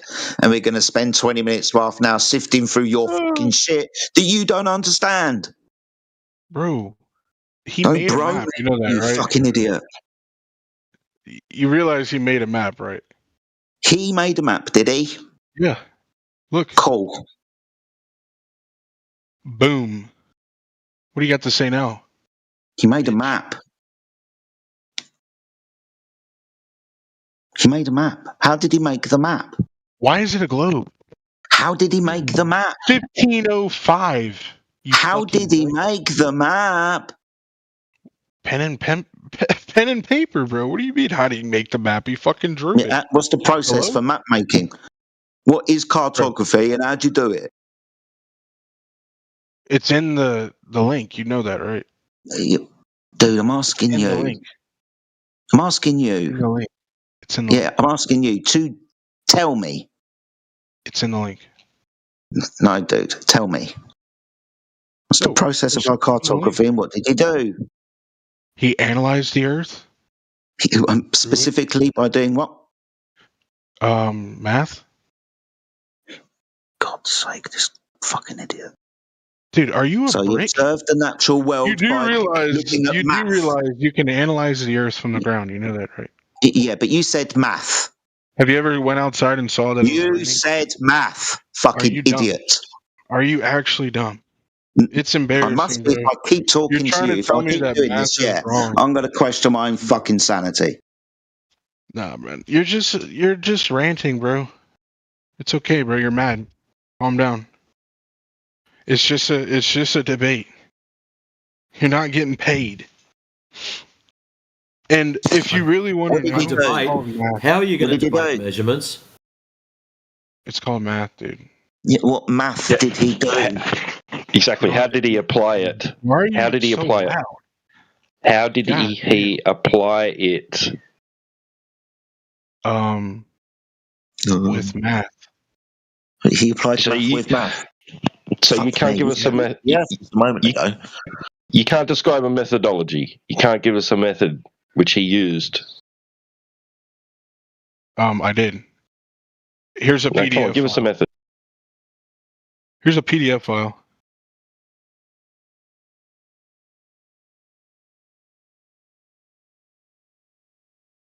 So you would have read this already, right?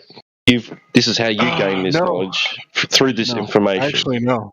Okay, then don't do that. Then don't do that. No. Okay, don't do that. Yeah, don't do that. Tell us how he did it. Because you obviously know he did something, right? He did something. I sent you 16 pages.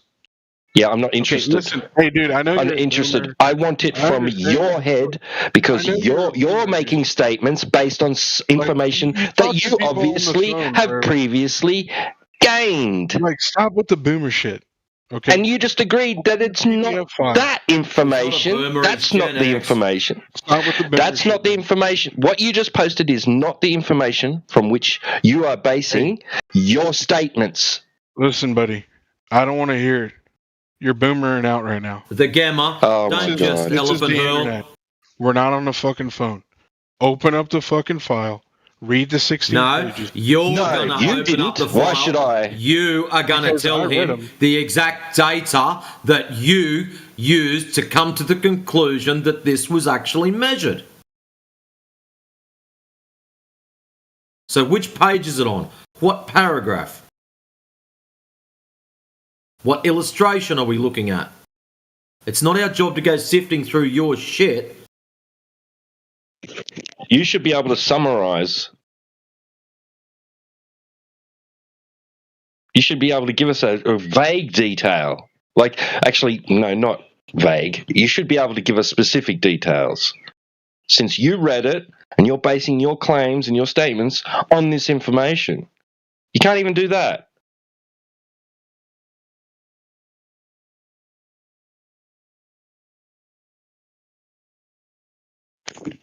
All you've said is, oh, math. That's it. Math. Duh.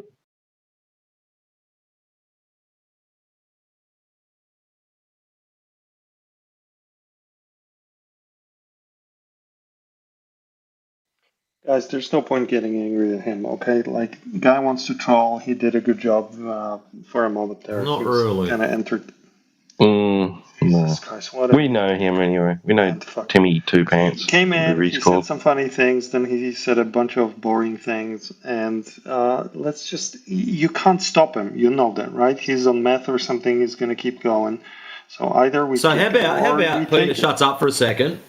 How about we just, what he posted up, this Wikipedia, Leonardo's world map. Leonardo's world map is the name assigned to a unique world map, drawn using the octant projection, and found loosely inserted among a codex of Leonardo da Vinci, preserved in Windsor. It features an early use of the toponym America and incorporates information from the travels of Amerigo Vespucci, published in After 1503 whom and America is named. 1505. Why the fuck are you talking? Shut up! Anyways, as a continent of about the correct, in the map depicts Arctic as an ocean and Antarctica as a continent of about the correct size. The conjecture that the map was drawn by Leonardo da Vinci himself is not universally accepted by scholars. Oh, so that's a bit of a problem. Richard Henry Major, who first published the map in 1865 and defended its authenticity, dated it around 1514 because Florida is drawn as an island with the name Terra Florida. So he's just assumed that it is true and correct because it had the word Florida on there. Wow. So nothing to really prove measurements there.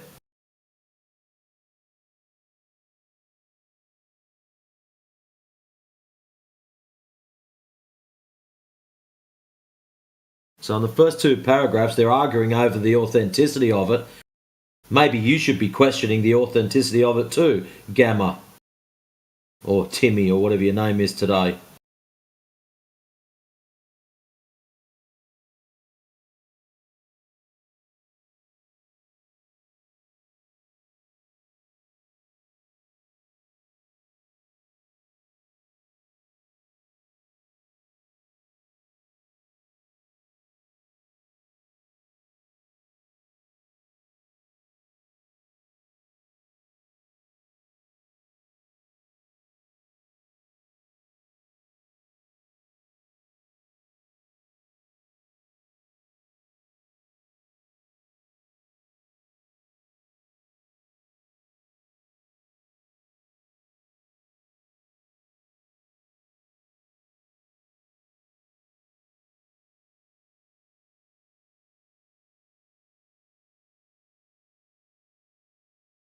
Unmute him. Has he put forward any proof of curvature yet? Or is he just one of these picks random shit off the internet and hopefully it sticks? I've already demonstrated there is curvature. We're You not keep talking running to away. you, Clown Shoes. We're talking Keep about... running away again. You're running away I'm not again. running any... Okay. I wasn't talking about China. China seems to think he's the only one in the room. China needs to start listening to conversations for 5 minutes before jumping all over shit. Mate, the guy you were talking to is muted. By I someone know. else. So You know can't how talk. I know that? Because it was me who did it.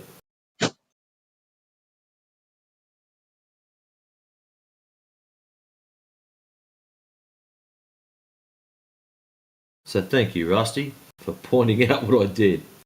High five. I was talking about the one's named the Alpha, who seems to be a Gamma at the moment.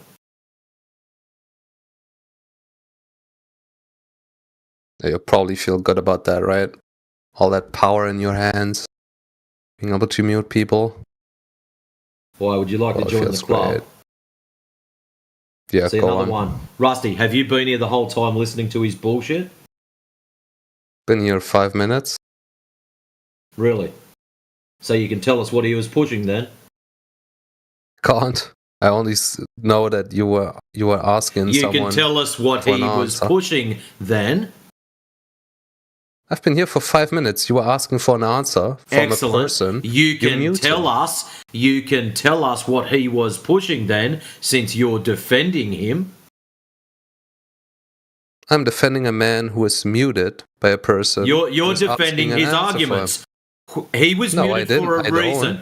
He was muted for a reason. And I don't know that reason, but I know that you right. asked for an So answer. now you're telling me that I'm on a power trip because he was muted for a reason. Maybe you should find out what that reason is before blaming me on my power trip. No, you were asking for an answer from someone. No, you muted, I was and then was talking to wondering the why panel, he wasn't- Rusty, listen carefully. The question was put out to the panel, not to the person muted. I'm glad you are now up with everyone else. Good boy. All right. Didn't sound like that. Oh, dear me. How exciting. Wow.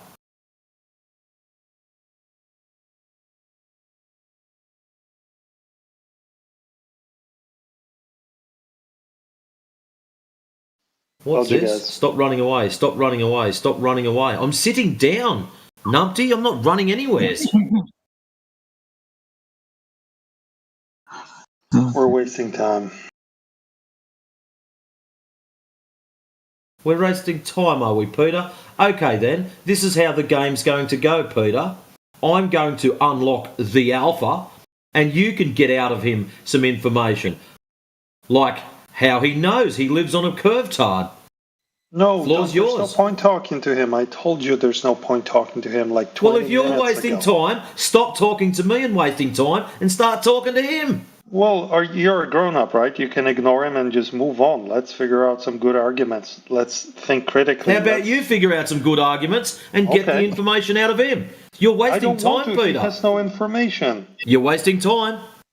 Yeah, let's talk, guys. Let's strengthen You're our wasting time. arguments regarding Talking the to ship me of is the Earth wasting while we time. wait Go for get him, Glover. Pete. Come on, Pete. Get him. The Brits truly sent their best down there to Australia in 1800s. I'm not British. Cream of the crop. Fuck ya. Guys, listen. We don't need to fight. Why are y'all fighting? Oh, shut up. We need to be debating the shape of the Earth. Could we, then? Think you could do that? Gravity exists, my friend. Okay. So there's YouTube videos. So gravity, of hold on. astronauts. You've just used gravity. That's great. Oh, whoa. You've used gravity. Now I want you to tie this gravity to the shape of the ground. How are you going to do that? Relax. It's okay. Hey, I know it's I'm relaxed. I've got a beer in my hand. It's all good. Forgetting about So, gravity. No, we're going back to gravity. You're going to tie gravity to the There's shape of the YouTube ground. videos of astronauts. YouTube is not going to. forgetting about YouTube gravity is when it not comes showing back us to gravity. Come And on, he's you like can do sitting this. there in the interview, and he's Yeah, we know holding why his he gets pen in the muted. air, and he drops. Oh, something like this. Wait for it. So, a thing falling in front of me and landing on my computer desk proves that there is curvature outside.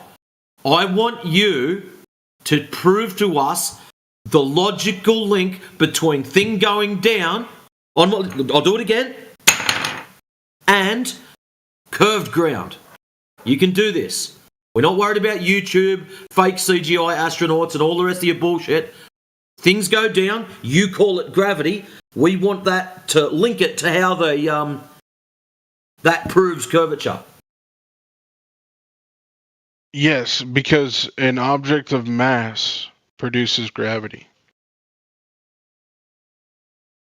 So even things go down, gravity, and the statement you give me is objects of mass prove if gravity. I took so how that way you could, he's got to learn to shut up in between. He's got to learn to shut up.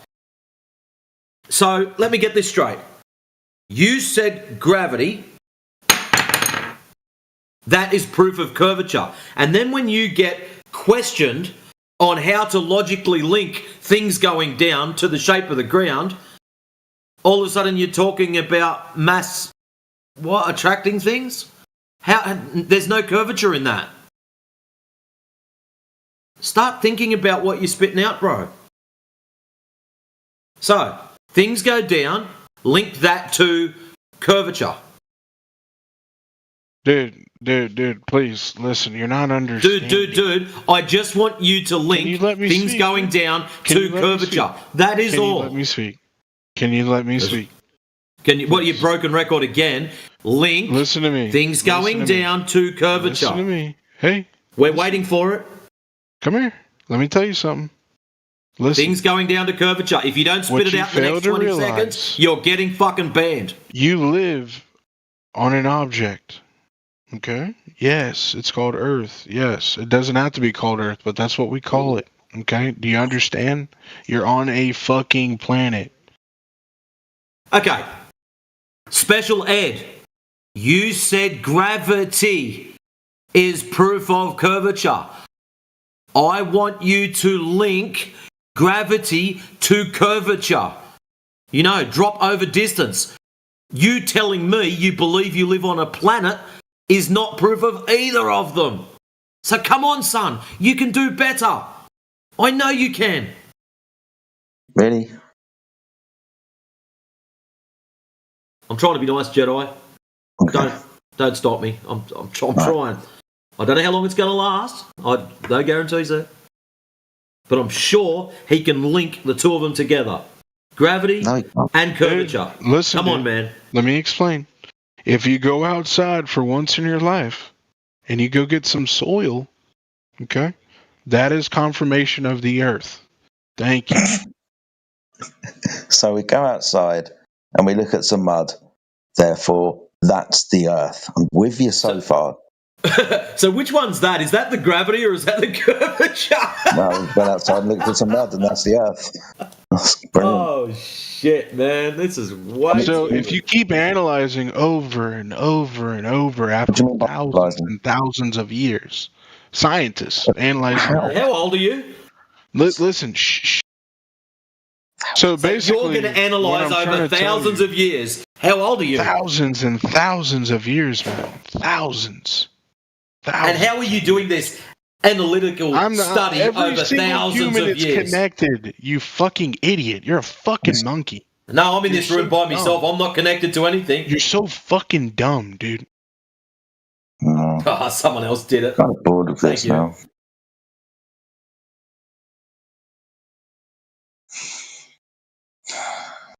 How come you didn't take it up, Pete? You don't have enough stones or what? You could have flushed him. No, I wasn't listening. You guys were just yelling. This is my normal volume. You ought to hear it when I yell. No, it's the nonsense. It's not the volume. It's the nonsense, the words. So I just tune out. You've got to learn to get through it, mate. That's a part of being a FE. You get to listen to copious amounts of bullshit from fucking idiot globetrotters. But I can repeat even 3 Self-imposed, by the way? Of you said. Self-imposed? Oh, Rusty P wants to chime in. What's wrong, Rusty? Did I hurt your feelings? No, I'm just saying, when you're saying that you listen to a lot of bullshit, that's self-imposed because you chose to believe in some bullshit. And then when someone brings I chose to believe regular people go and look at the measurements to you, then it's bullshit. That's not really a belief. Yes. Seriously. Go and do the measurements. So, hold on, Matrix. That's your reply to what happened with our friend the Alpha. You think that the only reason why we were dismissing what we were claiming was bullshit is because we think the Earth is flat. And through that lens, anything that he said was deemed to be bullshit. Is that what you think happened? No. I was responding to. I was responding to who was it? Matrix. Migo. Self-imposed. Like the incident that just happened. You said it was self-imposed. You're saying that you have to respond to a lot of bullshit all the time. Yeah, but you classified that bullshit as truth, but we classify it as bullshit. So it's bullshit to us. Exactly. Is that what just happened? That's why I say it's self-imposed. Okay, so that self-imposal, was that demonstrated in the last conversation? In the last conversation, no. Okay. It was maybe I haven't heard a lot of like claims that he made, the alpha guy. I came in too late, I guess. But the overall claim with that, with taking on all the bullshit, I think what I responded with is still true. Go outside, look at the Earth, and analyse thousands of years. You're defending that statement, right? When asked about curvature directly from linking gravity to curvature, that's what. Now, is that Linking just gravity fucking and curvature? I agree with that to a degree, but it's just like one single point. Did he? Whether you could is besides the point. It's did he? I mean, he is muted, so he can't answer. No, did he? Before he was muted, in the conversation with words that were you listening? He couldn't really do it. Really? Couldn't really point a good. Couldn't really connect the dots, I guess. He's gaslighting, dude. I mean, was he able to connect the dots between curvature and gravity? Wasn't that the whole discussion between you two? He wasn't.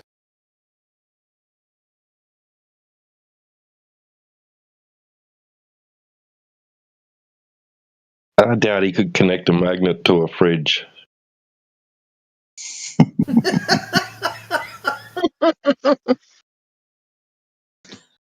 I like it.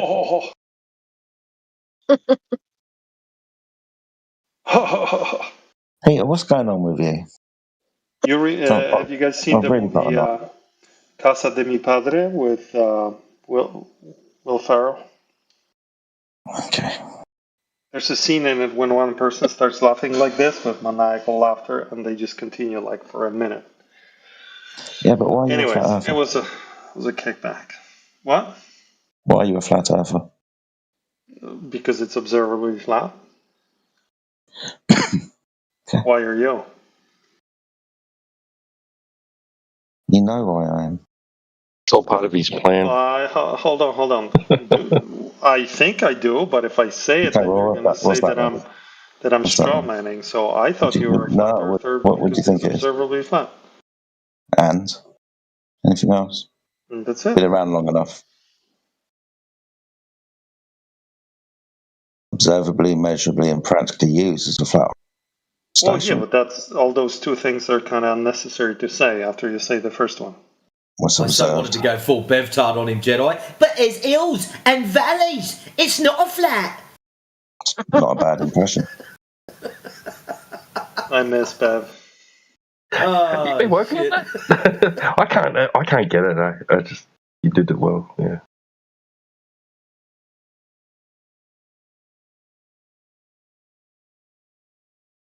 You know, Peter, Bev has his own server. You should join it, maybe.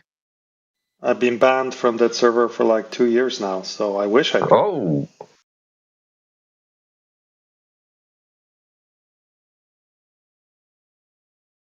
Used From to what? be my The favorite 24/7?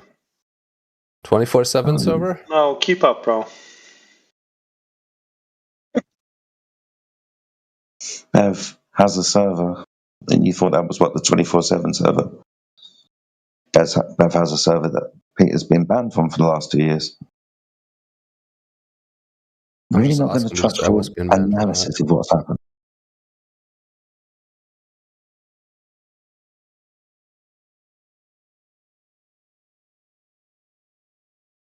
Aren't you on the home server, Rusty? What'd you say? I asked why you aren't a member of our home server.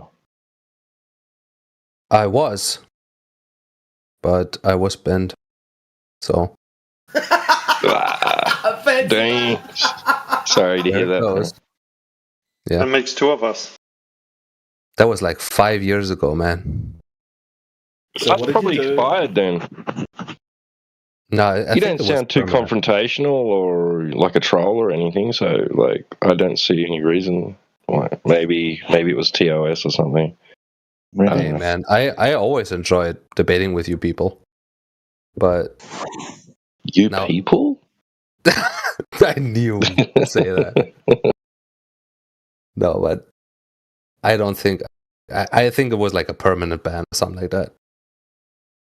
Who did you piss off? Can you remember? Oof. Is there like a guy like Indio? Is that a guy you know? Oh shit! Yeah, I mean, he could make it permanent. Yeah. I think like that's the one name I kind of remember. But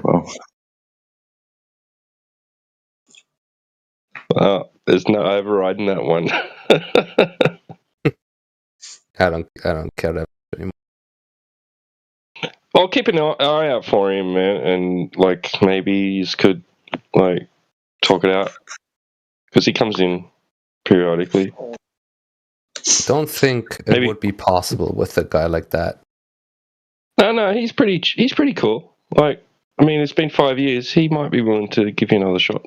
I confirm. I got banned by Indio at least 2 times and then unbanned, I think.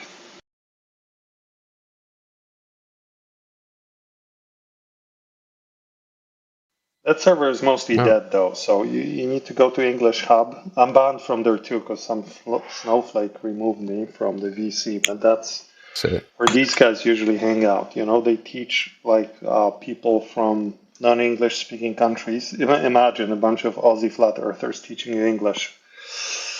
We think it's funny too. Don't worry, Pete. But you know what's funny? When I grew up in the Gulag in the 90s, if you went to the market square in the city I lived in, there was always a bunch of Mormon missionaries, American Mormon missionaries, and they were trying to lure you into their, attending their church under the guise of teaching you English, right? They were cool dudes, but they were like, hey, come to this free English lesson. And, if you want to stay for the service, you can stay. And so what you guys are doing there over at the English Hub very much reminds me of that. It's nostalgia.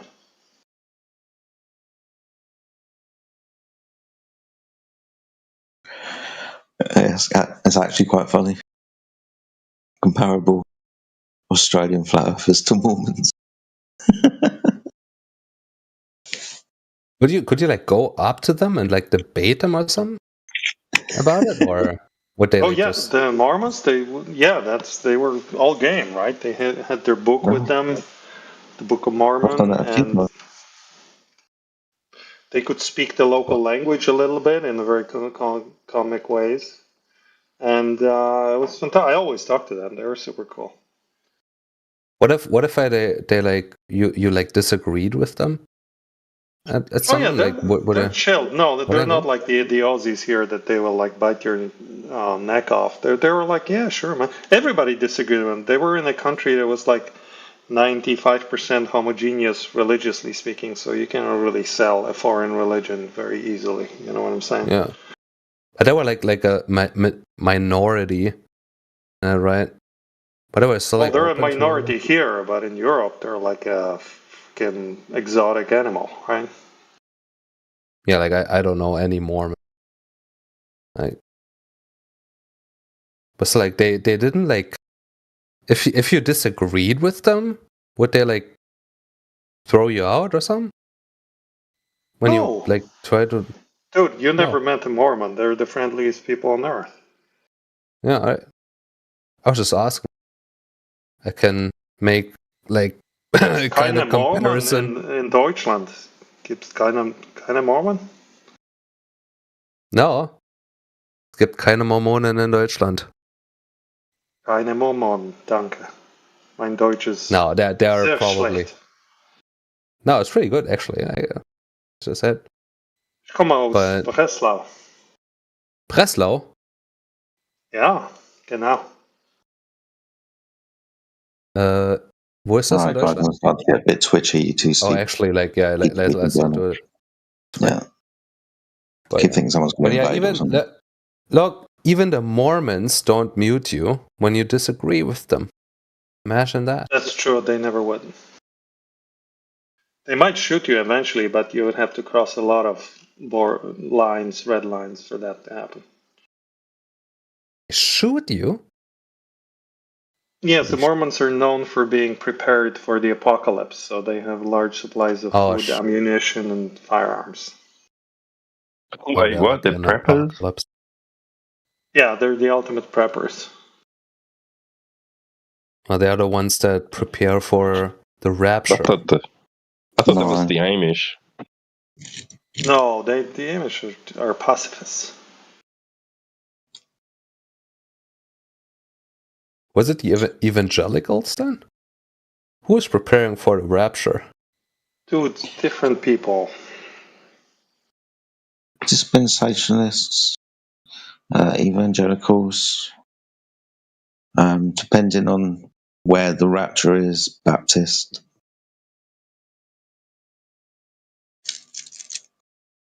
Did I do it like with the flat earth stuff? Like, is there like a religious sect that believes in the flat earth? Or is it really just like a new age thing? Okay, so conversations I've had,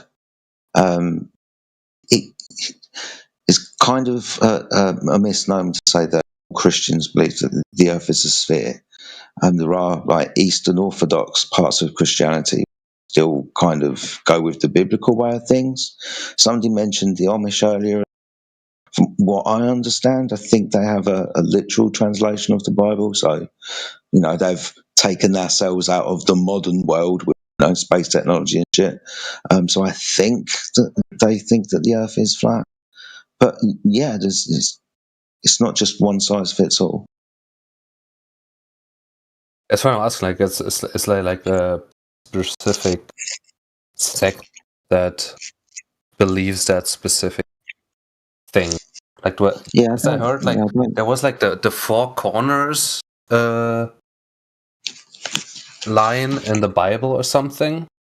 Yeah, that I heard like a while ago with some flat earther that was using that Bible quote for proof or something like that. I guess that's.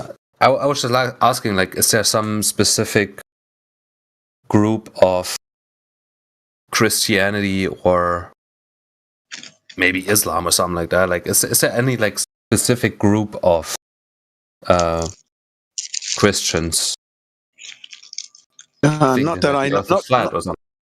Not that I know of. But when you mention the four corners and Christians using that as proof, that's coming up. That's backing up what they experienced and what they discovered by measurements. So they've gone out and measured this, and then it happens to be mentioned in the Bible.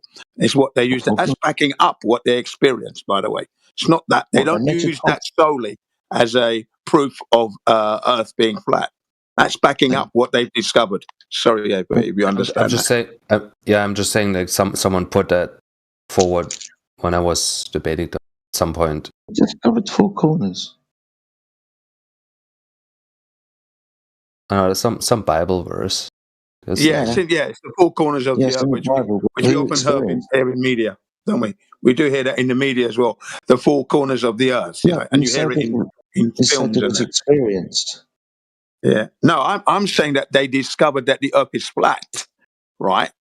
First and foremost, that's what they discovered through their measurements. And somehow in the Bible, it mentions like the four corners of the earth as a flat earth, basically, isn't it? You don't get four corners on a sphere, do you now?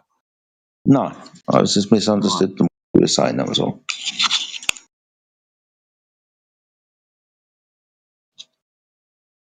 I mean, the four corners shit, of course, like based on interpretation. I was just asking, like, maybe there's like a sect of something about winds. I think angels standing on corners.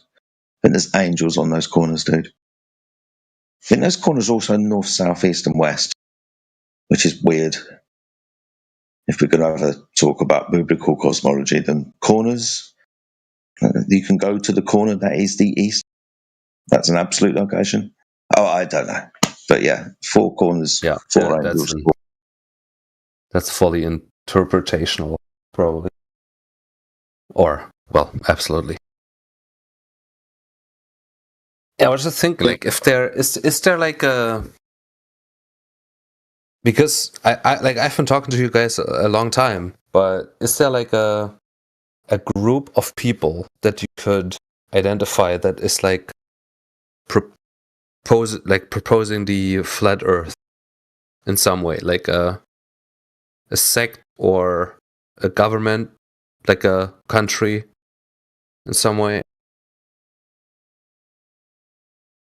Not really, no. I mean, I can't say that for sure. But what I'll say is this: right, in the 10 years I've been in this community and in the flat Earth awareness, in Indonesia, there was a guy whose school teaches flat Earth to the kids in Indonesia or Singapore, somewhere there. And then in the last recent years, the Earth's measured flat has taken up a lot of has led our presentation, if you will, because it is measured flat now. That's something that's come up, that the horizontal constant, you need a horizontal even to have your globe. To have a globe requires horizontal. So that's been the main realization, if you will, in the last recent years, okay? So flat Earth has come in leaps and bounds. More people have come into the flat Earth community. It's grown because of TikTok, for example. So we've enjoyed some increase in numbers. I'll give you that much. Yeah, and the flat Earth being measured flat is just very, very powerful now. That's most certainly unstoppable. Yeah, Earth is utilized and measured flat without a fact. So in the years you haven't been talking to us, that's what's happened.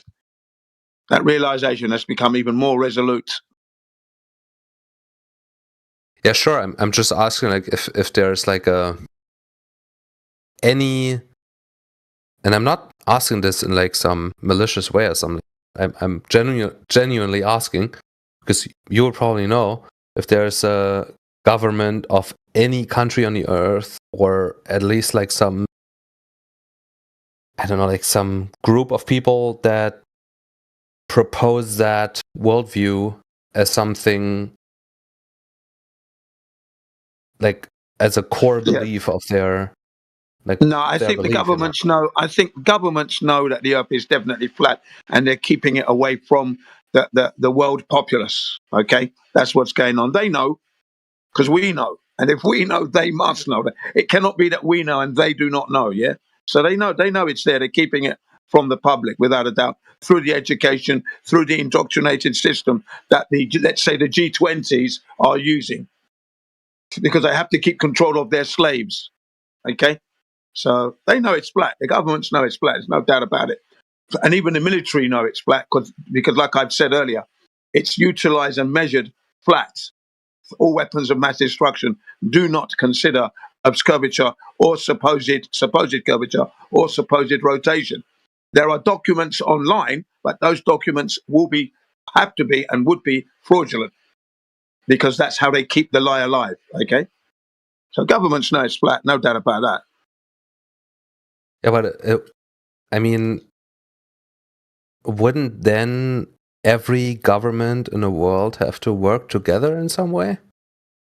Well, if you don't realize that they're working together today, right now, then you're not really in tune with what's going on. You obviously do not see yourself as somebody who's been slaved on the flat Earth. You don't see that.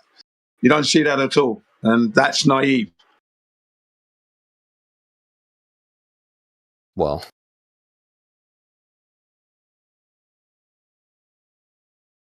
I mean, I don't know how to answer that.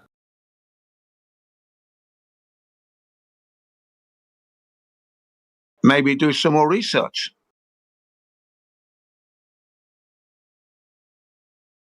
It doesn't seem that however much research I do, it would lead me to that conclusion, honestly.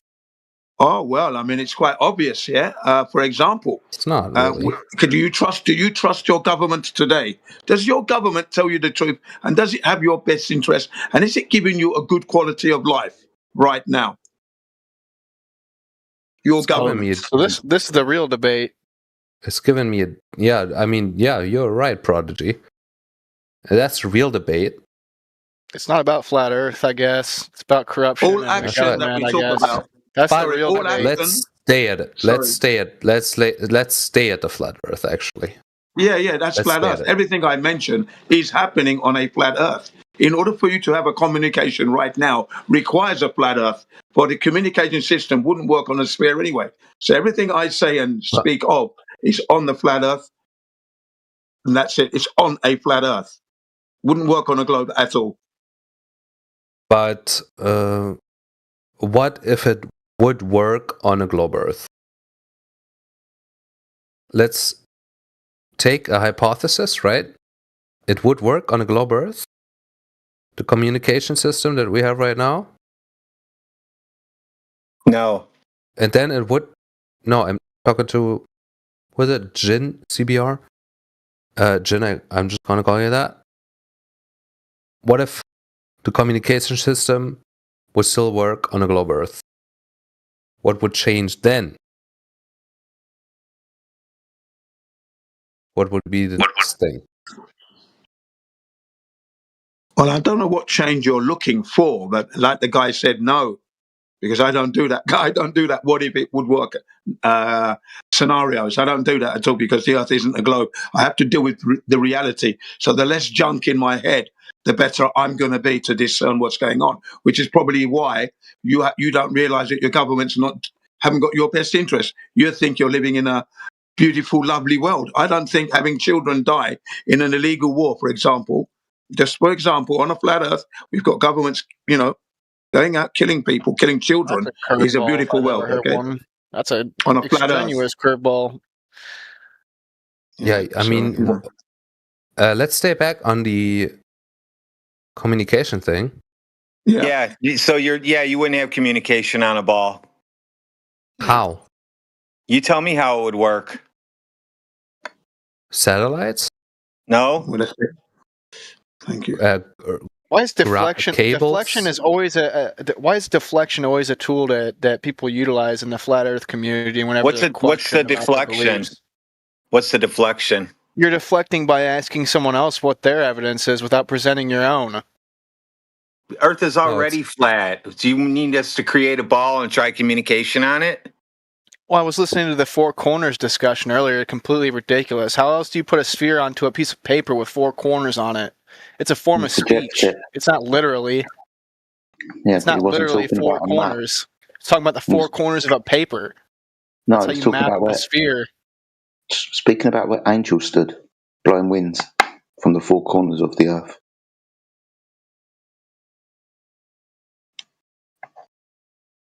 Pay more attention. I'll continue my discussion with Jin.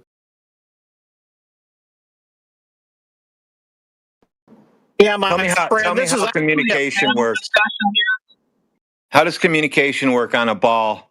Since we don't have one to use for an example. Yeah, that's right. You probably know it, but again, either through underground cables and towers. That's correct. And also with satellites in orbit. No, we don't do anything with satellites. That has nothing to do with communication. You don't either. Dude, why are you getting so upset You asked me how it works on a ball, so I'm explaining it to you. How it works on... Oh, you need gravity and all that stuff for it to work on a ball, and you don't have that either. I haven't said gravity, anything. I have said... I've just explained how communication works. You said satellites. Yes. And that requires gravity. So you invoked gravity. Do you not believe in satellites? You can see them in the sky. Absolutely no. Wait. No, there's no see them in the sky. Are you kidding me? Dude, are you going to shut up or are you going to keep talking? Yeah, Professor, can I explain it to you? No, I'm going to explain it. Very much. There are no metal square there are no metal boxes in the sky that light up at night that go around a ball. That's a claim from you. No, that's a claim that you have to prove that it's real. No, you are asking me how communication works on a ball. It doesn't I am work with explaining satellites. It goes through underground cables, undersea, underground. Do you understand and like, radio hypothetical tower. questions? Yeah, but we're not doing hypotheticals because we got out of a hypothetical when we became flat earthers. What's a satellite? Hypothetical. Okay, so there is no way that I could ever talk to you in any way when you're a flat earther, when I'm a globe earther, or what? What's the satellite? I can't explain the model that you asked me to explain, because then you say, with any small detail, oh, you got to provide evidence, or what? No, even if I don't even have to. The satellite one is just extraordinary at this point. Jedi, come on. He asked me to explain. Yeah, I know. You did. Okay. Satellites. So that one there is the point of contention because we agree with everything else. That's what he's pointing out. All right. Well, I mean, I can explain to him what happens on a ball, on a globe. Mm. If he just wants to jump in the middle of my explanation, I don't know what to do, man. Satellites are quite specific, though, aren't they? Because things in the sky obviously exist, right? And we can use things in the sky to communicate, whether the Earth be flat or whether it's a sphere. Yes, of course, but it's like a specific point of our technological advancement that we can do that on the ball model, you know? Yeah. So this one, the satellite bit, most definitely invoke the Earth being a sphere because of the way that satellites operate, because of gravity, blah, blah, blah. It doesn't even invoke that, because the invocation would be that he was asking me how communication work on a ball, which is the first invocation of what the shape of the Earth is. So he was asking me, what he was asking me as a glober, how communication works on a globe Earth. So, of course, I'm going to invoke a satellite. That's my model. Of course. Yeah, that's like if you use or if he uses the physics or whatever that work on a flat Earth where satellites can't exist, he is interjecting into my explanation of my model. You know what I'm saying? Mm-hmm.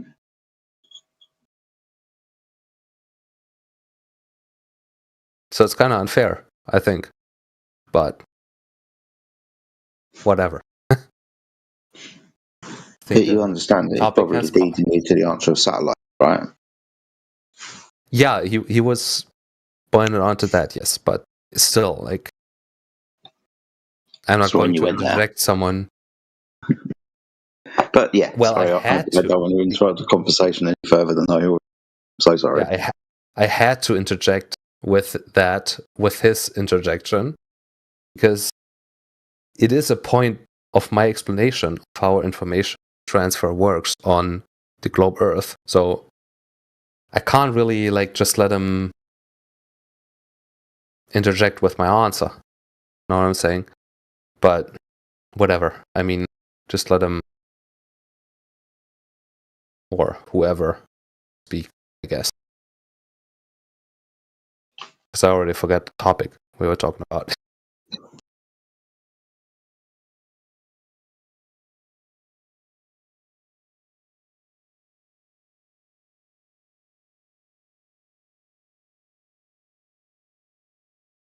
Yeah, you were talking about satellites. Jin. Yeah. Do you actually believe? So this, I'm looking at this picture in the chat that you put. Do you actually believe that proves the Earth is flat? Which image are you talking about? The horizontal one? Yeah.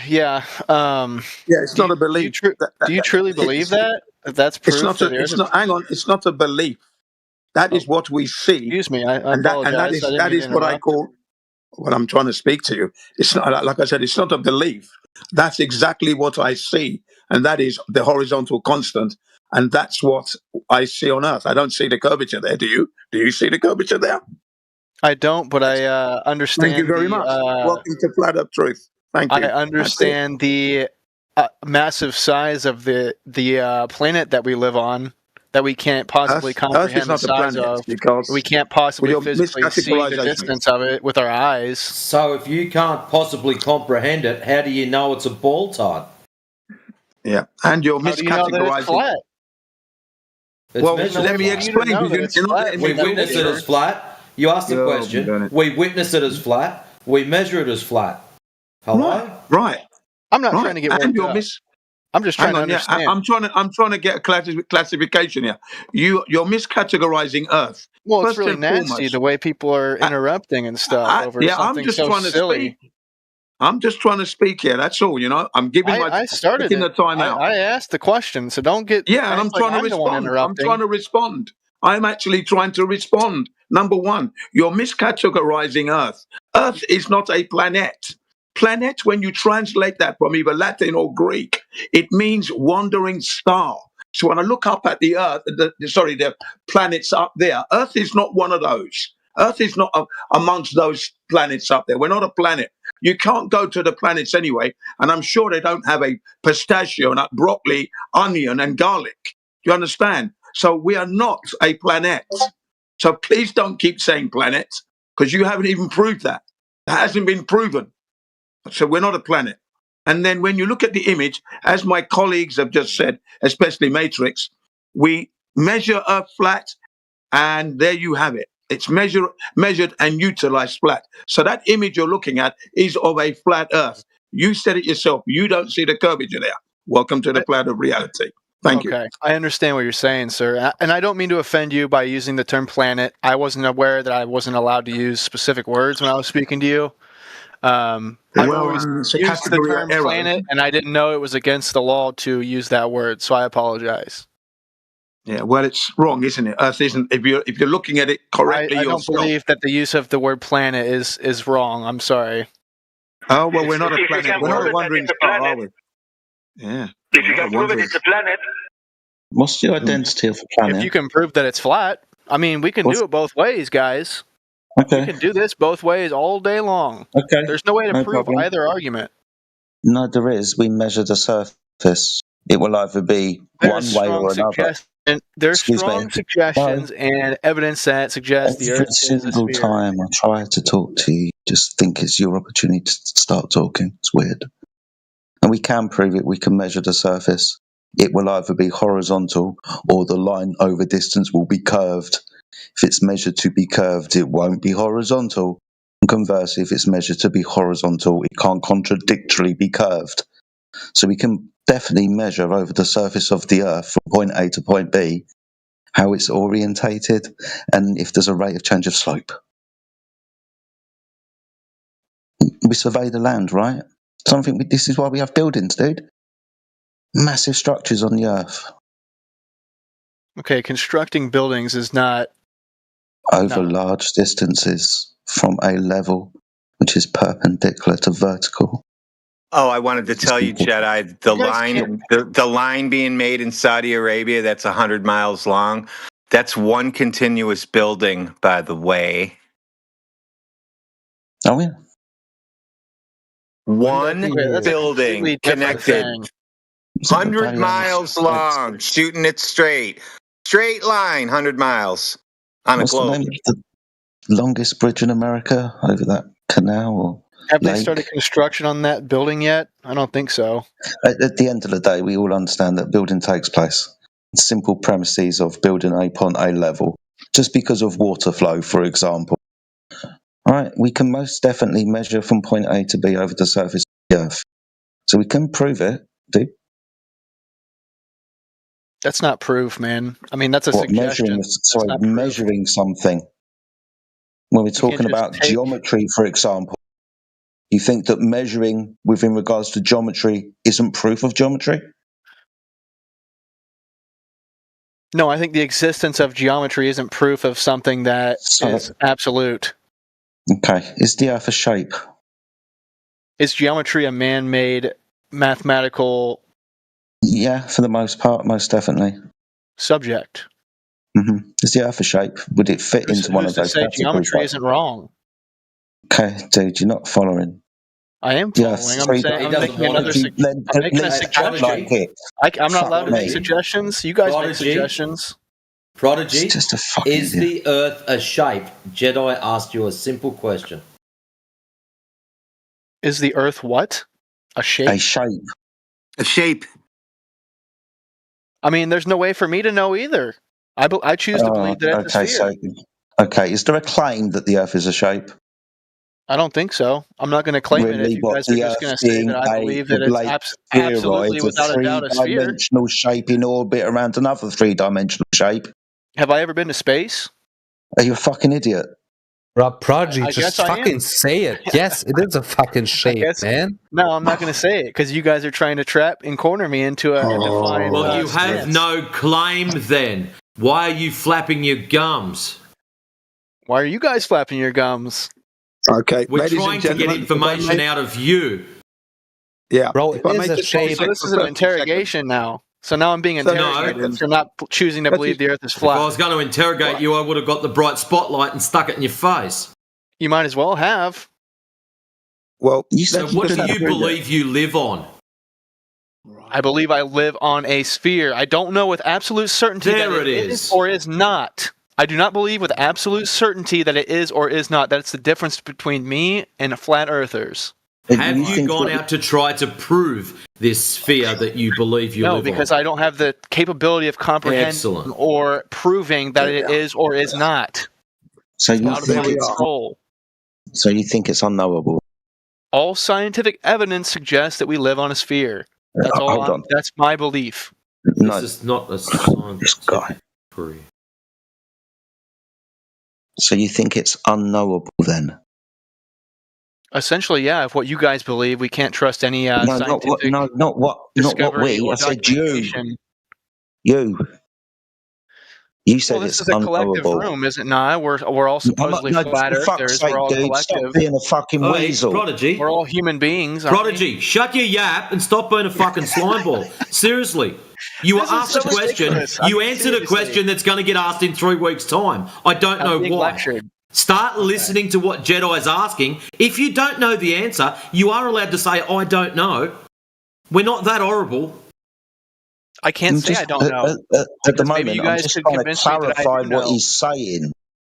And when I'm trying to clarify what he's saying, so I'm, trying to build the best representation of what he's disagreeing with what he said.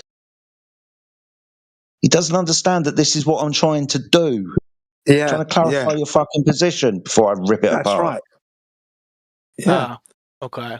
So you're not listening to understand. You're listening to respond. No, that's you. That's called projection. To understand. That's why I'm repeating back to you what you said. How this works. I see exactly. That's called projection. This is you coping extremely hard. I'm coping. And now you're laughing. That's a coping mechanism. He's just trying to comprehend your position clearly. That's all. Oh yes, and allow him to do that. I'm totally incapable of comprehending. No. My colleague is it's fucking weird. Yeah, my colleague is trying to understand your position. I'm trying to understand your guys's. I mean, I'm going to get there. We're going to get there eventually. I guarantee you. We're going to get there today. Just allow Jedi to ask you some questions so he understands your position. That's what we're trying to clarify. Why this has to be you're interrupting me here. You're interrupting me again. The hostility doesn't make sense to me. You're generating it, you numpty. 10 more seconds and I'll shut up. There are people listening in the YouTube live stream, slightly confused at the moment as to your position. Okay? So we're trying to clarify that. That's all. Thank you. Well, I'm flattered to have brought some entertainment to the live stream by having confusion is what you brought. Confusion. Crucify me. I have an opposing view. Crucify me.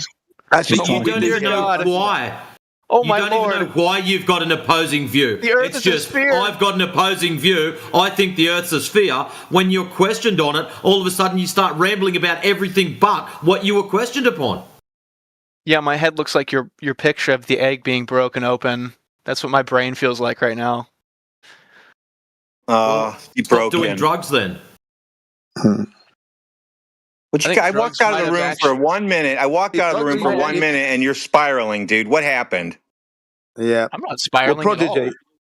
Yeah, Prodigy, I've posted 3 images which I'd like you to look at later on when you finish talking to Jedi, because Jedi hasn't finished questioning you to understand your position or whatever. So when he's done that and we've settled down a bit, please look at the 3 images, because they're going to take a while to explain and generate more conversation. So let's try and get on a better footing than we have currently. So let Jedi continue, please.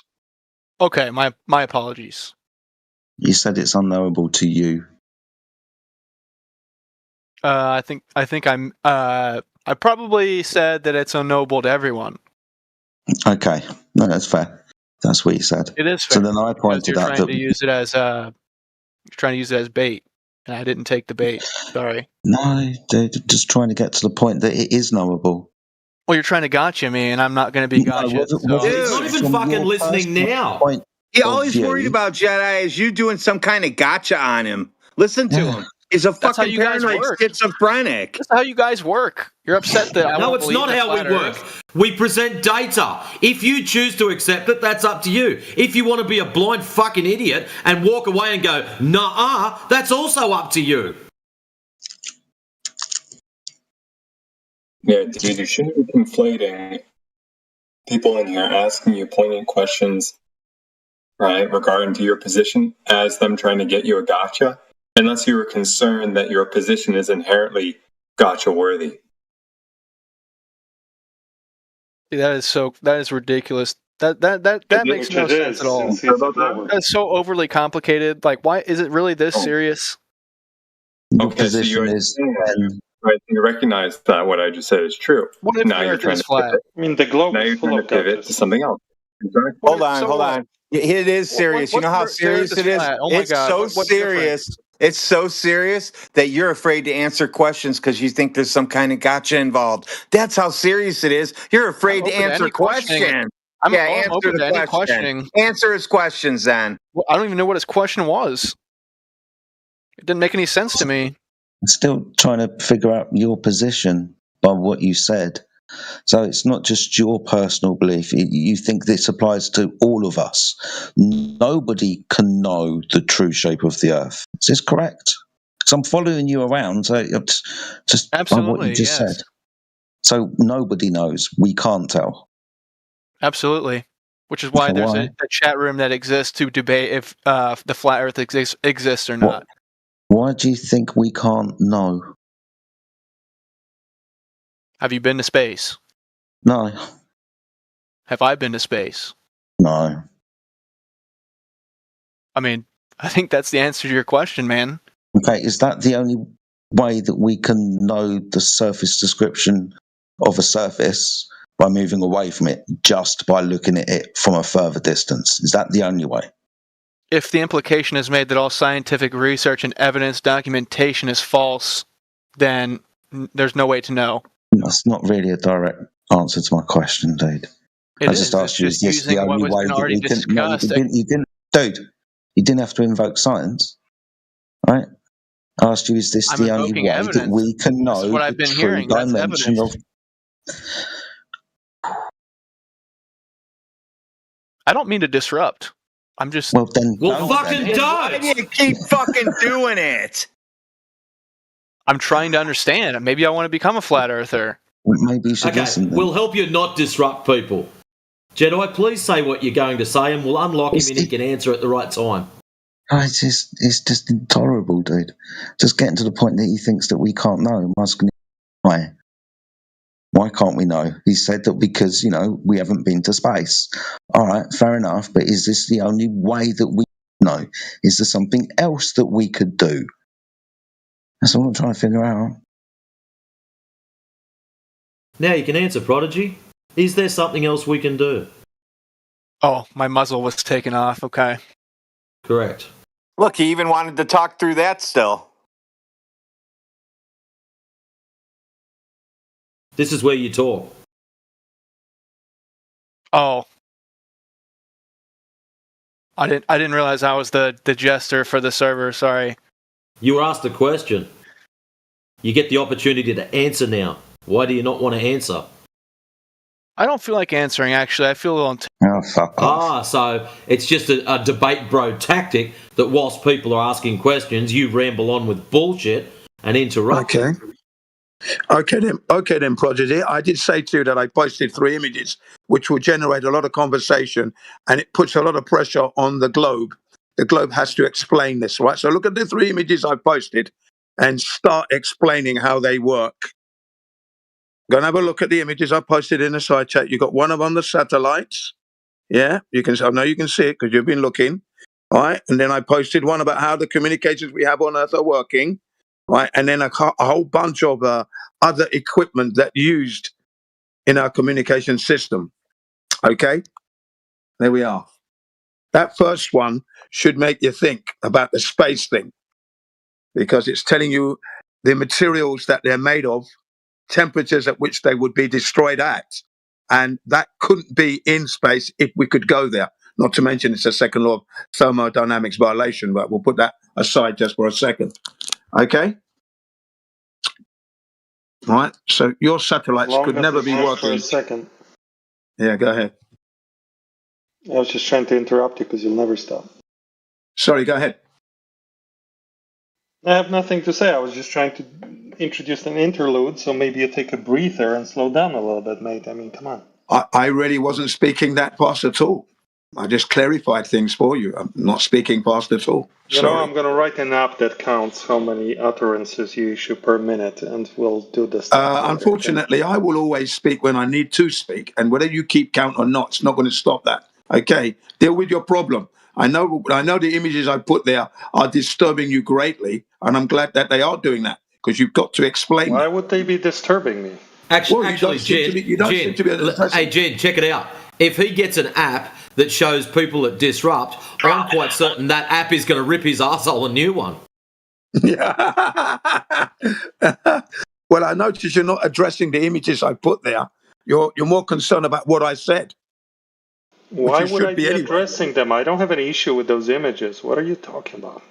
Well, why have you got an issue with what I'm talking about then? Shut your mouth, stand down, and ramble on like I'm talking. I'm not rambling at all. Ladies and gentlemen, you will notice that when Gene CBR1 opens his mouth for a very short time, I'm always accused of rambling. That's never the case. It's because what I say is so damaging to their position, it hurts them. Just say the same thing in fewer words, preferably like 1/3 of the words that what I'm saying, and you're interrupting. Pete, check it out. Yeah. If you'd have shut up and not interrupted like the Matrix app is just pointing out to you right now, he probably would have been finished. Right. It's just that you don't like to hear my voice. In a minute. You don't get it, do you? Shut up and let him do his thing, and he'll leave you alone. Yeah. Okay, so like the homeless guy on the street. Yeah, shut up. Let him do his thing and walk away. Just shut up. You're the one that's rambling now. You see what I mean, ladies and gentlemen? We put some good data on the table for them to look at. They're rather concerned about what I say. It's a joke, isn't it? Look at the data and address the data. Yeah, as I thought. About what? The satellite? Look at the satellite image. Yeah, exactly. It's telling you a lot. That image is telling you a lot.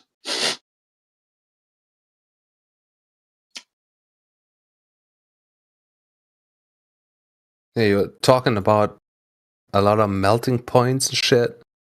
You know, in space, that's kind of different, right?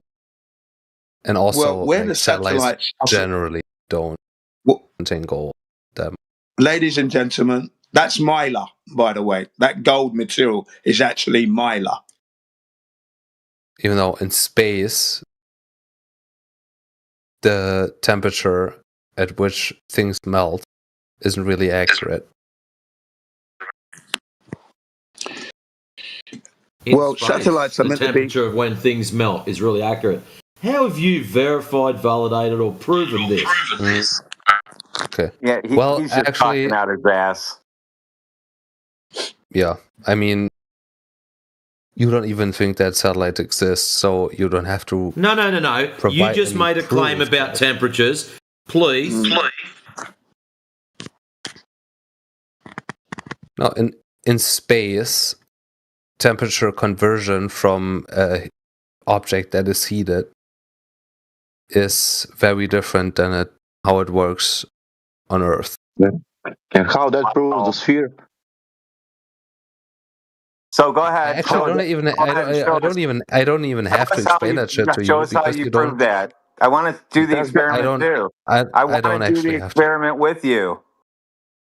No, I actually don't have to. See, Rusty, what you're doing now is poisoning the well. I don't have to do that because you're just going to say nah, and you're just not going to agree with it. That's called poisoning the well. How about you present your data, then we assess the data?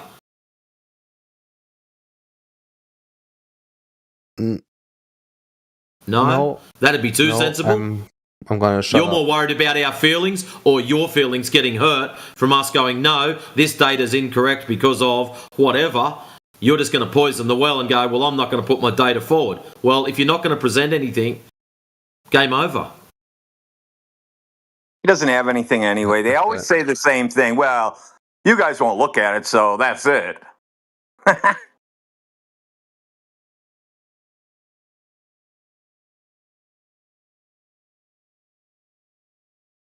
Yeah, we present the best data you could possibly get from the flat Earth, and it generates a lot of pain when they see it, and then a lot of conversation afterwards. Yeah, Listen, emotional pain. When that you is. let me ask you about the picture that you just posted, Jin, right?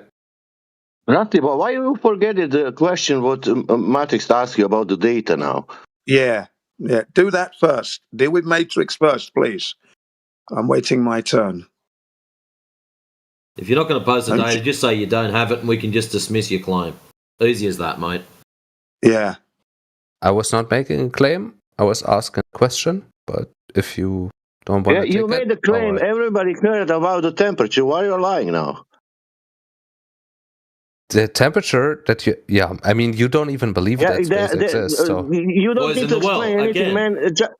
You don't need to explain. Just post that data what they're asking for you. He won't, Sasha, because he said since we don't believe in space, then it won't matter. Because you have to believe in space. You have to believe in things for his stuff to work. I only want to tell him that we are listening what he are saying. You know that maybe he means that we are not listening. I heard very well that you are speaking. I'm trying to help you. Yeah. He said we need to believe in things for his stuff to work. Otherwise, if we don't believe in it like he does, it's not going to work. I mean, there was a motherfucker who was posting information. You know about why I'm asking this? satellite. This is for me important because if you post that data, then I will ask after that question what that has to do with the surface of the Earth. That data, what you will post it. Yeah, please don't call me a motherfucker as well. Excuse me. Please do not call me a motherfucker. Why would you do that? Why? Why am I a motherfucker? I don't fuck my mother. What's going on here? Why would you say that? Do you live in a cave or something? Excuse me. Why would you call me a motherfucker? Why would you do that? How does that prove your globe? Why the insult? Are you a fucking Excuse me, I snowflake? ask you again. Why did you insult me by calling me a motherfucker? Why would you call me that? Are you a snowflake, man? I posted, look, I don't take kindly to be called I fuck my mother. I don't do that. I think we should be call more you worried a father about fucker. Shut up, you father the fucker. global elite You fuck your father lying up the about the arse. world being flat. I think that's more important than. Yeah, don't be calling me a motherfucker, please. Thank you. Don't insult me here. I'm not insulting you, am I? All right, Prodigy, what proof of curvature are you going to put forward? Cheek of it. He's not. Interesting how you give them the opportunity to talk and they don't. No, they won't. He won't. Yeah. It's got nothing to say. He said we're supposed to be talking about conspiracies, not science. He says It's a water. conspiracy. You guys believe we've never been to space. What he said is water is a conspiracy. You guys. He thinks water's out to get him. Have we ever been to space? No. So what's his comment here? Let's just read this. You guys are so intelligent. It's a debate of conspiracy at this point, not scientific evidence. So yes, what because in order- scientific... Hey, hold on. What scientific evidence have... Yeah. I gave you the opportunity to talk. Now you don't want to. Now I want to ask you a question, and you want to talk through it. You rude little boy. Yo, if the Earth's flat, why is my dick curved, bruh? Bruh, shut up, bruh. Anyways, back to the other one. What scientific evidence are you going to put forward that proves you live on a ball-tard, Prodigy? I'm not even going to engage anymore. I don't appreciate being... Why not? Because you don't have any. That was easy. I don't appreciate being... Well, then they'll try to... Perfect timing, whoever did that. Yeah, I wonder if we can give him a chance to, if he wants to change speakers, like what if we are, or just go with it, like let them just be listening for a while and then come back in when he's ready. Which one do you want to do, Prodigy? Do you want to talk to someone else? Like some people might not clash. I mean, there's been people come in here who have been like, I'm the most arrogant, inconsiderate. Yeah. I wasn't necessarily starting off arrogant, but it kind of just like led down that way the more the conversation progressed because... you couldn't answer questions. Well, yeah, because the thing is that you're blaming other people for your own behavior that they have no control over. I can't control the way you're going to act. You're like a puppet, and I got my hand up your ass making your lips move. No, my being here is just my being here is very clearly an outnumbered situation. So I know that what I say isn't going to compute with almost anybody in here. Because you haven't said anything of value yet. So. Because I oppose the absurd belief that the Earth is flat. You have friends in here. He was just talking. He said that he's got temperatures do something again in space, and I said nope. And so you got a friend in here. Yeah, the thing too is like you're opposing something you don't even understand or you can't even define. That's the main issue right now. You're triggering yourself because you've got an idea of what flat Earth is that's so divorced from reality. And then you think you're arguing against that. So you've constructed the straw man, then triggered yourself, and then blamed other people for that when they had no control over that process. Because he knows flat Earth is bullshit. If I'm supposed to be the blame for something, I have to be able to affect the outcome. Otherwise, I can't be the blame for it. I couldn't have changed the results one way or the other. I understand where you're coming from.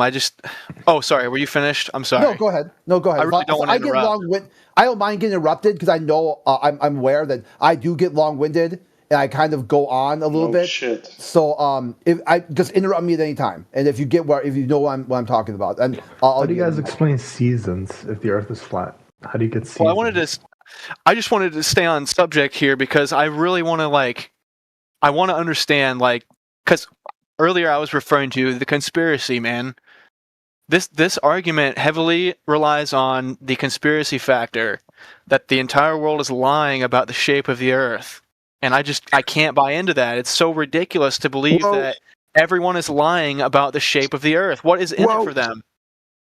But that's what about parents lying to their children about Santa Claus?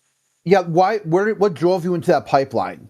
If I say I've measured, observed, and practically used the surface of the Earth as flat, how did that drive you into a pipeline of thinking that what I'm actually talking about is some sort of global conspiracy theory? Well, I mean, these pictures that Jin's been sharing, they say exactly that all over every single one of them, that we've never been to space, that satellites can't exist, that GPS relies on underground cables. I mean... Yeah, that's a correct. Big global conspiracy. I mean, that's a conspiracy theory. Okay, sure. Just a second, Crit. Can I ask you a question? Isn't that Yeah, Sacha. Sorry. So yeah, no problem. I would say that the next thing we could do is, can you ask Jin direct, targeted questions to understand what exactly he means by these memes, rather than just projecting. Honestly, I would rather not. I don't mean to interrupt Okay, yeah, you, no but problem. since you gave me permission to, I feel like I was allowed to. Yeah, no problem at all. I don't feel like speaking to Jim Thank you for because he goes into tangents about his stuff, and he just goes on, and he'll get upset at you if you don't agree with what he believes in, this and that. So I don't want to speak with Jin about it. Okay, ladies and gentlemen, that's not true. That's I was thinking more of a kindred spirit. It is very true, sir. Respectfully, it is true. Yeah, it's true. It's true. Yeah, Jin's been on servers where he's had hundreds of globalists, anti-flat earthers talking to him. Him versus hundreds of people. So I thought maybe you two would get some sort of idea that if you both just talk one-on-one, then there would be some sort of understanding reached. I don't think it's a lack of understanding. It's just a simple. Please let's not do that, please. Let's just move on to the next interlocutor. Okay, let's move on. I apologize. Okay, Prodigy. No, don't apologize. Just you and Crit are repeating the same thing you already said. Thank you for the offer. I'm not interested. Yeah, there's nothing to apologize for because there would have to be an injury intended. That's another thing with consequence. Your intention wasn't to cause harm, and no harm was done even if you intended to. So there isn't a need to apologize. Can I say something only shortly, Prodigy? Yeah, go ahead. Yeah, thanks for being patient there. How about this, Prodigy? This is an example that you are here now. Ask what is the main reason why these people are flat earthers. Then you find out the position of these people. What is the real position? And then you say, okay, this is crazy or this is stupid or whatever. Then you make a conclusion on that position. Was that a question or a statement? I'm confused. No, I'm saying this, for example, you are coming here, maybe you will ask the question, where is the edge? What is with the space? What about the moon? What are the seasons? I will immediately answer this question. It has nothing to do with why I'm flat earther. I guess I'm sorry, everybody. I don't understand what he's trying to say. No, okay, I'm with you. Okay, how you will find out what is the position of the flat earther? Yeah, here I'll translate for you. I'm here to understand. That's my whole reason for being here, is to try to understand. I don't know. I feel like I'm trying to understand this belief, this viewpoint. Crit, I beg you. You asked us to stop you, so stop talking. No, I didn't ask you anything, Peter. Nor will I. You said you're long-winded and you keep. Yeah, I was talking to this one guy, not you. Yeah, you're barely tolerated here. Barely. I would suggest you're on thin ice. Don't be like kicking the ice. That's crazy. Why is he on thin ice? So we could go into it, and we could go into the topic about these anti-flat earthers who try to shut us down. That their goal is to stop the conversation, but they keep coming back. So that this really weird, contradictory worldview, this purgatory that they live in, this little purgatory where they always want to end the conversation, and their proof of that is to continue the conversation. Okay, so that's why. Sometimes I like to hold those people to their own worldview and just ban them for the day and see what they do, and they generally spiral out because they don't want the conversation to be here. But when you take it away from them, so it's not here, they get even more upset. So it's like you give them what they want, and they still get mad. Yeah, they're looking for that hostility. Because there are a few flat earthers and very hostile, so I think there's just people who seek that out. Was my interaction mistaken for hostility? No, you're fine, Prodigy. I was going to translate for Sasha. Sasha was basically saying that if you want to know why he's a flat earther, don't ask him about why he doesn't like pineapple on pizza. Or why you don't wear white after Labor Day. Ask him targeted, pointed questions about flat and Earth, so you understand why he would say the Earth is flat. So no. And then I will give you. Oh, go ahead. Sasha. I will give you, and then I will give you the answer, and then you can think about that answer and say, okay, then you can build the questions about that answer. I guess I must be confused then. Are we not here to debate it? Do you want to know why people are flat earthers? I'm just kind of curious. I've got a pretty good idea already based off of what I've heard for the past hour. Okay, so why is it then? Let's try like this. If you say, let's say one example why they're flat earthers, and I will say it is wrong or right, okay? Yeah, I was trying to present that viewpoint about an hour ago, but I was met with pretty strong opposition for some reason. Okay, tell me, why flat earthers calling themselves flat earthers? Why they don't believe in a globe? There's no way for any of us truly to know. That was my viewpoint. No, you've given up. Even before the discussion has occurred, you've given up already. There's no way to know. That's kind of where I'm at too. No, that's what my point was at the beginning, man. Yeah, I understand. Then see you later. But bye. I wouldn't say it's flat. I'm not welcome here because I don't believe the Earth is flat. No, you don't want to have the conversation. You've already made up your mind. What are we going to talk to you about? The thing that you're just already in your mind established? I'm not allowed to participate and be here. I agree with him. Actually, what you're doing, Prodigy, is you're listening to another Glober who won't shut up, doing the same thing that you were doing to other people earlier on, and you've jumped onto another conversation and you haven't realised it. Yeah, this is what I can offer you. Right there, I put in here all the time. Flat Earth AMA. Ask me anything. Or if you don't want that, like you know what Flat Earth is and you're good, then make a claim if you want to debate. I apologize. I didn't even know that's what FEAMA even stood for. Flat Earth Ask Me Anything. Okay, I didn't even know that. I'm not familiar with that terminology. If you don't want to do that one, if you don't want to ask me anything, then you can make a claim to debate.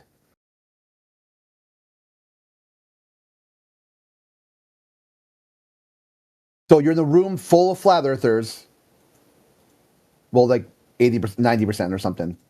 What would you want to ask a flat earther if you could ask me anything? Is it a conspiracy theory? No, it's not a conspiracy theory. Next question. What's your favourite flavoured ice cream? Napoleon. Awesome. That has to do something with the surface of the Earth. That's right. I was standing on the surface of the Earth eating it. Yeah, and you must remember that the people in here, the flat earthers in here, are not carrying a belief of the flat Earth. We're carrying knowledge. We know the Earth is flat because we've gone out and tried to measure the curvature of the Earth, and we were met with constant horizontality, extended horizontality, no curvature. So we don't believe the Earth is flat. We know it's flat. Okay, bear that in mind when you ask our questions. I'm sorry that you've had to bear such scrutiny. I'm not even being sarcastic when I say that. I'm being genuine. I'm sorry that you have to bear such scrutiny for holding this belief. That was not my intention from the get-go. I personally choose not to believe in it, but that's just my personal stance. I'm not trying to force that belief on anyone. This is not a feeling server. Well, I don't know why you're going on this diatribe. Once again, you're accusing us of believing something. What do you mean by believe? Okay, dude, this is not like a theoretical, philosophical debate. Well, you're using terminology. We need to understand what you mean by when you say believe. I don't understand how you can be a flat earther and not believe that the Earth is flat. I'm missing out on that part. What in the world did you just say? Nobody here believes that the Earth is flat. I don't believe it. I know it. Then why define yourself as a flat earther? That just completely confuses me. I don't define myself as a flat earther. Now you're putting words into my mouth. I'm telling you I know that the Earth is flat. It's a fact that will make me a flat earther? Are you going to stereotype me now? Oh, for God's sake. Yeah, why are you stereotyping me? That's a good question. I don't even know what your definition of stereotype is, so I don't know how I stereotyped you just now. You're following me in a group of people you've given a title to, or a nomenclature, right? Flat earther. What is a flat earther to you?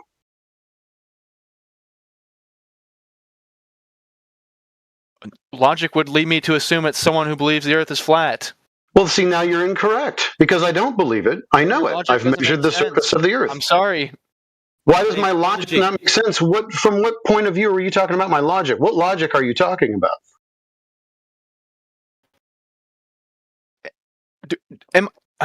Oh my God. I can't. Is there a difference between believing and knowing?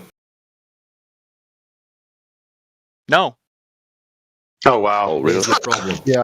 That's the problem here. There is none. With this subject, there is no difference. No, there is. Let me explain it to you. Because there's no way to prove it. Okay, the Earth is what the Earth is, and if you believe otherwise, it's not going to change what the Earth is. Like someone could tell you, one thing. They can make you believe something. The Voltaire has a very good, powerful quote about this.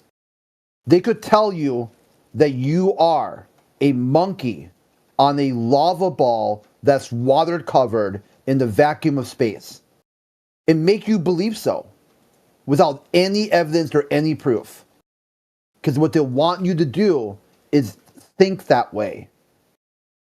I don't mean to cut you off, but can you define they? When you and other people say they, who exactly is they that you guys are referring to? This conspiracy theory that you're talking about. We're inside right now. We're inside your worldview. That you think that there's a global conspiracy that's pushing or not pushing certain information. And why would they do these things? I mean, Voltaire you can't just change the worldview without having some sort of coordination on a global scale. Global scale? Oh, sorry. Yeah, I'll actually laugh. That was pretty good. I'll actually laugh at that. Yeah, the other word for global, like the adjective, where it like all-encompassing. All that news.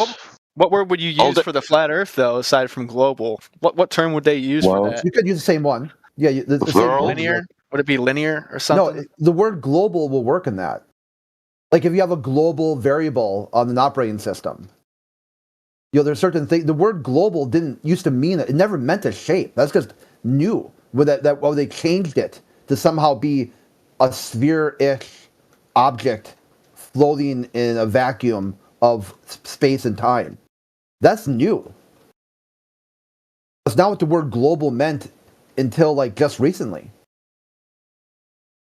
They've changed the words. Malcolm X had talked about this, that the people in power, and you see it right happening in Korea. If you ever watch some documentaries about Korean people when they leave, that there isn't a word. They've erased the word freedom, self-expression. There's lots of words that they've completely took out of the North Korean language. So you can't, there isn't a way to express what they actually mean. So they've taken the word global, which means everything, all-encompassing, and they changed it to your worldview. They made that your worldview. And why would they do that? Voltaire said, if they can make you believe in absurdity, you'll commit atrocity. You'll start bombing fisher boats off Venezuela because of drugs or something. I understand what you're saying.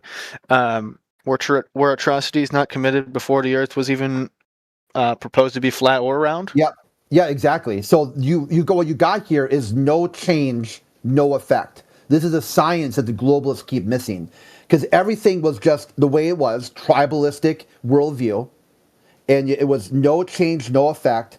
The Catholic Church rolls out this heliocentric model, talking about, this is the way God created the universe, then Big Bang and all this other stuff. Then apparently NASA, the U.S. federal government in the 1960s, some 50 years ago, supposedly goes to space for the betterment of all humanity. That's going to be a giant leap forward for all mankind. No change, no effect. So what you're seeing here is that there isn't any change. There's not going to be, you're going to see the same set of variables existing perpetually.